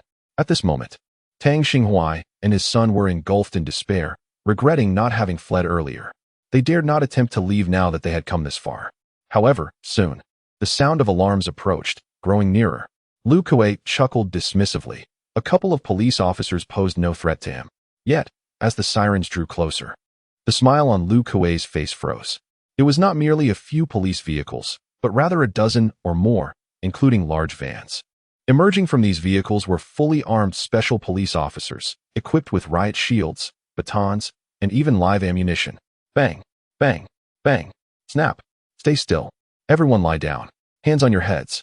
The vehicles must halt. Do not attempt to flee. Lu Kuei was caught off guard as a baton was thrust towards him, pinning him to the ground. Chapter 50. Have we torn the heavens? Though these ruffians were well trained, they stood no chance against the fully equipped special police. Those few who attempted to escape were swiftly shot down. In the blink of an eye, hundreds of thugs were either lying on the ground, wailing in agony, or resignedly being handcuffed. A special police captain, clad in tactical gear, approached Chun Wanli and inquired, "You must be Mr. Chen?" We received the call and rushed over immediately. Hoping it is not too late. Chen Wanli replied with a smile, "Not at all, just in time. Does Mr. Chen have any further requests?" The captain's tone conveyed a clear sense of friendliness and inquiry. "Will they be taken into custody by your special task force?" Chen Wanli asked. "Of course. I assure you they will not have any contact with outsiders until the case concludes," the captain affirmed confidently.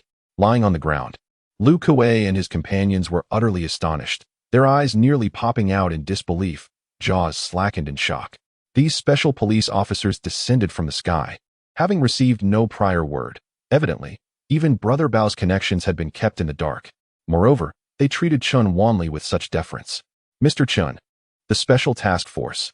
I assure you, have we truly pierced the heavens? We merely excavated a few acres of medicinal herbs. We are but small-time ruffians. Is there a need for special police? Fully armed, no less? What manner of person is Chun Wanli?" Lu Kuei felt a prickling unease, an ominous premonition settling in his gut. With Brother Bao's backing, they had never anticipated encountering special police who would pin them down. They even saw several officers aiming rifles directly at their heads. Lu Kuei gazed at Chun Wanli, incredulous. In their investigations, Chun Wanli was merely a minor figure, possessing some skills that had allowed him to associate with Lord Huang. Ultimately, he was just a petty criminal. Yet today a spectacle was beyond anything Lord Huang could orchestrate. How had Chun Wanli achieved this? Tang Daping and his son, Tang Huaixing, were equally astonished, their expressions reflecting disbelief as they regarded Chun Wanli. They had imagined that a mere call to the police would summon a few ordinary officers to intimidate them, perhaps resolving the matter without any arrests. Who could have foreseen such a grand display? Chun Wanli turned to Lu Kuei and hoisted him up. "You are responsible for the losses of these 20 acres. Otherwise, I shall bestow upon you a complimentary package of disability." "No, please." Lu Kuei quivered in terror, nearly soiling himself. He observed keenly that when Chun Wanli mentioned the disability package, the special police captain averted his gaze. He understood all too well the implications. If Chun Wanli took action, everyone would claim they saw nothing. "I will compensate," Lu Kuei hastily declared. 20 acres, a loss of 2 million.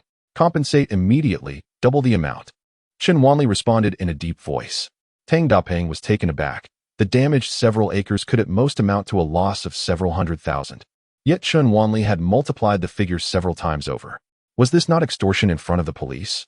However, in the next moment, the special police captain nodded in agreement, stating, "Damaging the property of the people warrants compensation." Lu Kuei was dumbfounded and instinctively stammered, I do not have that much money. It was Brother Bao who sent us. You should seek compensation from him." Yet, in the blink of an eye, he found himself forcefully thrown to the ground, Chun Wanli's foot pressing down heavily upon his palm. "How dare you come here without money?" Chun Wanli exerted tremendous force, and Lu Kuei's hand was crushed, reduced to a bloody pulp, as if the bones had shattered into fragments. The pain contorted Lu Kuei's face, beads of cold sweat cascading down his forehead. I can find a way." Lu Kuei's voice trembled. Yet, Chun Wanli let out a chilling laugh, and once more stepped down on his arm. "Find a way? Spare me the nonsense." The arm visibly deformed underfoot, one end pressed into the earth, the bone fracturing, while the other pierced through flesh, emerging in a gruesome display. Tang Xinghua and his son Tang Ming exchanged glances, both recognizing the shock reflected in each other's eyes. Indeed, Chun Wanli was a formidable character. Lu Kuei writhed in agony, wailing to the commander of the SWAT team, He is intentionally injuring me." Yet, the commander merely cast a disdainful glance at Lu Kuei, retorting, "I did not witness anything. When you, a societal miscreant, bullied the innocent, you did not wear this expression. You didn't think of the law when you destroyed someone's fields." Upon hearing these words, Lu Kuei felt utterly despondent, fearing that if he endured any longer, Chun Wanli would render him incapacitated. Recalling the money he had previously lent to Brother Bao at exorbitant interest, which still resided in his account, he hastily retrieved his phone with his uninjured hand, exclaiming, "I will transfer the funds. I will compensate." Chun Wanli requested the bank account number from Tang Daping and soon received 4 million. "This is a standard compensation. We should draft a compensation agreement, correct?" Chun Wanli inquired, glancing at the SWAT commander. The commander nodded in understanding, affirming, "Certainly, one must be accountable. Compensation is warranted. We shall proceed according to protocol." The SWAT commander grasped the situation, nodded, and gestured for the arrests to be executed. signaling the team to withdraw. In no time, everyone was taken away, leaving only the Tang family behind. Tang Dapeng couldn't help but ask, "Who exactly is Brother Bao?" Chen Wanli smiled faintly. "You need not concern yourself with that. I will handle it." Tang Xinghuai, somewhat uncertain of Chen Wanli's capabilities, inquired, "How did you manage to summon the SWAT team?" Tang Ming also appeared quite curious. As the father and son had called the police numerous times without any response, yet Chen Wanli had effortlessly called in such a cooperative SWAT team. Chen Wanli glanced at Tang Xinghuai, a cryptic smile playing on his lips. "You have taken a wrong path. What connections do you possess?" Tang Xinghuai pressed on. "I am indeed reporting to the anti-crime hotline. They mentioned that there are rewards for reporting." Chen Wanli spoke with an air of conviction. Tang Xinghuai and Tang Ming were momentarily taken aback, thinking Chen Wanli must be acquainted with some prominent figure. But was it really just this? How could they not have considered the hotline? Chen Wanli, disinterested in elaborating, understood the unspoken rules of soliciting assistance. One cannot lay bare their connections. The expressions on the faces of the father and son, Tang Xinghuai and Tang Dapeng, grew increasingly complex. Had they known, they would not have needed Chen Wanli to take the lead. Yet, upon learning that Chen Wanli lacked powerful backing, they both breathed a sigh of relief. Tang Dapeng even contemplated offering his shares in the medicinal herb plantation to Chen Wanli, a proposition they could never accept. Only Tang Dapeng refrained from further inquiries, hurriedly reassuring the workers and arranging for the restoration of the herbal field. On their way back, with only the two of them in the car, Chen Wanli was driving. Tang Dapeng finally spoke up. "I just inquired a bit. It seems Brother Bao is even more formidable than Lord Huang. How did you manage to offend such a person?" Chen Wanli did not conceal the truth. He briefly recounted the events of the previous night.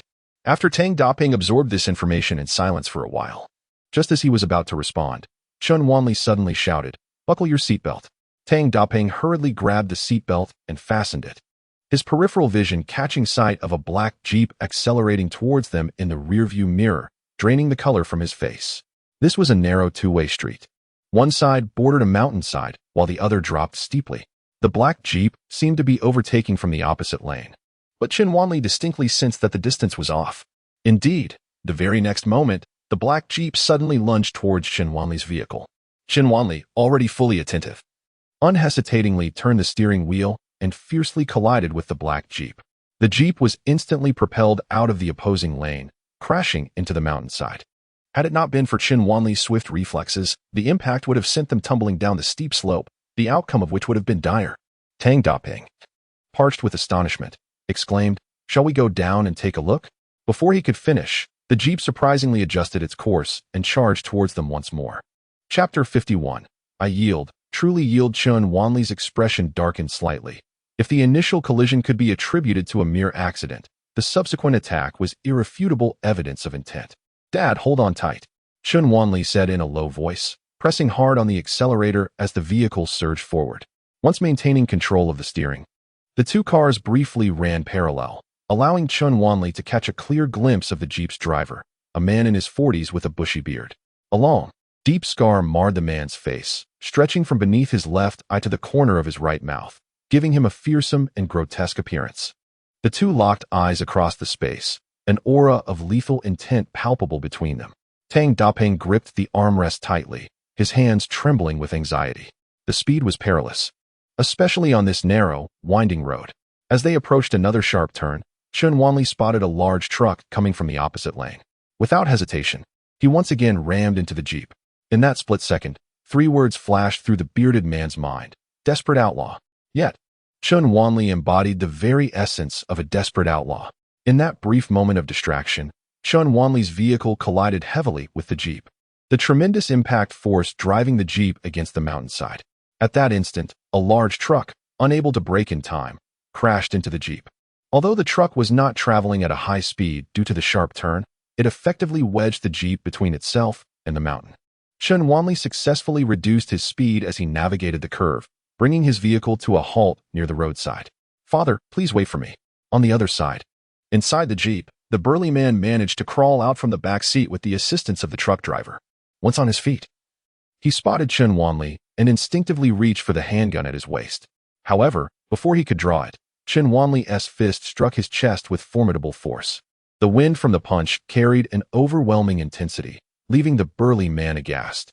Should that blow connect, it would surely break several of his ribs. The prowess displayed by this young man was entirely unforeseen. Yet, as a seasoned assassin, he reacted swiftly, yanking the truck driver beside him and forcefully shoving him towards Chen Wanli. Frowning, Chen Wanli retracted his fist, seized the truck driver, and pulled him behind himself without hesitation, delivering another punch. At this moment, the burly man had gripped his handgun, sneering, "I didn't expect you to be such a formidable opponent. I, Xiong Laojiao, have survived on the edge of a blade for over a decade, and yet I nearly fell prey to you."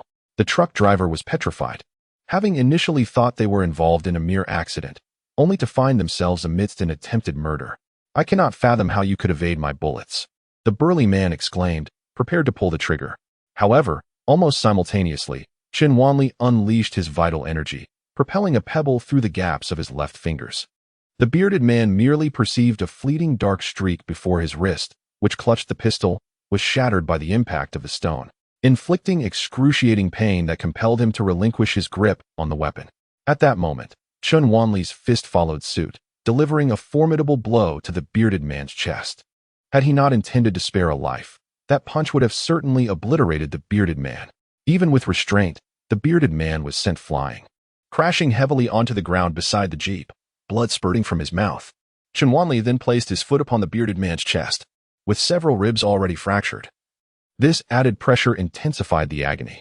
The bearded man emitted a series of muffled groans, sweat pouring from his forehead, yet he refrained from letting out a scream. Chen Wanli, standing atop the bearded man, turned to glance at the truck driver. "The collision was my doing. We can settle this privately. I will transfer the funds to you. You may leave." No. The driver, pale-faced, turned to flee. "Wait," Chen Wanli called out. The driver, increasingly terrified, realized that this young man was unperturbed even by firearms. What he had just witnessed was more astonishing than any film, and he could not shake off the ominous narrative common in such tales. Was he to be silenced next? "Present your mobile payment code. I will transfer the money," Chen Wanli insisted. The driver, in a daze, produced the payment code, and Chen Wanli sent over 10,000 yuan. Upon hearing the notification of the funds received, the driver was left in disbelief, daring not to question further as he hurried back to his vehicle. This time, Chen Wanli did not impede him. The driver, as if granted a reprieve, swiftly started his engine and departed. Observing Chen Wanli dismissed the driver, the bearded man felt an unsettling premonition brewing within him. "Impatience is a trait of mine. Who invited you here? 3 seconds, speak, or face demise." Chen Wanli's expression was frigid. "Huh, are you threatening me? The 7 bears of Tianshan, thrive on the edge of a blade. Would I fear this?" The bearded man scoffed. The 3 seconds elapsed. Chen Wanli's foot pressed firmly against the bearded man's neck.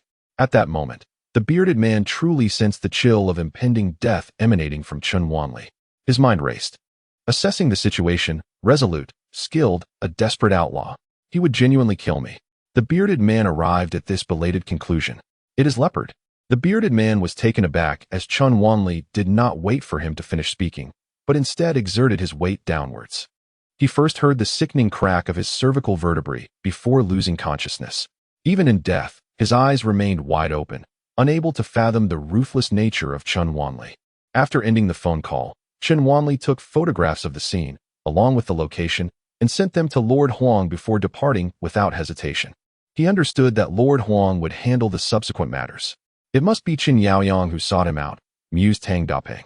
Chen Wanli nodded, unperturbed by Tang Dapeng's deduction. From the outset, he had also suspected it was Qin Yaoyang. The interrogation merely served to validate his hypothesis. He had only 2 enemies, Qin Yaoyang and Brother Leopard. The bearded man's final mention of Brother Leopard was likely a lie. It is a coward's act to do wrong yet avoid accountability, something Qin Yaoyang could indeed perpetrate. "My dear uncle must be concealing something from me." Chen Wanli grew increasingly convinced of this theory. Ultimately, the animosity he bore towards Qin Yaoyang was superficial, stemming only from a dispute over inheritance and the breaking of Chen Huanrui's leg. Even retaliation had yet to escalate to hiring a hitman. For Qin Yaoyang, a businessman, murder was a perilous gambit that necessitated substantial justification. Tang Dapeng appeared to be burdened with concerns, while Chen Wanli displayed a youthful arrogance. In the current predicament, it cannot solely be blamed on Chen Wanli. Yet offending two influential figures is not a burden that a modest middle-class family like the Tang family can endure. They found themselves once more in the familiar private room from yesterday, but this time accompanied by a man and a woman alongside Kuwan. Qin Wanli scrutinized Kuwan before breaking into a smile. It seems you had a rather tumultuous night, didn't you? Kuwan, wearing a pained expression, nearly teared up. Brother Chun, I am truly at my wit's end, utterly overwhelmed. Chapter 52. The summoning curse from last night until today. I felt as though I was on the brink of death. Had I not feared unforeseen circumstances on the way, I would have eagerly rushed to the plantation to find you. Kuwan's face was etched with the anxiety of having narrowly escaped a calamity. He gestured towards the man and woman he had brought along, introducing them. Brother Chun, this is my wife, Han Wenwan, and this is my longtime comrade, Xiao Qing. They are not outsiders, so please, do not hesitate. I implore you to assist me in resolving this matter. Xiao Qing had been by Kuwan's side since his first day at the Safety Bureau, their bond forged over more than a decade of camaraderie. Chief, I must confess, I understood none of what you said today, Xiao Qing remarked, stroking his chin in confusion. Initially, he had been contemplating indulging in some fruit at the office. But while peeling an apple with a knife, his thoughts wandered, leading to an accidental cut on his finger, which he remained blissfully unaware of. Had it not been for a subordinate entering to report on work, he might have inadvertently severed his own finger. As he spoke, Kuwan extended his hand, revealing a finger wrapped in thick gauze, from which traces of blood were seeping, indicating that the wound was quite deep. Xiao Qing, lost in thought, considered it a mere accident, a common occurrence of cutting oneself.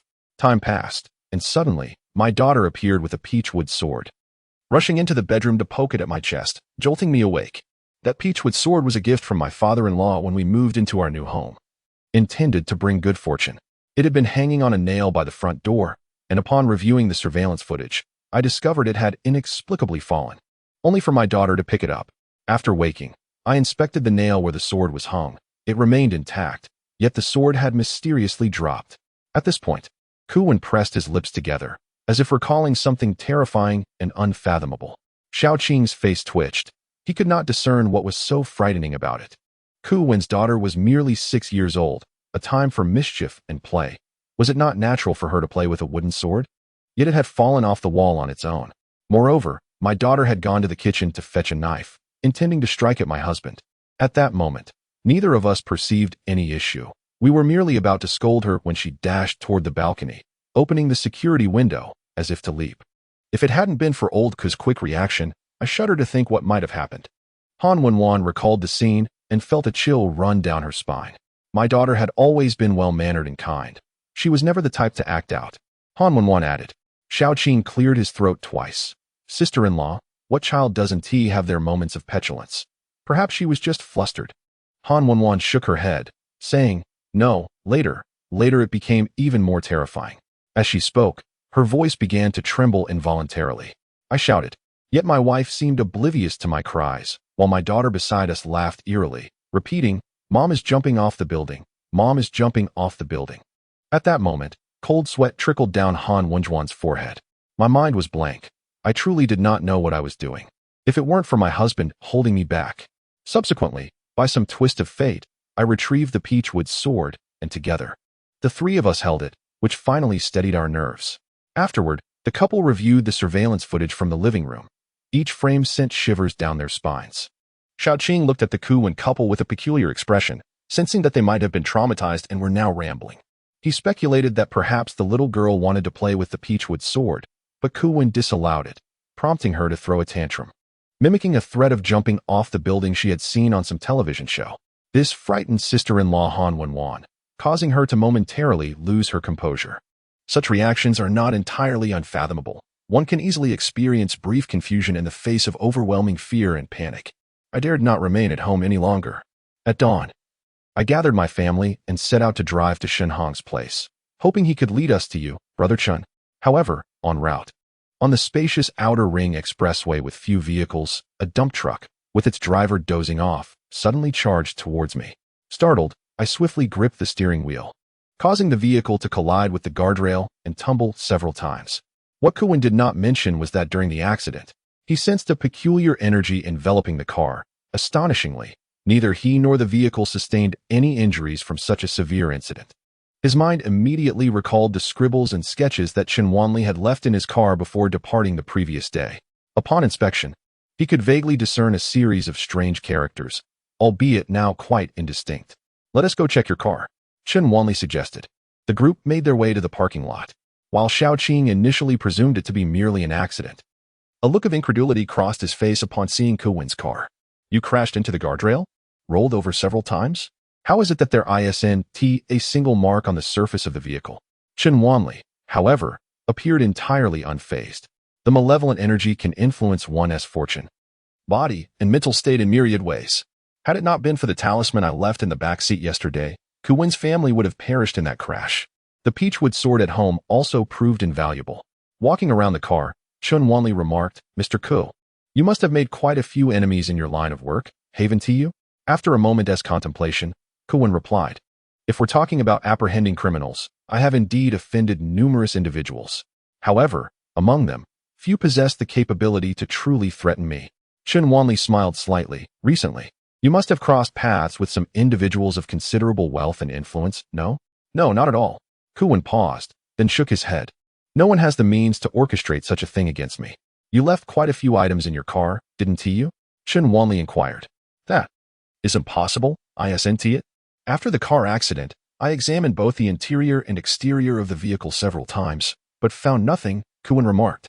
Chen Wanli pointed at the red fortune pendant hanging inside the car. "Where did this come from?" "I bought it online just a few days ago," Han Wenwan replied.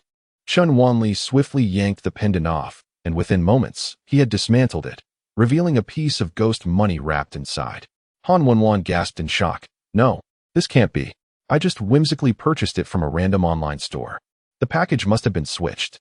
Chen Wanli assessed. This ghost money alone wouldn't harbor such potent malevolent energy. He continued to scrutinize the vehicle, eventually uncovering a package beneath the chassis. It was an oiled paper bundle adhered to the undercarriage. Chen Wanli casually opened it, revealing a severed human finger bone, adorned with eerie crimson talismans on the oiled paper. Ghost money, a severed finger bone, and a talisman-etched oiled paper bundle. Just imagining these items in the car, accompanying him as he rushed around, sent shivers down Kuwen's spine. This oiled paper has been soaked in human fat. It is impervious to water and fire. This is a curse from a black-clad Ajan from Siam. It cannot be obtained for less than several million.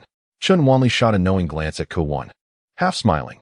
One doesn't go to such lengths unless they've offended someone significant. Chapter 53, Absolute Power. Kuwen awkwardly replied, "It's just my professional habit. Confidentiality is essential in my line of work. I hope you understand, Brother Chen. Those matters have nothing to do with me, nor do I wish to pry.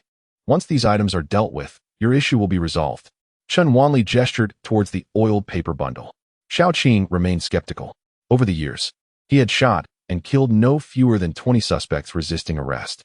If there were truly malevolent forces at play, would he not have been claimed by the vengeful spirits of these individuals long ago? As for the so-called corpse oil and talismans, were they not merely the antics of those intent on causing trouble?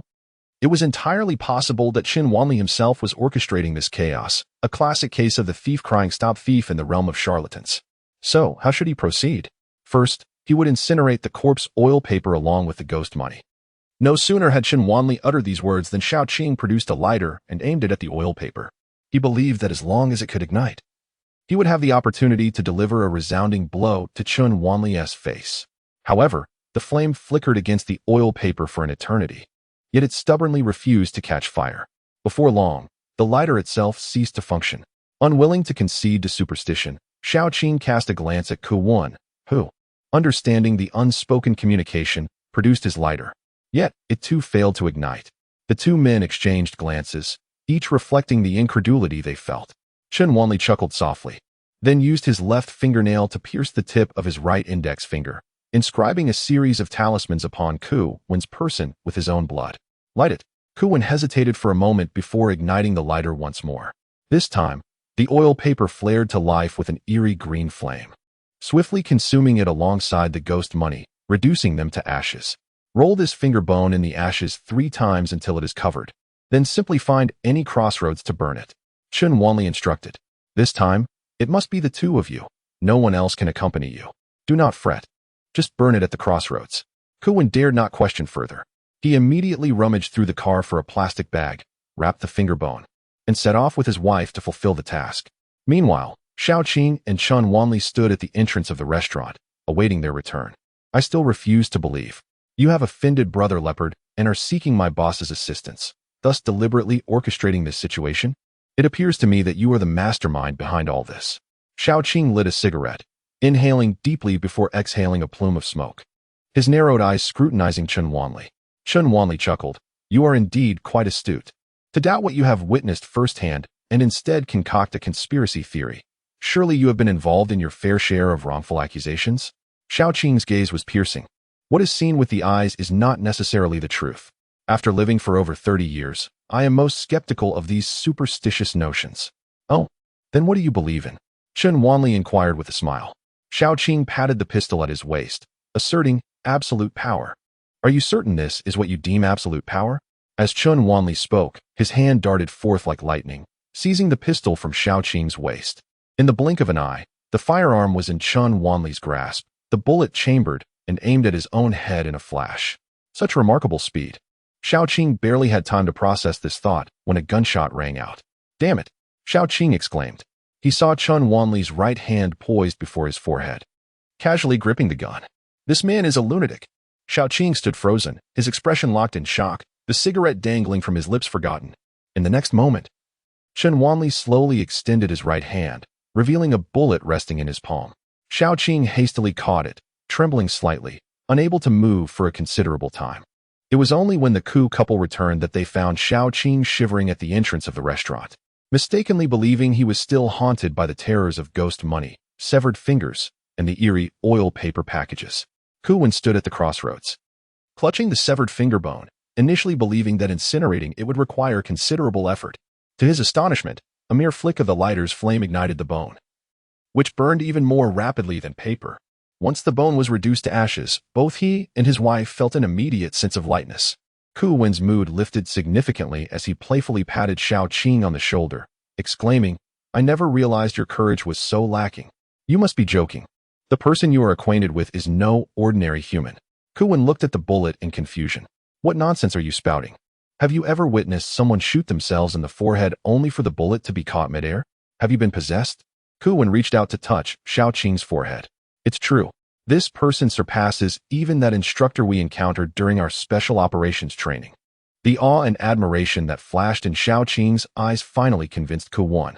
He picked up the still warm bullet and after a moment's contemplation remarked, Report to the Special Operations Unit. This individual is not to be trifled with and must be treated with utmost respect. We must cultivate a favorable relationship. Li Baofeng's days were numbered. Kuwen shook his head, reflecting on the events of the day. Then he recalled Shen Hong, feeling a twinge of envy. That old fellow had truly struck gold by befriending such a remarkable figure. Medical skills, mystical arts, martial prowess, with such extraordinary talent. He would undoubtedly rise to greatness when the winds of fortune blow in his favor. Even a dragon in shallow waters can forge alliances when it soars to the heavens. It becomes a being beyond their reach. Kuwen's mind began to churn with calculations. As he approached his home, Chun Wanli let out a self-deprecating smile, fearing that his mother-in-law was once again in a furious rage at home. Yet, he could understand her frustrations. It is simply that his conflicts with Chun Yaoyang and Brother Bao are irreconcilable. He possesses the confidence to resolve them. Yet he lacks the same assurance when it comes to Zhang Yuehong's tumultuous situation.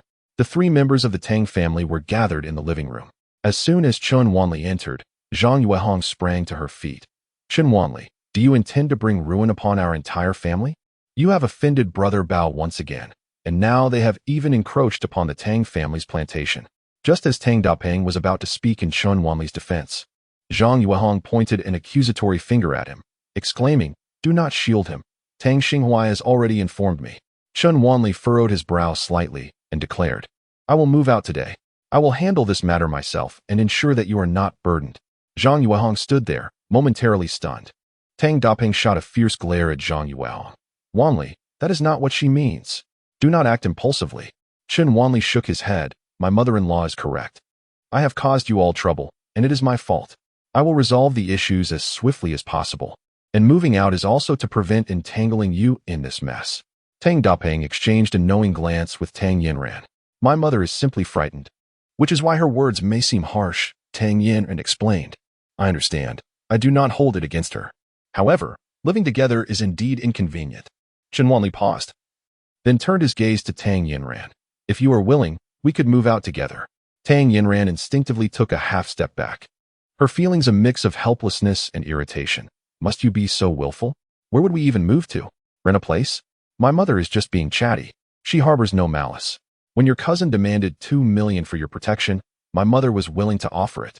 Can you only focus on her shortcomings and not acknowledge her virtues? I have inquired and learned that my senior sister at the Municipal Health Commission is responsible for the review of examination materials for traditional Chinese medicine practitioners. Offending her would render the examination exceedingly difficult. I have stated before that I harbor no resentment towards her. You need not concern yourself with the examination. A mere Dinglan cannot obstruct my plans. Chen Wanli, with a self-deprecating smile, reflected on how, in the days following his recovery, his relationship with Tang Yinran remained stagnant, likely due to a series of ongoing events and her persistent prejudice against him. A man of integrity must repay kindness with kindness and settle grievances in kind. Chen Wanli genuinely acknowledged the kindness of the Tang family, yet he found Zhang Yuehong's incessant chatter rather irksome. As for Tang Yinran, he was willing to leave a glimmer of hope. However, if she continued to maintain such an attitude, he would not hesitate to sever their ties and seek to compensate the Tang family in other ways. After casually packing a few belongings, Chen Wanli stepped out of the bedroom. Tang Dapeng and Zhang Yuehong were still in the living room, and upon seeing Chen Wanli emerge with a bag, disbelief washed over their faces. You truly intend to leave? Chapter 54. The Strategy of Monetary Influence. Yes, Dad. Rest assured, I am merely moving out. Should you need anything, feel free to call me. I will be at your service. Chen Wanli replied with a gentle smile, his demeanor calm. No, I cannot agree to this, Tang Dapeng asserted firmly, yet he understood deep down that he could not prevent it. In the brief days following Chen Wanli's recovery, he had already discerned the depth of his son-in-law's character, resolute, shrewd, and determined. Dad, have faith. Chen Wanli patted Tang Dapeng on the shoulder and strode towards the entrance. Zhang Yuehong, filled with indignation, exclaimed, Where do you plan to live after moving out? In a bridge tunnel? Your father warned you that Chen Yaoyang is not to be trifled with, yet you insist on being obstinate and confronting him. When your father advised you to lay low, you refused, claiming you had specialized skills to demonstrate. In the end, you failed to secure your examination qualifications and instead ended up injuring Leopard's son. Now you've stirred up a colossal mess, and you think you can just walk away. You'd rather live in a bridge tunnel than face the consequences. Wouldn't you? Truly, you are the exemplary son-in-law of our family. The son-in-law of the Tang family who wishes for our downfall. In her fury, Zhang Yuehong unleashed a torrent of words without restraint. Tang Dapeng, exasperated, retaliated with a slap across Zhang Yuehong's face.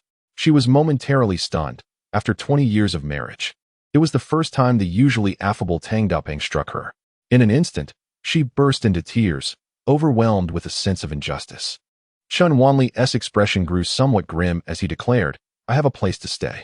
I will participate in the examination, and rest assured, I will handle the matters concerning Leopard and Chen Yaoyang appropriately. With that, he opened the door and departed. When Tang Yinran emerged from the bedroom, she only caught a glimpse of Chen Wanli's retreating figure. At that moment, an inexplicable emptiness washed over her, akin to losing something of great significance. Tang Dapeng, you actually struck me for his sake. Have you lost your mind? Zhang Yuehong clawed at Tang Dapeng's face in fury.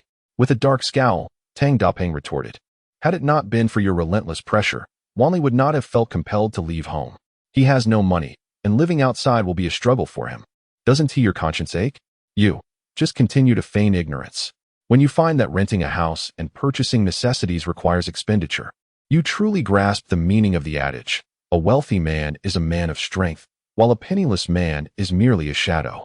Tang Yinran, incensed, hurled her phone onto the bed, only to retrieve it moments later to call Jiangli. Jiangli, do you happen to know anyone who can speak on my behalf to Brother Bao? On the other end of the line, Jiangli's astonished voice responded, Have you offended Brother Bao? Yes, Tang Yinran sighed. In order to protect me, Chen Wanli confronted Brother Bao's son. Jiangli exclaimed in disbelief, Brother Bao? He is far more ruthless than Master Huang. I've heard that Master Huang at least adheres to some principles, while Brother Bao disregards all decorum. He brought this trouble upon himself. Let him resolve it. How can he resolve it? If he could, I wouldn't be seeking your help. Tang Yuran lamented, absent-mindedly striking a stuffed toy on the bed. Tao Yuzhe's cousin is the young master of the Wu family in the provincial city, and he happens to be in Nanbin. I will ask Tao Yuzhe if he can assist. After hanging up, Tang Yuran gazed out the window, murmuring, since this predicament arose because of me, I certainly cannot allow you to bear the burden alone. Within moments, Tao Yuzhe called, Yuran, such a significant matter. Why didn't you mention it sooner? Let us meet at the tea house to discuss it further. All right, Tang Yuran agreed. Since this issue originated with her, it was her responsibility to address it. Whether through financial means or by offering apologies, she could not allow Chen Wanli to bear the weight of this situation. After leaving the Tang residence, Chen Wanli headed straight for the villa Tianyufu, gifted to him by Song Siming. Tianyu Mansion stands as the most prestigious villa community in the region. Nestled between mountains and water, boasting exceptional feng shui. It was the pinnacle villa, number 1 on the mountaintop, gifted by Song Siming to Chen Wanli. Perched atop the peak, it offers a breathtaking view of the entire Nanbin city. At its initial launch, Villa number 1 was the crown jewel of the Tianyu Mansion estate. Fervently sought after by countless affluent individuals, ultimately acquired by Song Siming at a considerable price. Upon entering the villa, Chen Wanli was awestruck by the opulent decor. Characterized by a traditional Chinese style, with ornamental paintings and artifacts that were predominantly antiques or exquisite art pieces. Standing on the balcony, he sensed that the villa's location, embraced by mountains and water, was indeed a treasure trove, akin to a phoenix soaring skyward. Positioned at the head of the phoenix, Villa number 1 was destined for greatness. With a slight enhancement of its array formation, it could easily serve as the focal point of a spirit convergence array, fostering vitality and facilitating the practice of celestial medicine, yielding remarkable results. Even for ordinary habitation, it promised longevity.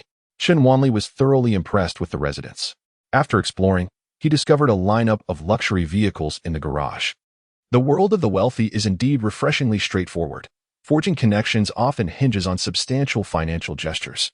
Chuckling to himself, Chen Wanli acknowledged the grandiosity of Song Siming's gift. Just then, a message from Shu Yin arrived, informing him that old Master Yin was recovering splendidly. To express gratitude, he wished to present Chen Wanli with gifts and invite him to the Yin residence for a celebratory banquet. Choosing a vehicle from the garage, Chen Wanli made his way to the tea house. Shu Yin awaited him at the entrance, and upon seeing him, she affectionately linked her arm with his and led him to a private room. The Yin family is regarded as a prominent lineage in the area, and declining their invitation for a celebratory feast was simply not an option. Chen Wanli scratched his head, expressing his distaste for ostentatious affairs. Shu Yin smiled charmingly, acknowledging, I understand that you now command considerable respect, Director Shun. Just the other day, Mayor Liu visited and mentioned hosting a banquet in your honor. You are privy to too much information, Chen Wanli retorted, eyeing Shu Yin. She had an affinity for wearing kipayos at the tea house, and whenever she adorned herself in one, she exuded an alluring charm that captivated the attention of men. Even Chen Wanli found himself stirred at times. Old Master Yin remarked that you are a connoisseur, and you would surely appreciate these offerings. Shu Yin presented a gift prepared by the Yin family. Chen Wanli glanced at it, revealing a substantial piece of jujube wood, natural thunderstruck wood, exquisite cinnabar. And within a jade box lay a wolf hair rain lightning brush once wielded by Zhang Tianshi, accompanied by several Hutian jade talismans. Please convey my gratitude to old Master Yin, Chen Wanli said, somewhat taken aback. His discerning eye recognized the wolf hair rain lightning brush immediately. These items, though seemingly unremarkable, held immense value. That very brush alone could fetch millions at an auction. He could craft protective amulets and even enhance the feng shui of his villa. Precisely what he desired. Indeed, the world of the affluent was consistently unpretentious yet lavish. Chapter 55. Can you bear the responsibility? Meanwhile, Tao Yuxuan, accompanied by Jiang Li and Tang Yinran, entered another private room in the tea house. This is my cousin, Wu Xiaoyu, Tao Yuza introduced, gesturing toward an arrogant young man already awaiting them in the room. Jiang Li gazed at the dashing young man before her, exuding an air of aloofness, and remarked with a click of her tongue, the young master of the Wu family indeed possesses an impressive demeanor. Even while out for leisure, he maintains his lofty stance. Wu Xiaoyu offered a slight smile in response. Miss Jiang, your eloquence is sharp. Are you jesting at my expense?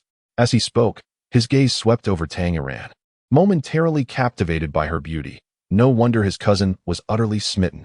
Unlike Jiang Li, Tang Iran opted for a more reserved and polite nod, merely acknowledging his presence. Tang family has unwittingly offended Brother Bao. I fear my attempts at negotiation may fall short, so I thought to enlist your assistance in mediating with him. You cannot decline. My friend, Tao Yuza declared. Brother Bao, your family certainly possesses audacity, although he may be a mere commoner. Anyone outside our esteemed families who crosses him will not escape unscathed, Wu Xiaoyu remarked, earning a discreet thumbs up from Tao Yuza. Rest assured, my uncle has some rapport with Brother Bao. While he may not extend courtesy to others, he will certainly honor my presence. However, dealing with these ruffians requires some finesse, and I shall impart some strategies to you for addressing him. With that, Wu Xiaoyu and Tao Yuza began to instruct Tang Iran on how to navigate an apology when they encountered Brother Bao. After consuming a copious amount of tea, Jiang Li made her way to the restroom. While refreshing her makeup at the sink, she faintly overheard a familiar voice. I know you dislike this. So when the time comes, just leave it to me to handle the formalities. Understood. I truly owe you my gratitude. How shall I repay you? Offering myself in return is out of the question, so your words are but empty promises. Jiang Li peered out from the washstand, and what she beheld left her in a state of disbelief. At the entrance of the adjacent private room stood Chen Wanli, burdened with numerous bags. While Shu Yin was personally seeing him off, Jiang Li rubbed her eyes in astonishment. Could it be that Chen Wanli and Shu Yin truly shared a romantic connection? Last time, he sought her assistance, and now he seemed to be paving the way to meet influential figures. Why else would Lu Shitu be mentioned, along with the Yin family? It seemed implausible. According to Tao Yuza, Shu Yin was a queen with both beauty and a powerful background.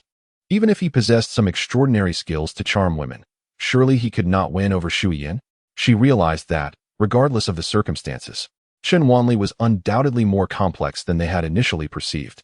Just as she entered, she overheard Wu Xiaoyu exclaim, a man like Chen Wanli is a disgrace among men. Lacking any foundation or connections, how dare he offend someone like Brother Bao? Tao Yuza nodded in agreement, his face a mask of disdain. Fortunately, we have some connections, otherwise. Yinran, you would have been ruined by such a person. Jiang Li hesitated for a moment. Having been friends with Tao Yuza for many years, it seemed inappropriate to undermine him at such a moment. Ultimately, she chose to remain silent. Let us go, Yinran. We should head to Brother Bao's place right away. Once you say the words I taught you, he will surely spare you. Both Tao Yuza and Wu Xiaoyu appeared utterly confident, leaving Tang Yinran with no alternative but to acquiesce. After pondering briefly, Jiang Li decided to accompany them. They arrived at the foot of the Tianbao Group building. Jiang Li pondered aloud. I shall wait for you downstairs. If you do not descend within 15 minutes, I shall notify the authorities. Tang Iran acknowledged with a murmur, following Tao Yuza and Wu Xiaoyu into the Tianbao Group. Though it appeared to be a respectable office building from the outside, the interior was a stark contrast to that of a legitimate company. From the security personnel to the employees, almost all were menacing figures. Their intimidating gazes fixated upon the trio as they entered, creating an unsettling atmosphere. Not only was Tang Iran unsettled, but even Tao Yuza felt a twinge of anxiety, while Wu Xiaoyu exuded an air of indifference, embodying the demeanor of a young master unfazed by his surroundings. After Wu Xiaoyu introduced himself at the reception, a burly man in a suit scrutinized the three of them before escorting them to the chairman's office on the top floor. Li Baofeng sat within, a man in his 40s with a buzz cut, his eyes reflecting a forbidding intensity that made it difficult to meet his gaze. He lounged in a chair, a cigar clenched between his teeth, his feet propped up on the desk, swaying rhythmically. Brother Bao, I am Wu Xiaoyu. Wu Qimin is my father, Wu Xiaoyu proclaimed as he entered, his face brimming with confidence, convinced that Brother Bao would be amenable. Oh, Li Baofeng replied dismissively, not sparing Wu Xiaoyu a glance. His attention shifting directly to Tang Iran. Wu Xiaoyu felt a surge of displeasure, but was momentarily cowed by Li Baofeng's imposing presence. After a brief hesitation, he managed to voice his prepared inquiry. Brother Bao, may I ask about the condition of my brother Li Rui? It is as it is. He is beyond recovery. Li Baofeng replied with a nonchalant tone. Wu Xiaoyu and Tao Yuza exchanged glances, both recognizing the tempest concealed within Li Baofeng's calm demeanor. You two youngsters wish to intercede. Do you? Li Baofeng remarked with a smirk. You must be Tang Yinran, the renowned femme fatale. It's no wonder my son is utterly captivated by your beauty. Tang Yinran frowned and quickly replied, Brother Bao, since this matter arose because of me, I am willing to take full responsibility. I only hope you can show some mercy and spare Chen Wanli's life. Wu Xiaoyu and Tao Yuza were taken aback. Tang Yinran had completely disregarded their advice. He had clearly instructed her to shift the blame onto Chen Wanli, yet she had done precisely the opposite, accepting the blame herself. Ahem, Yinran, please don't speak recklessly. Wu Xiaoyu interrupted, turning to face Li Baofeng. Brother Bao, I saw you when you dined with my father last time. This is Tao Yuza, the grandson of the mayor, and also my cousin. Yinran is a dear friend of mine. The situation is not her fault. I hope you can consider our families and let her go this time. Of course, I acknowledge that she bears some responsibility, and I am willing to take on that burden for her. As for Chen Wanli, please feel free to deal with him as you see fit. Wu Xiaoyu believed his words were impeccable. You will take responsibility? Can you truly afford it? Li Baofeng scoffed. Whatever conditions you have, feel free to present them, whether it be compensation or a formal apology. We are open to discussion. Tao Yuza quickly added, I'm not in need of money.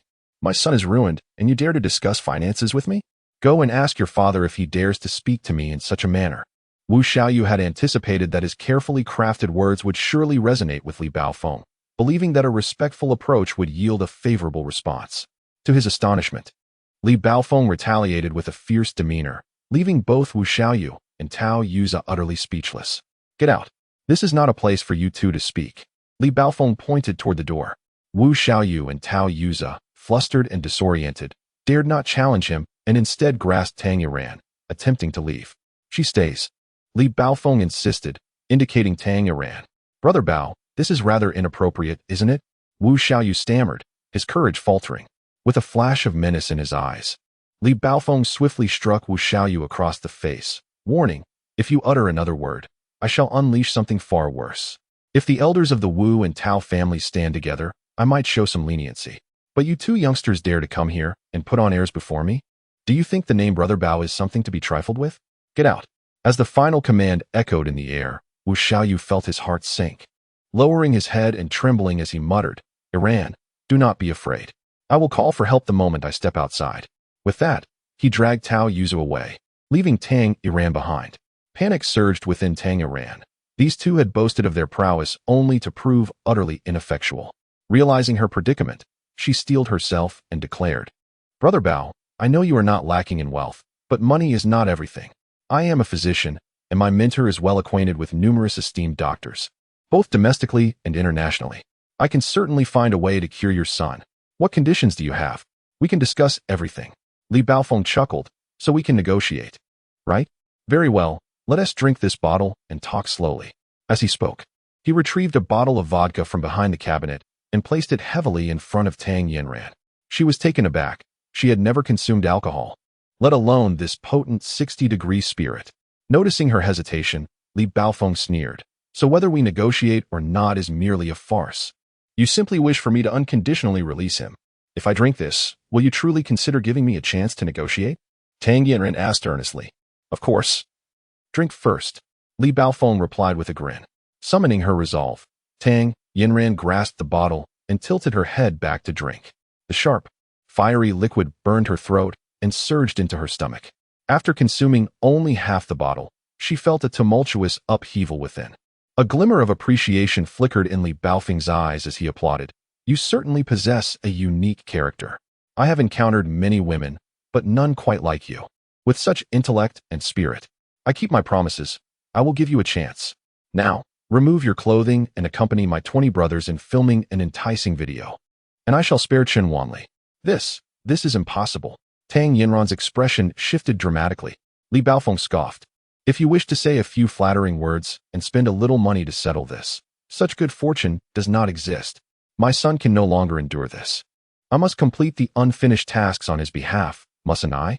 With that, Li Baofeng rose from his seat, causing Tang Yinran to instinctively retreat in fear. Rest assured, I shall not harm you for the time being, for the film I intend to create is meant for my son's enjoyment.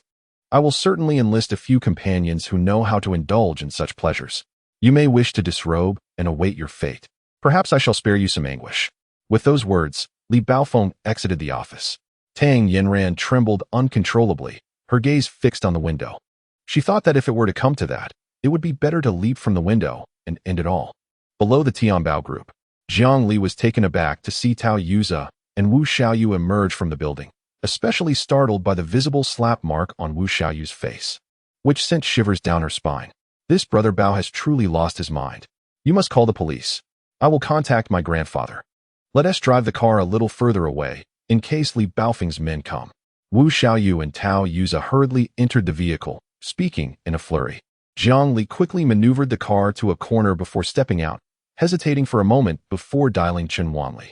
Yinran is trapped in Brother Bao's company. You must hurry to rescue her. What is she doing there? Chen Wanli inquired as he spoke with Xu Yan in a private booth. She said she wanted to apologize to Brother Bao, and Tao Yuza took her there. I thought Brother Bao would show some leniency to the Tao family, but Chen Wanli, growing impatient with Jiang Li's ramblings, hung up the call and made his way directly to Tianbao Group. At that moment, Tang Yinran was not only experiencing turmoil within her stomach, but her consciousness was also becoming increasingly hazy. As she regained her composure, she hastily retrieved her phone, intending to call for help. However, Li Baofeng swiftly knocked Tang Yinran's phone from her grasp and struck her face with a resounding slap, exclaiming, "I commanded you to strip, not to make a phone call." Tang Yinran stumbled to the ground, tears involuntarily streaming down her face. Her gaze, clouded by intoxication, revealed a blend of fear and terror in her delicate features. Truly, she was a pitiable sight, evoking a peculiar allure that stirred the primal urge for conquest within a man. Li Baofeng felt a surge of anger rise within him. Grinning maliciously as he instructed his accomplice, "Prepare the tools. Ensure you capture this well. Please, don't do anything rash. My friend will definitely report this to the police." Tang Yinran protested in a frenzied attempt to stand. Li Baofeng took a couple of menacing steps closer. "Do you think that just because I sent someone to your home who was apprehended, I would fear the police? The Tang family possesses some wit, knowing to employ the anti-gang hotline against me. But do you believe I, Li Baofeng, would fall for the same trap twice? Who do you think can come to Tianbao Group to apprehend anyone? If I lacked connections, would this 20-story Tianbao Group even exist?" Tang Yinran's face drained of color, for she understood that Li Baofeng was not merely boasting.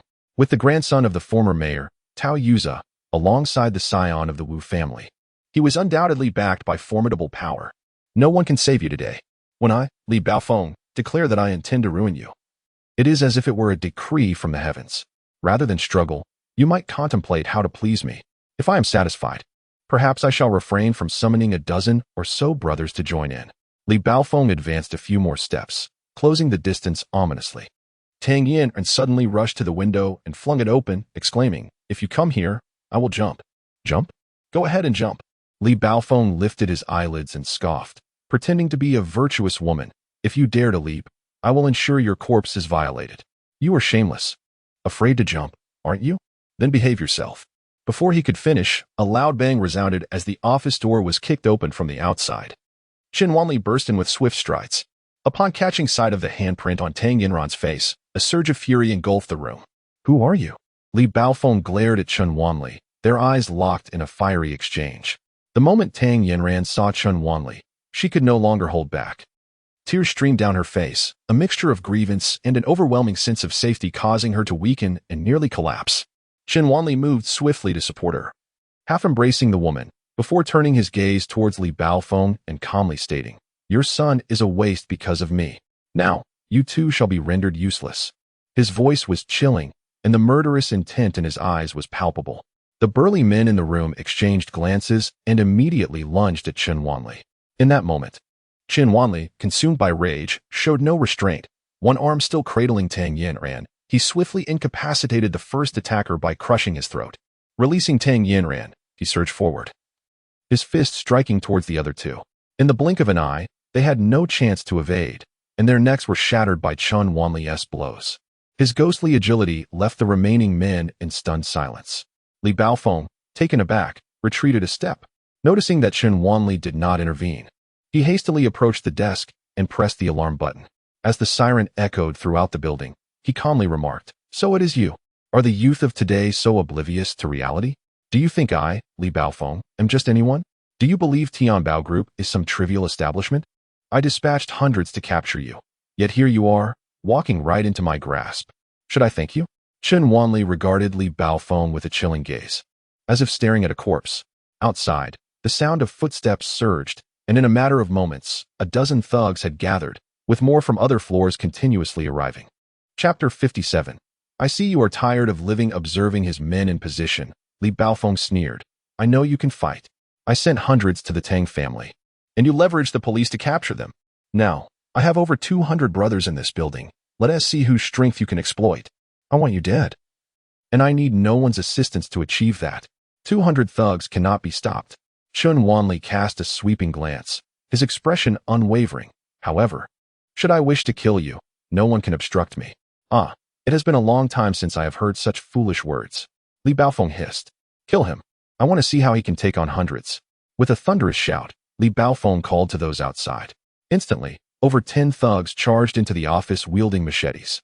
Yet at that moment, gunfire erupted from outside. As the shots rang out, all movement froze, and even Li Baofeng's expression shifted slightly. Then a melodious female voice echoed from the corridor, commanding, everyone, cease at once. All the individuals in the hallway turned to look. A stunning woman clad in a strap top and shorts entered, flanked by several burly gunmen. Shu Yiyan? What brings Miss Shu here? Li Baofeng's expression shifted slightly upon recognizing her. He understood that Shu Yiyan's background was far from ordinary.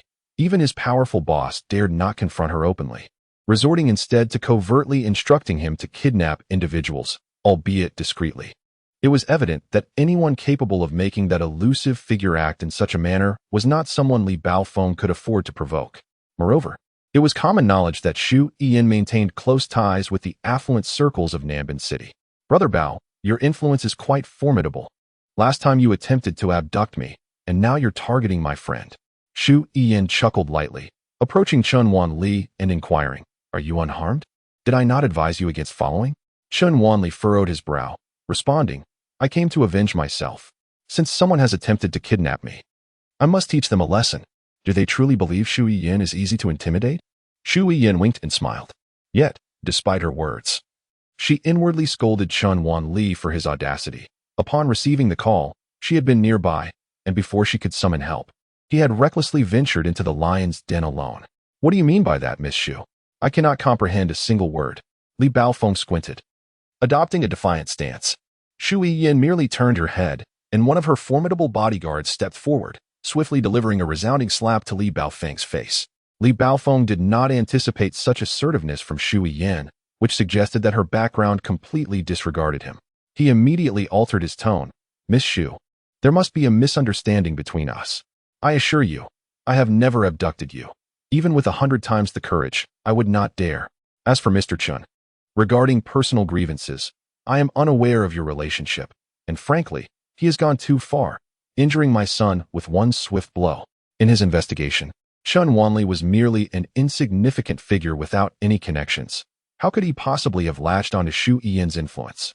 However, faced with so many brothers and having just received a slap, Li Baofeng felt somewhat embarrassed and added, as the saying goes, ignorance is bliss. Yet it seems you have come to my doorstep.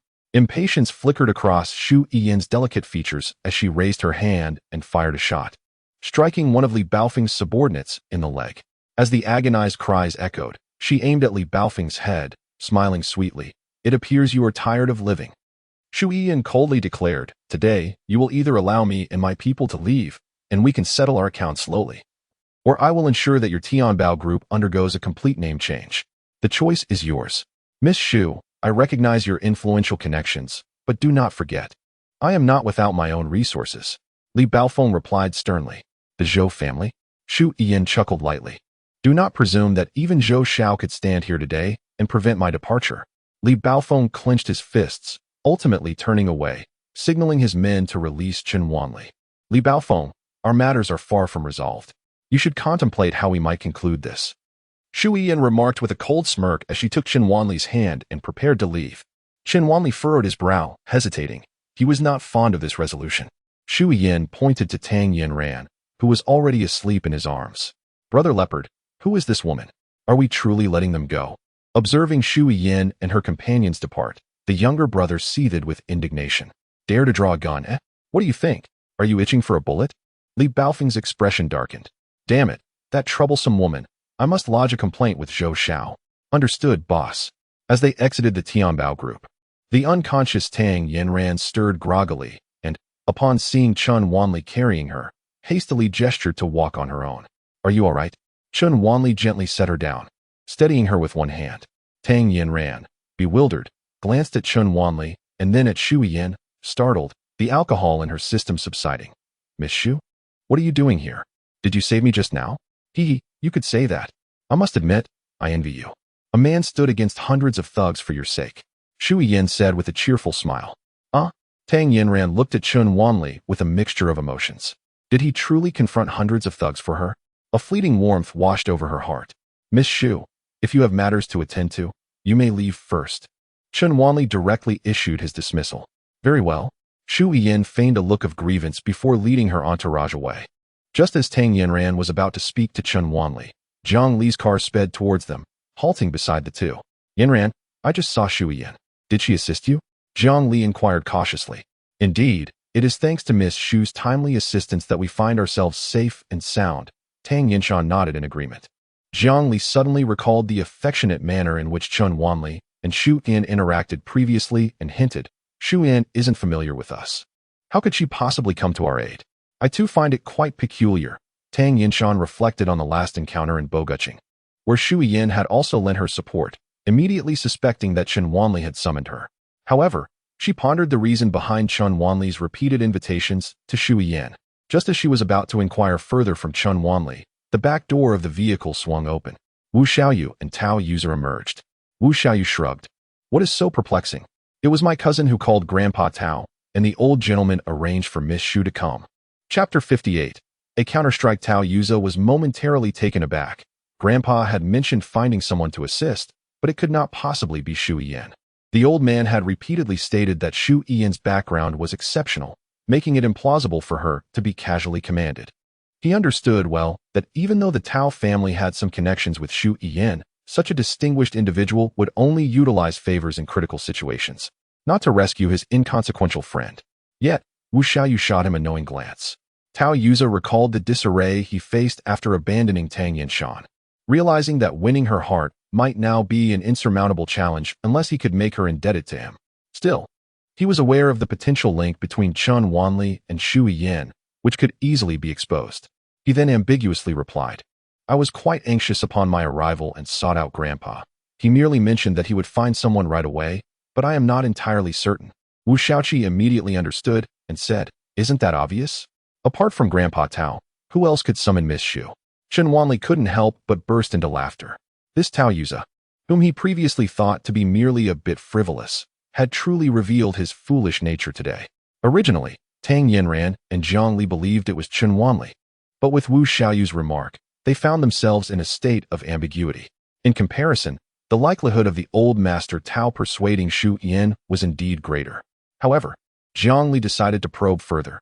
She deliberately provoked Chun Wanli, saying, Chun Wanli, do you still have the face to laugh? Young Master Tao merely uttered a word, and Miss Shu came to assist. What have you accomplished? If he is so formidable, why did he leave Yinran alone up there? Chun Wanli retorted, that was because Li Baofeng lost his mind. Yet young Master Tao promptly remedied the situation by inviting Miss Shu. Without her, you might well be in dire straits now. As Zhang Li spoke, she observed Chun Wanli intently. Chun Wanli turned to Tao Yuza, speaking with a tone laced with sarcasm. Is that so? Seeing Chun Wanli so composed, Zhang Li began to believe, at least partially, that Shu Yin was indeed summoned by him. However, she could not undermine Tao Yuza's reputation, and thus fell silent. Wu Xiaoyu, feeling disgruntled, remarked, What is the point of arguing with such an ingrateful wretch? He's worthless. I would feel demeaned just by speaking to him. Tao Yuza, not daring to confront the situation, tactfully shifted the topic. Fortunately, Yinran is safe. Otherwise, I would truly regret this for the rest of my life. Zhang Li, well aware of Tao Yuza's tendencies, immediately recognized that he was speaking insincerely, and she was now certain that the matter had nothing to do with him. However, Tang Yinran had just endured a mental torment and had consumed alcohol, rendering her less sensitive. She genuinely believed that it was Tao Yuza who had extended a helping hand. She tugged at Chun Wanli, saying, since it was young Master Tao who assisted, then gratitude is in order. You ought to thank him yourself. Chun Wanli, infuriated, was about to leave in a huff when Tang Yinran grasped his arm, exclaiming, what is wrong with you? Shouldn't one express thanks when receiving assistance? I have always operated this way. It is you who have failed to understand me. Chun Wanli retorted irritably. Furthermore, do exercise some common sense in the future and refrain from believing everything others say. When someone suggests you go apologize, you simply follow along. Next time, if someone tells you to undergo a kidney extraction, will you comply? I was only trying to save you. Tang Yinran felt a mixture of indignation and anger. Save me? Who asked for your help? Did you consult me? Did you even inquire? Chun Wanli was genuinely agitated. Tang Yinran did not regard him as her partner, failing to discuss matters with him and exhibiting a lack of trust. Tang Yinran stood in a daze, momentarily frozen in place after Chun Wanli's outburst. If it weren't for Chun Wanli, how could she, a single woman, venture into a den of wolves? Yet, instead of appreciating her courage, he chose to blame her. Nearby, Zhang Li cleared her throat and interjected, Yinran only intended to help you. Your words are excessively harsh. What should I say then? Praise her bravery? Commend your righteousness? Should I kneel and offer my thanks to you all as a display of gratitude? Chun Wanli cast a disdainful glance at the group, losing the desire to engage further, and turned to leave. Was enveloped in a whirlwind of elation. Chun Wanli, an epitome of the archetypal man, possessed no understanding of women and thus deserved to be forsaken. At such moments, when a woman seeks solace, to engage in rational discourse is utterly misplaced, particularly when it is delivered with a tone of cold sarcasm. Is this not tantamount to pushing a woman into another's embrace? With a mischievous glint in his eye, rubbed his hands together, exchanging a knowing glance with Wu Xiaoyu, both silently acknowledging a singular thought, seized the opportunity. At that moment, Tang Yinran was streaked with tears. She wiped her face and declared, no, I wish to be alone for a while.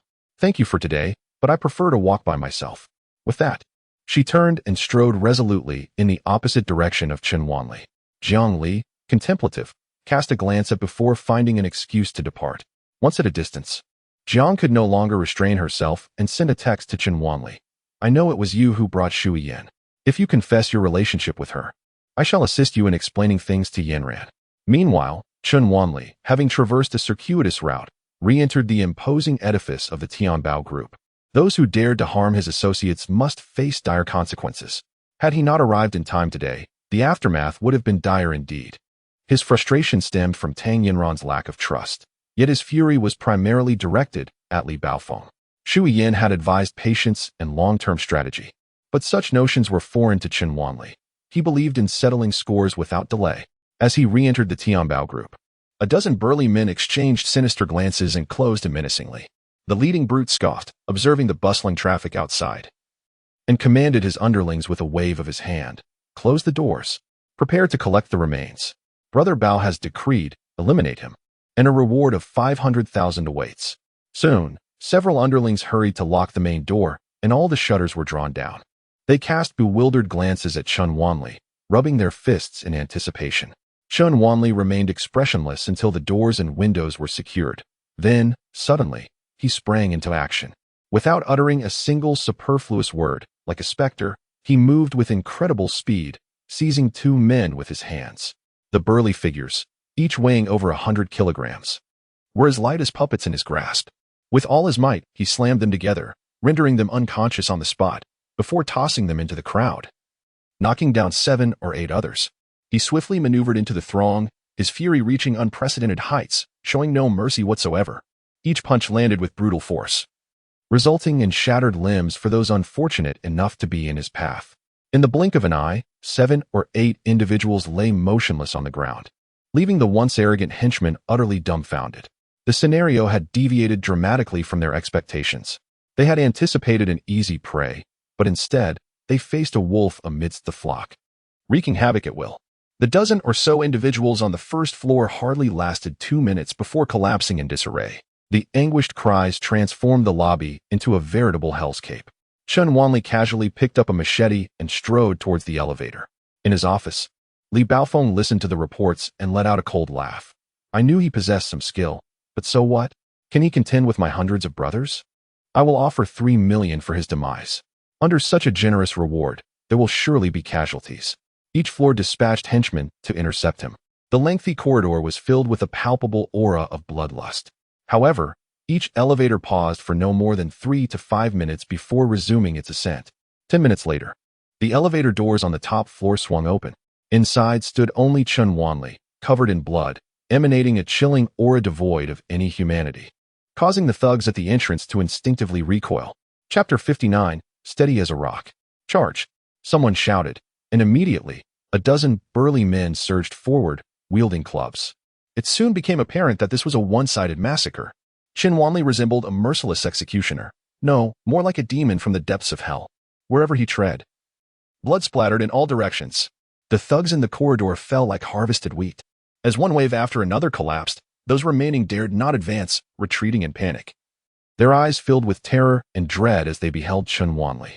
In the office, Li Baofeng and his entourage of bodyguards stood in stunned silence, trembling with fear. Li Baofeng could never have imagined that Chun Wanli possessed such formidable combat skills. How could it be that over 200 of his elite subordinates were slaughtered as he made his way up from the first floor? It is worth noting that everyone in this building was one of his finest men. Li Baofeng had carved out his territory in Nanban City, boasting of 3,000 disciples scattered throughout the city. Yet in truth, he commanded only a little over 300 true elites. Earlier, over 100 had been sent by Chun Wanli into the Special Task Force for crackdowns on organized crime, and he had yet to retrieve them. Now, here lay another 200 of his finest, either dead or wounded. One could say that with sheer force, Chun Wanli had obliterated his foundation. In the investigation, Chun Wanli was merely portrayed as a deranged dropout student. How could he be so ferocious? One must remember that killing is not akin to slaughtering chickens. An ordinary person could never kill with such ease, maintaining a composure as steady as a rock. The 3 years of illusory training and brutal combat had forged Chun Wanli's mind into an unyielding iron, rendering him impervious to despair. He had come to understand more profoundly than the average person that showing mercy to one's enemies in the face of life and death is a cruelty inflicted upon oneself. Li Baofeng, gripped by astonishment and fury, could no longer maintain his facade of composure as he witnessed Chun Wanli approach the office door.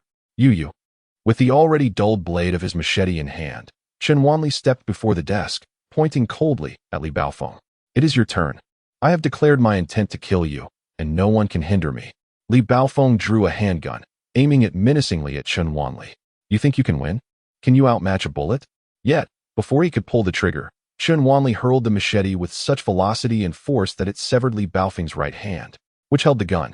The blade's speed and might were so overwhelming that it was only after his hand, along with the firearm, plummeted to the ground, striking his foot and releasing a spray of crimson, that Li Baofeng felt the excruciating pain and let out a harrowing scream.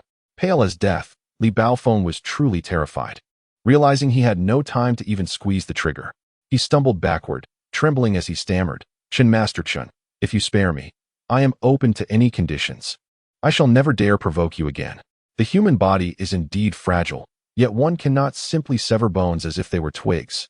Such extraordinary martial prowess is beyond the grasp of an ordinary individual. Negotiate. Chun Wanli chuckled. Do you think my woman is a target for your schemes? As he spoke, Chun Wanli turned to glance at a knife held by one of Li Baofeng's bodyguards, gesturing toward the blade, and then himself. The bodyguard comprehended the unspoken command. Chun Wanli desired the knife. He dared not refuse. With a steely resolve, he handed the knife to Chun Wanli. Chun Wanli retaliated with another swift strike, this time severing Li Baofeng's left arm. Blood gushed forth once again. Li Baofeng, drenched in sweat, realized that if this continued, his demise was imminent. Trembling uncontrollably, he gritted his teeth and declared, You must understand, I am a trusted aide of Master Rong, the blade of the Zhou family. In Nanban City, the Zhou family is a true hidden aristocracy. He Jinrong reigns as the joint leader of the 13 protectors in Handong province, a genuine underground overlord. To them, Lord Huang is nothing more than a mere insect. By attacking me, you strike at the Zhou family's honor, shattering their and Master Rong's plans. The Zhou family will not let this slide. Master Rong will not spare you either. Chun Wanli chuckled, having heard of the Zhou family more than once. First from Chun Huanrui, then from the mouth of this underground tyrant. Curiosity about the Zhou family began to stir within him, while he Jinrong, an underground boss, was of little concern to Chen Wanli. Noticing Chen Wanli's silence, Li Baofeng mistook it for sympathy. If you let me go now, I shall pretend this never happened. You have avenged your grievances, released your anger. I possess wealth, power, and influence. Grant me mercy, and I will offer you anything. Li Baofeng's voice dwindled, desperately attempting to escape, but without the use of his arms, he could only writhe in place. Chen Wanli stretched his neck. Wealth and power? This time, the knife plunged directly into Li Baofeng's chest. In the room, a dozen onlookers swallowed hard, their hearts racing in trepidation as they witnessed the brutal act of slaughter, a spectacle of sheer cruelty. Such psychological resilience is hardly characteristic of an ordinary urban youth. Given the magnitude of today's turmoil, could Chen Wanli potentially eliminate all witnesses to silence them? His gaze swept across the remaining individuals in the office, and before he could utter a word, one of the burly men suddenly knelt on the ground, prostrating himself fervently. Mr. Chen, if you grant me a chance to survive, I assure you I shall prove to be a valuable asset. Chen Wanli chuckled at this man. He possessed a certain wit, adept at highlighting the crux of the matter. The slight snort that escaped Chen Wanli's nostrils ignited a flicker of hope in the kneeling man. He hastily continued. The casualties today are indeed significant, but I can unequivocally assert that the events transpired due to internal strife, with no connection to you, sir. He swiftly added, of course. A person of your stature is undoubtedly unperturbed by any repercussions. However, with the ability to keep the enemy in the dark while you remain in the light, you could navigate the situation with greater freedom. Chen Wanli smiled, intrigued to find such cleverness among Li Baofeng's subordinates. What is your name? He inquired. The man raised his head to meet Chen Wanli's gaze. Zhang Sudong, do you possess such capabilities? Chen Wanli asked with a playful grin. Upon sensing an opportunity, Zhang Sudong eagerly replied, if Mr. Chen grants me the chance, I can demonstrate it to you immediately. Chen Wanli perched himself on the desk, swinging his legs casually. Commence your performance. Zhang Sudong rose to his feet and pulled out his phone, dialing a number. Brother Bao has apprehended the individuals responsible for injuring young Master Rue. Please send him over to personally exact revenge. The voice on the other end promptly agreed. Chen Wanli remained silent, merely scrutinizing the individual before him.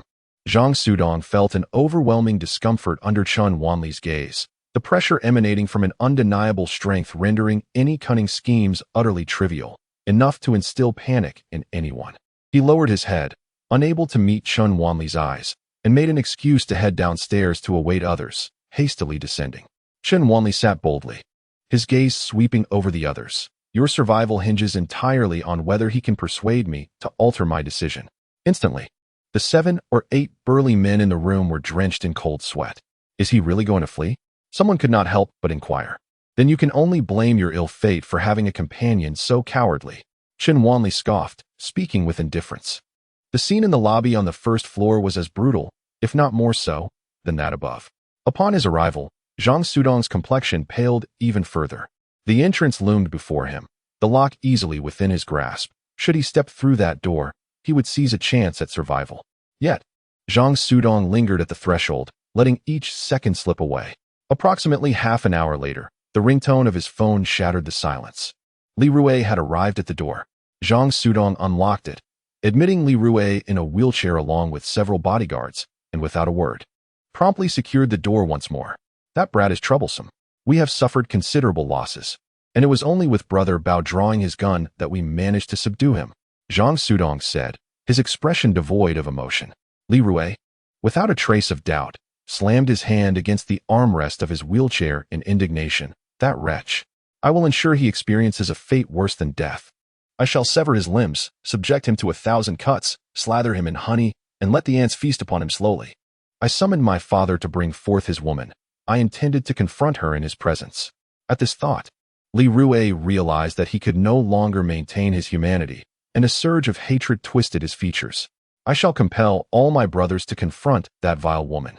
Tang Yin ran, one by one. Before he could finish his words, the elevator reached the top floor. Stepping out, Li Rue was taken aback by the grim scene before him. Chen Wanli proved to be far more formidable than he had anticipated. Although Li Baofeng was a man of the underworld, and Li Rue had grown up witnessing countless brawls and life-and-death struggles, this sight was unprecedented. Considering that even Chen Wanli had been captured, he could only imagine the wrath of Li Baofeng. Surely, he would flay him alive. Anxious to witness Chun Wanli's downfall, Li Rui fervently thought, "Father, that bastard has harmed so many of us. We must annihilate him and his entire family." Before he could finish, he was thrust into the office. Upon entering, Li Rui was utterly stunned. Seated at the desk was Chun Wanli, his face adorned with a mocking smile. Meanwhile, Li Baofeng lay utterly lifeless. The once fierce bodyguards and thugs in the room now resembled chastised dogs, dejectedly kneeling in submission. Li Rui's mind raced, blank with panic. His mouth opened and closed, yet no sound emerged. Ignoring the pain in his lower body, he attempted to rise from his wheelchair and flee, only to be sent crashing to the ground by a kick from Zhang Sudong. Zhang Sudong cast a glance at Chun Wanli, who remained expressionless. Grabbing a knife, Zhang Sudong plunged it into Li Rui's leg. Li Rui screamed in agony as he collapsed to the ground. "Traitor, you treacherous wretch." Zhang Sudong remained silent, tossing the knife before another companion. Everyone understood the implication. A blood oath. This was the pact they must present to Chun Wanli. Before long, the burly man rose, plunging the blade into Li Rui's abdomen. The knife was then passed to the next individual. One by one, they stepped forward. Li Rui's cries, once filled with despair, quickly transformed into feeble whimpers. It was only when Zhang Sudong seized the knife and drove it into his heart, twisting it mercilessly, that this once arrogant and reckless young scion finally fell silent.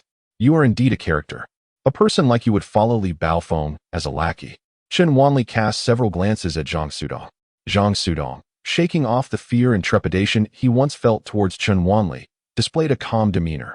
3 years ago, my sister worked as a waitress in a KTV, where she was brutally mistreated and ultimately killed by Li Rui and a group of young ruffians.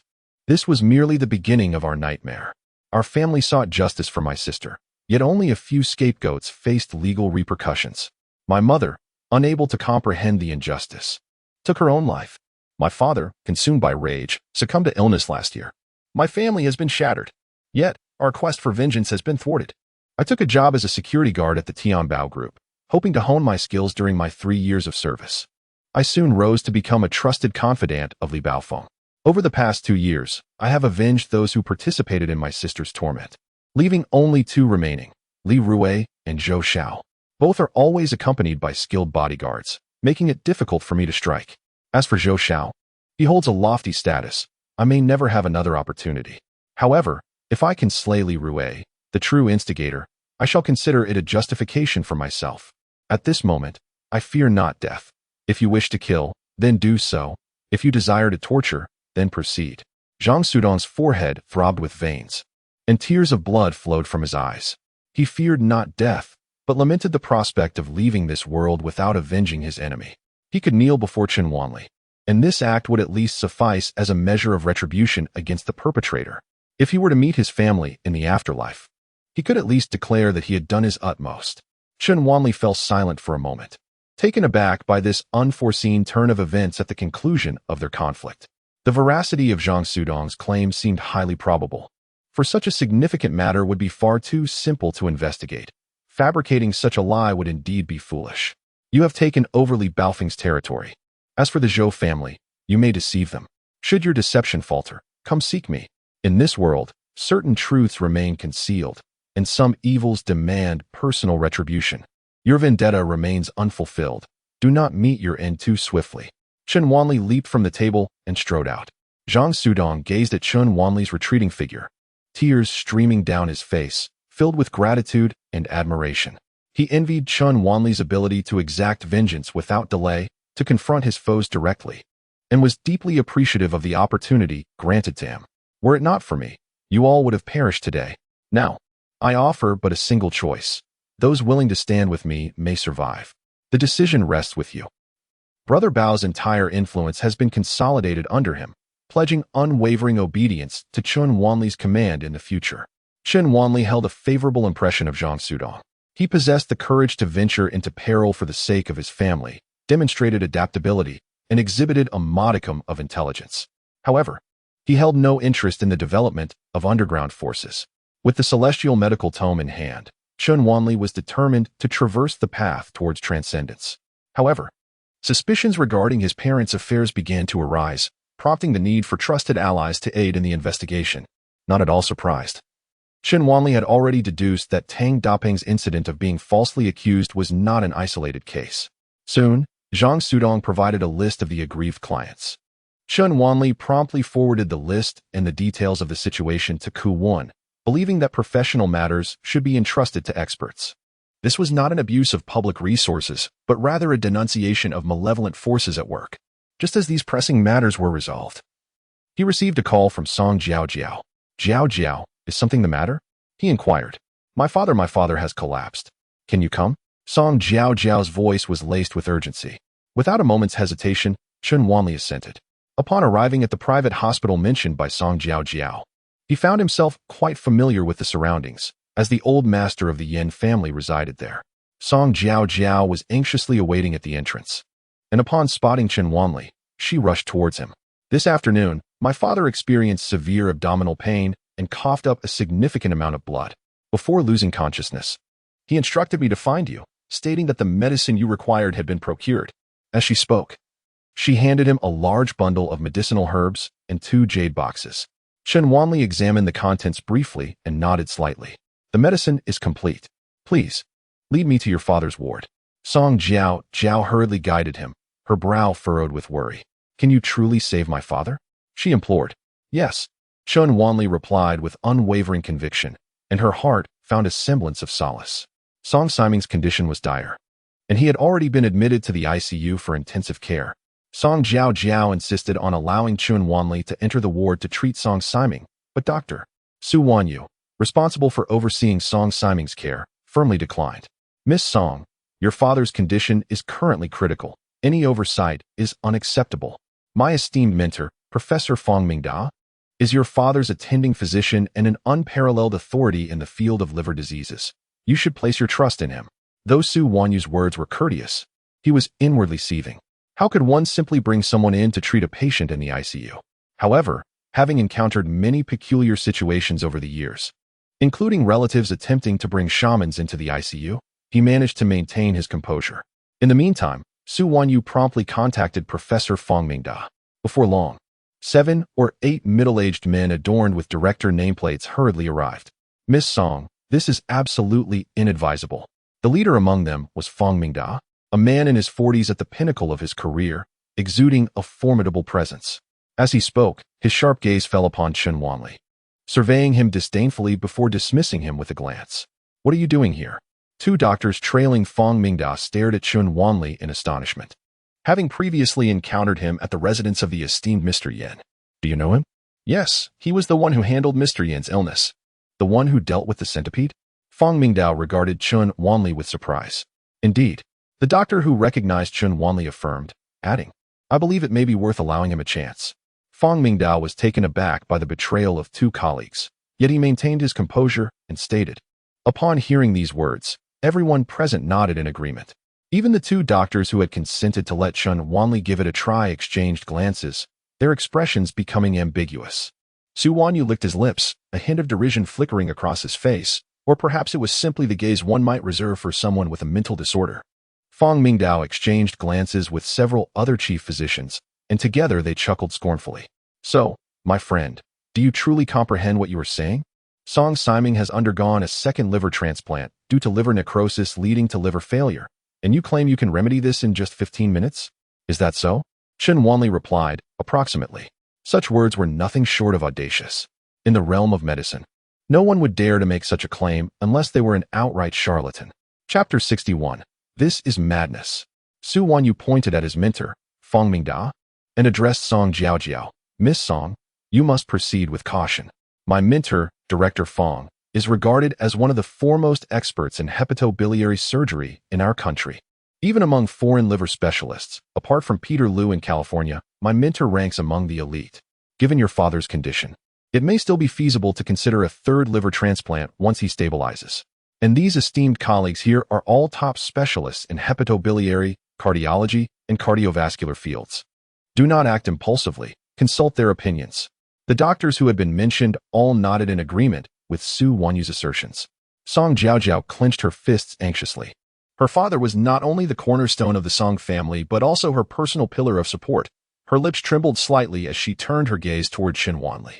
Chen Wanli merely smiled faintly and said, The choice is yours. If you trust me, I shall treat him. If you trust him, I shall take my leave." Fong Mingda let out a cold snort, asserting, "In the realm of liver transplantation, I dare say I am an authority. I know many practitioners of traditional Chinese medicine, yet few possess genuine skill. Moreover, in liver transplantation, traditional Chinese medicine is incapable of even providing auxiliary support." Chen Wanli shook his head, retorting, "What you are stating now only serves to demonstrate your narrow perspective. It does not prove the ineptitude of traditional Chinese medicine." Song Jiao recalled how Chen Wanli had unhesitatingly led her to leap through the window and remembered her father claiming that Chen Wanli had forced him to strike her mother. Huang Furong, across the face. This man was utterly deranged, clearly not motivated by monetary gain. With no vendetta against him, why would he risk his own safety to treat Song Siming? Unless, of course, he possessed a degree of confidence. "I believe in you," Song Jiao declared, then turned to Fong Mingda, stating, "I am willing to sign a waiver of liability." Fong Mingda was left speechless with rage, fixing a fierce glare on Chen Wanli. Just as Chen Wanli donned his sterile gown, preparing to enter the intensive care unit, hurried footsteps echoed through the corridor. Soon, Huang Furong appeared, accompanied by a man in his 30s, impeccably dressed in a suit, his hair meticulously styled. It was Peter Lu Haoran. An idol, an idol, Su Wanyu exclaimed upon recognizing the visitor. Even Fong Mingda's previous arrogance faded, replaced by a complex expression. The doctors present exhibited nothing short of admiration and envy. They were not on the same level to deserve jealousy. Peter Lu, an American of Chinese descent, known in Chinese as Lu Haoran, was the chief liver transplantation expert at the California Medical Center in the United States. Even Fong Mingda, a renowned figure in the field of liver transplantation in China, once pursued academic endeavors in the United States, where he studied techniques under Lu Haoran. It can be said that Lu Haoran is among the foremost experts in the world in the realm of liver transplantation. Upon seeing Huang Furong, Song Jiao's expression subtly shifted. She neither greeted nor spoke to her, instead turning her head away to avoid her gaze. Huang Furong cast a glance at Chen Wanli, her eyes betraying an unmistakable ire, yet she refrained from expressing it at that moment. She simply addressed Fong Mingda, saying, "This is Dr. Lu. I trust no introduction is necessary." "Indeed, Dr. Lu, I am Fong Mingda. I hope you remember me," Fong Mingda replied, adopting a demeanor of a humble student, a smile illuminating his face. Lu Haoran, exuding an air of arrogance, merely inclined his head slightly. "I am aware of you. You studied in California. Your surgical skills are commendable." Fong Mingda's smile broadened further. "In the field of liver disease, none can rival your expertise. My modest skills are indeed a result of your guidance." Though somewhat embarrassed, Fong Mingda found himself unable to refute this assertion. Western medicine, inherently rooted in Western countries, has undeniably excelled in cutting-edge surgical techniques and the development of pharmaceuticals. The top surgical doctors in China predominantly advance their medical expertise through studying abroad, attending workshops, or even pursuing degrees overseas. Thus, encountering elite surgeons from Europe and America inevitably leaves one feeling somewhat diminished. Enough reminiscing. I shall first attend to the patient's condition. After Lu Haoran concluded, someone brought him protective clothing and even assisted him in donning it. Once fully equipped, Lu Haoran turned to Chen Wanli, who was also clad in protective gear, awaiting the opening of the intensive care unit. "And who might you be? Are you a nurse?" Fong Mingda and the others exchanged awkward glances. Song Jiao spoke in a low voice. "He is also a doctor here to help treat my father." "Oh." Lu Haoran furrowed his brows. Huang Furong scoffed. "Dr. Lu, do not pay him any mind. He is merely a quack in traditional medicine." "Traditional medicine? Is this not absurd?" Lu Haoran retorted, his tone dripping with disdain. "Herbal remedies are widely prohibited in California, let alone in the realm of liver transplants. Indeed, such antiquated practices cannot possibly compare to advanced Western medicine, much less to your esteemed expertise." Huang Furong was eager to humiliate Chen Wanli, speaking with deliberate harshness. Lu Haoran nodded in agreement, stating, "Do not allow him entry." Huang Furong cast a scornful glance at Chen Wanli, mocking, "Are you not leaving? Do you have no dignity left? Ah, could it be that you are harboring resentment for the numerous slaps you received from Song Siming last time, seeking personal revenge? Do you wish for his demise, thus forcing me to leave?" Chen Wanli chuckled, striking a nerve with his words. Huang Furong's face flushed with embarrassment, as the shame of being publicly humiliated washed over her. She felt as though all eyes were scrutinizing her. With Dr. Lu present, what do you amount to? Do you truly believe your skills surpass those of an internationally renowned physician? You made the same claim last time. Chen Wanli shook his head. Huang Furong was instantly rendered speechless. Lu Haoran cast a disdainful glance at Chen Wanli, asserting, the patients I can treat require no assistance from you. Those I cannot heal, you are even less likely to remedy. Traditional medicine, being regressive and ignorant, has no place in modern healthcare. On one hand, Chen Wanli had promised Song Siming to treat his ailment. On the other hand, he was infuriated by the stigmatization of traditional Chinese medicine perpetuated by these individuals. Raising his head, his eyes sparkled with determination. Let us wager, then. I bet that you cannot cure Song Siming, but I can. If I win, you must apologize and acknowledge your ignorance, your narrow-mindedness, and commit to vindicating traditional Chinese medicine in any country and at any venue. And if you lose? Lu Haoran inquired with a sidelong grin. If I lose, I shall give you 10 million, along with my very life. Chen Wanli replied with a faint smile. Everyone's eyes widened in astonishment at Chen Wanli's audacity. Could he truly be so reckless as to stake his life? To gamble his skills against one of the world's foremost liver transplant surgeons? I cannot allow you to perish. That simply won't do, Lu Haoran retorted, exuding an air of certainty in his impending victory. Let us amend the terms, then. If you lose, you must apologize to me and pay a wager of 30 million. Provided you possess such a sum.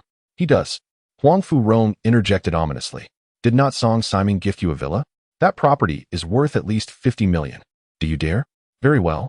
The terms are as follows. Dr. Lu must successfully treat him for it to be considered his victory. If he fails, and I succeed, then I shall be deemed the winner, correct? Huang Furong, filled with venomous resentment towards Chen Wanli, meticulously dissected every word, eager to expose any loophole. This wager was undoubtedly lopsided, bordering on a gamble for life itself. Yet, Chen Wanli nodded confidently. All present could arrive at but one conclusion. This man was utterly reckless. Chapter 62. Another Madness. Song Jiaojiao could not restrain herself from exclaiming, Mother, you are being excessive. He agreed to it himself. It has nothing to do with me. Some individuals simply do not comprehend their own limitations and are in dire need of a reckoning. Huang Furong bristled with indignation. Indeed, it was my own promise. Chen Wanli maintained his calm demeanor throughout. Lu Haoran chuckled, aware that as a physician, there are limits to human capability. He could not guarantee the cure of every patient. Yet, Huang Furong alleviated his final concern. While he could not assure a cure, he was confident that if he could not treat a liver disease, it was unlikely that anyone else could. With a sense of ease, he entered the intensive care unit first. Fang Mingdao exchanged glances with several doctors, unable to resist donning sterile attire and following him inside. Song Siming's condition was dire, even worse than Fang Mingdao had anticipated. Each of his vital signs fell short of the criteria for a third liver transplant. After reviewing the real-time data, Lu Haoran's expression darkened, and he ultimately shook his head. Only medication treatment can be administered, awaiting improvement, in hopes of a third liver transplant. Yet, I fear the prospects are dim. Lu Haoran's words were akin to a death sentence for Song Siming. Fang Mingda and his colleagues nodded in agreement. Without the possibility of a third liver transplant, time for Song Siming's life was running out. It was merely a matter of prolonging the inevitable. In less than 10 minutes, they exited the ward and shook their heads at Huang Furong and Song Jiaojiao. I am deeply sorry, Mrs. Huangfu. Mr. Song's condition cannot withstand a third liver transplant, Lu Haoran said regretfully, before promptly sharing his recommendations. This conclusion was, indeed, anticipated. Huang Furong was not surprised. Song Jiaojiao's eyes reddened instantly, as all her hopes rested solely on Chen Wanli. Could he truly succeed? So you are certain that you cannot resolve this, correct? Chen Wanli inquired coolly. Indeed. You may commence your performance. Lu Haoran sneered, wearing an expression akin to one eagerly anticipating the counting of money. Fang Mingda opened his mouth, but ultimately remained silent. If the objective were merely to alleviate Song Siming's suffering or to extend his life by a few days, there might have been a glimmer of hope. Yet, Chen Wanli spoke of a cure. Such a notion was utterly fantastical. The onlookers observed as Chen Wanli entered the ward with the medicine, their curiosity to follow him waning. Almost everyone was certain that within 3 to 5 minutes, Chen Wanli would emerge dejected. Alternatively, the monitoring equipment might blare, signaling the imminent departure of Song Siming. leaving Chun Wanli to face the wrath of the Song family along with the financial repercussions of their wager. Chun Wanli scrutinized Song Siming's condition, finding it even more dire than he had anticipated. This struck him as peculiar. When he had seen Song Siming the previous day, it was clear that his health was poor, but not to the extent of imminent demise within a matter of days. Soon, Chun Wanli discerned the truth. Someone had poisoned him. Although the toxin was present in minuscule amounts, it was sufficient to trigger liver failure. Song Siming was already in the late stages of liver disease, and the human body's detoxification relies heavily on liver and kidney function. Mild toxins may be non-lethal to a healthy individual, but could prove fatal to someone in Song Siming's condition. He swiftly employed acupuncture and his vital energy to expel the poison from Song Siming's body. Subsequently, he retrieved the medicinal herbs prepared by Song Jiao, placing the considerable assortment into a stainless steel tray. In the realm of celestial medicine, one cultivates their craft to the point of forming a false elixir through the alchemical fire of the Dan. Currently, Chun Wanli has only achieved the foundational stage and has not yet reached the realm of false elixirs, thus rendering him incapable of such feats. However, within the celestial medical scripture lies a technique that utilizes genuine qi to generate a fervent flame capable of refining medicinal substances. Though this method cannot produce true elixirs, and the efficacy may be significantly diminished, it suffices for the medicinal needs of Song Siming. Under Chun Wanli's meticulous guidance, a multitude of herbs on the tool tray swiftly transformed into powder, which was then gradually refined to eliminate impurities, leaving only the essence behind. Ultimately, Chun Wanli tore off portions of the herbs from the jade box and placed them into the mixture. Soon, a dark, ambiguous mass began to take shape within the tray. Having remained inside for an extended period without any signs of activity, Lu Haoran and Fang Mingda, unable to contain their curiosity, rushed in. Upon entry, they were greeted by the sight of Song Siming, his body adorned with numerous acupuncture needles, while Chun Wanli prepared to administer the murky concoction into Song Siming's mouth. Lu Haoran's lips twitched in disdain, his eyes reflecting a profound contempt. Traditional Chinese medicine is truly the dregs of medical science. He exclaimed, I can see that acupuncture may have some merit in alleviating pain and aiding the recovery of certain muscular injuries. However, it is utterly futile in the face of liver failure. As for the potion in your hand, I strongly advise against administering it to the patient. He is currently, before Lu Haoran could finish his emphatic warning, Chun Wanli had already administered the entire concoction to Song Siming. A heavy silence enveloped the gathered physicians, who braced themselves for an imminent decline in Song Siming's condition, preparing for the necessary resuscitation efforts. Yet, as the seconds ticked away, the anticipated crisis failed to materialize. Chun Wanli began to insert the acupuncture needles with a sense of urgency, and as he removed the last needle, Fang Mingda, who was intently staring at the monitoring equipment, suddenly gasped in astonishment. Soon, Fang Mingda and his colleagues could no longer contain themselves and rushed forward to conduct blood and urine tests on Song Siming. Chun Wanli, fatigued, took a step back and did not impede their efforts. After a flurry of urgent actions, Lu Haoran and Fang Mingda, prominent figures in the field of Western medicine, stood frozen in place. Although there remained a distance to full recovery, everything was improving. If no setbacks occurred, this could be a miracle in the annals of medical history. Lu Haoran swallowed hard, his gaze at Chun Wanli now infused with fervor. How did you accomplish this? Chun Wanli remained silent and walked straight out. Huang Furong and Song Jiao, having been denied entry, awaited anxiously at the door. As Chun Wanli emerged, visibly exhausted, Song Jiao stepped forward, asking, How is my father? If anything happens to Song Siming, I will ensure your entire family pays the price. Huang Furong bellowed, assuming the worst, questioning why no other doctors had exited. However, in the next moment, Lu Haoran dashed out after him, exclaiming, Mr. Chun, please listen to me. Your treatment today will be recorded in the annals of medical history. Huang Furong was taken aback, and Song Jiao stood in stunned silence. Lu Haoran, oblivious to the mother and daughter duo, gazed at Chun Wanli with admiration and awe, as if he had discovered a new world. Dr. Lu, what are you saying? Huang Furong asked incredulously. Your husband has surpassed the most perilous moments. Oh, I mean your ex-husband. It matters not. You cannot fathom the extraordinary prowess of Mr. Chun. Should he replicate today's treatment and heal more patients, he would undoubtedly ascend to the ranks of the most accomplished figures in the annals of medical history. The data regarding these patients' treatment and recovery processes, if compiled into a scholarly article, could be published across multiple avenues in The Lancet and potentially receive accolades. Lu Haoran's tone increasingly resembled that of a fervent devotee. You must be mistaken, right? Huang Furong was rendered speechless. Had he been bewitched? Entering with Chen Wanli as a madman, and emerging with yet another lunatic? You fail to comprehend. The reversal of liver failure signifies the restoration of cellular life. This is the path to the secret of longevity. Even Song Jiao felt that Lu Haoran's assertions were growing more outlandish, fearing he had lost his senses. He speaks the truth.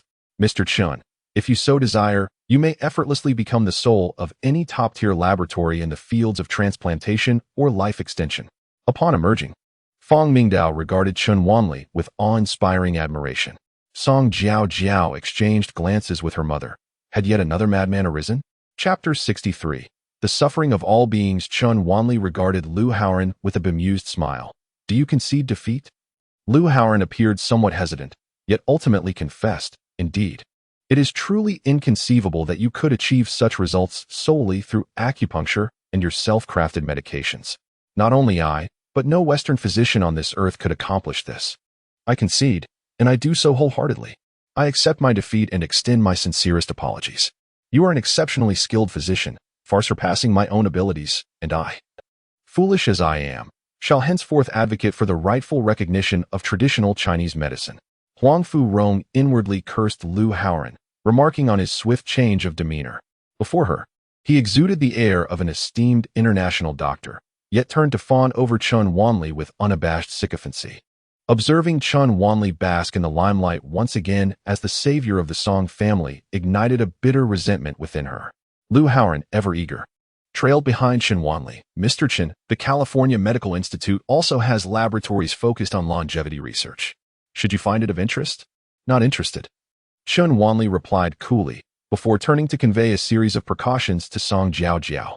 With gratitude, she nodded fervently. So, my father is going to be fine, correct? Chen Wanli affirmed. If he takes his medication on time, there should be no significant issues.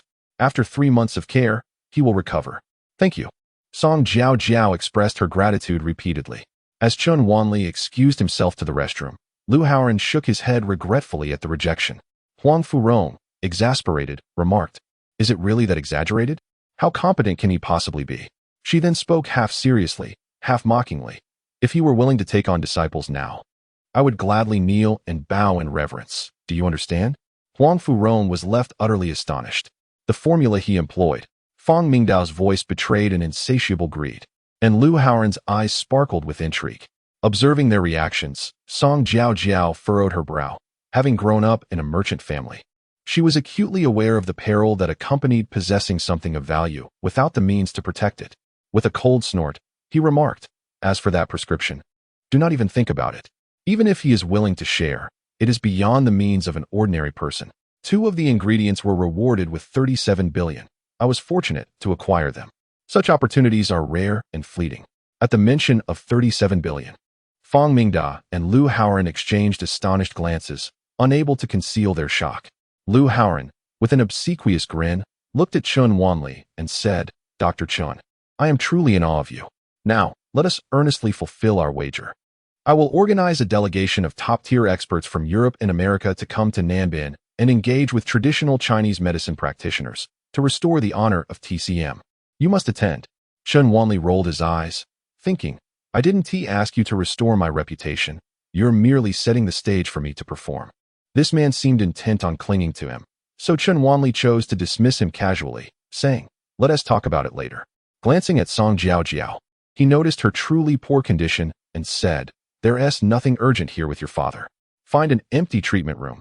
I will perform acupuncture on you first." With the aid of financial resources, Song Jiao swiftly prepared a single patient room. "Shall we proceed to the treatment room now?" "Good." Chen Wanli nodded in agreement. Lu Haoran attempted to follow, but was met with a cold rejection. Song Jiao was indeed a beautiful woman. Yet her struggle with depression cast a pall over her vibrant allure, rendering her beauty tinged with sorrow, evoking a sense of pity that made one reluctant to tarnish her grace. As she lay on the bed, revealing her smooth, fair back, her gaze turned expectantly towards Chen Wanli. A ripple of emotion stirred within Chun Wanli.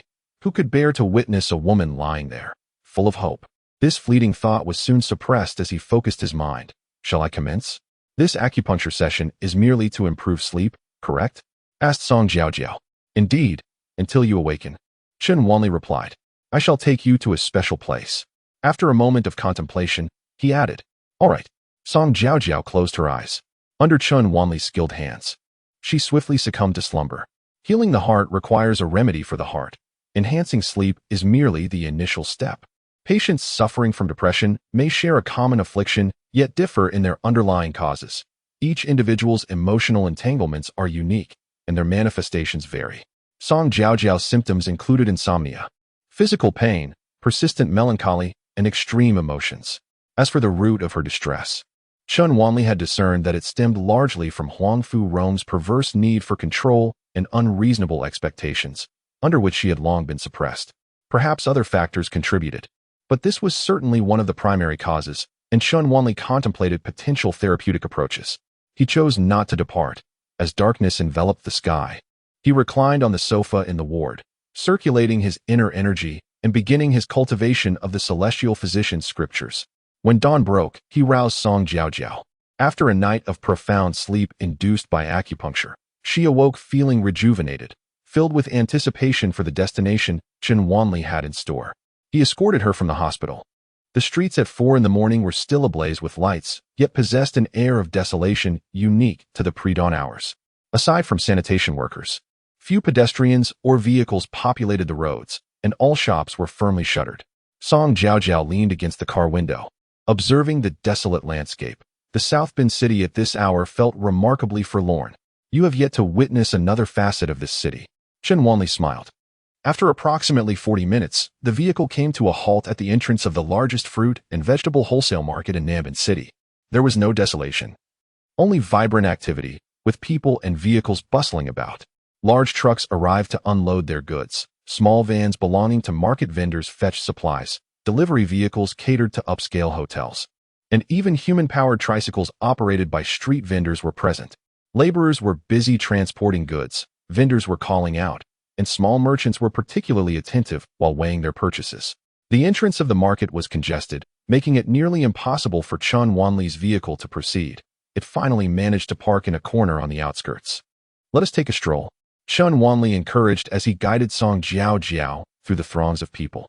At 4 a.m, so many had already commenced their labor. This was Song Jiaojiao's first visit to such a wholesale market. Chun Wanli purchased 2 portions of breakfast at the market entrance, handing a bun to Song Jiaojiao. You affluent young ladies are oblivious to scenes like this. He pointed toward an elderly couple squatting in a dark corner, clutching nylon bags with a vacant expression.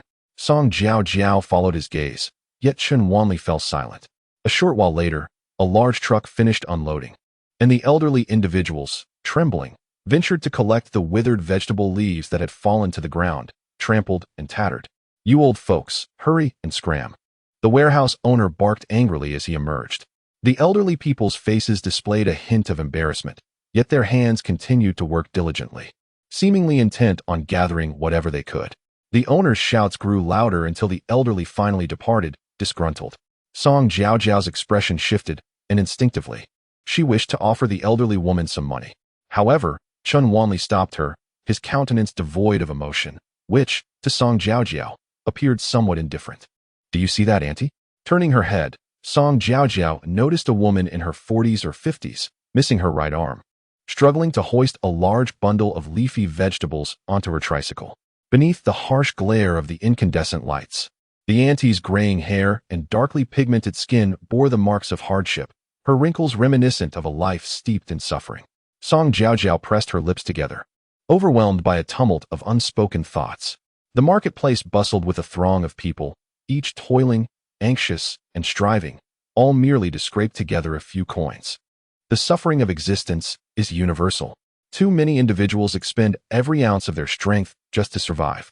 After swallowing the last bite of his bun, Chun Wanli led Song Jiaojiao to a wholesale fruit and vegetable shop. Upon arriving at the entrance, they encountered a man in his 50s, the shopkeeper, groveling before a middle-aged gentleman clad in a suit. Mr. Liu, I truly appreciate your effort in coming out this early. It is entirely my fault. Please, I beseech you, grant me another chance. The man, referred to as Mr. Liu, exuded an air of arrogance, his displeasure palpable as he retorted, "We had an agreement. The delivery must arrive at the hotel by 5 in the morning. You were 10 minutes late yesterday. Our contract is hereby nullified. And you owe me a penalty of 50,000. Mr. Liu, there was an accident that caused the traffic delay yesterday. We had no control over it. Please, grant me one more opportunity, and I assure you it will be delivered punctually today. I will personally ensure it." The shopkeeper wore a pained expression, fully aware that Manager Liu was merely seizing the opportunity to extort money. Indeed, he underestimated the situation. Who would have thought that the general manager of a 5-star hotel would resort to such tactics? Lu Ming let out a cold chuckle. "An opportunity, you say? It is now 4:50. Can you deliver by 5? Should you manage to do so, I shall grant you that chance." The shop owner, internally cursing, could only force a bitter smile. The vehicle was ready by 4. Had you not intervened, the goods would indeed have arrived on time. But now, 10 minutes is simply insufficient. You, spare me your excuses if you cannot deliver by 5. Lu Ming's eyes sparkled with a cunning glint, clearly having anticipated this outcome. The journey from here to the hotel would take at least 25 minutes. There was no way they could arrive by 5. Very well, we will ensure timely delivery. Chen Wanli suddenly stepped in, announcing his presence. The shop owner, taken aback yet pleasantly surprised, exclaimed, "Chen Wanli? Indeed, it is I, Uncle Jia. Where are the car keys? I shall assist you with the delivery, ensuring it arrives on time." Chen Wanli said with a smile. "You, what brings you here?" "I shouldn't trouble you with the delivery." Jia Yuanfeng hesitated. Chen Wanli was a good friend of his son during the summer of their senior year. Both boys had lent a hand in the shop. Over those 2 months, Chen Wanli had left a lasting impression. Quick-witted and astute, he was someone he held in high regard. They had heard of the misfortunes that befell the Chen family and had lamented for a time. Who would have thought that after several years, he would encounter the boy again? Although he appeared more mature and composed, that smile remained exactly as he remembered. "Rest assured, Uncle Jia, I possess a driver's license. It will be no trouble at all." Chen Wanli confidently patted his chest. Jia Yuanfeng contemplated for a moment before producing the car keys and handing them to Chen Wanli, murmuring, "Do not exceed the speed limit. It is perfectly acceptable if the delivery is delayed. Having made the delivery will lend credence to our case should we find ourselves in litigation."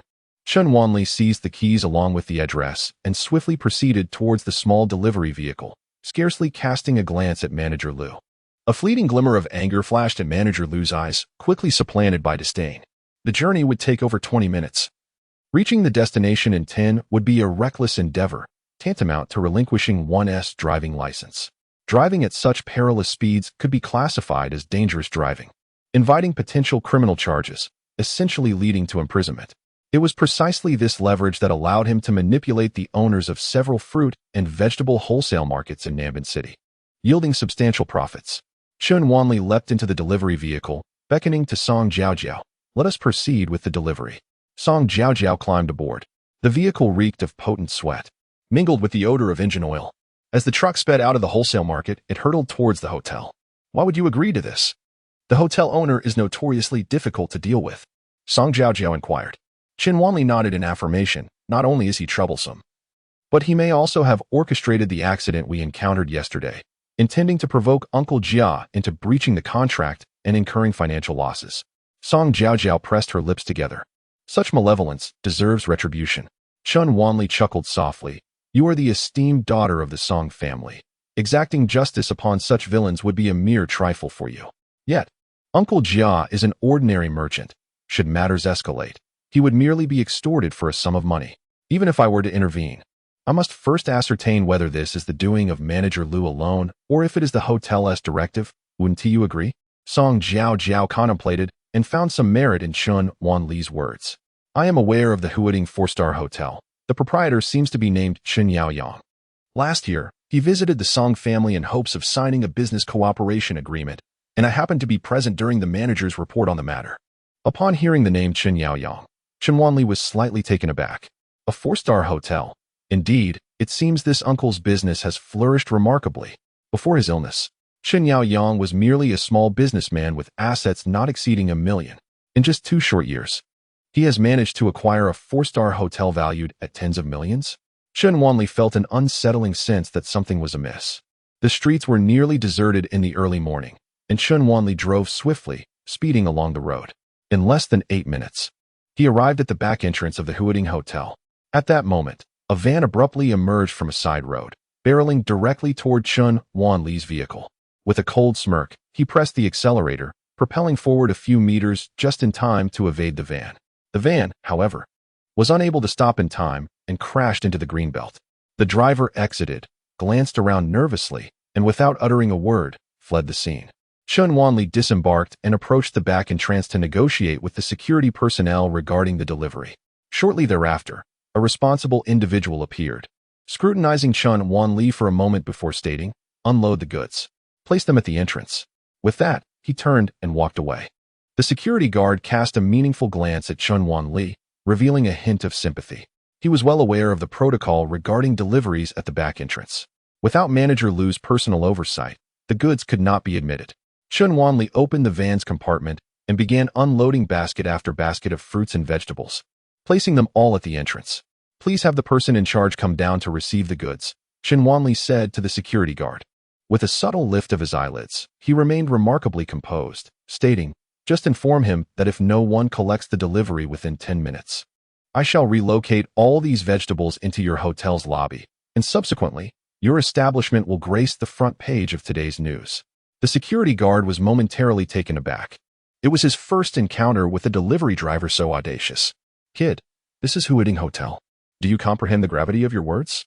the guard inquired, furrowing his brow. "What do you think?" Chun Wanli retorted, a flicker of impatience gleaming in his eyes.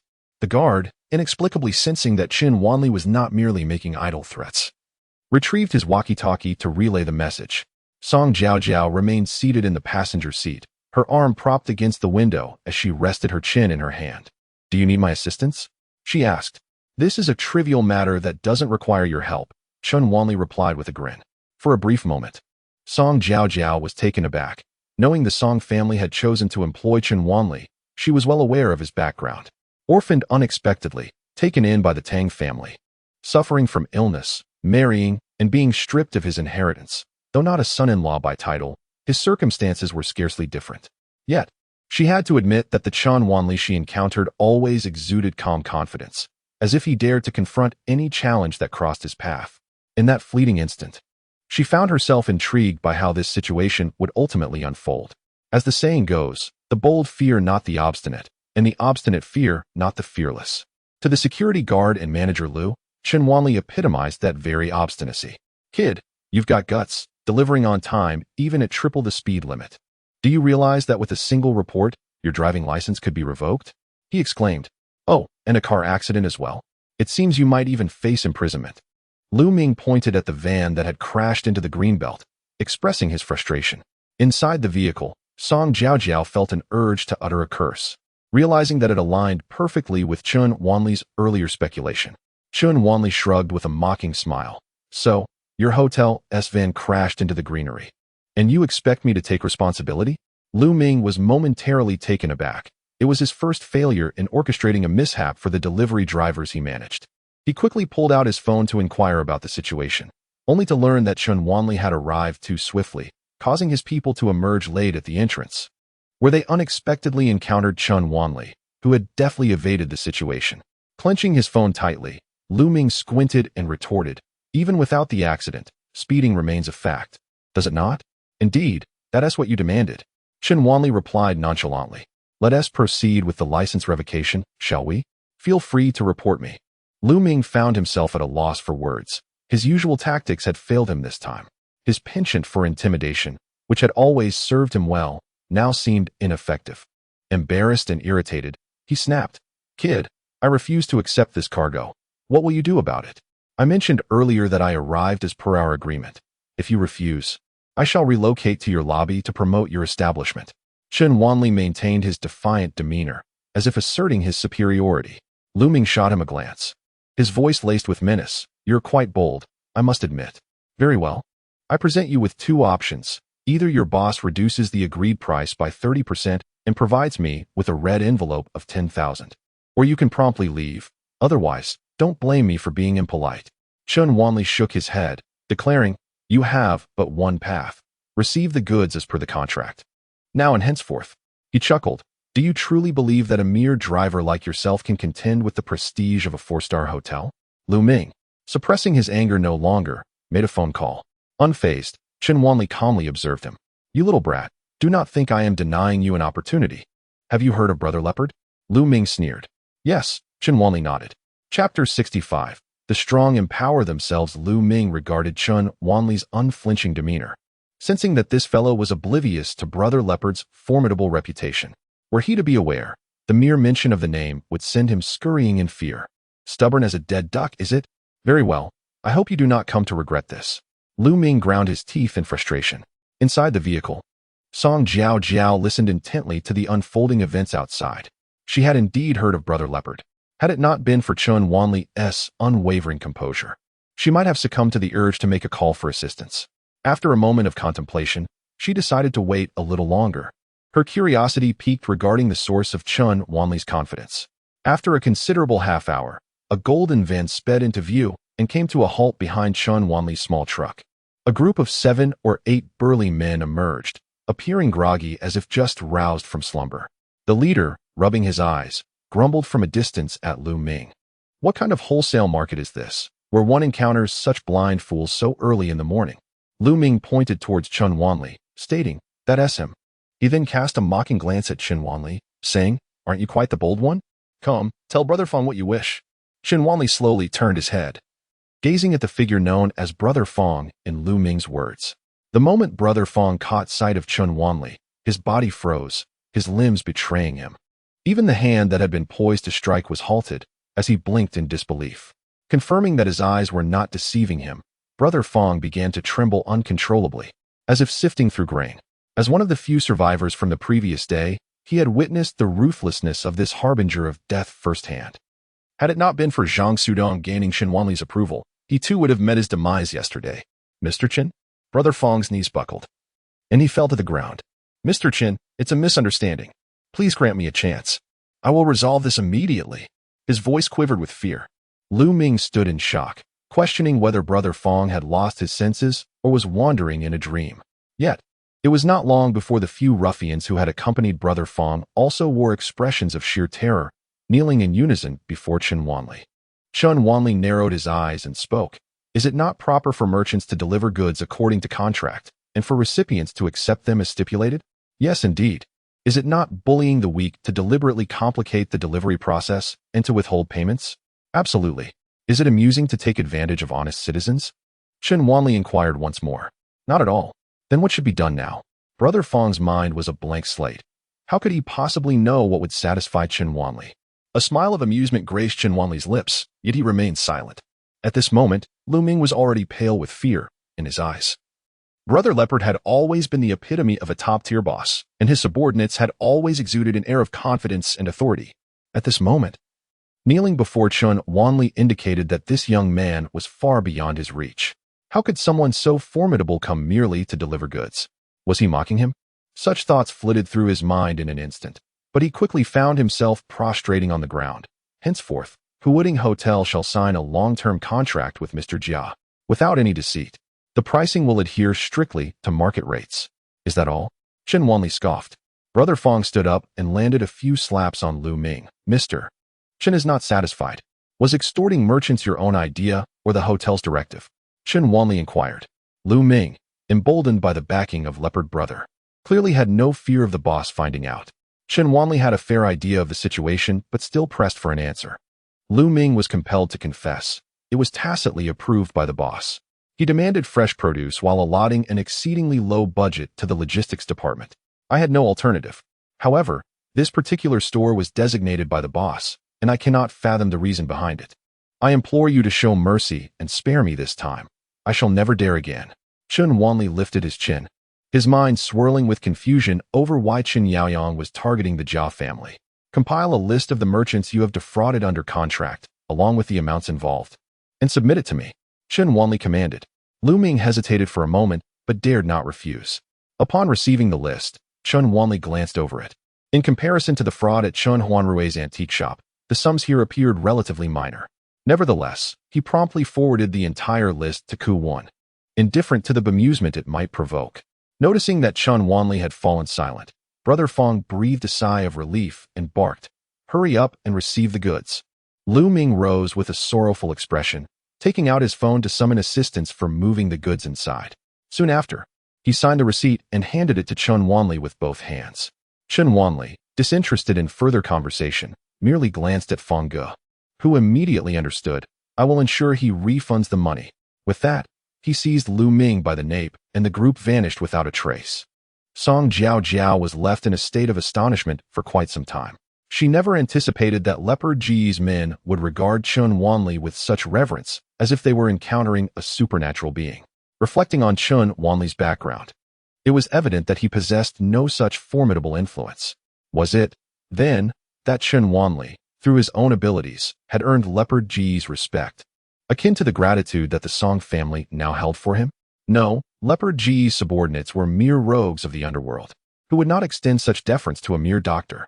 Thus, a realization dawned upon Song Jiao Jiao. She suddenly recalled a phrase: "The strong empower themselves. All beings suffer. The strong empower themselves."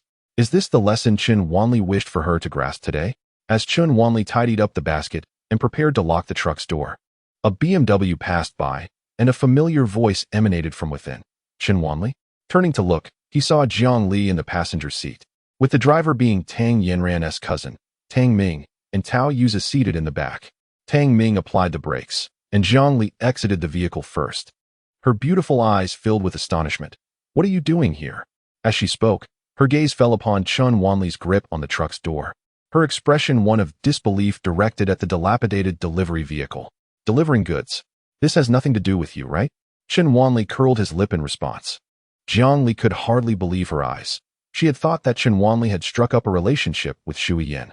Having witnessed it firsthand, she expected him to soar to great heights, if not immediately, then certainly in due course. Yet, here was Chen Wanli, reduced to delivering goods. Tang Ming rolled down the car window, and upon hearing about the deliveries, cast a scornful glance at Chen Wanli, unbothered by the few wealthy scions. Chen Wanli waved his hand dismissively and attempted to walk away. Jiang Li turned to Tang Ming and said, "Wait a moment," before hastily following in Chen Wanli's footsteps. Inside the BMW, Tao Yuza furrowed his brow and remarked, "Jiang Li seems to have a different attitude toward this fellow than before." Tang Ming sneered derisively. "What difference could there be? A person like him belongs to an entirely different stratum than ours." Tao Yuza nodded in agreement. "Indeed, he is nothing more than a piece of flotsam. I thought he had some real talent, only to find him delivering goods." Tang Ming yawned and continued, "Tao Xiao, let's not forget our agreement from last night at the bar. You mustn't go back on your word. I need your assistance with the expansion of my plantation and the contract with Shaoyang village. This will certainly earn you a significant favor from Tang Yanran." Jiang Li hurriedly caught up with Chen Wanli, inquiring, "How did you end up delivering goods? Does Yanran know?" Chen Wanli looked at her with a knowing smile. "Why would I not deliver goods?" Jiang Li was momentarily at a loss for words. She was aware that Chen Wanli had aspirations to study traditional Chinese medicine and, in a sense, was currently without a stable occupation.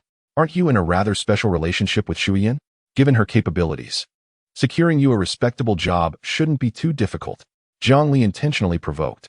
Chen Wanli saw through her intentions and replied nonchalantly, "What connection could I possibly have with Shui Yan?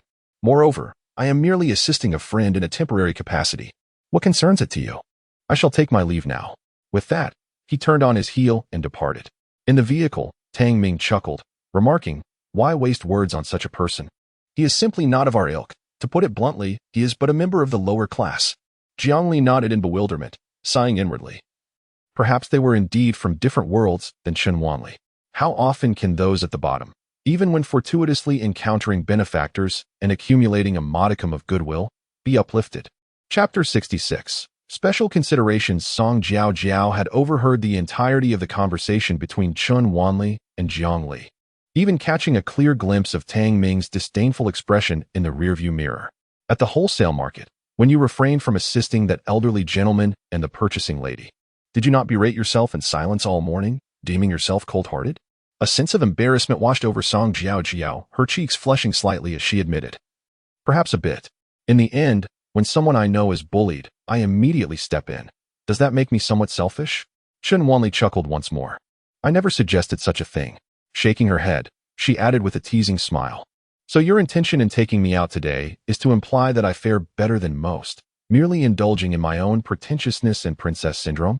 Chen Wanli was not surprised by Song Jiao's simultaneous cooperation and defensiveness. Such emotional oscillation is quite typical in those grappling with emotional turmoil. You are the daughter of the Song family, wielding power and wealth that ordinary people could scarcely dream of attaining over several lifetimes. Yet in the grand scheme of the world, you are merely a slightly more resilient grain of sand compared to the average person. However, if one desires to break free, one can indeed do so, even if one wishes to transcend oneself and assist others, rather than merely projecting a hollow sympathy that alters nothing.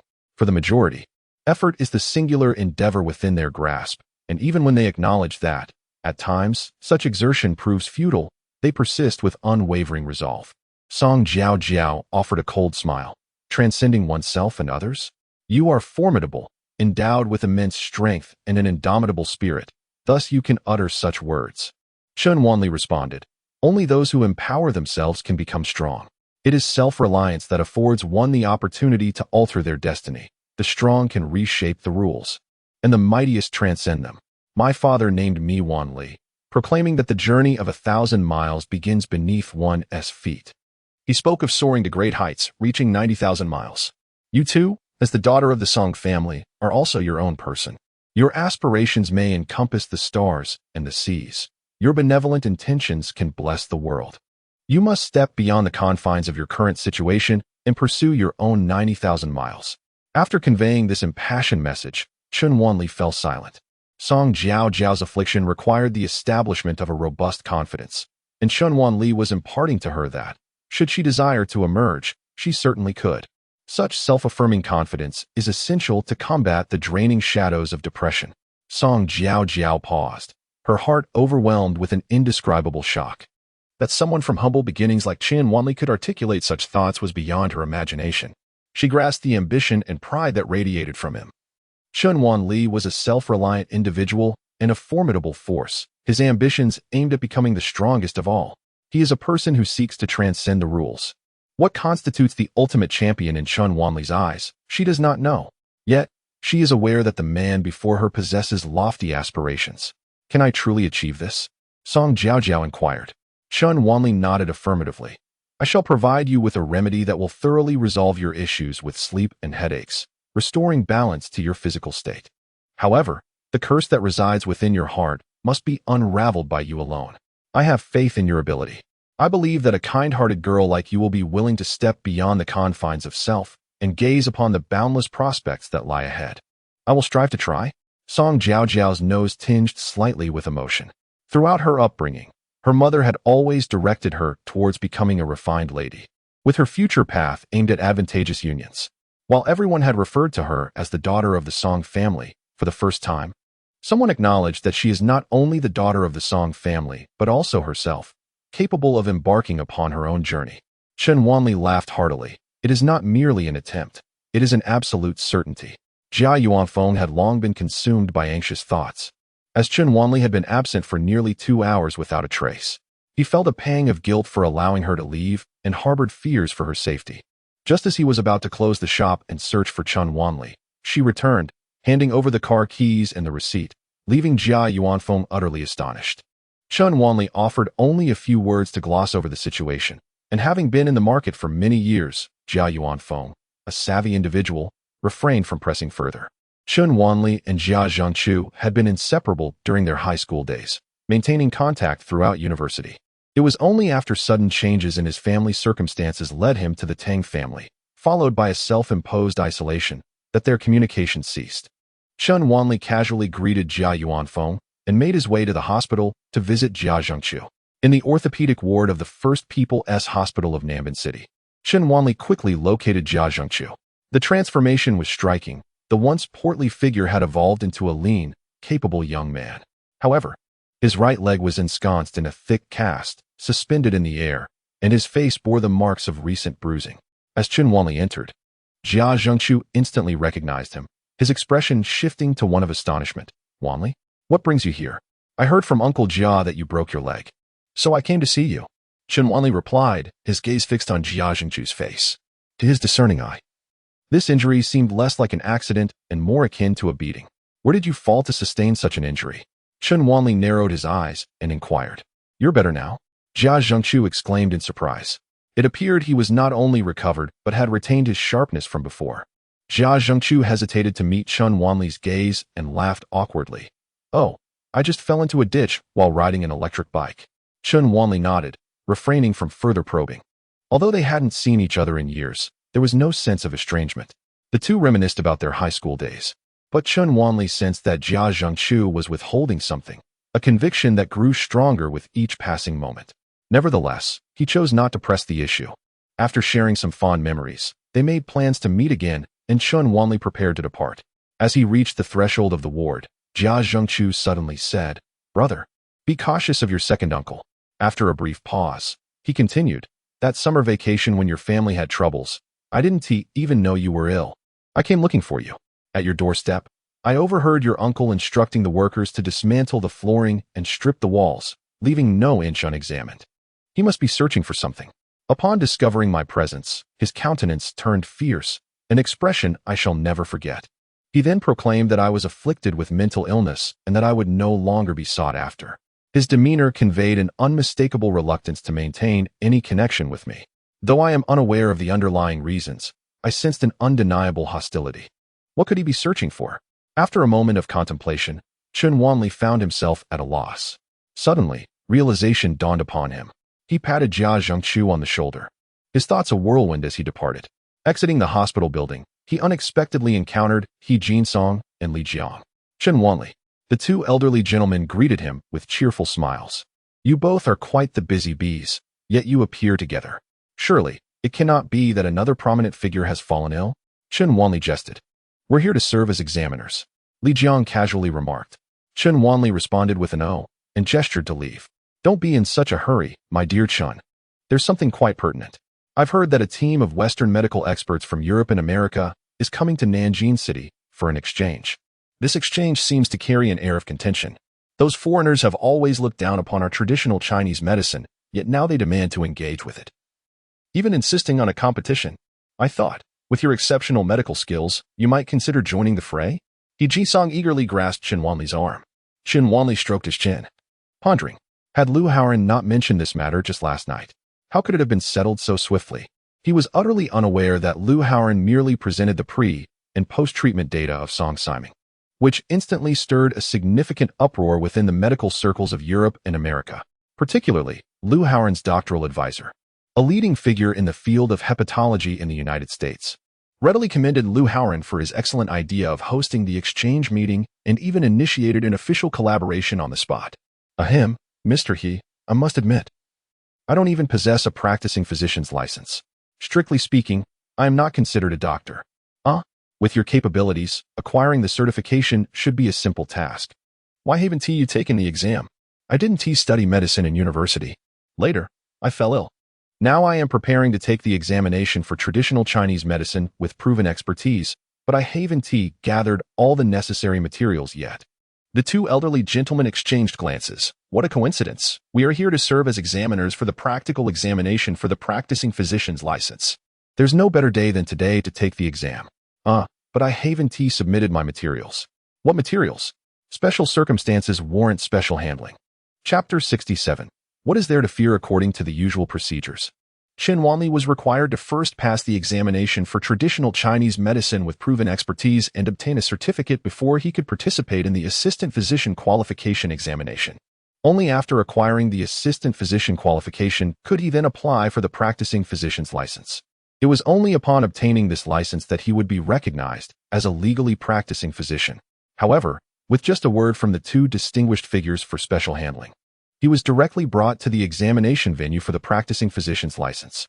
The examination consisted of two parts. The first part was a written test conducted via computer, while the second part was a practical skills examination, encompassing case analysis, acupuncture, cupping therapy, and a series of physical examination procedures. Two prominent figures cast Chen Wanli into the examination room for the written test and departed. Chen Wanli remained composed, embracing the situation with tranquility. Soon, the examination commenced, and he began to tackle the questions. The vast majority of the queries pertained to traditional Chinese medicine, a subject he navigated with ease. However, despite this being an examination for the practice license in traditional Chinese medicine, it still included a segment on Western medical data, an area Chen Wanli felt compelled to forego. As he immersed himself in the test, patrolling invigilators entered the examination hall.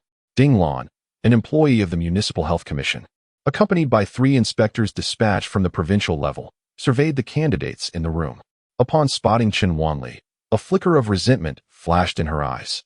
Just days prior, he had been seeking ways to participate in the examination for those with exceptional skills in traditional Chinese medicine, and now he sat here directly pursuing a medical practice license?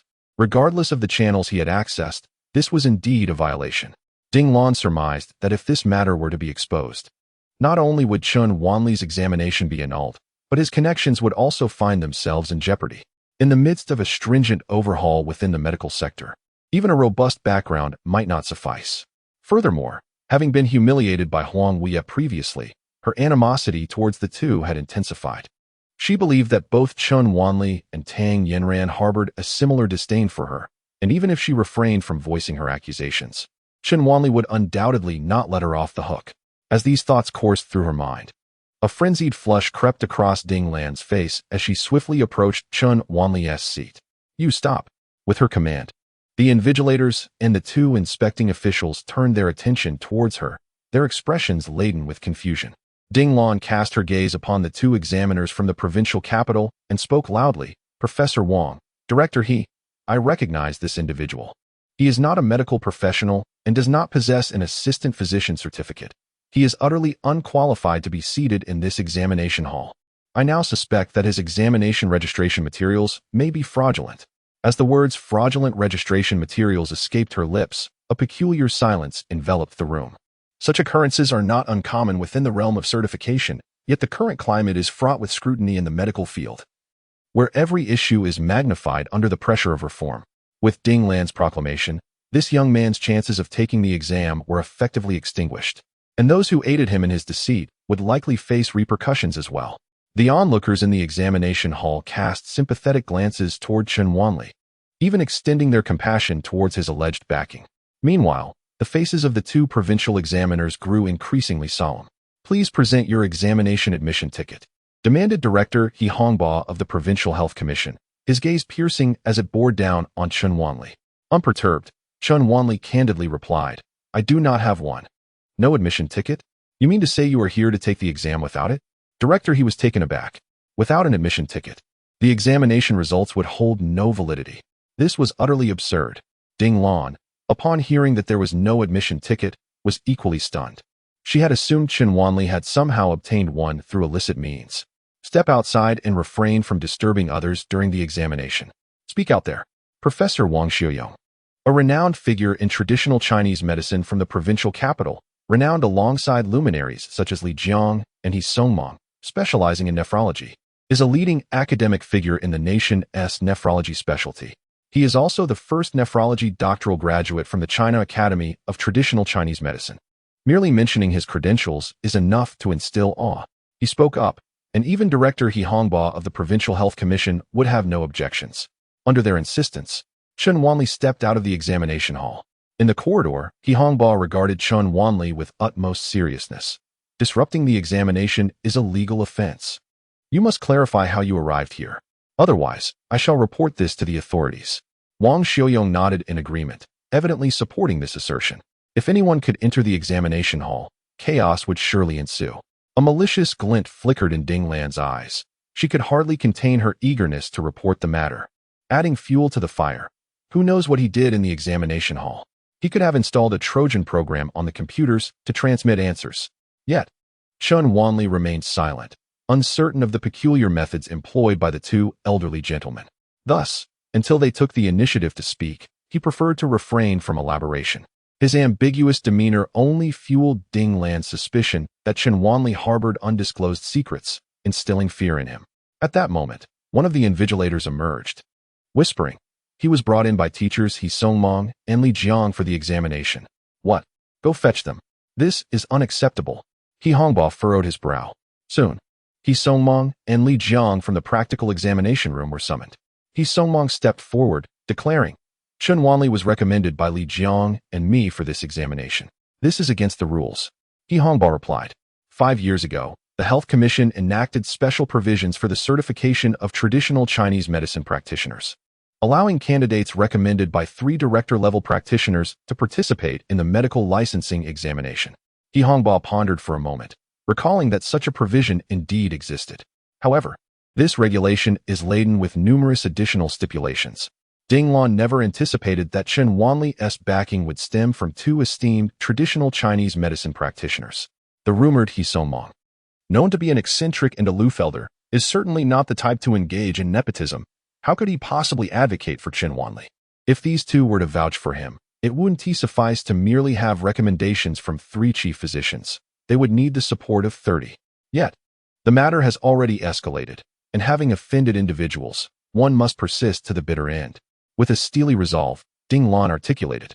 The prerequisite for special consideration is that one must possess years of local medical practice, hold a reputable standing, and gain the acknowledgement of numerous patients, all while lacking a medical license as an old Chinese medicine practitioner. To my knowledge, Chen Wanli has no medical experience whatsoever, and thus cannot claim patient endorsement or renown.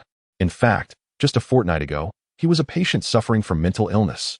Pausing deliberately for effect, Ding Lan continued. Just days ago, he even assaulted Li Tianyang, the son of Li Gang, the president of Hengtian Group, during a psychotic episode. Those present from Hengtian Group were well acquainted with this company, which owns the largest pharmaceutical agency in the locality, and the name Li Gang is not exaggeratedly portrayed as influential within the medical community. Given that he is the adversary of Li Gang, there is no room for leniency. He Hongbo, immediately incensed, declared, "This entirely contravenes the criteria for special consideration. I demand the revocation of his examination eligibility and his immediate expulsion from the examination venue. Both of you must submit a written reflection to the Provincial Health Commission and bear responsibility for this."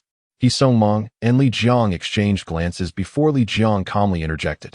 "I do not concur with this resolution. I believe he meets the criteria. He excels in the treatment of complex ailments and possesses remarkable medical expertise. He has successfully cured Song Jiao, the daughter of the Song family conglomerate, and the peculiar illness of Mr. Yan from the Yan family, earning the approval of the patients' families." He Jin Song scoffed, stating, "And let's not forget the headache of Mayor Lu, which he also cured." Hua Hongbo, upon hearing the increasingly outrageous identities of the patients mentioned, was left utterly astonished. Why not claim that Chen Wanli had treated the Jade Emperor and assisted the Queen Mother of the West in childbirth? Even Wang Xiaoyong raised an eyebrow, suspecting that He Song Mang and Li Jiang might be under some sort of leverage from this young man, which would explain their ludicrous endorsement of him. Their words were simply unfathomable. Considering the daughter of the Song family and Mayor Lu, how could a person of questionable sanity treat them? Wang Xiaoyong turned to Chen Wanli and said, "Since both of you insist on your exceptional medical skills, I propose to serve as the examiner for your practical skills. Do you dare?" Chen Wanli smiled and replied, "What is there to fear? Very well. Let us begin with case analysis. The hospital is never short of patients. Let us arrange for 5 patients to come in for diagnosis." Wang Xiaoyong decisively concluded this arrangement. Should he fail, not only would he be disqualified from this examination, but his eligibility for future examinations would be permanently revoked. And both of them would bear the corresponding responsibilities. There were no objections, as Hua Hongbo asserted. Chapter 68. With honor, Hua Hongbo's words were clearly intended to pressure Chen Wanli and to set a trap. If Chen Wanli chose to continue with the examination yet failed, it would provide a valid reason for him to be targeted. Ding Lan understood that Hua Hongbo's antagonism towards Chen Wanli stemmed from her mention of Chen Wanli injuring Li Tianyang. What does it matter that Chen Wanli is acquainted with Master Huang? No matter how formidable a thug may be in the realm of authority, how can he compare to the stature of an entrepreneur like the Li family? Like He Hongbo, she has little faith that Chen Wanli could provide treatment for individuals of such prominence as Mayor Lu or the daughter of the Song family. How could the elite possibly trust someone devoid of a physician's qualification? Chen Wanli's injury to Li Rui and Li Tianyang will inevitably bring about retribution from Brother Bao. Before that reckoning arrives, she simply seeks to vent her frustrations. With a mocking glance at Chen Wanli, she felt a surge of satisfaction. What significance does her connection with Master Huang hold? Li Jiang and He Songmong exchanged knowing smiles, unperturbed by the skepticism directed towards them. and directly guided everyone to the practical examination venue. Dubbed an examination room, it was in fact a standard traditional Chinese medicine clinic, equipped with cupping devices, acupuncture needles, and various herbal remedies for the examination. "Let the patients in," Chen Wanli remarked with composure.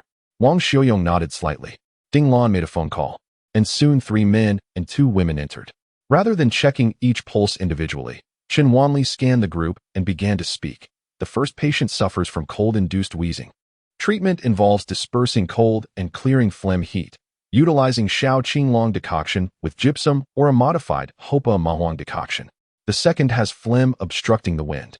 The approach is to expel phlegm and calm the wind, employing Dingying Wan with modifications. The third presents with summer dampness and cold. Treatment requires clearing summer heat and dispelling dampness, using a modified Xin Jia Shangruyin. The fourth case involves spleen deficiency causing blood issues. The remedy is to tonify the spleen and harmonize qi, utilizing a modified Gui Pai decoction. The fifth patient is afflicted with pulmonary tuberculosis, characterized by deficient heat scorching the lungs. The treatment aims to nourish kidney yin and lower fire, employing Baihe Gujin decoction with modifications of Qin Jiao and Bijia powder. When Chen Wanli finished speaking, Wang Xiaoyong had yet to peruse the patient's information. Meanwhile, Ding Lan could no longer contain her scorn. "Tuberculosis, nourishing kidney yin? How remarkably professional. I wonder where you learned this absurd diagnostic method that you spout off after merely a glance." Chen Wanli cast a disdainful glance at Ding Lan. "You dare to call yourself a medical professional? Your ignorance is appalling."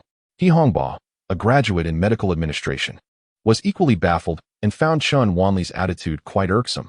At that moment, He Songmong leisurely interjected. "The pathological nature of pulmonary tuberculosis is characterized by a mixture of deficiency and excess, with deficiency being predominant. The deficiency syndrome primarily involves lung yin deficiency, which subsequently leads to simultaneous affliction of the lungs and kidneys. In the later stages, the lungs, spleen, and kidneys may all be deficient." Ding Lan grasped the implication, understanding that pulmonary tuberculosis could indeed affect both the lungs and kidneys, resulting in a shared yin deficiency. Growing increasingly indignant, she retorted, "So what? It's still uncertain whether the person even has tuberculosis." With a mere cursory glance, he rashly made such sweeping statements, which is utterly irresponsible. He Songmong displayed a look of disdain, reluctant to engage in further explanation. Just then, Wang Xiaoyong spoke with a grave expression. "What he said is not mere nonsense. This is called observing qi and diagnostic observation, one of the most sophisticated diagnostic methods in traditional Chinese medicine. Such skilled practitioners of traditional Chinese medicine are exceedingly rare in this world." After speaking, he handed the information of 5 patients to Yi Hongba. These patients were not first-time visitors, but had already returned for follow-up consultations. The medical records meticulously documented their revisit outcomes, which aligned perfectly with what Chen Wanli had articulated. Even in Wang Xiaoyong's perspective, the treatment plan provided by the patient Chen Wanli was superior to those documented in the case studies. At this moment, the written examination had concluded, and the candidates congregated outside, eagerly awaiting the practical skills test. Each one craned their necks and perked up their ears to catch any sounds from within. Moreover, some curious onlookers peered through the windows, hoping to glimpse the outcome for Chen Wanli, the criticized beneficiary. After reviewing the case, He Hongba's expression darkened, and he promptly declared, "Next, acupuncture. You may select one from these 5 patients and perform acupuncture treatment based on their ailments." Wang Xiaoyong's tone noticeably softened. Ding Lan felt a surge of dissatisfaction. Did Wang Xiaoyong not intend to make it easier for him? Allowing him to choose would surely lead him to select the summer damp cold, the most straightforward option to pass. Merely observing the qi and making a diagnosis seemed rather esoteric, almost as if it were overly impressive. However, she dared not voice this sentiment to Wang Xiaoyong. Besides being a prominent figure in traditional Chinese medicine like He Songmong and Li Jiang, Wang Xiaoyong also held certain official titles. Chen Wanli nodded, indicating the patient with pulmonary tuberculosis. "You, then. Furthermore, I request that the candidates peering in from outside be allowed to enter and observe." Wang Xiaoyong pressed his lips together. He held Chen Wanli's diagnostic abilities in high regard. Even if his acupuncture skills were lacking, he would still wish to support him. However, Chen Wanli's request for a public examination complicated matters, especially since he had chosen a patient with pulmonary tuberculosis. Not only would Chen Wanli, as a novice, struggle in front of such a case, but even the esteemed He Songmong would not dare to be presumptuous in such a situation. Was this young man truly so confident? He Hongbo expressed his dissatisfaction, stating that examinations are inherently individual endeavors, questioning the necessity of having others observe. Chen Wanli raised his head, a sense of noble pride gleaming in his eyes. I conduct myself with integrity and sit upright, even if I have taken a special route. It is through my own capabilities. I do not wish for others to distort this truth. While I remain indifferent to public opinion, I am concerned that my presence may introduce cracks in the fairness and impartiality of the examination. Li Jiang and He Songmong grew increasingly supportive of Chen Wanli, affirming, "We stand by you. A gentleman is open and forthright, indeed." He Hongbo pondered for a moment, recognizing the merit in this reasoning. To publicly fail would demonstrate his fairness. Conversely, to succeed under the scrutiny of experts would also reflect his selflessness, benefiting his position as the highest authority present. Thus, he opened the door and casually gestured towards over 10 candidates. "You may enter and observe Chen Wanli's examination. Others may listen from outside."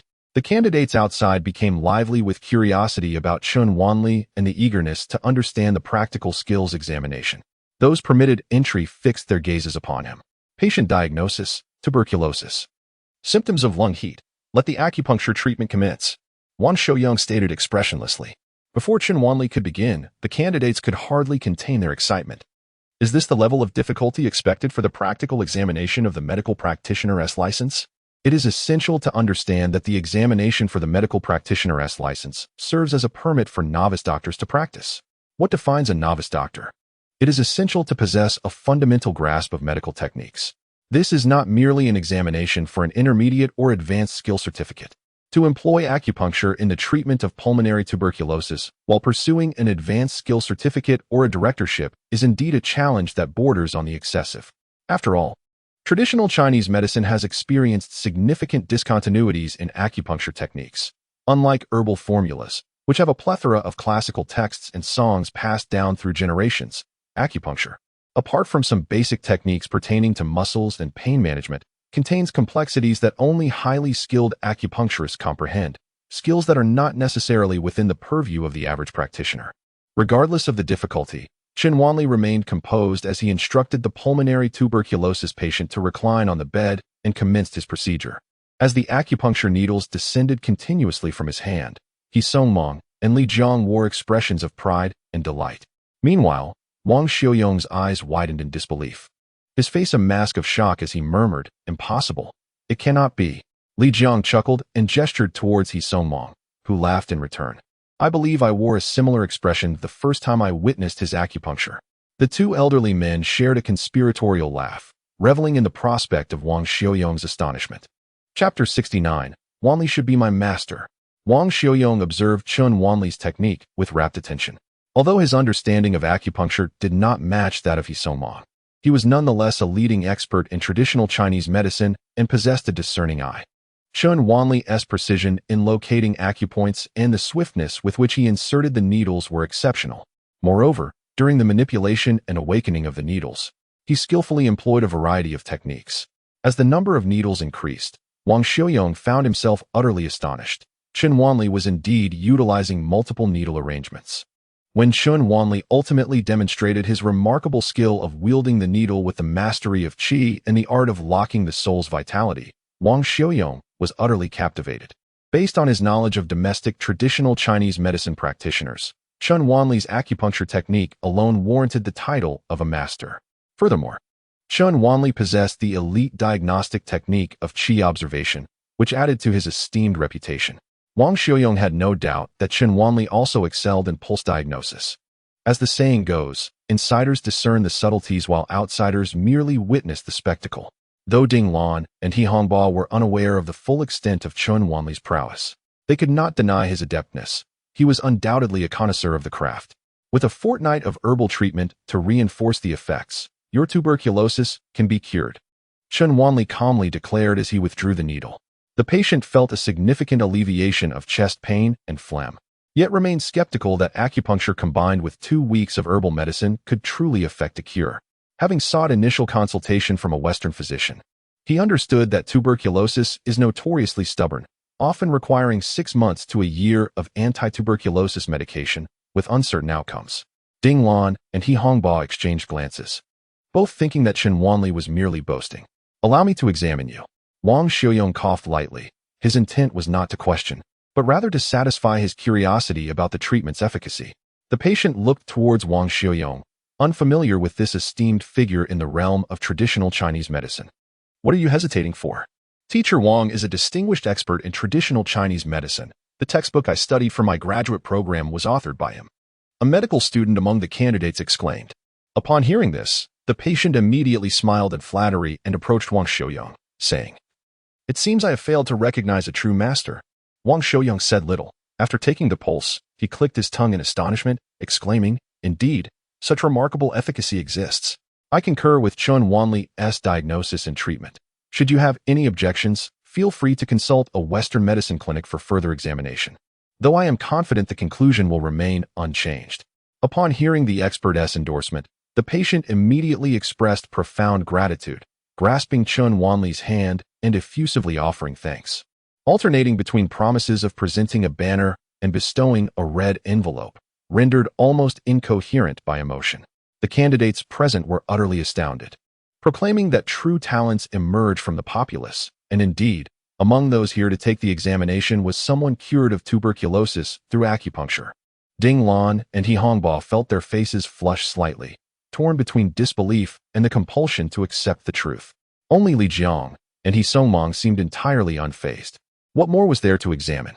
Let us proceed. Chen Wanli cast a calm glance at Wang Xiaoyong. Wang Xiaoyong understood that Chen Wanli was fully qualified to obtain the certification.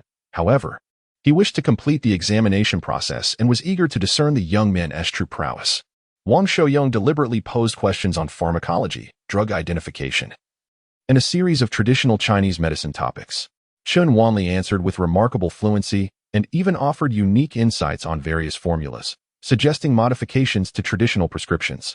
What began as an examination transformed into a fervent discussion among Wang Xiaoyong, Li Jiang, He Songmong, and Chen Wanli, with Chen Wanli emerging as the focal point of this engaging discourse. The candidates, along with proctors like Ding Lan and He Hongba, were left agape, their astonishment palpable.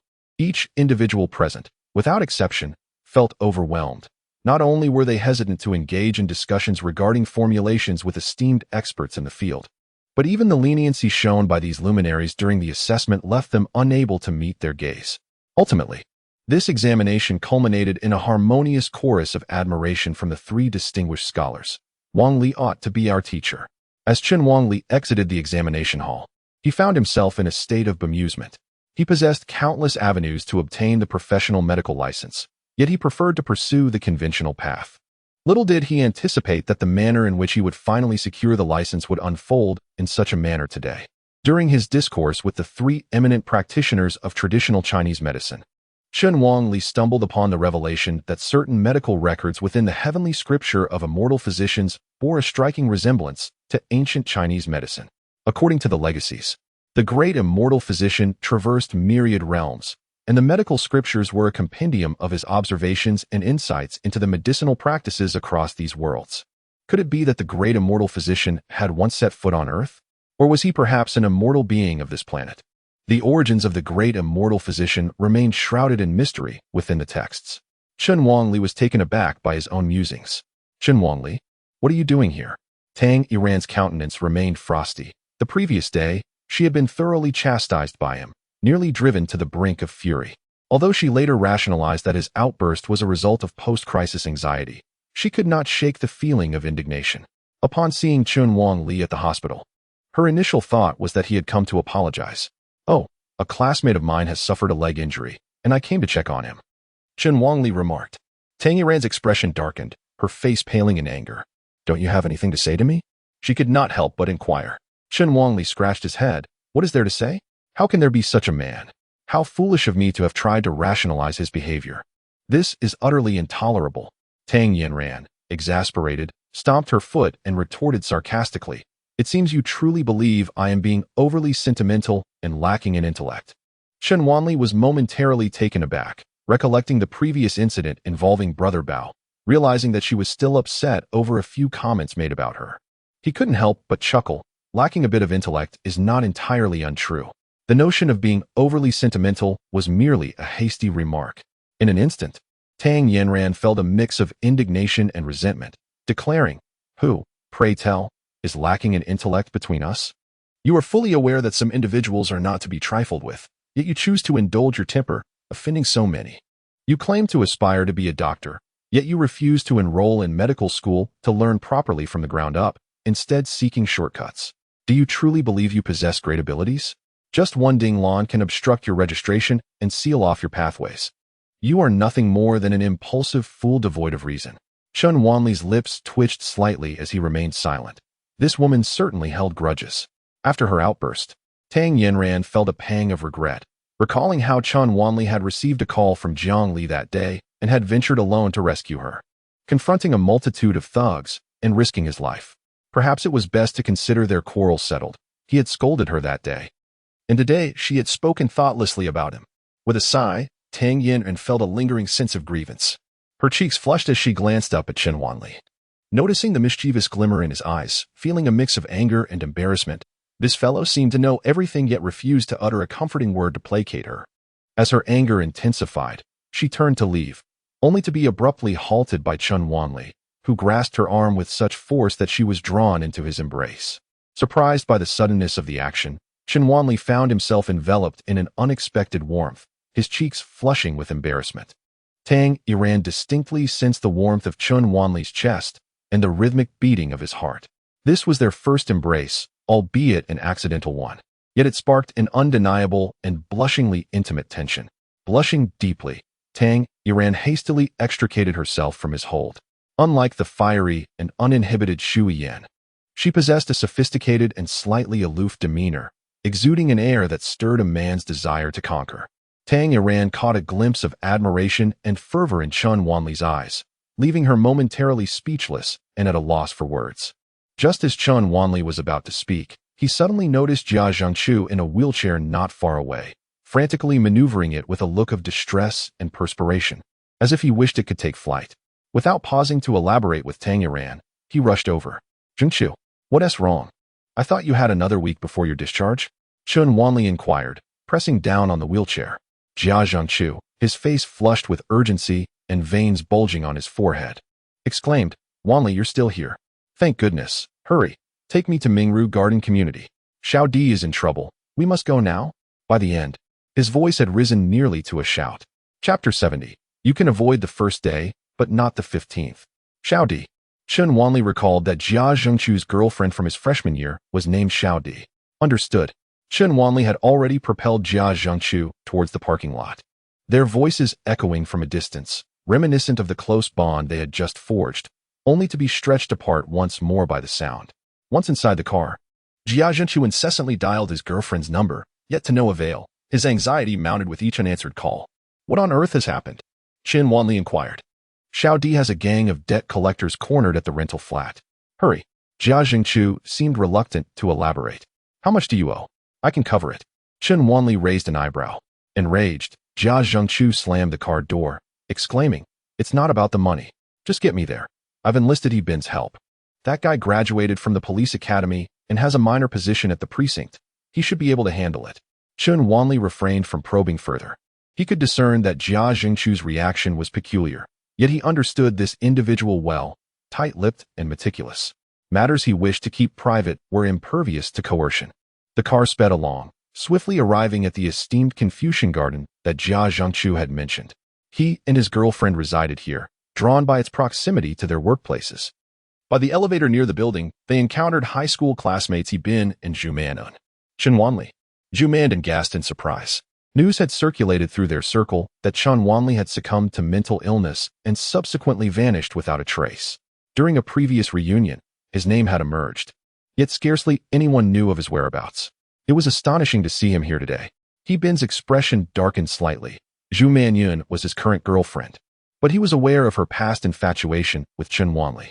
Initially, when he received Jia Zhengchu's call, he had been on a date with Zhu Manun.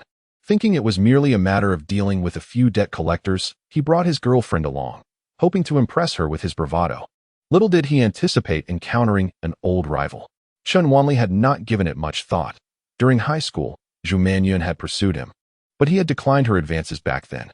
Now, with the passage of time, he regarded her as nothing more than an ordinary classmate. Jia Zhengqiu was in a state of urgency, completely unconcerned with pleasantries, as the group headed straight for the elevator to the 22nd floor. Inside the elevator, Hebin could not suppress a cough and cautioned, "When we get up there, please refrain from acting recklessly. I will handle it. I possess the experience to deal with such ruffians." Jia Zhengqiu nodded in agreement. "All right, we are counting on you." Zhu Manyan, noticing Chen Wanli's silence, felt a tinge of disappointment and regarded Hebin with newfound admiration. Hebin cast a sidelong glance at Chen Wanli, feeling quite pleased with himself. As soon as the elevator doors opened, the sounds of shouting and cursing from room 2201 reached their ears. "You ungrateful wretch. If your boyfriend doesn't bring the money today, I shall have my way with you." A mocking voice continued. "Heh, such tender flesh. Shall we have a little fun first? Your man is already incapacitated. I doubt he will come. He will definitely send the money." Came the desperate pleas of Di Qingqing, her voice resembling that of a helpless kitten. Jia Zhengqiu, upon hearing this from the doorway, trembled with rage, fumbling to retrieve the key. Chen Wanli took the key from him and opened the door. The four of them rushed inside to find a cramped living room of no more than 20 square meters, where 7 or 8 thuggish men surrounded Di Qingqing in the center. She was sobbing, her eyes swollen and red, trembling in distress. Upon seeing Jia Zhengqiu, she cried out and attempted to rush towards him. A thug raised his hand, poised to strike Di Qingqing. Yet, as his hand hung in midair, it became immobilized. Chen Wanli seized his wrist, rendering him utterly motionless. "Who are you? Let me go at once," the thug threatened, casting a disdainful glance at Jia Zhengqiu, seething. "How dare you call for reinforcements? Where's the money? What good are your allies?" In response, Chen Wanli unleashed a powerful punch, connecting squarely with the thug's face, causing his nose to collapse and blood to spurt forth. The thug let out a blood-curdling scream. Hebin, Zhu Manyun, and Jia Zhengqiu were taken aback, astonished by Chen Wanli's ferocity. The remaining thugs quickly regained their composure, ready to pounce on Chen Wanli. However, Hebin intervened, halting Chen Wanli's advance, and declared with utmost seriousness, "No one is to move. I am a police officer." The thugs exchanged glances. One of them, clearly disgruntled, asked, "Which precinct are you from?" "He is the captain of Huayang Precinct." Hebin produced his badge to display. The thug scoffed, "Damn it, just a petty officer trying to play tough. I am one of Brother Hu's men, here to collect a debt. Even police officers must repay their debts, let alone your friend. Am I wrong, sir?" The derision and contempt in his tone infuriated Hebin, causing his nostrils to flare. Having trained under seasoned veterans since becoming a police officer, Hebin exuded an imposing presence as he retorted, "Oh, money? How much do you claim is owed to you? There are proper ways to collect debts. You cannot simply barge in and create a scene." Jia Zhengqiu was implicated in embezzlement, having unlawfully retained 1 million that should have been paid to the company by a client. Now the company demanded repayment. Is there anything wrong with that? "Sir, this is not a loan sharking situation. I am here to demand what is rightfully owed to me. My willingness to utter these words is already a sign of your favor. Either repay the debt or be gone. Otherwise, I shall not hesitate to deal with you as well." The thug spat disdainfully, hurling a mouthful of phlegm onto Hebin. Infuriated, Hebin trembled with rage. Yet he understood that these ruffians were unafraid of him, as they had powerful backing. There was mention of Brother Tiger, a million, a company, and a boss. Clearly, this was beyond the reach of a mere precinct officer like himself. He turned to Jia Zhengqiu and asked, "You just said they were merely debt collectors. How did it escalate to embezzlement?" Jia Zhengqiu retorted angrily, "That is clearly a trap." The thug chuckled mockingly. "Have you finished your discussion? Will you repay the money or not? Why waste breath if you won't? By the way, I must also add medical expenses for the broken nose of my brother. 50,000 is not too much, is it?" The group of thugs cracked their knuckles and provocatively glared at Hebin. For a moment, Hebin found himself at a loss for words. Zhu Manyun took a step back in fright, while Di Qingqing remained encircled by them. Jia Zhengqiu clenched his fists, trembling with rage. Chen Wanli, growing impatient, launched a sudden punch. Before anyone could react, the thugs were swiftly incapacitated. Hebin and Zhu Manyun stared in disbelief. How formidable. "Just wait, I will call Brother Tiger." The thugs scrambled away, still issuing threats. Jia Zhengchu quickly pulled his girlfriend close, offering her comfort, as both their faces reflected a mix of fear and pain. Among these individuals, Tiger Brother is a local tyrant, commanding a group of thugs, primarily engaged in debt collection and unafraid to resort to any means necessary. Di Qingqing nodded repeatedly, her face pale with fear. It was them who broke Brother Jia Zhengchu's leg. They just assaulted our people, and surely they will meet a dire fate. Upon hearing that Jia Zhengchu's leg was indeed shattered by them, Chen Wanli's face darkened with fury. It matters not. I wish to see just how formidable these small-time ruffians truly are. Jia Zhengchu shook his head. We should leave. If we evade today, there will be another tomorrow. Are you planning to hide indefinitely? Chen Wanli shook his head. He understood Jia Zhengchu well, knowing he would never engage in deceitful schemes. Moreover, when the mention of embezzlement arose, Jia Zhengchu's reaction was genuine. Since his good brother claimed to have been set up, Chen Wanli could not stand idly by. Chapter 71. What is the situation? He Ben cast a sidelong glance at Chen Wanli, speaking with irritation. You truly underestimate the treacherous nature of society. Do you even know who this Tiger Brother is? No, I do not. Chen Wanli replied. He Ben continued. Those who can lead dozens of men in debt collection are professional thugs, not mere street punks. They have a boss backing them. When they assault someone, their underlings take the fall. If you dare retaliate, they have lawyers to ensure you serve time.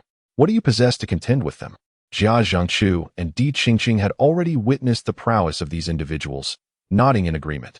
Wanli, perhaps we should just leave, one day at a time. Chen Wanli patted Jia Zhengchu's shoulder. Do not worry. In the past, my adoptive father protected you, and the same holds true now. Jia Zhengchu was uncertain whether Chen Wanli was audacious or simply unaware of the peril he was in, as he continued to jest at that moment. Chen Wanli took out his phone and directly called Huang Shuiwa. I'm encountering a bit of trouble. Could you lend a hand? After speaking, he hung up and sent over his location. Hebai rolled his eyes dismissively. After all, with Chen Wanli's parents deceased and his family in ruins, who could he possibly summon for help? If things escalated, he could hardly shield them from those seasoned ruffians. Jia Zhengchu hesitated for a long while Di Qingqing clutched his hand tightly. Ultimately, with a resolute bite of his teeth, he declared, Wanli, let us take our leave. The front door of the house remained ajar, and the sound of the elevator doors opening resonated. Suddenly, the elevator doors on both sides swung open simultaneously, and a throng of 20 or 30 thugs surged forth, wielding clubs and other weapons. The leading man, bare-chested with a tiger tattoo adorning his shoulder, appeared menacing. Who struck my brother? Step forward. The fierce words of brother who preceded his entrance. Zhu Manyun, frightened, sought refuge behind Hebai, while Hebai remained unperturbed.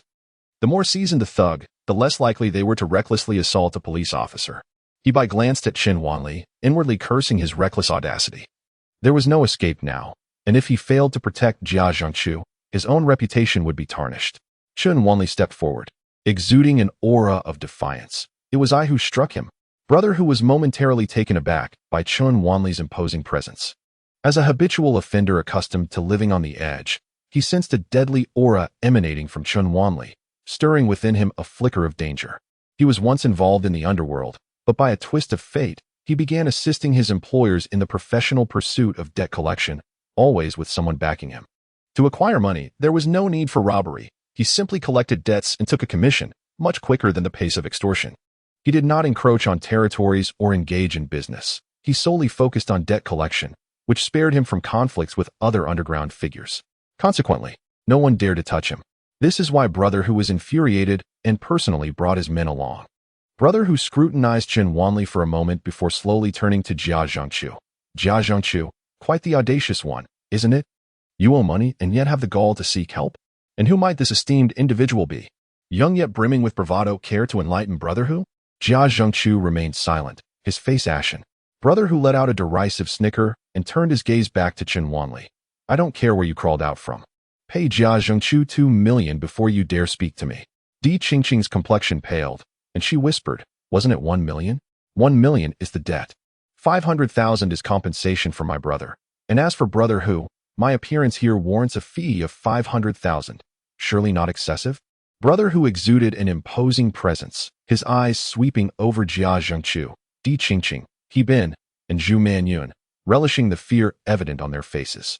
He Ben felt a twitch at the corner of his mouth, regretting not having left with his girlfriend earlier, yet he dared not speak. "Did you all hear that? Don't force my hand." Brother Hu chuckled sinisterly, a smirk playing on his lips, fully convinced that these individuals posed no threat. His entourage joined in the laughter, amplifying the atmosphere of intimidation.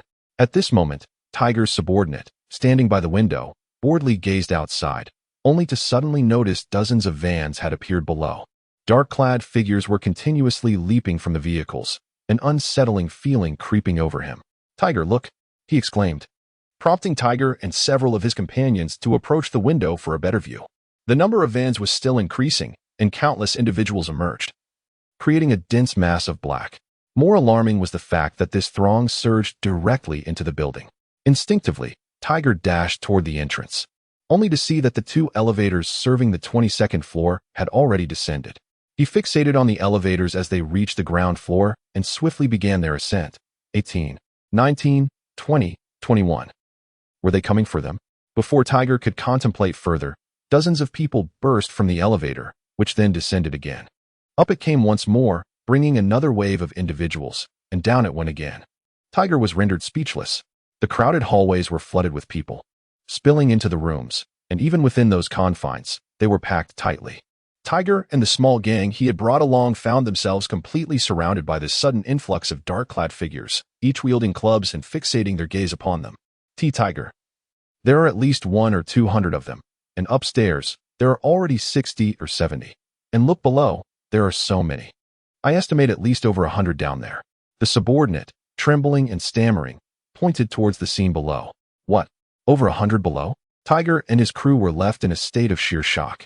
The individuals surrounding them were clad in a uniform attire, an ominous aura emanating from their presence. Unmistakably high-level enforcers.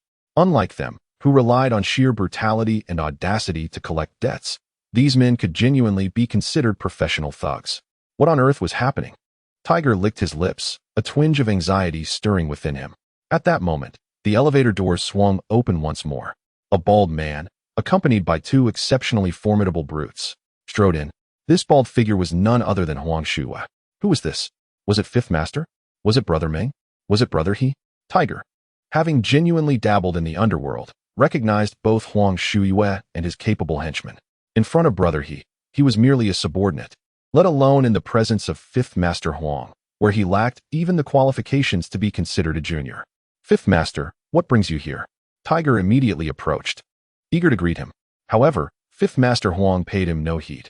Undeterred, Tiger turned to Brother He and bowed slightly. "Brother He, it's me, Tiger. I used to hang out with Tao and the others."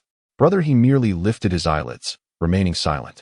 They proceeded to stand before the crowd, in front of Chen Wanli, and respectfully stated, "Mr. Chen, I have arrived. If anyone dares to offend you, do not hesitate to inform me, and I shall deal with them today." What? Tiger and his companions stood frozen in disbelief at this scene. Fifth Master Huang, the undisputed underground king of Nanban City, was showing such deference to this young man. What was this young man's status? Everyone was rendered speechless, including He Bin and Zhu Manyun. Even as a mere police officer, He Bin was acutely aware of the weight the name Master Huang Wu carried. Jia Zhengchu and his wife were equally dumbfounded. Could his close friend, Chen Wanli, after suffering from a 3-year mental illness, truly possess such formidable power? Judging by Tiger's attitude, one could discern just how influential this Master Huang Wu was. Yet, their deference towards Chen Wanli was astonishing. What status did Chen Wanli truly hold now? Chapter 72. The full story. Chen Wanli gestured with his chin towards Tiger and addressed Master Huang Wu. "This fellow bullied my brother, breaking his leg. Handle it as you see fit." Having spoken, Chen Wanli wheeled Jia Jingchu's chair and smiled at Di Qingqing. "Let's step outside for some fresh air. It's too crowded in here." He Bin and Zhu Manyun exchanged glances and quickly followed Chen Wanli. The burly men inside the room promptly cleared a path as Chen Wanli and his companions exited. Master Huang Wu cast a glance at Tiger, a cruel smile twisting his lips, and commanded, "Beat him to within an inch of his life." Tiger and his men were nearly scared witless, forgetting even to beg for mercy. Although Tiger had brought a considerable number of men, they were no match for Master Huang Wu's crew, lacking both combat prowess and courage. Within seconds, they were all sprawled on the ground, yet the thugs continued their relentless assault, raining blows upon them with clubs and various weapons, truly beating them mercilessly. Tiger soon lay in a pool of blood, several of his limbs broken. The others fared no better, all subjected to a brutal beating. As Jia Zhengqiu and his party entered the elevator, they could still hear the agonizing screams of Tiger and his men. Chen Wanli didn't even bat an eye. Master Huang Wu knew best how to handle such matters, and no further intervention from him would be necessary. By the time they had finished smoking a cigarette downstairs, Huang Shiyue's men were gradually descending. Tiger and his subordinates were almost all carried away, unceremoniously tossed into the van. Well, that was arduous. Chen Wanli smiled faintly. I dare not presume. Huang Shiyue replied with a somewhat ingratiating smile. Chen Wanli found this peculiar, ever since he had rescued Huang Shiyue from the clutches of an assassin. The latter had altered his demeanor and address towards him, yet never before had he appeared so obsequious. Come. Chen Wanli beckoned with a finger, and the two retreated to a secluded corner. Huang Shiyue, with a sheepish grin, inquired, I hear that things have become chaotic over at Leopard's Place, an internal free-for-all, with brains turned to mush. Chen Wanli narrowed his eyes, noting that this fellow was quite well informed. Upon seeing the glint in Chen Wanli's gaze, Huang Shiyue felt an inexplicable chill. The previous day, Chen Wanli had incapacitated Leopard's son in his territory, and now Leopard's side was in disarray. He could not help but speculate. You wish to ascertain whether I am involved, correct? Allow me to clarify. I am the one who eliminated Li Baofeng. Chen Wanli's expression was a blend of amusement and gravity. Huang Shiyue's scalp prickled. He had his suspicions, but hearing Chen Wanli's outright admission left him utterly astounded. Li Baofeng had been his rival for many years, each possessing their own formidable skills, yet now he had been quietly dispatched by Chen Wanli. This signified that even Huang Wuye's staunch defiance was insufficient to withstand Chen Wanli's might. In that instant, Huang Shiyue felt a wave of relief wash over him for having promptly apologized to the Tang family, avoiding any escalation of conflict with Chen Wanli. Rest assured, Mr. Chen, I shall keep this confidential. However, I must caution you, Li Baofeng was backed by the Zhou family, whose roots run deep and whose influence is formidable. The demise of a mere lackey is inconsequential, yet it serves as a blatant affront to the authority of the Zhou family. They shall undoubtedly not let this transgression go unpunished. Understood. Chen Wanli waved his hand. Should you require my assistance in the future, Mr. Chen, do not hesitate to call upon me. Huang Shiyue refrained from further discourse and hurriedly departed with his entourage, leaving only Jia Zhengqiu and Di Qingqing behind. Chen Wanli tossed a cigarette to Jia Zhengqiu, and after exchanging a few puffs of smoke, he inquired, Pray tell, what is the situation? Jia Zhengqiu recalled the recent series of events, his eyes ablaze with emotion. It is not that I am unwilling to speak, but I fear. Chen Wanli's gaze was as piercing as a knife. Why the hesitation? Have we ceased to be brothers after 3 years apart? Jia Zhengqiu hesitated for a moment, but ultimately resolved to speak. It is that wretch Chen Huanrui. A month ago, our company undertook a planning project for his firm, and I happened to be the liaison. While passing by his office, I inadvertently overheard him on a call, mentioning that although your belongings were never recovered 3 years ago, the matter was handled for someone else. In a fit of impulse, I confronted him, pressing for answers regarding your whereabouts. I was subsequently ejected by his security personnel. Following that incident, I lost my job. He somehow acquired my bank card number and deposited 1 million into my account, labeling it as planning fees, only to turn around and accuse my company of me charging extra fees. The company owner is in cahoots with him, and they reported me to the police, freezing my bank account and demanding the return of the ill-gotten gains. How am I to refund when I cannot access the frozen funds? I lost my job. My bank card has been frozen, and the company is suing me for embezzlement. The debt collectors are incessantly pursuing me, and I dare not confide in my family. Upon hearing this, Chen Wanli could no longer contain himself. It was no wonder that Chan Yaoyang's hotel had ensnared Uncle Jia's wholesale shop. Jia Zhichu had merely inquired about his situation, and this is how it turned out. Chen Wanli's heart brimmed with remorse. Why didn't you say something sooner? Chen Wanli suppressed the torrent of anger surging within him. Jia Zhengqiu lit a cigarette, steadied his emotions, and then spoke. I lost contact with you previously. Chen Huanrui has been spreading rumors among classmates that you have gone mad, and all prior means of communication have been severed. For 3 years, your friends and classmates have had no notion of your whereabouts, only hearing that you had become a live-in son-in-law, a story deliberately leaked by Chen Huanrui. For 3 years, you, that wretched creature, did not even think to reach out to me. I was utterly startled to see you today at the hospital. I initially intended to tell you directly, but I was unaware of your circumstances. Chun Huanrui is quite ruthless now, and the Chun family is affluent. I feared that if I spoke too recklessly, you might act impulsively and suffer grave consequences. Chun Wanli remained silent for a moment, then reached out and slapped Jia Zhengchu's face, which was a tempest of hatred. This time, I have implicated you. Don't speak of implicating. Just call me your adoptive father for a year. Jia Zhengchu exclaimed. What on earth did he say on the phone? Chun Wanli asked after a brief silence. His exact words were that, in order to assist you in locating that item, the Chen family had searched high and low. If it was not found, it could not be blamed on us. Chun Wanli had already succumbed to madness, possessing nothing of value, rendering any belongings irrelevant to him. As Jia Zhengchu spoke, he cast a sidelong glance at Chun Wanli, perceiving him as a ticking time bomb, ready to explode at any moment. Who was on the other end of the line remained a mystery to me. Di Qingqing had heard the name Chun Wanli from Jia Zhengchu on more than one occasion. Yet this was her first encounter with him. The Chun Wanli described by Jia Zhengchu was a cheerful and handsome ordinary university student. However, the man she beheld today was one of resolute demeanor and composure, with eyes that shimmered with intensity and occasionally revealed a fierce and ruthless spirit. For reasons unknown, the term heroic figure sprang to her mind. Perhaps it was the arrival of Huang Wuya and his associates, or perhaps it was the overwhelming aura he exuded, making it impossible to meet his gaze directly. In that moment, he resembled a razor-sharp blade, capable of cleaving through heaven and earth, obscuring the sun itself. After a lengthy pause, Chun Wanli let out a deep sigh, visibly relaxing, and smiled. After all this commotion today, your legs must be weary. Let us rest for a while. Tomorrow, take me to your company, and we shall resolve everything at once. Jia Zhengchu hesitated before responding. I know you've become quite formidable, but our company's boss is not to be trifled with. Perhaps you should heed my advice before making any decisions? Just then, Chun Wanli's phone rang. It was a call from Shun Hong, stating that Mayor Lu wished to host a banquet in gratitude.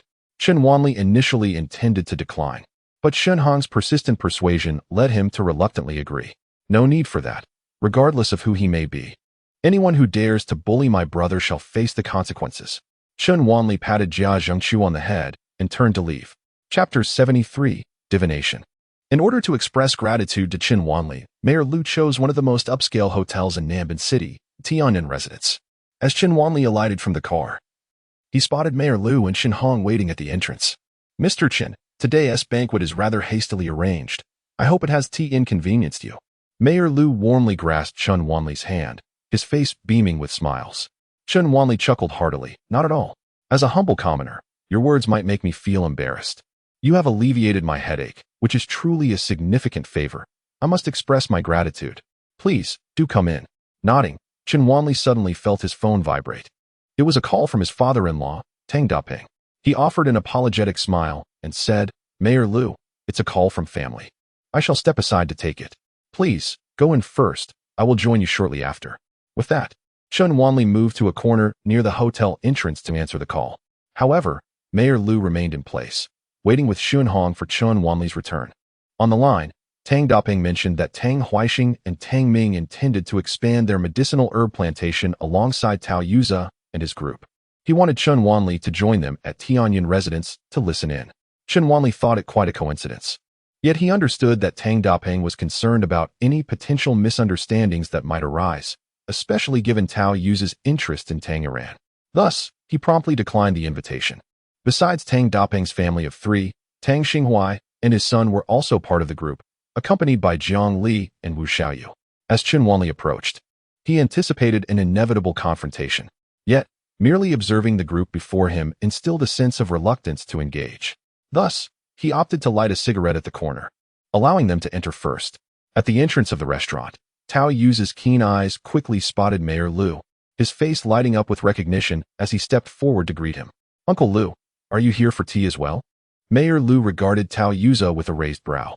The young man, being the grandson of the former mayor, was not unfamiliar to him, having often crossed paths in the courtyard.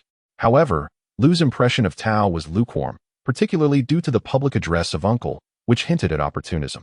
He merely nodded in acknowledgement, refraining from further conversation. Tao Yuza, undeterred, eagerly continued, Uncle Lu, my grandfather has some fine tea stored here. I would love to brew it for you someday.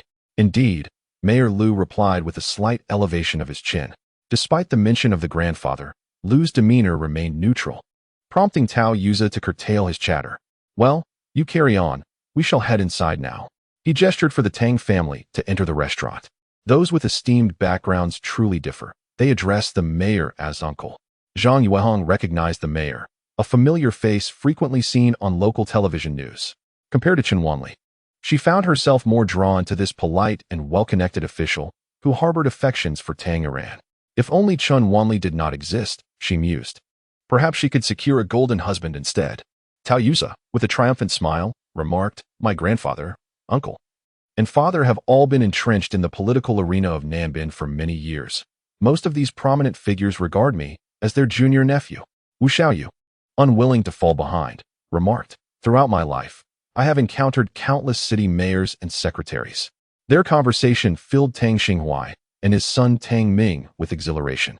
With such powerful allies, how could the Tang family's future not be promising? It appeared that Mayor Lu was awaiting someone significant alongside Director Shun, suggesting the presence of a noteworthy individual. Jiang Li murmured her thoughts. Tao Yuza and Wu Xiaoyu exchanged glances and nodded in agreement, acknowledging the likelihood of this. They speculated about the identity of such an esteemed guest.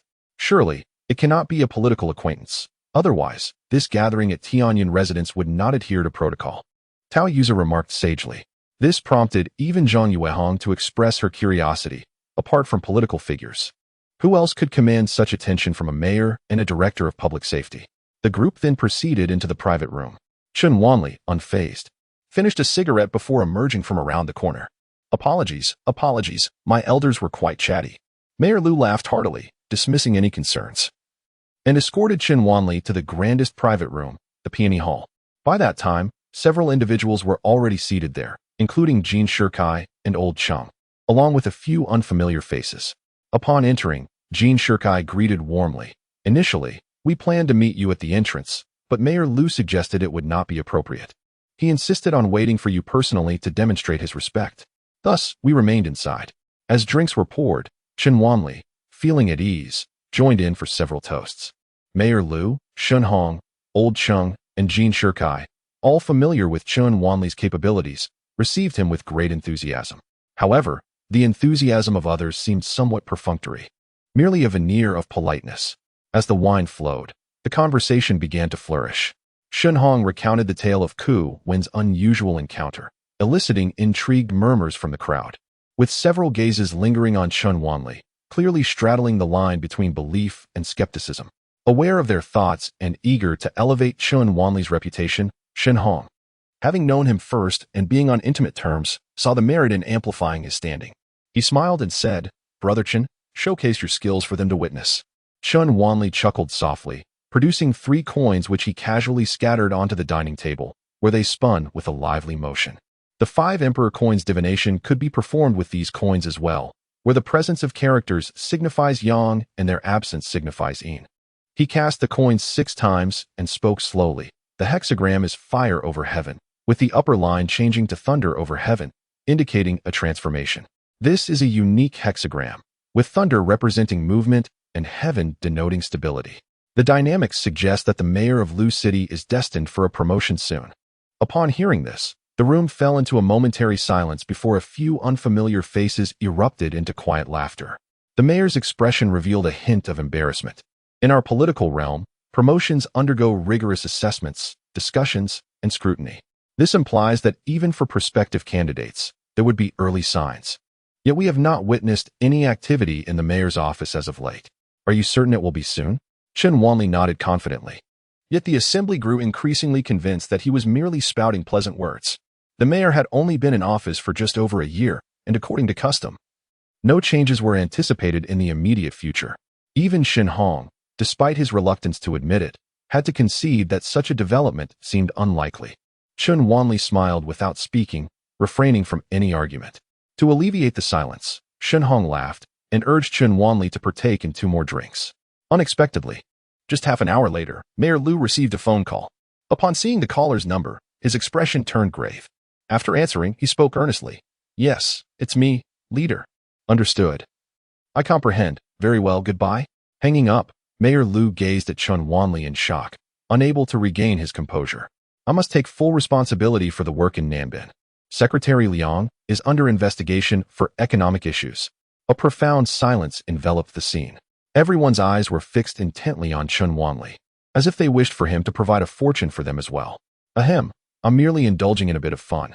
Please do not look at me so expectantly. I only offer a reading once a month. Chun Wanli waved his hand dismissively, effectively quelling any notion of the banquet devolving into a fortune-telling session. Henceforth, we can no longer call you Brother Chun. You must be addressed as Master Chun. Shen Hong remarked with a grin. Indeed, Master Chun. We look forward to your guidance in seeking fortune and avoiding misfortune. The crowd laughed amiably, not pressing Chun Wanli for a reading, recognizing that time was on their side. Since you are in charge, Mayor Lu, the matter of rerouting the highway must be addressed. According to the current plan, the highway's path through Shaoyang and Daong villages is inherently unreasonable. Secretary Liang has clung to his viewpoint, claiming it is due to the land in Shaoyang being contaminated and unsuitable for cultivation. However, that pollution stemmed from the factory he approved for construction, which serves only to shield his own interests. We cannot sacrifice a more efficient route for the selfish motives of a few individuals. Lu Shizhong nodded in agreement. The highway will be rerouted. A meeting will be held tomorrow to replan the route, and the demolition of both Da and Shaoyang villages will be abandoned. Chun Wanli showed little interest in these policies, while Shen Hong discreetly handed Chun Wanli a document. Brother, what you requested is here.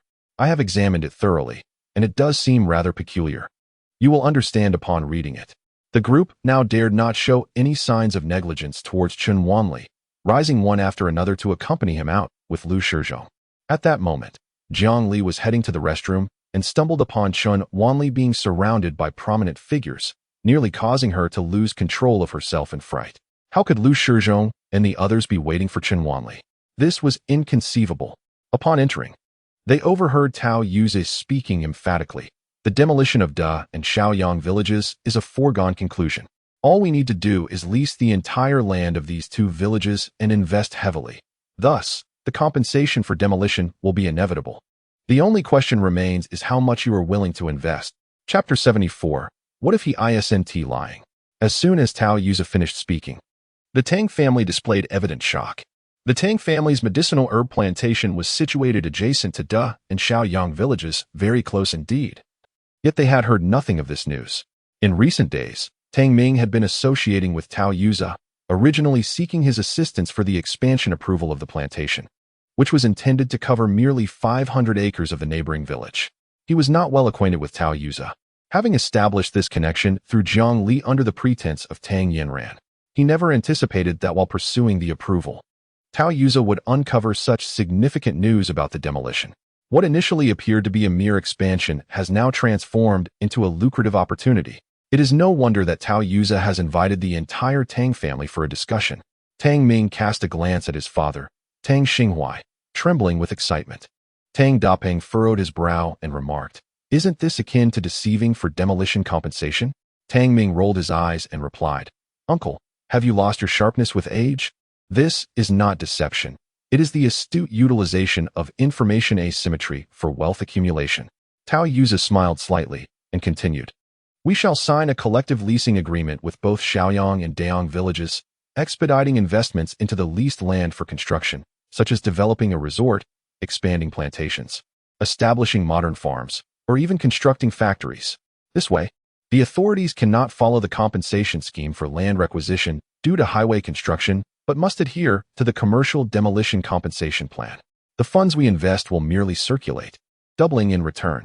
As you are aware, countless individuals are eager to partake in such ventures, for I can easily obtain the most challenging approvals. Were it not for my friendship with Yanran, I would not have prioritized collaboration with the Tang family." Wu Xiaoyu tapped the table and said, "The Tang family, being modest in stature, cannot engage in substantial endeavors. My cousin and I shall also contribute to the investment before the demolition news is released. The larger we scale our operations, the greater our profits will be." Tao Yuze nodded. "I have estimated that we should prepare at least 50 million. I will personally invest 10 million. Wu Xiaoyu grinned. "I shall also invest 10 million. It was evident that the two had conspired beforehand. Tang Xinghuai and his father could hardly contain their eagerness, pressing Tang Daping for an answer. After a prolonged silence, Tang Daping finally shook his head, declaring, "I have decided not to invest. If you wish to invest, it will be on your own accord.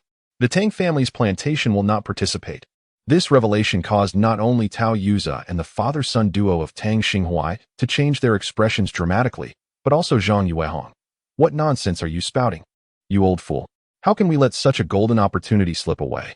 Tang Xinghuai gave a thumbs up, saying, "Sister-in-law understands. We must not let my elder brother make a foolish decision at such a time." Tang Ming interjected with a sarcastic tone. "Whether or not uncle invests is his own affair. We are investing 8 million.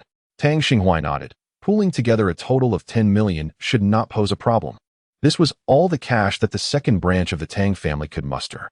Upon hearing this, Zhang Yuehong became increasingly anxious. If the second branch was contributing 10 million, they would directly double that after the relocation. If their family did not participate, they would end up with nothing. After all, Tao Yuza was clearly motivated by his daughter, leading everyone to wealth, yet they would be left empty-handed. "Then our family will also invest 10 million. Zhang Yuehong hastily asserted. Tang Daping shot a fierce glare at Zhang Yuehong, stating firmly, "I do not agree. This matter is for me to decide." Zhang Yuehong was resolute about investing. Not wanting to cause a public quarrel, Tang Daping chose to remain silent. He trusted the information provided by Tao Yuza, who was, after all, the grandson of the former mayor, and everyone had witnessed his interaction with Mayor Lu just moments ago. However, such murky dealings to swindle relocation funds were not something a family like the Tangs could navigate safely. In the end, their entire fortune could be held in the hands of others, and Tao Yuza's intentions were questionable. He did not wish to betray Chen Wanli and his daughter. Tang Yanran could vaguely discern her father's intentions, and since she had never been involved in the family business, she chose to remain silent. Zhongli, upon hearing about this no-risk venture, felt a surge of excitement and proposed her own investment of 10 million. As for her observations regarding Chen Wanli, she decided to keep them to herself for the time being. This arrangement brought their total investments to a substantial amount. "By tonight at the latest, we shall transfer the funds to your account. As for the remaining matters, we shall rely on young Master Tao to oversee everything." Tang Xinghuai exclaimed eagerly, "Come, let us toast to young Master Tao, who is guiding us toward prosperity." Tang Ming raised his glass, his face adorned with flattery. Zhang Yuehong tugged at Tang Yanran's sleeve, saying, "Young Master Tao is so graciously supporting our family. Shouldn't you express your gratitude?" Tang Yanran reluctantly lifted her glass and said, "Thank you, young Master Tao." Tao Yuza's eyes sparkled with pride. For the offspring of officials like him, acquiring wealth was remarkably effortless. A small demonstration of his capabilities had already garnered the utmost admiration from the Tang family. His proactive investment and encouragement in this venture were motivated not only by profit but also by a desire to showcase his influence in front of the Tang family. The way Zhang Yuehong regarded him was akin to that of a potential son-in-law, making him feel as though he was one step closer to achieving his goal. "Calling me young Master Tao feels somewhat distant. We are good friends, so simply call me Yuza," Tao Yuza said with a warm smile. Zhang Yuehong's eyes twinkled with delight as she replied, "Yuza, our Yin Ran is quite innocent. Please take her out to experience the world." After the dinner concluded, Tao Yuza escorted the Tang family to their departure. He even took the initiative to shake hands with Tang Daping, assuring him, "Uncle, rest assured. This business is a surefire success. My only aim is to help everyone profit, without any complications." Tang Daping had to concede that Tao Yuza was indeed an outstanding individual among the youth. Upon returning home, Zhang Yuehong swiftly retreated to the bedroom. Tang Daping shared his thoughts with Tang Yanran, who was not particularly fixated on wealth. Otherwise, she would not have chosen a career in medicine. She did not oppose her father's viewpoint. After exchanging a few casual words, Tang Daping resolved to summon Chen Wanli to inform him of the matter at hand. Just as he finished the call, Zhang Yuehong emerged from the bedroom, exclaiming, "I've transferred 20 million over. Tao Xiao assured me that it will surely double to 40 million in 6 months. Where did you acquire such funds?" Tang Daping inquired, a mix of anger and disbelief in his voice. "Our savings, and I even mortgaged the house and the shop," Zhang Yuehong replied, a hint of pride on her face. Tang Daping was utterly astounded. At the time Chen Wanli received Tang Daping's call, he was reviewing the case materials regarding the robbery incident involving his parents, provided by Shen Hong. Most of the information aligned with Chen Wanli's recollections. It was a case of a botched home invasion that resulted in murder. However, One particular detail piqued Chun Wanli's interest. The perpetrators were not locals, but rather outsiders who had traveled to Nanbin City, mingling in bars. They had overheard discussions about Chun Wanli's parents recently withdrawing $2 million in cash, which prompted the robbery at the Chen residence. The police managed to locate one of the individuals who had been discussing the matter, Kai Yuan, who merely admitted to having spoken without knowledge of the Chen family's wealth, claiming he had only seen Wu Yuan's business card in passing and had been boasting while intoxicated. The police harbored doubts. But as no substantial evidence linked Kai Yuan to the crime, they concluded that boasting was not a crime and had no choice but to release him. Kai Yuan's identification details were meticulously organized, and Chen Wanli had sent them to both Master Huang and Zhang Sudong. After addressing these matters, Chen Wanli proceeded directly to the Tang residence without any further delay. Wanli, Tao Yuza remarked, "It has come to my attention that both Xiaoyang Village and Dayang Village are slated for demolition. Before the news is made public, we should invest in these two villages, as we could later benefit from the compensation for relocation. Initially, I was reluctant, but your mother became overly enthusiastic about the prospect and invested 20 million. This matter has no connection to Yanran, so please do not misunderstand." Tang Dapeng grasped Chen Wanli's hand, displaying a sense of helplessness. Chen Wanli paused momentarily. During the banquet today, Mayor Liu and others had just discussed this topic. With a new leadership comes new directives, and the demolition plan set forth by the previous head has already changed. Dayang Village and Xiaoyang Village are the neighboring villages to the medicinal garden, correct? Chen Wanli inquired. Indeed, Tang Dapeng affirmed.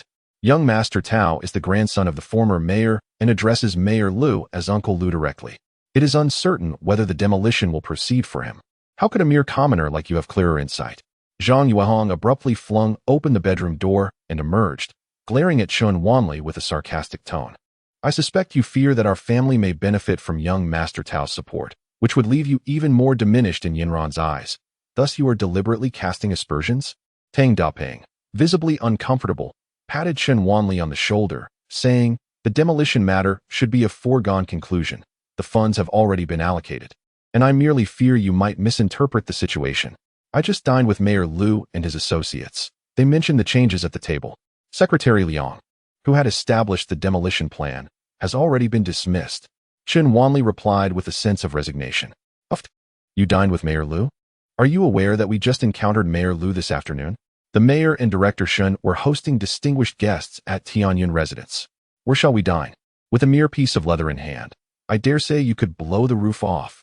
In Zhang Yuehong's mind, the image of Tao Yuza, that golden son-in-law, loomed large. While her current impression of Chen Wanli could only be described as thoroughly unsatisfactory, Tang Yiran and Jiang Li were in the bedroom, overhearing the debate in the living room with crystal clarity. This time, Chen Wanli's deceit has been caught red-handed by my mother. There will be trouble ahead. Tang Yiran sighed in resignation. What if Chen Wanli is not lying? Jiang Li inquired tentatively. Chapter 75. A haunting encounter. How is that even possible? What stature does Mayor Liu possess to possibly know Chen Wanli, let alone divulge confidential policies to him? Tang Yiran instinctively countered. Jiang Li hesitated for a moment, inexplicably reluctant to disclose to Tang Yiran that she had witnessed with her own eyes that the esteemed guest at Tianyun residence was none other than Chen Wanli. In the living room, Chen Wanli had lost all patience for further explanations and declared, "You may handle this as you see fit. I have said all that needs to be said." Rising, he prepared to take his leave. Of course, if I do not trust Tao Xiao, should I then place my faith in you? Zhang Yuehong exclaimed vehemently, as if wishing for nothing more than for Chen Wanli and Tang Yiran to divorce on the spot, lest she impede her path to finding a golden son-in-law. Chen Wanli turned to leave. Tang Dapeng hurriedly pursued him. Wanli, where are you staying now? I shall visit you another day. Tianyu Mansion. Tang Dapeng was momentarily taken aback. Zhang Yuehong could not resist mocking. Are you planning to boast until the sky fills with your tall tales? Tianyu Mansion is an exclusive villa area for the affluent, with each villa costing no less than 10 million. Not to mention purchasing one, you wouldn't even be able to afford the rent. Where exactly are you renting in that shabby community? Be honest. Chen Wanli, uninterested in Zhang Yuehong's taunts, opened the door and departed. In the bedroom, Jiang Li, hearing the commotion, found an excuse to bid farewell to Tang Yanyan and hurriedly followed Chen Wanli. At the entrance of the community, Jiang Li, breathless, caught up with Chen Wanli. Chen Wanli, in a foul mood, replied, "What is it?" Is what you said at the Tang family true? Jiang Li inquired. Indeed. Oh, do you believe me so readily? Aren't you afraid it might hinder your fortune? Chen Wanli teased mockingly. I trust you. Jiang Li blinked her captivating eyes, seemingly unfazed by Chen Wanli's sarcasm. Chen Wanli, perplexed by her antics, waved his hand dismissively. Suit yourself. With that, he proceeded to hail a taxi by the roadside. Having consumed alcohol and unable to drive, let me give you a ride. Jiang Li, recalling Chen Wanli's claim of residing in Tianyu Mansion, felt an irresistible curiosity to investigate. No need. Chen Wanli coldly entered the taxi. Observing his indifferent demeanor, Jiang Li increasingly sensed that this man was far from simple. I will surely uncover your secrets. Once I ascertain the truth, I'll inform Yin Yan. Jiang Li quickly rationalized her decision to keep her inquiries concealed. However, having promised Chen Wanli to persuade the Tang family to reconsider their refund, she pondered for a moment before dialing Tang Yinran. Have you considered your family's position? Tang Yinran was momentarily taken aback on the other end of the line. Jiang Li usually held Chen Wanli in disdain. Why had she suddenly begun to believe in him? Could it be that Chen Wanli truly knew Mayor Lu?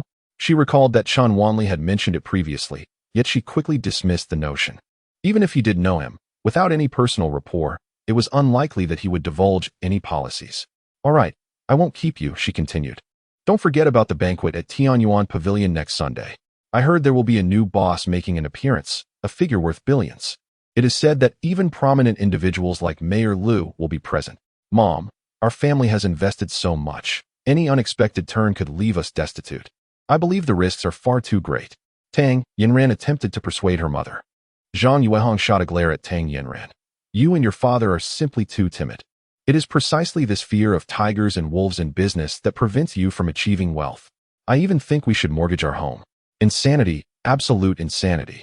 Tang Yinran was left speechless by her mother's frantic demeanor. At the Huading Grand Hotel, in the president's office, Chen Yaoyang listened intently to a call from Brother Hu, his expression slightly grave. He had anticipated that Chen Wanli would learn about Jia Jingchu's situation so swiftly. He was not concerned about Brother Hu being dealt with by Lord Huang. At worst, it was merely a matter of saving face for the Tang family's director.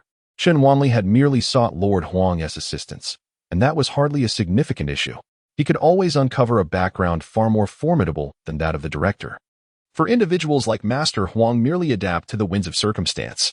However, Chen Wanli was likely already aware of the events surrounding Jia Zhichu, and perhaps even some occurrences from years past.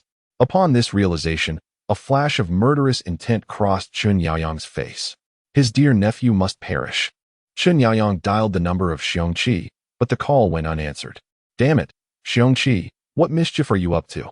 The Tianshan Seven Bears is an organization of professional assassins from the Tianshan region, consisting of 7 brothers codenamed from Bear 1 to Bear 7. They had been efficient and capable in past endeavors, which is why he sought Xiongqi to eliminate Chen Wanli. Yet, 2 days had passed without any news. Chen Yaoyang rubbed his temples, pondering whether they had yet to find an opportunity to strike. After a moment's contemplation, he reluctantly dialed Li Baofeng's number. With his own son incapacitated, how could Li Baofeng remain so composed? Once again, there was no answer. The more he thought about it, the more suspicious it became. He placed a call to Brother Bao's subordinate. Zhang Sudong, why can't I reach Brother Bao? Chen Yaoyang inquired. A cold voice responded from the other end. Is there something you need? The tone hinted at an unsettling anomaly. Even Brother Bao's subordinates usually afforded him some respect. From now on, we will no longer engage in your business, Chen Yaoyang. Do not call again. Before Chen Yaoyang could utter another word, the call was abruptly terminated. What the hell is going on? Chen Yaoyang was left bewildered, pondering why these individuals and connections, once reliable, had seemingly vanished. Just then, his son Chen Huanrui's call came through. Dad, something's happened. Something's gone terribly wrong. Chen Huanrui's voice trembled with anxiety. Several of my trusted subordinates have been apprehended by the police. I reached out to a few acquaintances within the police department, but they claimed ignorance. Eventually, a director known to Zhou Xiao let slip a hint, suggesting that the anti-crime division might be involved. Chen Yaoyang felt a chill run down his spine and inquired, Do you know what this is about? The matter concerning Zhu Feng is certainly not illegal, as the order specifies art pieces. It could be related to a case of extortion. I approached Zhou Xiao, who advised me to handle it myself. Chen Huanrui was genuinely frightened. Those loyal subordinates could betray him at any moment. Though Chen Yaoyang was seething with anger, he managed to steady his composure, remain calm. Matters that can be resolved with money are not truly matters at all. If I can settle with those individuals and secure a reconciliation agreement, the police will have no recourse. But where will the money come from, father? The Zhou family has withdrawn their investment, and my company's accounts are practically empty. Provide me with the list, and I will take care of it. Do not panic. The new owner of Tianyuan is about to make an appearance, and a new round of investment solicitation will commence in the coming days. As long as we secure a position, the Zhou family will reinvest. Chen Yaoyang gritted his teeth and reassured his son a few more times. After hanging up, Chen Yaoyang received the list, which contained the names of 17 individuals. These people, much like Tang Daping, had extorted sums ranging from tens to hundreds of thousands, claiming various damages to the antiques of the Gubwa Pavilion. To reach a settlement, it would require at least 10 million. Chen Yaoyang calculated in disbelief, gasping at the enormity of the amount. Though he was reputed as a hotel tycoon, the rapid expansion over the past 3 years had severely strained his cash flow. Chen Yaoyang understood that the pressing matters at hand were twofold: securing a loan and dealing with the affairs of Tianyuan. Only by obtaining the qualification to settle in Tianyuan could he regain the financial support from the Zhou family. This chess game could then come to life. He pondered over the new owner of Tianyuan, wondering what kind of extraordinary individual they might be and how he could possibly win their favor. As for the loan, he needed to approach Jin Shikai, the prominent director of the banking system. In Chen Wanli's eyes, he was merely a dead man walking. First, he had to resolve the issues with Tianyuan and the loan, and then await news from Xiongqi. At the tea house, Chen Wanli helplessly gazed at the woman across the table, who was energetically teasing him. Miss Xu, what is it that has you so eagerly seeking my company? Surely, it cannot merely be for your amusement? Xu Yin blinked her large eyes and replied, next week, I will officially make my debut at Tianyuan. Consider it my inauguration ceremony. Congratulations. I hope you will be able to attend and lend me your protection. Chen Wanli retorted with a smirk. A gathering of that nature surely has plenty of security. Does it not? Who would have you as security? They are seeking your personal protection. Don't you understand? Xu Yin pouted. How should I provide such protection? Chen Wanli rolled his eyes. Like this, Xu Yin stood, pulling Chen Wanli up and pretended to lean into him. Chapter 76. You are indeed a person of great ambition. However, feeling someone approach from behind, Chen Wanli instinctively tightened his muscles, becoming somewhat stiff and uncomfortable. Huh. You're going to make me laugh to death. Xu Yin giggled as she stepped away. Chen Wanli's face flushed. He truly could not comprehend this woman's peculiar inclinations. To speak candidly, Li Baofeng is dead, Xu Yin remarked while scrutinizing Chen Wanli. Indeed, the Zhou family suspects that I am responsible. Oh, Chen Wanli let out a slight snort through his nostrils. He had instructed Li Baofeng to abduct me, but the plan failed and revealed their intentions. I possess motive, and to their eyes, I alone in Nanbin City possess the power to eliminate Li Baofeng. Chen Wanli raised his eyelids slightly, but opted for silence. This woman is no ordinary character. The mere fact that the Zhou family perceives her as the sole individual capable of vanquishing Li Baofeng speaks volumes. The Zhou family has grown accustomed to their tyrannical ways over the years. Young Master Zhou called to inform that he would attend the banquet at Tianyuan to offer his congratulations. Understood. I shall be present. Chen Wanli yearned to witness the Zhou family firsthand. From the accounts of Chen Huanrui and Li Baofeng, they appeared to be formidable figures of great significance.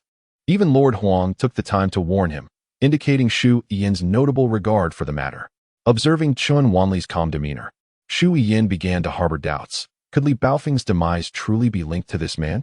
After all, Li Baofeng was a figure who commanded half of Nanbin City's underworld.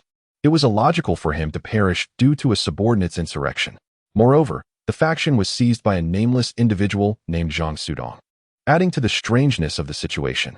Yet, at that moment, no further information was forthcoming, and Xu Yin's suspicions toward Chen Wanli deepened. Particularly now, his overly composed reaction seemed to indicate a lack of surprise regarding Li Baofeng's death. If he were indeed involved, he would need the ability to face 100 foes alone. Does he possess such capabilities? Xu Yin pondered, realizing that her perception of Chen Wanli might be somewhat skewed, attributing to him an exaggerated prowess. Relax, he dares not act against us. Chen Wanli shrugged, remarking, The Zhou family is a significant player in the world of collectibles. While Tianyuan and Boguching hold sway in the realm of antiques, I trust the rivalry between you has persisted for quite some time. Shu Yian's eyes sparkled with intrigue. Little man, I genuinely find myself increasingly fond of you. Did you truly slay that individual? What do you reckon? Chen Wanli seized the opportunity, revealing a sly grin. Shu Yian scoffed. I wager you remain a virgin. Chen Wanli immediately capitulated, while Shu Yian erupted in triumphant laughter, blooming like a flower. 3 years of marriage and still a virgin? Farewell. The following morning, Chen Wanli arrived punctually to escort Jia Zhengqiu. Are we truly going to confront our company's boss directly? Jia Zhengqiu hesitated, retracting his neck. Are you afraid? Chen Wanli tossed a cigarette to him.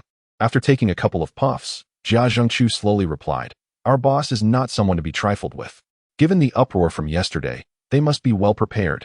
If we go today, we may find ourselves in a precarious position. Chen Wanli nodded with a smile. Well done, you've grown wiser.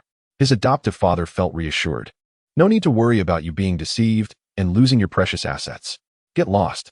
Jia Zhengqiu retorted while smoking, briefly outlining the company's profile. Our firm is a planning agency, with a broad range of services from various events and marketing strategies to branding and real estate advertising. His expression turned serious as he continued, Do you comprehend? I am merely a low-level employee within the company, possessing limited knowledge. However, one thing is abundantly clear. He and Qin Yaoyang are cut from the same cloth. It is imperative that we pay him a visit. With a calm smile, Chen Wanli started the car. Jia Zhengqiu is currently facing charges of embezzlement from the company, a situation that cannot be evaded. Chen Wanli was resolute in his decision to go, while Jia Zhengqiu steeled himself to lead the way. The company is situated in the renowned CBA business district of Nanbin, where they have leased the entire 11th floor of a building, establishing themselves as a prominent player within the business area.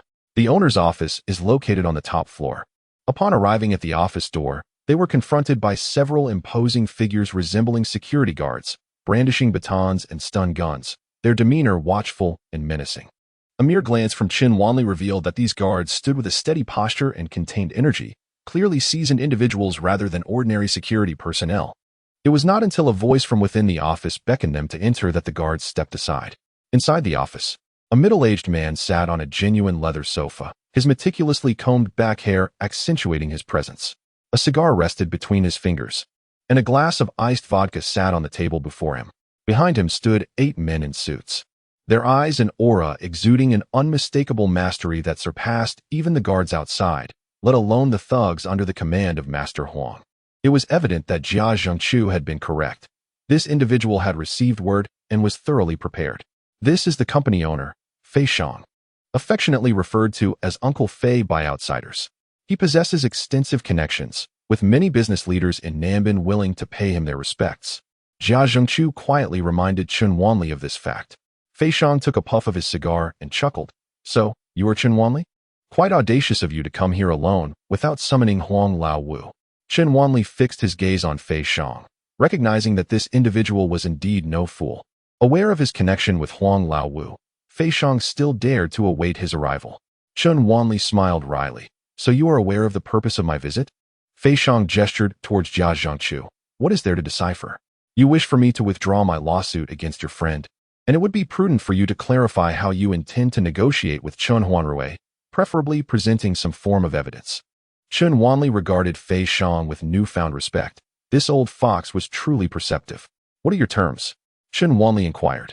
A straightforward individual, Fei Shang declared, raising his glass and downing the potent liquor, exhaling a plume of alcohol-laden breath, then extending 5 fingers, 5 million. Before Chen Wanli could respond, Jia Zhengqiu erupted in fury. Isn't this extortion? You conspire with others to entrap me, and now I am supposed to pay you even more? This is utterly outrageous. Fei Shang glanced at Jia Zhengqiu and shook his head slightly. What kind of company are we? A planning company, I suppose. Jia Zhengqiu replied, perplexed. Fei Shang smiled. What constitutes a planning company? The trajectory of a company's business can be orchestrated. Its rise and fall can be strategized, correct? Then why cannot the honor and disgrace, the ascents and descents, and even the life and death of an individual be similarly planned? Since I have orchestrated this, it is only reasonable for you to pay a planning fee, is it not? Jia Zhengqiu was left speechless, his face flushed with indignation at such shamelessness. Were he not confined to a wheelchair, he would have leapt up to deliver a resounding slap to Fei Xiang. Chen Wanli firmly grasped his shoulder, shaking his head slightly. According to your reasoning, it appears you accepted Chen Yaoyang's commission, orchestrating my brother's misfortune. How can I be assured that you would sincerely devise a turnaround for my brother while ensuring Chen Huanrui faces adversity? Fei Xiang raised his thumb in admiration. Now, that is the mark of a person capable of significant endeavors. You grasp the crux of the matter. As a businessman, my pursuit lies in profit. If you come to me bearing gifts of wealth, my sincerity will undoubtedly surpass even that of pure gold. Chapter 77. Has the boasting concluded? How utterly shameless. Jia Zhengqiu, a mere low-level employee in the company, had never laid eyes on the true visage of his boss and trembled with indignation. In contrast, Chen Wanli remained composed, his smile even more pronounced. For 1 million from Chen Yaoyang, you can orchestrate your brother's downfall. For 5 million, you can arrange for your brother's fortune to shift. Is that not fair? Jia Zhengqiu, a simpleton, while Chen Huanrui was a young entrepreneur. If I were to decline his commission, you ought to increase your offer considerably. Wouldn't you? Of course, if you were willing to part with 50 million, I could present evidence of Chen Huanrui framing your brother that would ensure his downfall. Should you desire 500 million, I could even assist in devising a scheme for Chen Yaoyang's misfortune. That sounds rather steep. Chen Wanli remarked, curling his lip. Steep? We are speaking of Chen Yaoyang, the hotel magnate of Nanban City. I am poised to retaliate against his son. A single misstep could lead to my ruin. If your finances do not stretch that far, simply offer 5 million to settle the matter regarding your friend, and we shall consider it resolved. Regardless, you hold no animosity towards Chen Huanrui. Therefore, there is no need for such recordings or videos, is there? Fei Xiang shrugged, his words laden with implication. He was a master of commercial negotiation, adept at discerning the pain points of his clients. Chen Wanli, while intent on resolving the troubles posed by Jia Zhengqiu, was indeed curious to ascertain whether Chen Huanrui had left any incriminating remarks in Fei Xiang's presence. It was evident that Fei Xiang possessed some insight, which prompted him to divulge the information regarding the enmity between Chen Wanli and Chen Huanrui. How did he come to know? It could only imply that Chen Huanrui had indeed left some evidence behind. Instantly, Chen Wanli formed a judgment in his mind. Either Fei Xiang was a mercenary, serving whoever paid him the most, or he had conspired with the Chen father-son duo, thus wielding every word like a dagger aimed at Chen Wanli's vulnerabilities. It seemed he sought to extract further concessions from both Chen Wanli and Jia Zhengqiu before eliminating them. Chen Wanli felt a surge of anger, for he despised the sensation of being manipulated. So, are you not afraid that I might unleash my wrath upon you? He stepped closer, and the 8 bodyguards behind Fei Xiang immediately advanced, exuding an air of menace.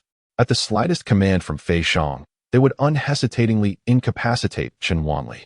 Fei Xiang took another puff of his cigar, the smoke enveloping Chen Wanli's face. Southern Demo, Northern Laowu, I acknowledge that Huang Laowu possesses some capability, but I am not intimidated by him. Indeed, your prowess does not warrant fear of Huang Laowu.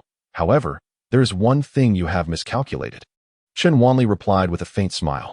What is that? I am far more formidable than Huang Laowu.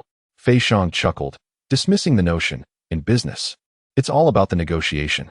Business is indeed a matter of negotiation, is it not? Chen Wanli restrained his imposing demeanor, gracefully settled onto the sofa, and poured himself a glass of wine. After savoring a sip, he spoke slowly. Fei Xiang cast a glance at Chen Wanli, sneering. I, Fei Xiang, am a straightforward man. What you seek is not difficult, but what price are you willing to pay? Chen Wanli remained silent, extending 5 fingers. 5 million. Surely, you jest. 5 million would merely secure my withdrawal of the lawsuit against Jia Zhengqiu. Anything beyond that is out of the question. Fei Xiang's expression shifted, displeasure evident on his face. Chen Wanli chuckled softly. Uncle Fei, you have misunderstood. It is not 5 million. Fei Xiang abruptly rose, fury etched across his face. 50,000? Are you here to insult me? Do you truly believe that uttering a mere phrase about how you are more formidable than Huang Laowu will intimidate me? Fei Xiang? Chen Wanli gently patted Fei Xiang's shoulder. Uncle Fei, please do not take offense. How could it be 50,000? Fei Xiang's countenance softened slightly, thinking perhaps he had misinterpreted the earlier statement. However, he could never have anticipated that Chen Wanli's next words would nearly send him into a fit of rage. What I mean is, you shall compensate my brother with 5 million for emotional distress and hand over what I desire. Perhaps, if I am in a generous mood, I might allow you, old dog, to live a few more days.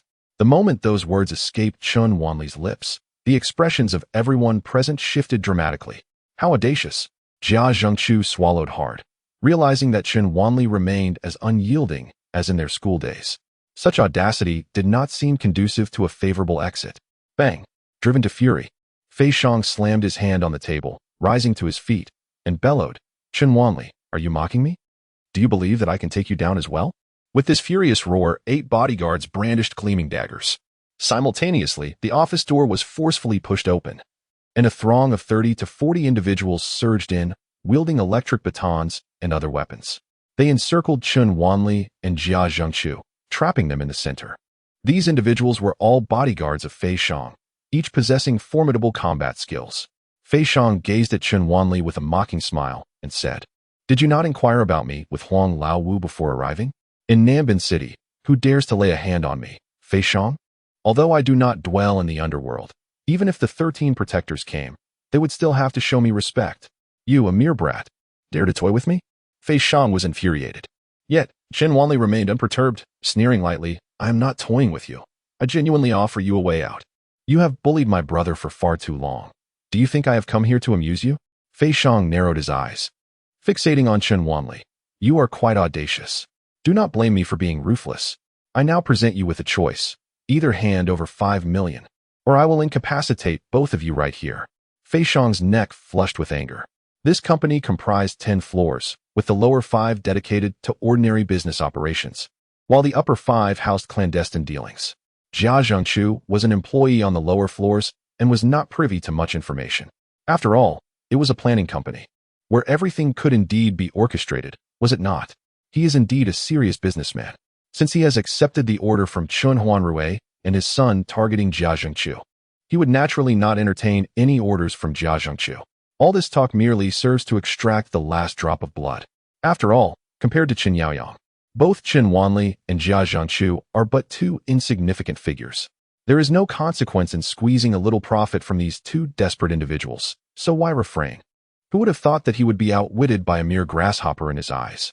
The fury of Fei Shang is palpable. Chun Wanli smiled faintly. If we are to speak of coercive dealings, that should be my line. You have stolen my words, and it displeases me. Fei Shang chuckled. Do you think I can stand my ground in Nambin City for no reason? Do you think the various bosses in Nambin City give me face solely because of Jia Zhengqiu? Let me be frank with you. I believe everything can be orchestrated.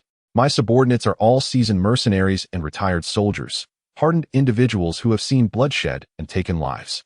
Each of them has been meticulously trained at a cost of millions. I revel in orchestrating, in the thrill of controlling everything. With these men, even the 13 protectors would not dare speak to me as you do. What do you have to boast about? Huang Laowu? Go ahead, call him now and see if he dares to confront me. Chun Wanli couldn't help but chuckle. Have you finished your grandstanding? Chapter 78. Do you think wealth allows you to act with impunity? Fei Shang, filled with rage yet laughing, declared loudly, eliminate them. Jia Zhengqiu was taken aback, glancing at his good brother Chun Wanli. He was perplexed by Chun Wanli's audacity in provoking Fei Shang at every turn. Unfazed, Chun Wanli calmly removed his coat, exclaiming, hold this to avoid splattering blood on me. We wouldn't want to delay our meal. Dressed solely in a white vest, his arms and shoulders revealed a semblance of muscle. Fei Shang and his bodyguards erupted with laughter. Although Chun Wanli's physique was relatively toned, his fair and smooth skin resembled that of most ordinary urban youths. His musculature was not even comparable to that of a typical fitness enthusiast. It was perplexing how he mustered the audacity to utter such grandiose claims. A few of the bodyguards, smirking in provocation, shed their outer garments, revealing muscles that resembled small mountains, concealing immense strength. Each bore scars etched across their bodies, wounds from blades, gunfire, and even corrosive injuries, telling tales of their survival on perilous battlegrounds. If scars are indeed a testament to a warrior's prowess, they were undoubtedly among the fiercest of fighters, starkly contrasting with Chun Wanli's youthful and unblemished appearance. This juxtaposition only served to amplify the perception of Chun Wanli as a naive ant, oblivious to the vastness of the world and the existence of stronger adversaries. Akin to a frog in a well, Fei Xiang scoffed and waved his hand dismissively, ordering, "Dispose of this clown." The bodyguards, who had previously regarded Chun Wanli with some measure of caution, now lowered their defenses, with only 4 advancing, as if they believed capturing him would be effortlessly simple. Yet, in the next heartbeat, the 4 individuals were propelled from various directions, crashing heavily to the ground, their mouths and noses spewing blood. No one could discern how Chun Wanli had executed his moves. In that instant, everyone was left in utter astonishment. These 4 were among the 8 formidable experts standing behind Fei Xiang. If they were to engage earnestly, even when facing all present, they could at least hold their ground for 3 to 5 minutes. Yet, confronted by Chun Wanli, they were utterly powerless.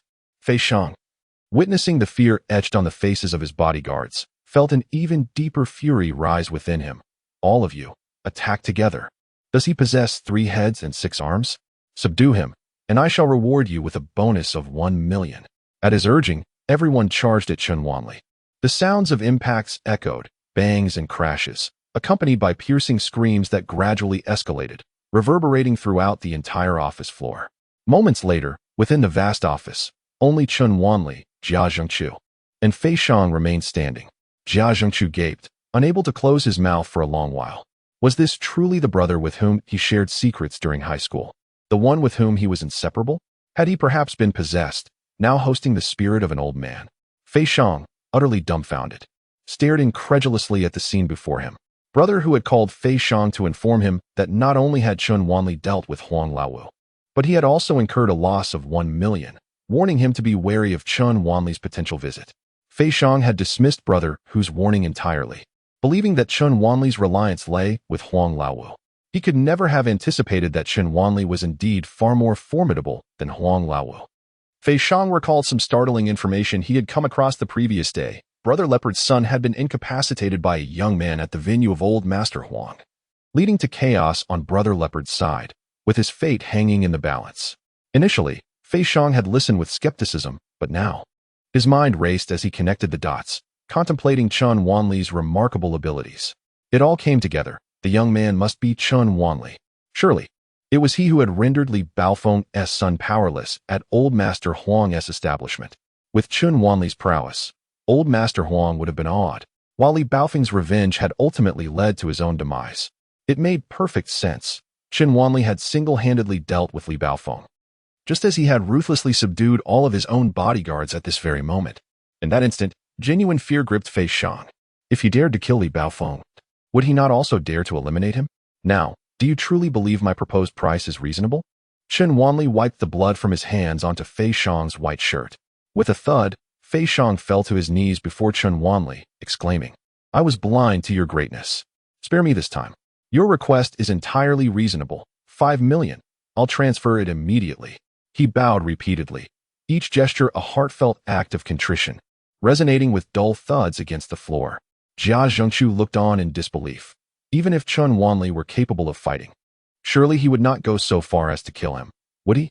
Chun Wanli sneered, 5 million? Are you still dreaming? Is that what I seek? Fei Xiang paused for a few seconds, then rose and rushed to his desk, retrieving a portable hard drive. This is the video of Chun Huanrui when he came to see me. Chun Wanli narrowed his eyes and commanded, "Release him." Fei Xiang, hesitant but obedient, promptly complied, using the computer to set the individual free. The video was recorded within this very office. In it, Chun Huanrui displayed a countenance filled with malice, accusing Jia Zhengqiu of eavesdropping on grave secrets, insisting that Fei Xiang devise a means to ensure Jia's demise. He offered a sum of 1 million, promising an additional million upon successful completion of the task, directing Fei Xiang to orchestrate Jia Zhengqiu's death, stipulating that it must appear as suicide. When Fei Xiang casually inquired about the nature of the secret, Chun Huanrui fell silent. Just 2 days prior, Chun Huanrui had phoned Fei Xiang to inquire about the progress of the scheme and to ask the price for plotting to eliminate Chun Wanli. It was through this exchange that Fei Xiang discerned the animosity between Chun Huanrui and Chun Wanli. Jia Zhengqiu trembled with fury, realizing that without Chun Wanli's intervention, he might truly be driven to his end. Fei Xiang, in a state of terror, watched as Chun Wanli crushed the crystal wine glass in his hand. Unforgivable sins. They all deserve death. Jia Zhengqiu's face oscillated between rage and despair until he finally spat, To kill him would embroil us in a murder trial. It is not worth the risk. Chen Wanli lit a cigarette, inhaling deeply to compose himself before calmly remarking, "Disposing of the body and erasing evidence is a specialty of Huang Laowu." At this revelation, Fei Shang nearly lost control of himself. He bowed repeatedly before Jia Zhengqiu, pleading, "Brother Jia, spare my wretched life. I am willing to offer 10 million to atone for my transgressions." Initially, Jia Zhengqiu maintained his composure, but upon hearing this, the veins on his forehead pulsed violently. He surveyed the room, his gaze landing on a golf club. He maneuvered himself in the wheelchair to retrieve a golf club, struggling to rise on one leg. With all his might, he swung the club towards Fei Shang's head, followed by a relentless assault on his limbs. "You think wealth grants you impunity?" Fei Shang was left with shattered limbs, drenched in blood. On Jia Zhengqiu's face, blood mingled with tears, his expression a grotesque tapestry of rage and complexity, muttering in the end, "Indeed, money can truly buy anything." Chen Wanli and Jia Zhengqiu departed. In Jia Zhengqiu's words, death was not to be feared. What was truly terrifying was a life worse than death. The bodyguard hastily retrieved a medical kit, administering painkillers and adrenaline into Fei Shang's body. Fei Shang's eyes were vacant as he recalled just a couple of days ago when Chen Huanrui had enlisted him to orchestrate Chen Wanli's suicide. A proposal he had readily accepted. Now, even with 100 times more courage, he would not dare. Chen Wanli's martial prowess had long surpassed the limits of what they could contend with. Fei Shang harbored no doubt that even Chen Yaoang, at his utmost effort, could not rival Chen Wanli. In the face of absolute power, all pretentiousness was mere folly, unless the Zhou family and He Jinrong personally intervened. At that moment, Fei Shang's phone rang. It was a call from Chen Yaoang. After a brief moment of hesitation, he had someone assist him in answering. "Old Fei, that kid didn't come to you, did he?" Chen Yaoyang inquired over the line. Despite enduring excruciating pain, a glimmer of insight flashed in Fei Shang's eyes. "He just left." "Oh, you let him go?" Chen Yaoyang responded incredulously. "Huh, when old Huang personally calls, one must extend a modicum of respect." Fei Shang spoke in a calm tone. After a brief pause, he added, "I have some matters to attend to abroad and shall not be involved in the remaining affairs for the time being." "What about Jia Zhengqiu's matters? You will not handle those either?" "I cannot. Huang Laowu has powerful backers. I must consider the situation carefully." With that, Fei Shang hung up the phone, exhaling deeply. He pondered whether he might be the one to ensnare Jia, incurring the wrath of Chen Wanli, a formidable adversary who would not hesitate to retaliate. Who could tell if speaking too freely might lead that formidable figure to act as an informant, orchestrating a complete obliteration of evidence? On the other end, Chen Yaoyang leaned back against the sofa, massaging his temples. Fei Shang's mention of the wealthy master warranted a degree of respect, which was reasonable. After all, this master had once stood shoulder to shoulder with He Jinrong, and while he had since retired from the underworld, his status remained intact. Yet, for reasons unbeknownst to him, Chen Yaoyang felt a persistent unease. At that moment, a knock resonated through the room. Shortly thereafter, Chen Yaoyang's secretary entered, stating, "Mr. Chen, a courier just delivered a document bag addressed to you." Chen Yaoyang took the parcel and gestured for the secretary to leave. Inside the bag was a USB drive.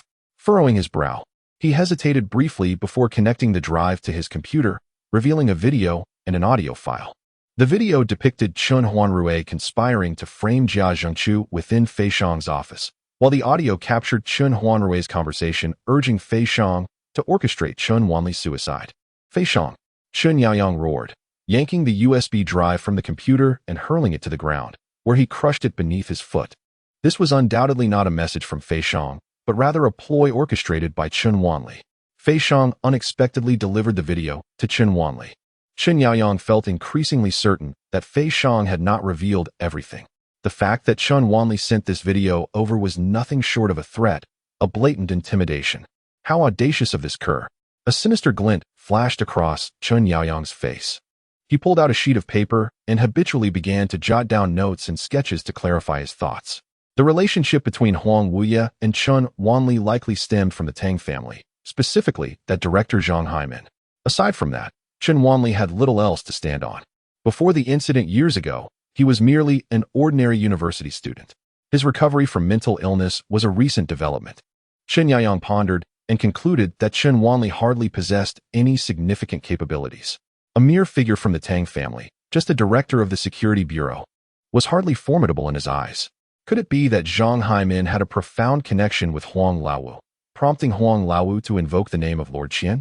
Chen Yaoyang resolved to act decisively and immediately made a call. Xiongyi, I need you and your brothers to come to Nanbin and help me eliminate someone. Huang Laowu, as a figure of the underground, indeed relied on certain influences to resolve issues, but when it came to dealing with assassins, he found himself at a loss. Killing Chen Wanli would settle everything. After hanging up, Chen Yaoyang called a familiar herbal medicine dealer. Do you have a partnership with the Tang family's herbal plantation? Please convey to the Tang family that if they continue to support Chen Wanli in causing trouble, I will ensure they can no longer operate in Nanbin City. Meanwhile, Chen Wanli brought Jia Zhengchu to the villa. Jia Zhengchu, astonished by Chen Wanli's dramatic transformation, was filled with confusion. Have you really been ill for the past 3 years? Was it not the case that some celestial being had possessed him? Or perhaps he had taken on a hidden identity to acquire remarkable skills, akin to a character in a fantastical tale? How absurd. These past 3 years at the Tang family residence have indeed been somewhat extraordinary, Chen Wanli replied ambiguously. Jia Zhenchu rubbed his forehead. So you're telling me you're truly married? Indeed.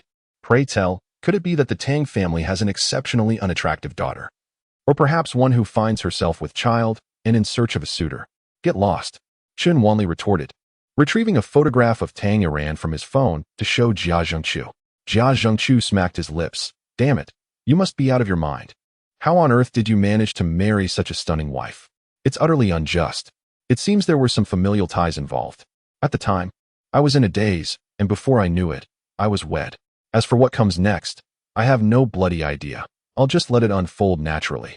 Chen Wanli sighed. Jia Zhengchu grimaced.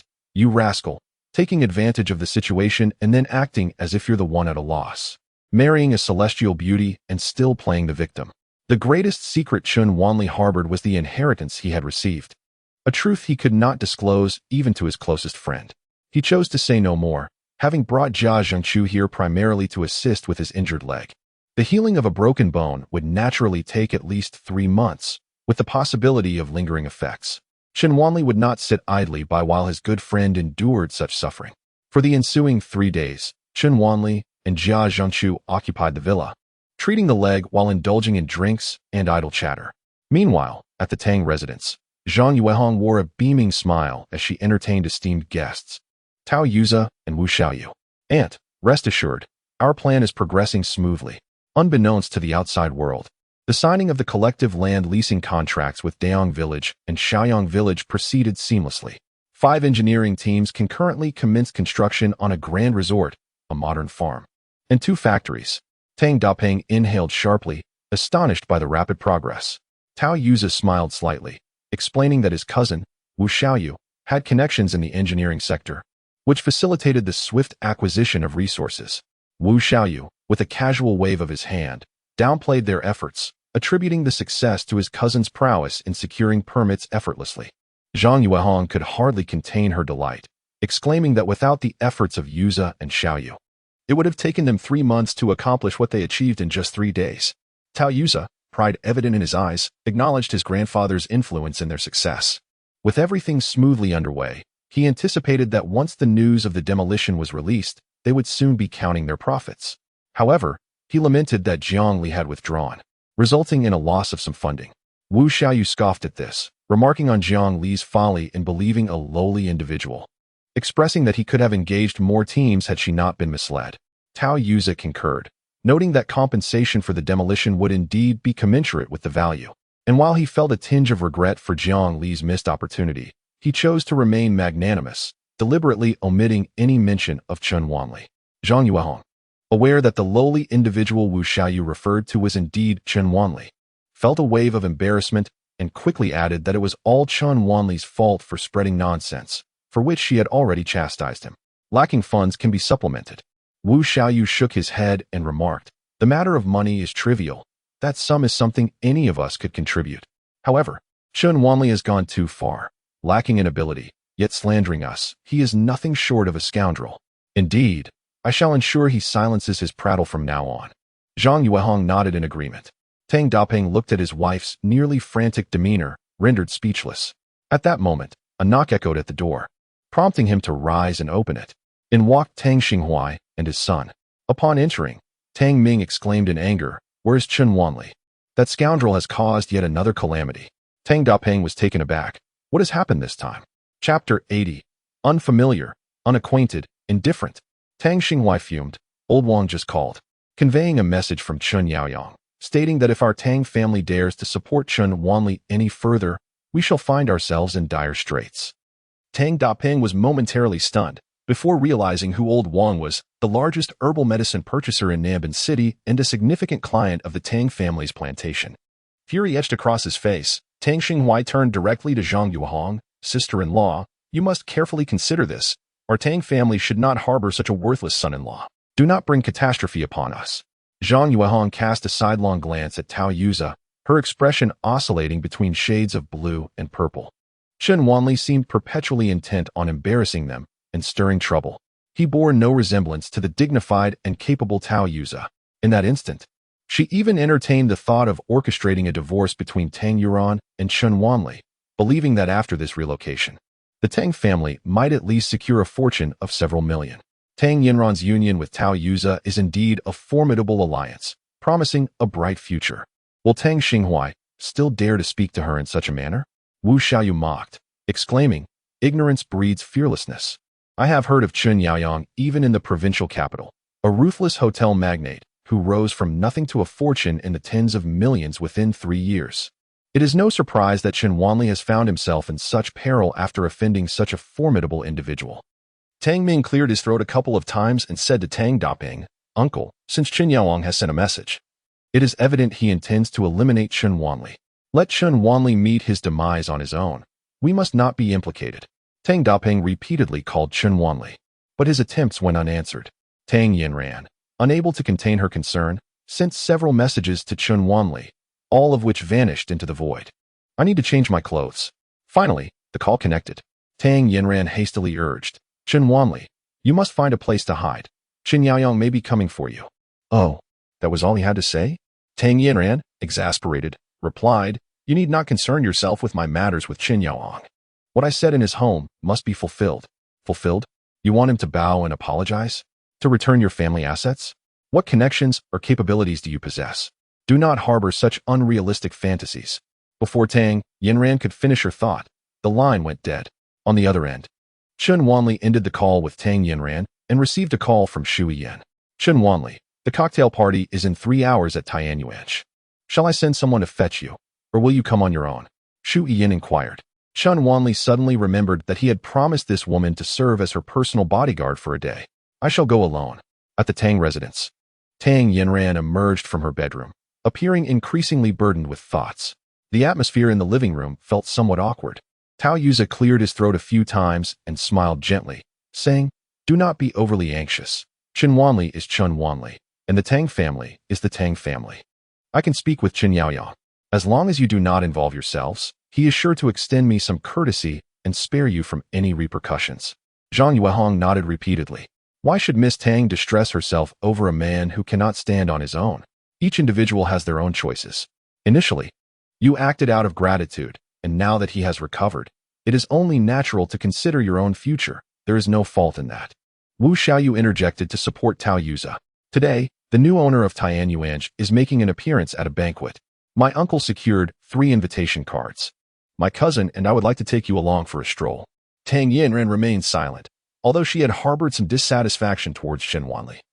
She had never contemplated divorce. At that moment, she had little desire to attend a banquet. Tang Ming hurriedly added, "I have also heard about the banquet Wu Xiaoyu mentioned.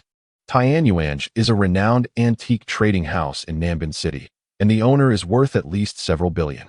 The previous owner was the illustrious Qian Yi, and now that it has changed hands, everyone is speculating about the identity of the new proprietor. It is said that the guests in attendance are all affluent and noble individuals, including the current leadership, with Mayor Liu among them. Gaining such exposure is certainly a worthwhile endeavor. Indeed, Tao Xiao and Wu Xiao possess connections. Individuals like Chen Wanli are unlikely to ever gain access to such prestigious gatherings, let alone invite us along." Tang Ming expressed his envy with an unmistakable admiration. Upon hearing of the event's grandeur, Zhang Yuehong immediately agreed on behalf of Tang Iran, stating, "With Yuze's generous offer, it would be impolite to decline. Iran, you should accompany them to broaden your horizons." Tang Iran hesitated. With her mother risking the entirety of the Tang family's fortune on the demolition project, she felt it prudent not to create tension with Tao Yuza and his circle. Furthermore, regarding Qin Wanli, if she could persuade Tao Yuza and Wu Xiaoyu, the second-generation heirs, to intervene, perhaps Qin Yaoyang might show some restraint. Is Jiangli going? Tang Iran inquired. Yes. We'll gather at the entrance, came the reply.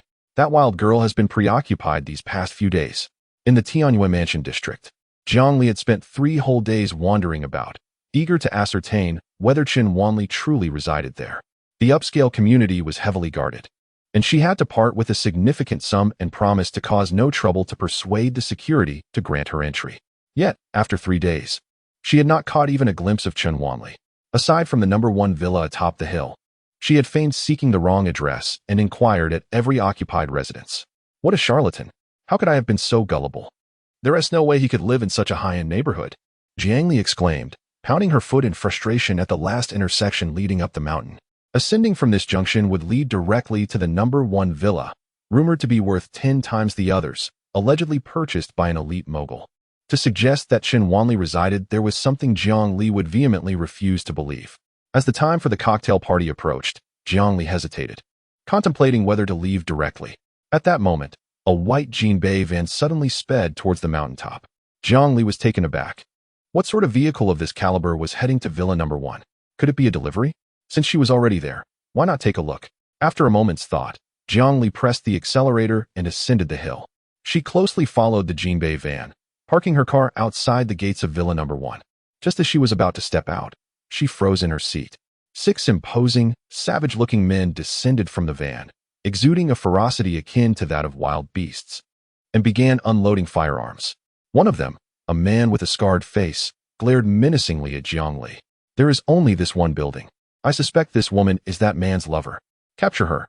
Jiang Li screamed in pain, her mind a blank canvas, questioning who she was, where she was, and what she had done wrong.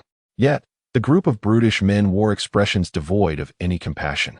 The scar-faced man grasped Jiang Li's neck with one hand while pressing a gun against her temple with the other, forcing her to shield him. 2 others held triangular bayonets. Standing behind the scar-faced man, 2 more, armed with rifles, positioned themselves on either side of the villa's entrance. The final man, wielding a triangular bayonet, stepped forward to knock on the door. Before long, the door swung open, revealing none other than Qin Wanli.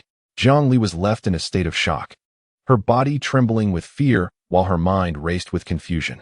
Qin Wanli truly resided in Villa #1. What was the situation with these men who had taken her captive? Were they searching for her?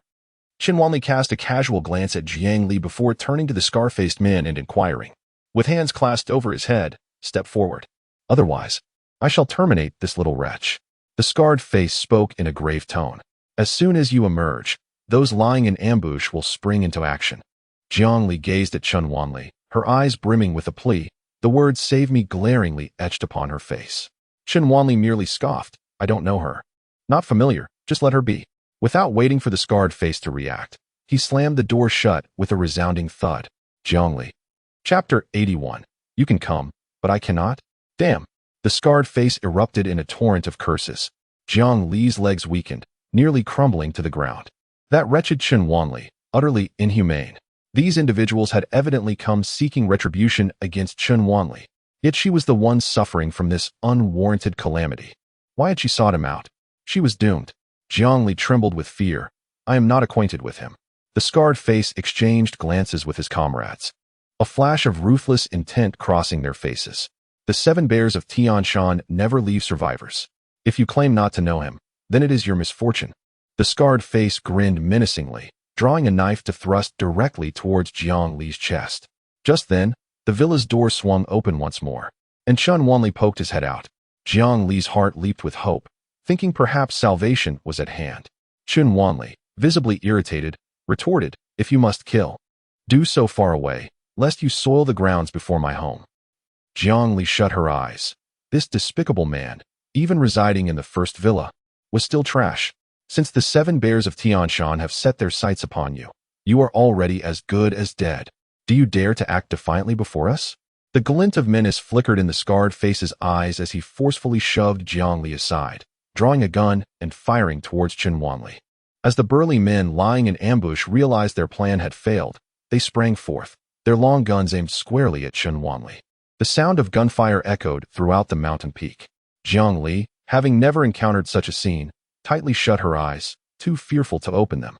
With a decisive bang, Chen Wanli slammed the door shut, as bullets ricocheted off the reinforced alloy. In the next moment, he charged out, closing the distance to the scar-faced man in the blink of an eye. The Tianshan Seven Bears? Were they not the accomplices of the slain Xiongqi from before? Once again, they were sent by Chen Yaoyang. Chen Wanli frowned in displeasure. With his initial attack thwarted and the close quarters making it difficult to fire, the scar-faced man shoved Jiang Li aside and lunged at Chen Wanli with a military dagger aimed at his chest. The others surged forward in unison, their daggers slicing through the air. Chen Wanli shook his head. These individuals were no match for Fei Shang's bodyguards. He deftly parried their assaults and, disregarding their astonished expressions, unleashed a flurry of punches. Within moments, 6 ruthless killers lay sprawled on the ground, joining their fallen comrade, Xiongqi. Chen Yaoyang truly remained as foolish as ever. Jiang Li, upon hearing the gunfire, had resigned herself to a grim fate, never imagining she would ultimately face death alongside Chen Wanli. After a prolonged wait, all she could hear was the cacophony of battle. Summoning her courage, she finally opened her eyes, only to be met with the sight of 6 armed men sprawled haphazardly about. Chen Wanli casually seized their legs, dragging them towards the dense flower bed behind. Had he truly turned the tables on them? Jiang Li gazed at Chen Wanli in disbelief, her mouth agape and unable to close. He paid her no mind, retrieving his phone to send a succinct message to Master Huang. Collect the bodies. Who could have imagined that Lord Huang, a formidable underground leader, would find himself reduced to a mere corpse collector in just a few short days? Chen Wanli, Jiang Li exclaimed loudly. Chen Wanli, expressionless, simply closed the door. Jiang Li, seething with anger, sat at the entrance of the villa for a long while. Is this truly the real Chen Wanli, residing in Villa Number 1, effortlessly eliminating a gun-wielding professional assassin? This is the very same waste they had so carelessly mocked before. Had she not witnessed it with her own eyes, she would find it utterly inconceivable. But what grants Chen Wanli the right to dwell here? From whence does his extraordinary capability arise? How many more secrets does he harbor? Her curiosity regarding Chen Wanli reached its zenith in that fleeting moment. After a short while, the garage door of the villa opened, and Chen Wanli drove away in a Rolls-Royce, heading down the mountain. Jiang Li felt utterly foolish sitting at the entrance of Villa Number 1. It was until Tang Yan called that she snapped out of it. Jiang Li, would you like to attend the Tianyuan Pavilion Gala? Oh, yes. Where are you? I'll come to pick you up so we can go together. After hanging up, a thought flashed through Jiang Li's mind. Could Chen Wanli possibly appear at the gala at Tianyuan Pavilion? Tianyuan Pavilion, the oldest and largest antique trading venue in Nanbin City, is an elegantly designed 8-story building, rivaling that of Bogucheng. However, unlike the chaotic atmosphere of Bogucheng, Tianyuan Pavilion is a place of order. The gameplay encompasses both scholarly and martial elements. The scholarly aspect strictly enforces authenticity, ensuring genuine items are guaranteed, while the martial aspect relies on the player's discernment of truth and falsehood. Different gameplay styles are assigned to distinct areas, and all merchants residing within must adhere to these regulations. Wealthy individuals are drawn to this place, seeking to acquire antiques that exude sophistication. They are willing to spend lavishly for rare treasures, unperturbed by the prospect of purchasing mere curiosities. They perceive themselves as connoisseurs, indulging in thrilling experiences that this venue can undoubtedly provide. The 1st through 5th floors of Tianyuan Pavilion are designated for commercial tenants, while the 6th to 8th floors are operated by the pavilion's proprietor. Chen Wanli arrived at Tianyuan Pavilion, where the entrance square was filled with an array of luxury vehicles. Brands like BMW, Audi, and Mercedes-Benz were merely the baseline. Numerous Porsches and Ferraris graced the scene, and even Chen Wanli's Rolls-Royce did not stand out as the pinnacle of opulence. The affluent in Nanbin City are indeed plentiful. Chen Wanli shook his head. Having recently accumulated some wealth, particularly the 1 billion he received as compensation for his life, he found himself among the ranks of billionaires. Yet, it seemed that even this status did not command much distinction in Nanbin City. Chen Wanli harbored no particular obsession with wealth. Endowed with the skills of a celestial physician, earning money was a mere byproduct of his endeavors. Upon presenting the names of Xu Yiyin and himself to the receptionist, he was promptly escorted inside with great respect. Today's banquet was held on the 8th floor, lavishly adorned, with antiques displayed in a manner that showcased exquisite craftsmanship. A platform, elevated 20 centimeters above the ground, had been constructed in anticipation of the new owner's debut. As he surveyed the room, he noted a gathering of impeccably dressed members of high society, engaged in lively conversations over drinks, speculating about the identity of the new proprietor. Dressed in casual attire, Chen Wanli was a singular sight among them, drawing considerable attention.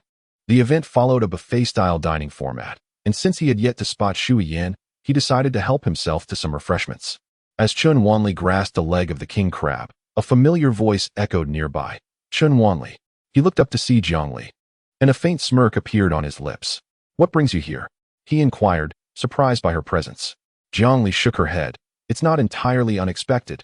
So, Chen Wanli maintained his icy demeanor. A hint of guilt flickered in Jiang Li's exquisite eyes as she confessed, I haven't disclosed your matters to Yanran. Suit yourself. Chen Wanli shrugged nonchalantly. Why would you prefer that Tang Yanran misunderstand rather than revealing the truth? Jiang Li questioned, perplexed. Is there any difference? Chen Wanli retorted. After a brief pause, Jiang Li reflected, realizing that had she not witnessed certain events with her own eyes, she might have doubted Chen Wanli's words. I came with Wu Xiaoyu and Tao Yuza. What about you? I heard that besides the new owner of Tianyuan Pavilion making an appearance today, there will be some rare auction items unveiled. Are you here to bid? Jiang Li could not suppress her curiosity. Her interest in Chen Wanli akin to that of an inquisitive cat. Bid? With his meager funds, he might not even be able to afford the king crab leg he holds. Wu Xiaoyu interjected, approaching Jiang Li and casting a scornful glance at Chen Wanli, followed closely by Tao Yuza and Tang Yanran. Tang Yanran found it odd how Jiang Li's attitude towards Chen Wanli had shifted so dramatically, observing the newcomers. Chen Wanli merely smiled faintly. I indeed lack the finances to participate in the auction, but the culinary offerings here are quite delightful. You might want to indulge as well. Tao Yuza and Wu Xiaoyu cast disdainful glances, taking a step back as if their association with Chen Wanli would tarnish their worth. Jiang Li glanced at Tang Yanran and silently followed suit. What brings you here? Tang Yanran inquired. Chen Wanli chuckled softly. If you can attend, why shouldn't I? Chapter 82. The difficulties of persuading a stubborn fool. Tang Yanran's expression grew slightly awkward as she replied.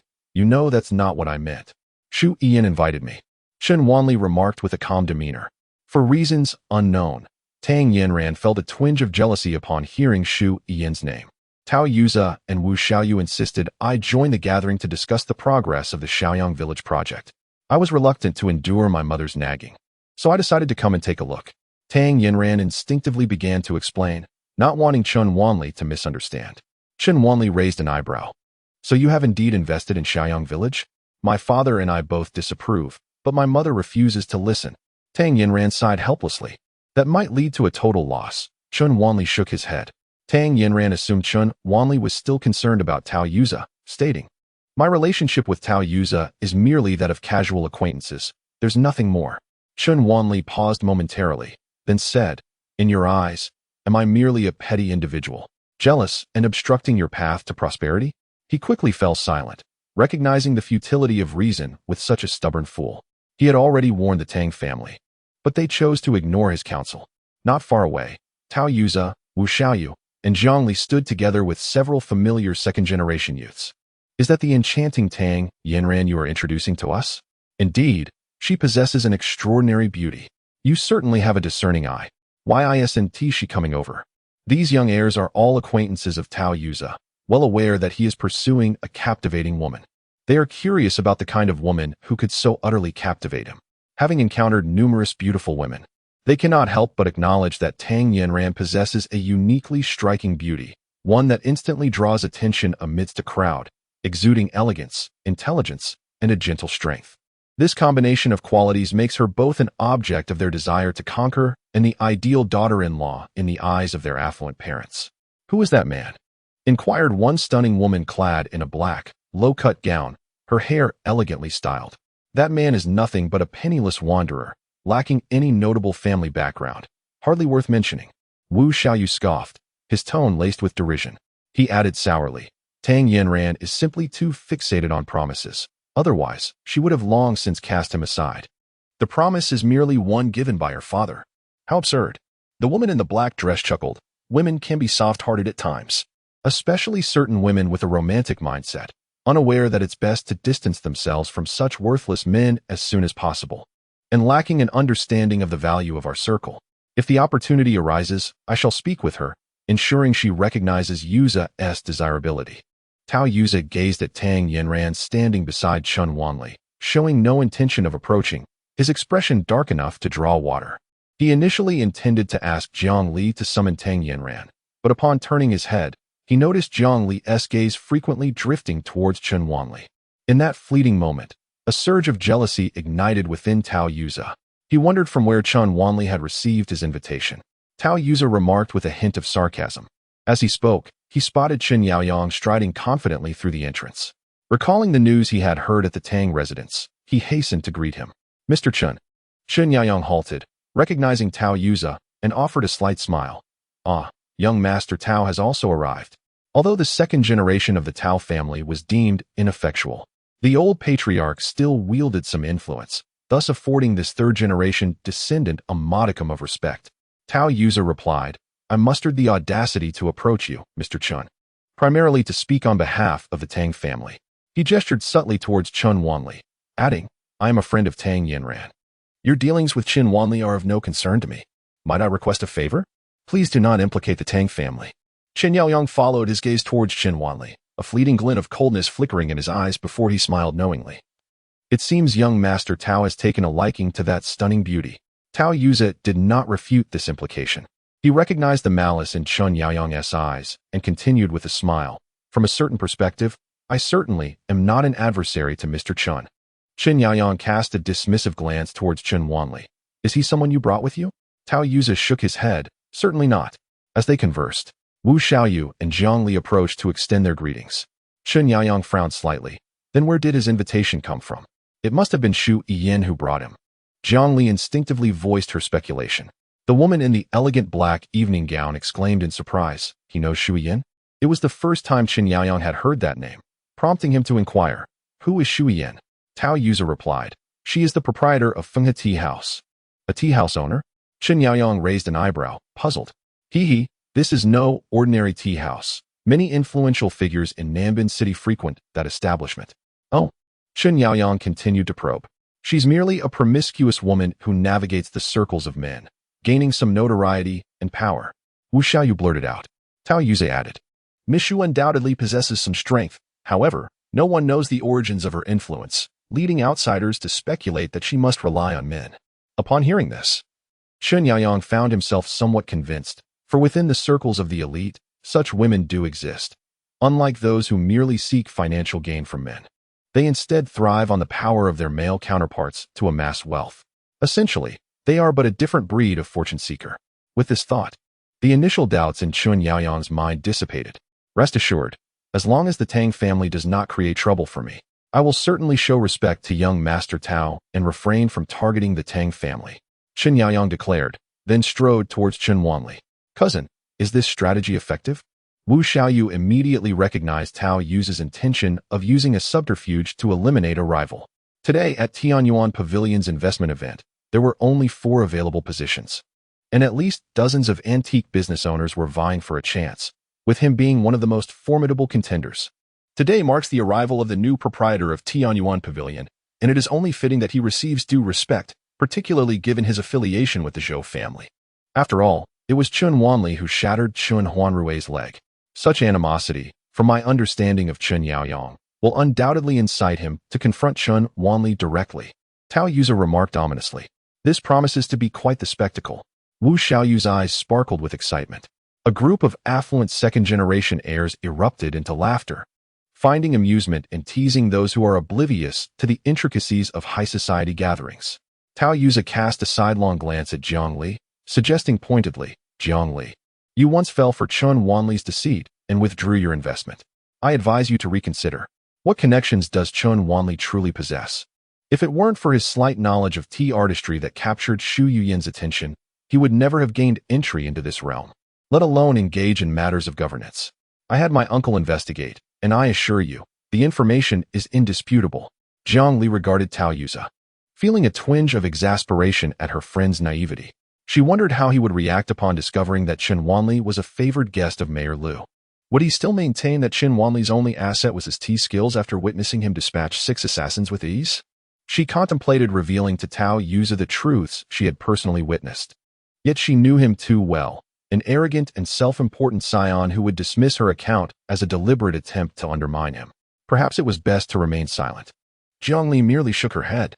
Tao Yuza felt a flicker of irritation. This foolish woman would soon learn the true nature of Chen Wanli. Tang Yinran was currently suggesting to Chen Wanli that they should thoroughly read some medical textbooks and systematically learn medical knowledge, emphasizing the necessity of a solid foundation to pass the examinations. Chen Wanli was about to inform her that he had already passed the exam, but before he could speak, Chen Yaoyang approached with long strides, causing Tang Yinran's expression to subtly change. "Miss Tang, please step aside for a moment. I have some matters to discuss with Chen Wanli," Chen Yaoyang ordered brusquely, casting a glance at Tang Yinran. I won't disturb your conversation by staying here," Tang Yinran replied, a hint of panic in her eyes as she forced a smile. She was reluctant to leave, as she understood Chen Wanli's temperament and his complicated feelings towards Chen Yaoyang. She feared that a disagreement might provoke Chen Wanli into action. "Then you shall accompany me. Let us converse over there," Chen Yaoyang insisted, still commanding in tone as he looked at Chen Wanli. "Speak your mind, or be gone. Do not pretend to exert authority over me." Chen Wanli narrowed his eyes. Chen Yaoyang scoffed. "My dear nephew, you seem quite emboldened these days." He then dismissed him with a derisive laugh. "Is it the confidence bestowed upon you by that woman who introduced you to the banquet, or is it merely an illusion fostered by Huang Laowu?" Chapter 83. What do you possess to contend with me? Chen Yaoyang regarded Chen Wanli with an expression that suggested he had completely deciphered him. His eyes a tumult of disdain and fury. "You should not oppose me, nor should you dare to break Huan Rui's legs.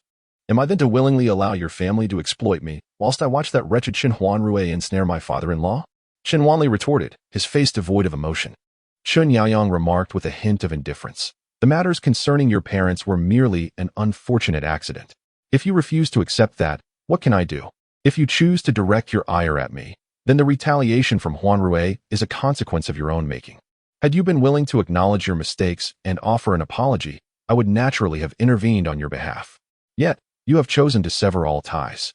Chen Wanli, in a fit of rage, replied with a sardonic smile, "It is truly a spectacle to witness someone distort truth and falsehood with such fervor." With an expression of calm detachment, Chen Yaoyang spoke in a tone imbued with the condescension of one in a position of power. "You are exceedingly naive. In this world, the definitions of right and wrong are dictated by the strong. Do you believe that I, Chen Yaoyang, remain the same small-time businessman I once was? I am now a prominent entrepreneur in Nanbin City. The connections at my disposal are beyond your imagination. With but a flick of my wrist, I could reduce your allies, the Tang family, to beggars and render Huang Laowu indifferent to your plight. The resources I could mobilize against you would be sufficient to hire an assassin to keep you in perpetual unrest. What do you possess to contend with me? The dead hold no right to debate matters of morality. Is that so? Yet, I am alive and thriving more than ever. Your incessant prattle leaves me utterly perplexed as to your true intentions," Chen Wanli stated. Chen Yaoyang, with a self-deprecating smile, admitted, "Indeed, I have no need to engage in such lengthy discourse with you. However, some words must be spoken, lest the opportunity be lost. The 7 bears of Tianshan have already arrived in Nanbin City as of yesterday, and they will act as planned today." Chen Yaoyang was resolute in his conviction that upon leaving this soiree, Chen Wanli would fall into the clutches of the 7 heroes of Tianshan. After venting his frustrations on his son, Chen Huan Rui, he would vanish from this world forever. Chen Wanli spoke in a low voice. "There will be an opportunity. On the anniversary of my parents' passing, I shall demand that you recount all your deeds in front of their graves in full clarity. Perhaps I will visit the gravesite merely to converse with your deceased parents about your foolishness." As the words "deceased parents" escaped his lips, Tang Yinran felt a chill run down her spine, sensing an ominous premonition. "Chen Yaoyang, this is a gathering hosted by the new owner of Tianyuan Pavilion. Do not instigate trouble," Tang Yinran interjected with a furrowed brow, a reminder to Chen Wanli. Yet, Chen Wanli swung his arm and delivered a resounding slap to Chen Yaoyang's face, declaring, "This slap is a lesson in how to speak." Chen Yaoyang was momentarily stunned, questioning the state of Chen Wanli's sanity. Was he truly incapable of discerning the appropriateness of his actions? Nevertheless, This incident was not without its advantages.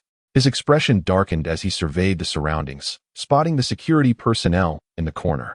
He bellowed, "Security! Who has lost their mind to create a ruckus at the introduction of the pavilion's master? Goodness, Chen Wanli has truly grown bold, daring to act here," exclaimed Manager Fong of Tianyuan Pavilion, who had been drawn out by the commotion.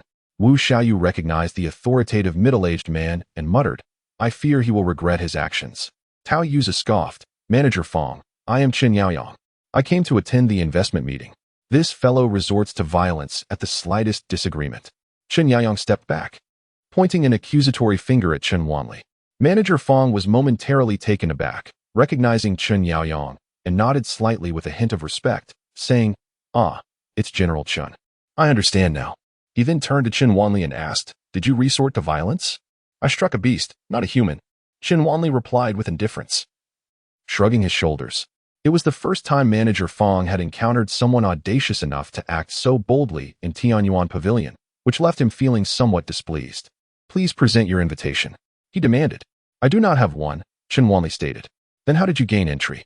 Manager Fong furrowed his brow, signaling the security personnel to approach Chen Wanli. Before Chen Wanli could respond, Chen Yaoyang interjected, "A hostess brought him in."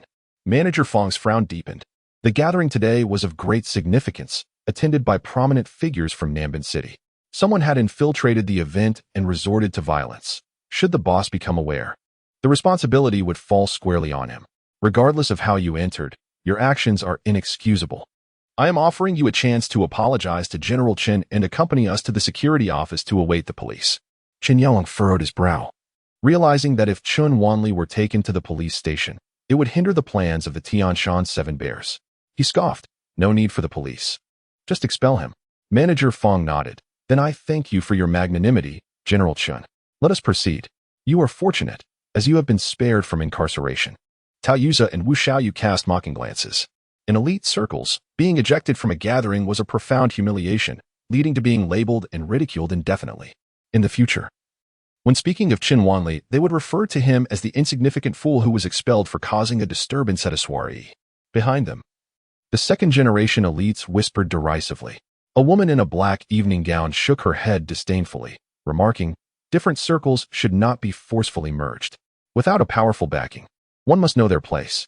Tao Yuza exchanged a knowing glance with a friend, prompting a young man in a tailored suit to loudly declare, "Such uncouth individuals lacking decorum deserve to be expelled. Who even brought them here? They are truly lowering the standards of this gathering." The attention of many attendees was drawn towards the commotion. Not a single soul came to his defense. Manager Fong swiftly deduced that Chen Wanli likely lacked any significant connections.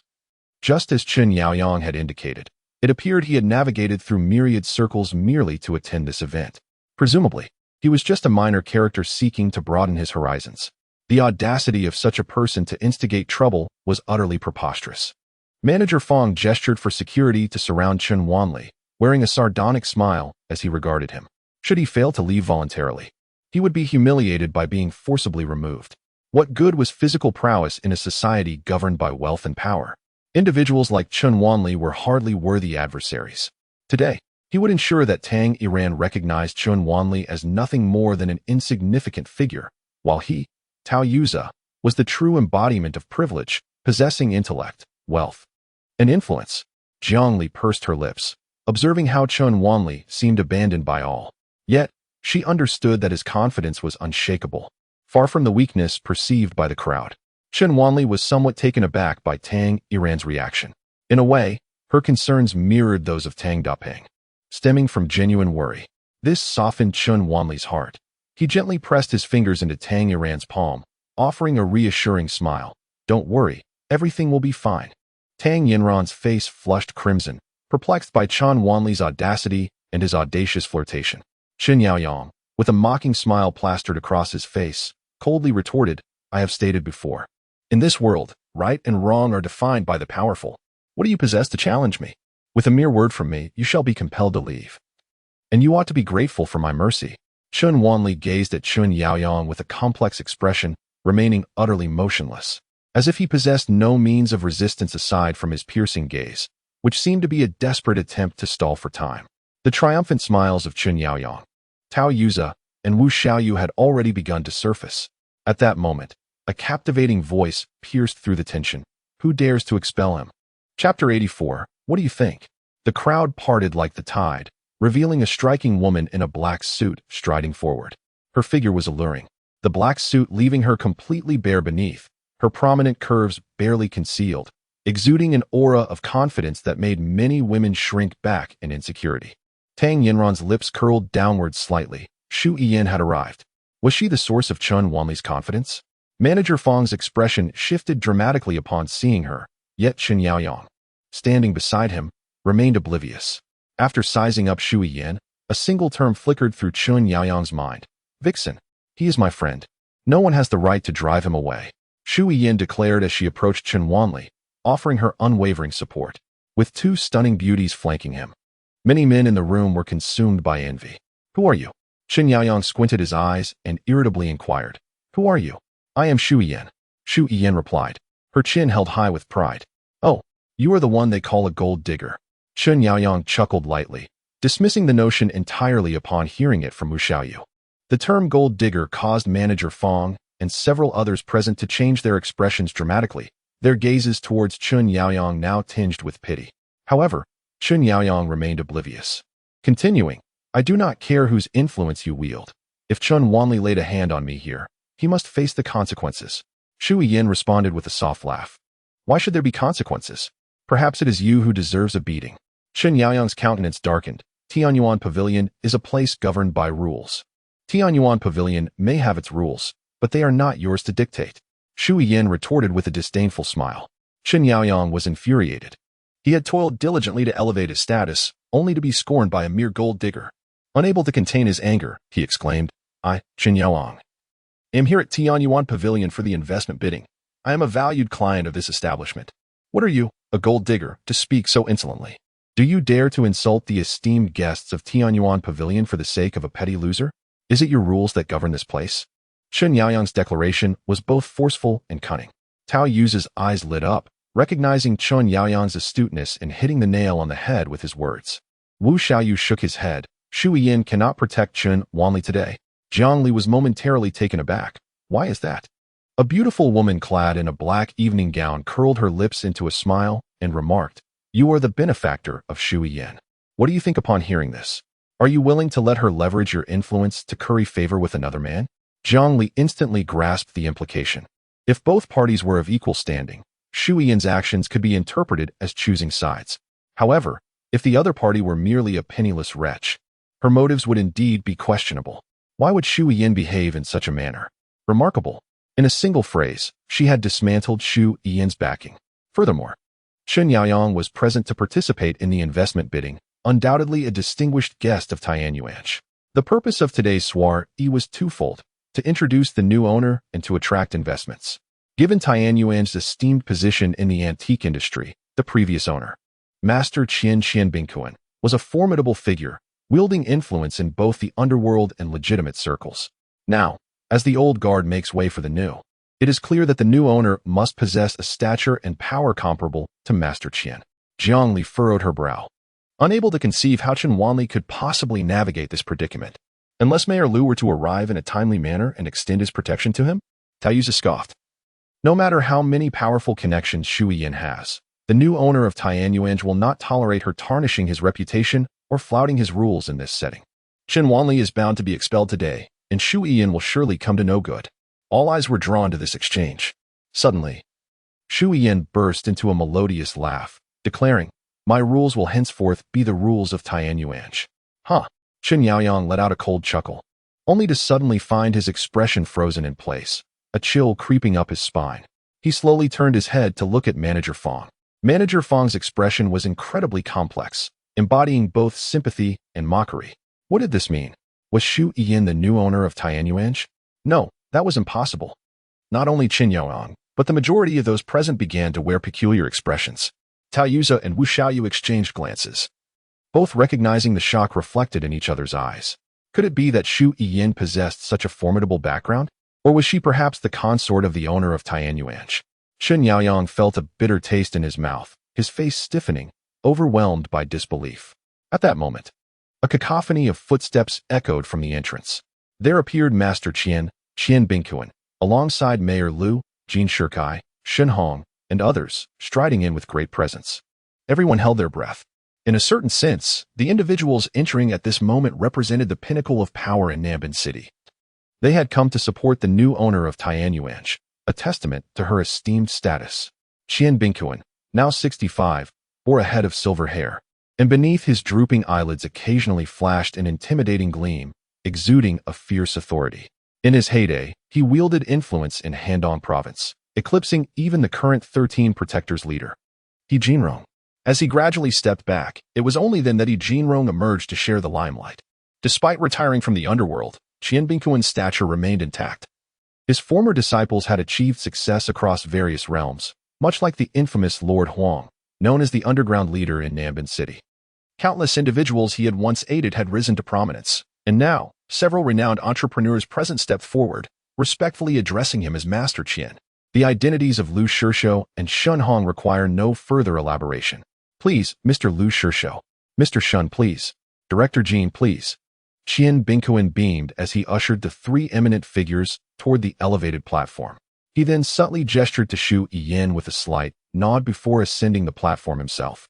Esteemed guests, I am Qian Bingquan, and I express my heartfelt gratitude for your presence. Our Tianyuan is a prestigious name within the antique industry of Handong Province. I, Qian Bingquan, have presided over Tianyuan for 30 years, and I have upheld its esteemed reputation with unwavering dedication. Over these 3 decades, many have sought to purchase this illustrious name, yet I have steadfastly declined, unwilling to let it tarnish. Now, this distinguished name has finally found its new proprietor. Let us warmly welcome Miss Shu Yin to the stage. Chen Yaoyang felt his legs weaken, nearly unable to stand. It was true. The fishing girl spoken of by Tao Yuza was indeed the new owner of Tianyuan. He cast a resentful glare at Tao Yuza, filled with regret, lamenting his own rashness. Tao Yuza and Wu Xiaoyu, along with their fellow second-generation heirs, stood in stunned silence. As Shu Yin ascended the stage, she accepted the microphone from Qian Bingquan. Her gaze fixed with a smile upon Chen Yaoyang as she proclaimed, "From now on, Tianyuan will operate according to the rules set forth by me, the fishing girl." Chen Yaoyang, do you have any objections? She deliberately emphasized the term fishing girl. All eyes were drawn to Chen Yaoyang, filled with sympathy, pity, mockery, and derision. Chen Yaoyang's face flushed crimson, nearly overwhelmed by embarrassment. After pausing momentarily, Shu Yin continued, "On my territory, no one has the right to expel my friends. If they insult you, they are merely deserving of rebuke. If he strikes you, it is merely a reflection of your own provocation, don't you think?" Chapter 85,